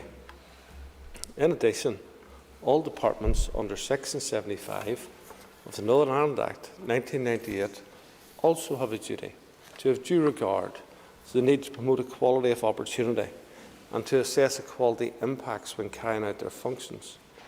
So, given the importance of the plans that will be produced under the bill, they will require executive approval, and all necessary assessments in terms of impacts will have to be undertaken. Furthermore, through Amendment 59, which I have proposed, which would replace the current Clause 34, the bill already requires the impacts of policies and proposals on the workforce, employers and communities to be assessed, and for proposals and policies to be included to support the workforce, employers and communities. So I do not believe that Amendments 20, 22, 41 and 70 are necessary. Amendment 21 links to Amendment number 2 in Group 1, and as that amendment was not agreed, I will not support Amendment 21. Turning to Amendments 22 to 26, which are all in respect of Clause 22. Subsections 2 to 4 of Clause 22 are defective in a number of respects. Amendment 24 and 25 addresses issues with subsections 2 and 3 of the clause. Subsection 2 currently requires carbon budgets to be led with the Assembly when it should be before the Assembly. Subsection 3 also requires carbon budgets to be approved by draft affirmative resolution, but because carbon budgets are required to be made by regulations, the requirements already imposed by Clause 52, Part 3 of the Bill, which requires such regulations to be laid before the Assembly and approved by draft affirmative resolution. Amendment 26 addresses duplication contained in subsection 4A, which requires the Department to have regard to the advice of the UK Committee on Climate Change. This requirement is already imposed by Clause 55 of the Bill, which requires the advice of the Climate Change Committee to be sought before any regulations under the Bill are made, so it is not necessary to restate the requirement in respect of the regulations, which can be made under Clause 22. As I highlighted during the consideration stage debates, it is poor drafting practice to repeat the same provision in different parts of the same bill, since this achieves nothing in law and just creates confusion. Therefore, I have brought forward Amendments 24, to 26 to remove those defective provisions. Amendment 23, tabled by Mr McGuigan and colleagues, also attempts to make a minor amendment to clause 22, but again it's unnecessary, and the right amendments to support in terms of this clause are amendments 24 to 26. As I highlighted during the consideration stage debate, clause 25, which was added at that stage, is defective because although the heading refers to budgets and it appears in a run of clauses dealing with carbon budgets, it refers throughout to targets. In this bill, targets are set by clauses 1, 3 and 4. The clause also purports to impose a duty on my department when setting targets, but my department does not set them, except if it amends them under clause 5. So it appears that every reference to targets in clause 25 is intended to be a reference to budgets. Therefore, I have brought forward amendments 27 to 35 to update the relevant references in the clause to budgets. Clause 25 also contains a definition of carbon leakage, but I have brought forward a separate amendment to replace the definition of carbon leakage in clause 35, and it makes sense to have a consistent definition throughout the bill. There is no reason why there should be different definitions for essentially the same concept. The definition in clause 25 is also defective in that it refers only to production, and also the phrase less restrictive policies is not adequately explained. Therefore, I have brought forward Amendment 36 to address this and insert a more coherent definition of carbon leakage. Clause 50 of the bill, added at consideration stage, essentially duplicates the substance of Clause 28. Clause 50 requires the publication and laying of climate action plans, which set out how interim targets and the 2050 target would be achieved. This is in substance identical to the requirement in Clause 28, which covers reports setting out proposals and policies for meeting the carbon budgets, which are themselves 5-yearly and are required to be set by reference to the targets. The problem is that although the requirements are substantively the same as those of Clause 28, the two provisions require different things in law. So if the bill passed as it stands, it will contain duties in my department to publish both types of documents, which will say the same things, increasing bureaucracy, unnecessary administrative burdens and additional cost with no practical benefit. I know members would agree with me that there is already too much duplication across different plans and strategies, and therefore it doesn't help in delivering the right messages to stakeholders and the public. I do recognise that the will of this House was to have a climate action plan, and therefore I have brought forward amendments 37, 38, 45, 46, 48, 49, 54, 55, 60, 61, 64 and 65 to combine all the substantive requirements of Clause 50 into Clauses 28 and 31 and adopt the label Climate Action Plans for the reports under Clause 28. This includes the relevant consultation requirements and the requirements around annual greenhouse gas and air quality targets. I am sure you will agree that having one clear, robust and overarching 5-year climate action plan to deliver in meeting carbon budgets and the targets is the right way to proceed. So Amendment 39 replaces the word period in Clause 28, or 7, and the word day as use of the word period in this context does not make any sense. Amendment 40 is a pointless amendment.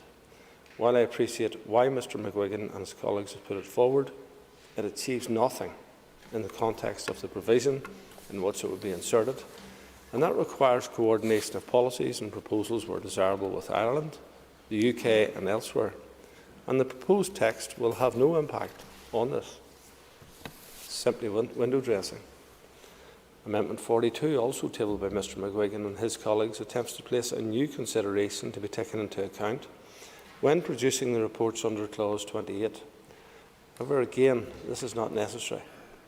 And as it is effectively already provided for under Clause 25-1 (1) regarding carbon budgets, proposals and policies under Clause 28 must be set in order to achieve those carbon budgets, is the need to have due regard to the special economic and social role of agriculture within the regard to the distinct characteristics of biogenic methane under Clause 25 carries through into Clause 29.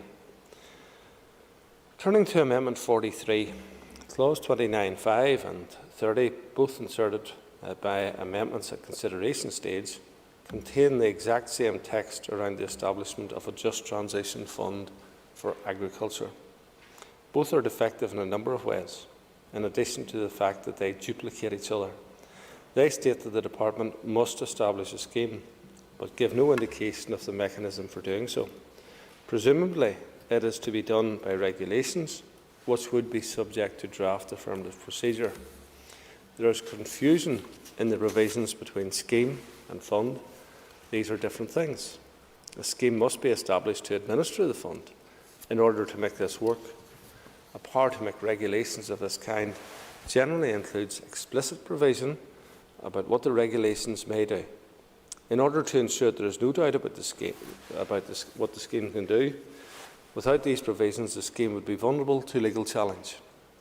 I have therefore brought forward Amendments 43 and 53, which remove the duplication and which place a requirement on my department to bring forward regulations to establish a scheme for the administration of such a fund and outline the types of elements which the regulations should cover. Amendment 53 provides the necessary powers to give legal effect to such a scheme. Because of the amendments which I have brought forward, Amendment 44, proposed by Mr McGuigan and colleagues, is unnecessary, as the proposed text doesn't add anything of substance that can't be covered through regulations, which my department will bring forward under the power provided by Amendment 53. Clause 34, which was inserted at consideration stage and purports to cover impacts on small businesses, is technically defective in a number of respects. It states that policies and proposals must explain and set out, whereas it is the report under Section 28 that explains and sets out matters. Because paragraphs A and B are expressed as being not limited to small and micro businesses, the clause does not contain any special provision about small businesses, and the title to the clause is therefore inaccurate. Although the clause refers to small and micro businesses, it does not distinguish between them, defining them both as being businesses with less than 50 employees. Moreover, Clause 29(9) already makes provision about small businesses, so again there is duplication. Therefore, I have brought forward Amendments 47, 50, 51 and 59 to correct the errors in Clause 34 and also to combine the provisions of Clause 29(9) to 12, which also cover the impacts on small businesses, to make coherent special provision about small businesses. I urge you to support these amendments to remove the duplication and provide clarity in terms of the assessments that are required. Amendment 52 requires that my department to explain how it will mitigate any impacts uncovered through relevant financial, social, economic and rural impact assessments and links to the amendments I referred to earlier in that regard. This element of identifying mitigation actions to address potential impacts is already required when carrying out the numerous assessments which I alluded to earlier. So the amendment is unnecessary, albeit that the intent behind it is fine. Amendment 56 makes a minor update to the wording in Clause 32, so that the reference to the SEM Committee and its role in providing advice on energy production and supply is focused on the functions relevant to the bill, rather than having it provide advice on all of its functions, which the current wording would require. I will not be moving Amendments 57 and 58, as they were dependent on other amendments which did not make it onto the marshalled list. As I mentioned earlier when talking about Clause 25, there are two clauses in the bill which, following amendments at the consideration stage, define carbon leakage, with Clause 35 being the second of these. However, Clause 35 is technically defective in a number of ways. It imposes a duty that applies in setting out policies and proposals, whereas in order to be effective, the duty must apply to the earlier stage of deciding those policies and proposals. It refers to the department, meaning DAERA, whereas the policies and proposals are decided by each Northern Ireland department in its own area. does not make sense to limit the department's duty to substantial and unreasonable leakage, because those words are ill-defined, and the department would have to consider all possible leakages in order to decide what they can ignore because it is not substantial or unreasonable. The clause refers to policies in other countries being addressed against the targets in sections 1, 3 and 4. But the targets in sections 1, 3 and 4 are targets for the reduction of Northern Ireland emissions. So again, it doesn't make sense to talk about those targets in the context of other countries. It refers to countries with policies, but ignores the possibility that some countries may have no policies at all. Therefore, I've brought forward Amendment 62, which would replace the existing text in Clause 35, correct these errors and improve the requirements around carbon leakage within the bill. Clause 36 requires the establishment of a Just Transition Commission, but it gives no indication of the mechanism for doing so. Presumably the intention is that it be done by regulations subject to the draft affirmative procedure. Moreover, it makes no provision for standard ancillary rules for public bodies, such as for its constitution, remuneration of members or record keeping. It is not clear from the provision what oversight consists of or what the just transition elements of this Act are. For these reasons, I have brought forward Amendment 63, which would replace Clause 36 and provide a more effective framework from which to establish such a commission. I trust that there will be universal support for this amendment. Similarly, Clause 49, inserted at consideration stage, requires the establishment of a Northern Ireland Climate Commissioner, but it gives no indication of the mechanism for doing so. Again, presumably the intention is that it will be done by regulations, subject to the draft affirmative procedure. Moreover, Clause 49 makes no provision for standard ancillary rules for public office, such as for the appointment to the office, remuneration of the office holder or the employment of staff. It is not clear from the revision of what oversight consists of, how the reporting obligation is to be discharged. And for these reasons, it has been necessary to recast the provision through Amendment 66, which will replace Clause 49, because Amendment 66 provides coverage for all of the key elements around the establishment of a Northern Ireland Climate Commissioner. I do not believe Amendment 67 from Mr McGuigan and colleagues or Amendment 68 from Mr Brewer and colleagues are necessary, so I would urge you to support Amendment 66 and reject Amendments 67 and 68. Amendments 69 and 70 are both to Clause 50 of the bill, which I touched on earlier and which covers climate action plans, as I explained earlier. I have brought forward amendments to align the requirements of Clause 50 with those around the Clause 28, so that the bill will only require the production of a 5-yearly climate action plan. The first report under Clause 28, which will be called the Climate Action Plan, if my amendments are accepted, is required to be produced by the end of 2023.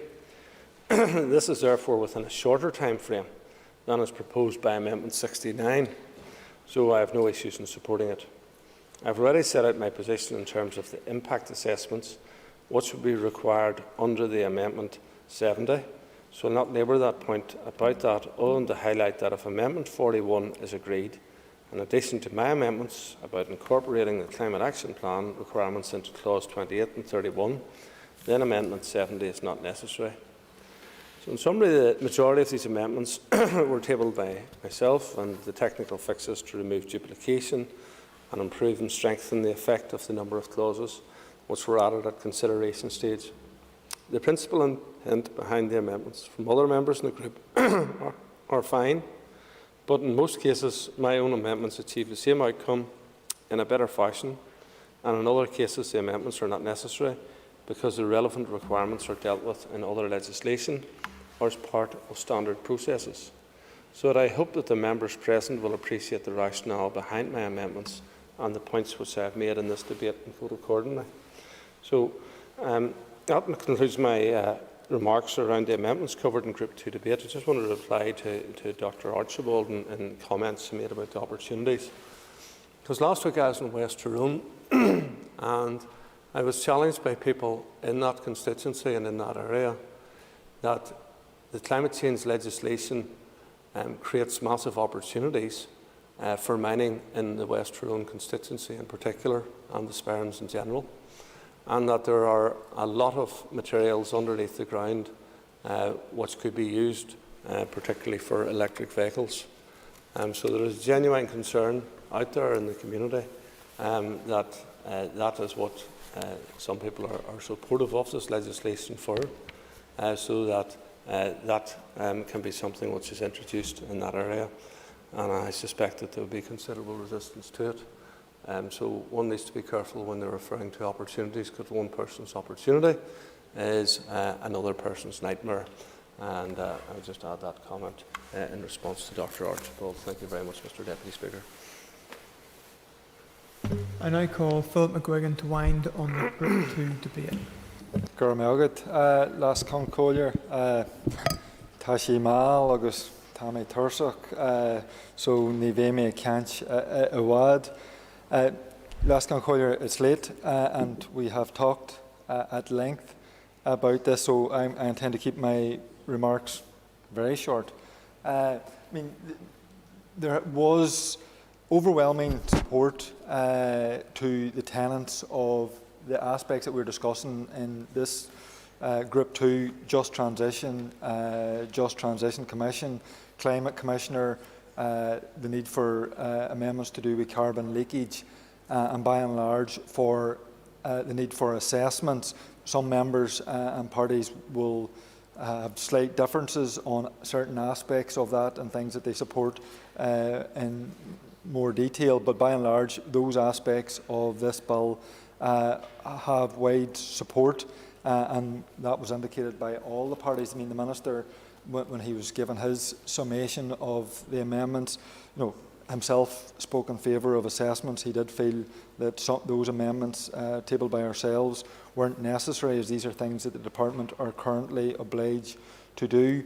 He outlined the technical nature of his amendments that he was bringing before us, and the reason for bringing them forward, and the number of amendments that he suggested were there to tidy up previous amendments, deal with other amendments, avoid duplication, or that he felt were unnecessary. I mean, I suppose at this point, thank the officials within the Bill's office and even the department officials who were helpful to yourselves, and I presume to everybody else, with regard to assisting amendments and supporting the debate and the production of this legislation to get us to this point. But as I've said, last concolier, it has been a long process, debated at length and sometimes debated loudly.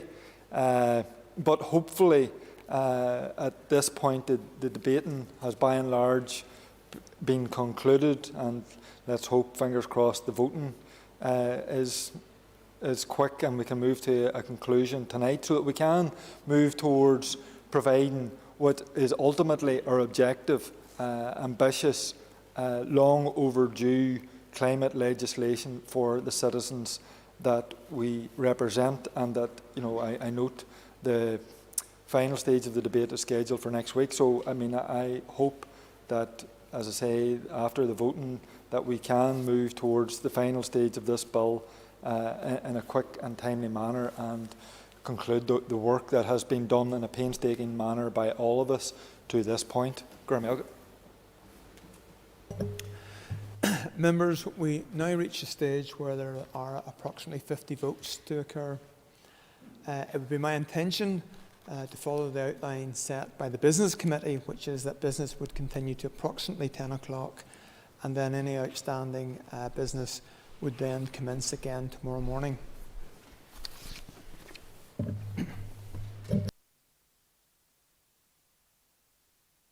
So, amendment proposed to clause 12, page 6, line 14, insert words as printed on the marshalled list. The question is that amendment 20 be made. All those in favour say aye. Contrary, no. All those in favour say aye. Contrary, no.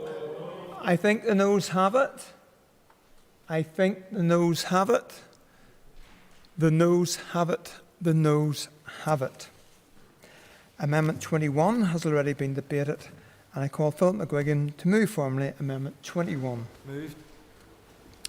Amendment proposed to clause 18, page 7, line 25, insert words as printed on the marshalled list.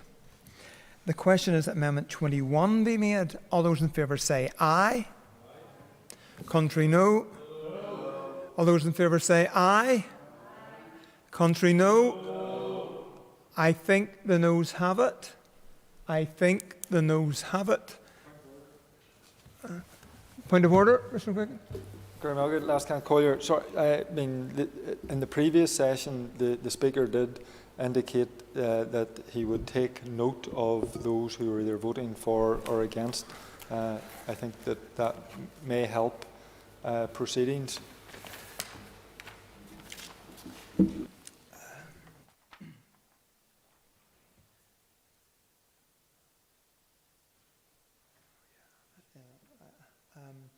I have noted that there has been opposition expressed on the Sinn Féin benches. There was perhaps, supporting, apologies, support was indicated from the Sinn Féin benches.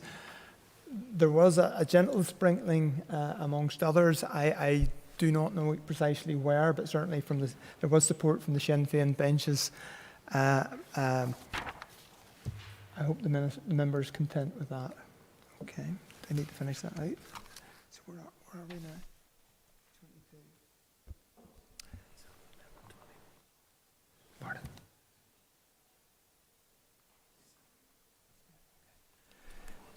So Amendment 21, sorry, it wasn't made, was not made. Amendment 21 was not made. Amendment 22 has already been debated, and I call Philip McGuigan to move formally Amendment 22. Moved. Amendment proposed to clause 22, page 8, line 13, insert words as printed on the marshalled list. The question is that Amendment 22 be made. All those in favour say aye. Contrary, no. All those in favour say aye. Contrary, no.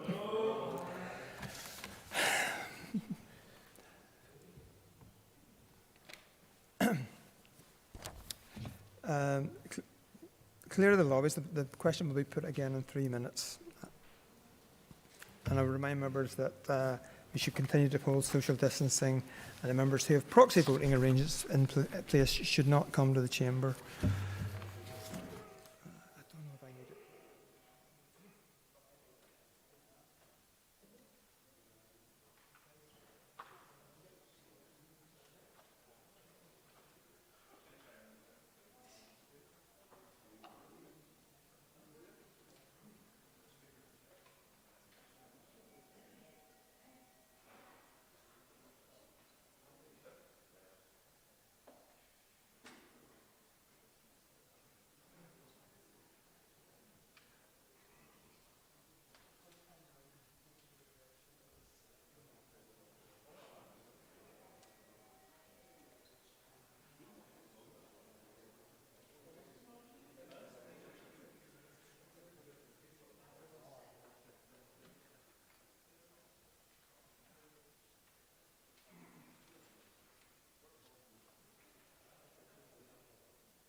Order, members.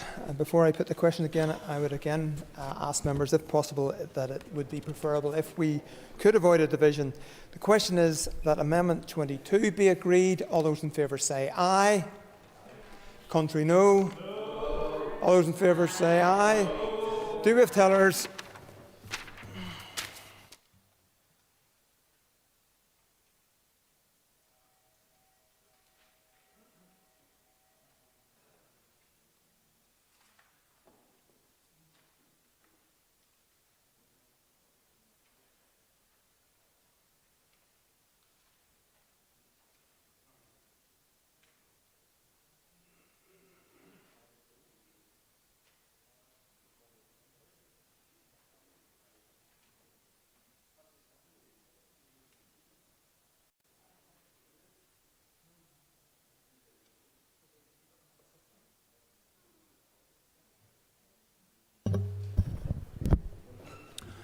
Order, members. The following tellers have been appointed. Tellers for the ayes, Declan McAleer and Philip McGuigan. Tellers for the noes, William Irwin and Harry Harvey. Before the Assembly divide, I remind you that as per Standing Order 112, the Assembly currently has proxy voting arrangements in place, and members who have authorised another member to vote on their behalf are not entitled to vote in person and should not enter the lobbies. I'd ask you to maintain social distancing during the vote. Clear the lobbies. The Assembly will divide. Ayes to my right, noes to my left.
Secure the doors.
Order, members. Would members resume their seat? Order. Clerk, please read the result. 87 members voted. 59 members voted aye. 28 members voted no. The motion is carried. The motion is carried. The motion is carried. Unfasten the doors. Amendment 23 has already been debated, and I call Philip McGuigan to move formally Amendment 23. Moved. Amendment proposed clause 22, page 8, line 14, leave out, insert words as printed on the marshalled list. The question is that Amendment 23 be made. All those in favour say aye. Contrary, no. All those in favour say aye. Contrary, no. Do we have tellers?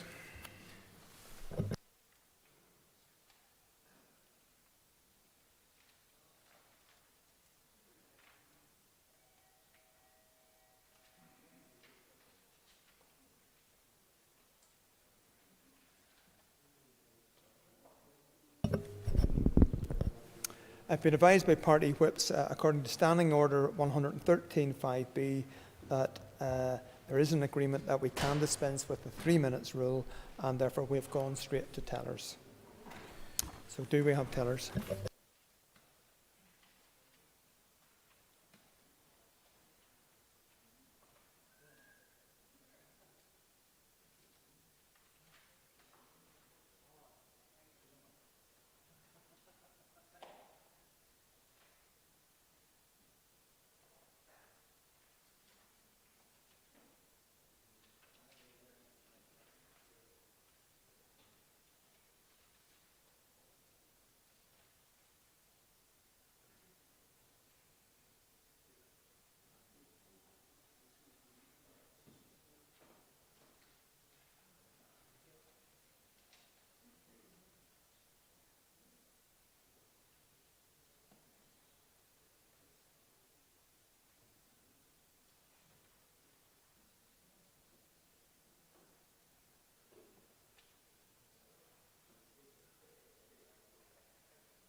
Order, member. When a vote is called and tellers are asked for, there is a short period in which 2 tellers have to be provided, and they finally have been provided.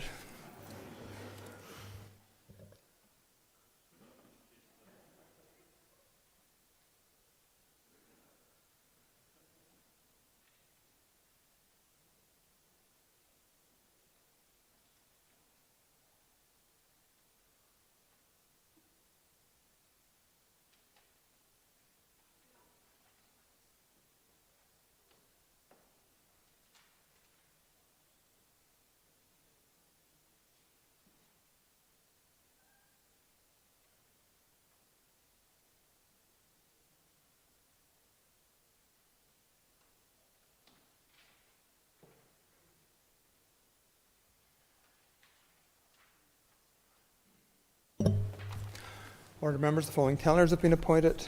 Kiva Archibald for the ayes, along with Philip McGuigan. Tellers for the noes, Thomas Buchanan and Harry Harvey. Again, remind members to maintain social distancing, in particular 2 metre gap, especially when moving around the chamber rotunda and the lobbies. Clear the lobbies. The Assembly will divide. Ayes to my right, noes to my left.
Secure the doors.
Order, members. Please resume your seat. Clerk, please read the result. 87 members voted. 59 members voted aye. 28 members voted no. The motion is carried. The motion is carried. The motion is carried. I will not call Amendment 24 as it is mutually exclusive with Amendment 23, which has been made. Amendment 25 has already been debated, and I call the Minister for Agriculture, Environment and Rural Affairs to move formally Amendment 25. Moved. Amendment proposed to Clause 22, page 8, line 17, leave out words as printed on the marshalled list. The question is that Amendment 25 be made. All those in favour say aye. Contrary, no. The ayes have it. The ayes have it. Amendment 26 has already been debated, and I call the Minister of Agriculture, Environment and Rural Affairs to move formally Amendment 26. Moved. Amendment proposed to Clause 22, page 8, line 22, leave out words as printed in the on the marshalled list. The question is that Amendment 26 be made. All those in favour say aye. Contrary, no. The ayes have it. The ayes have it.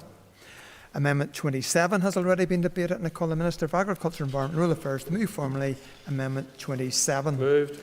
Amendment proposed to Clause 25, page 9, line 11, leave out insert words as printed on the marshalled list. The question is that Amendment 27 be made. All those in favour say aye. Contrary, no. The ayes have it. The ayes have it. Amendment 28 has already been debated, and I call the Minister of Agriculture, Environment and Rural Affairs to move formally Amendment 28. Moved. Amendment proposed to clause 25, page 9, line 19.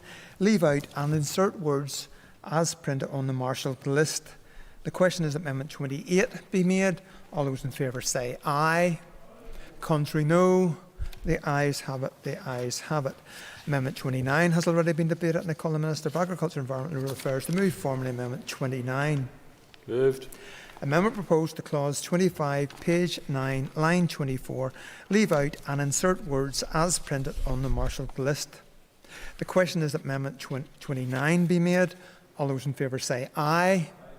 Contrary, no. The ayes have it. The ayes have it.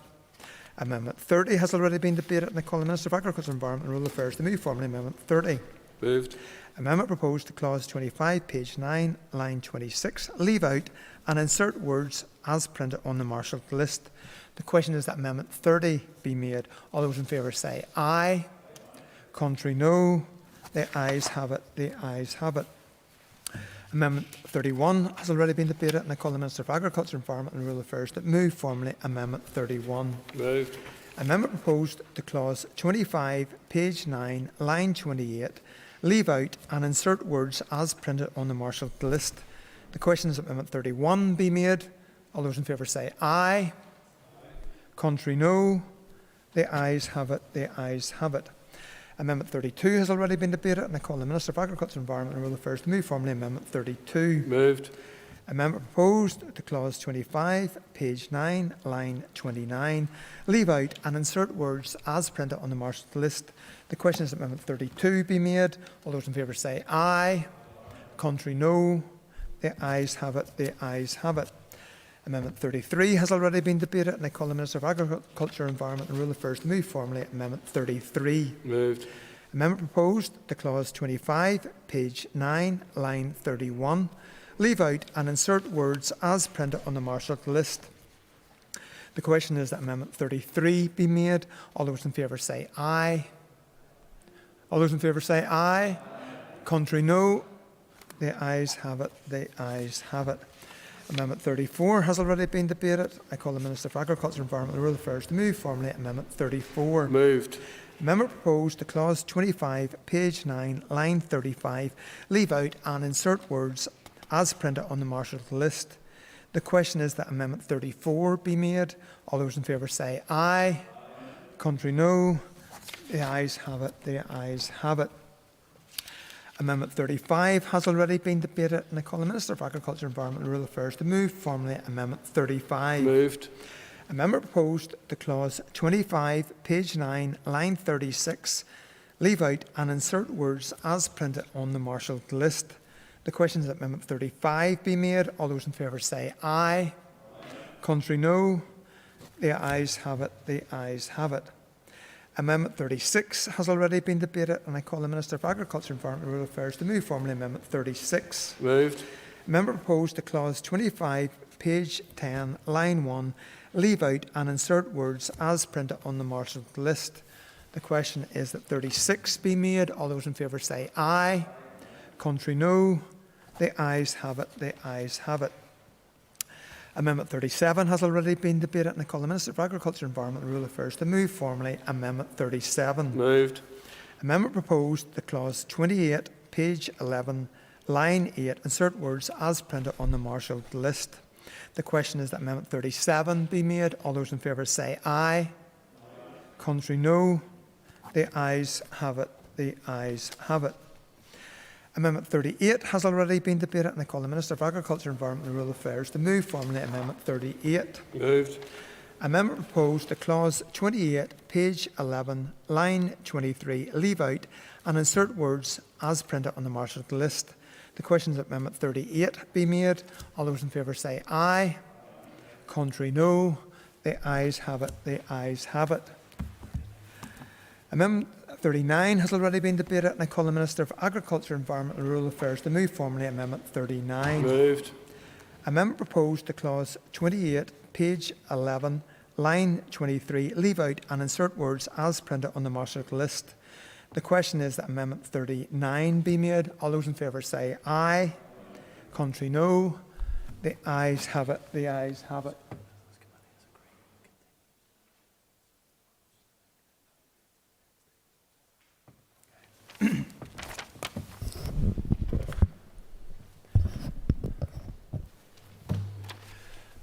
the Business Committee had recommended that we would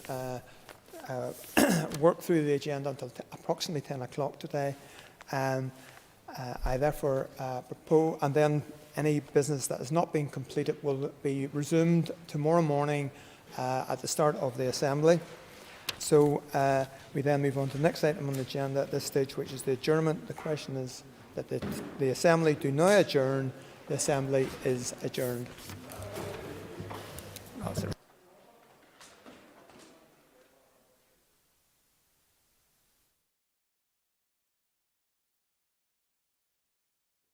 Northern Ireland Assembly Plenary Programme signed. This is the Northern Ireland Assembly Plenary Programme signed. This is the Northern Ireland Assembly Plenary Programme signed.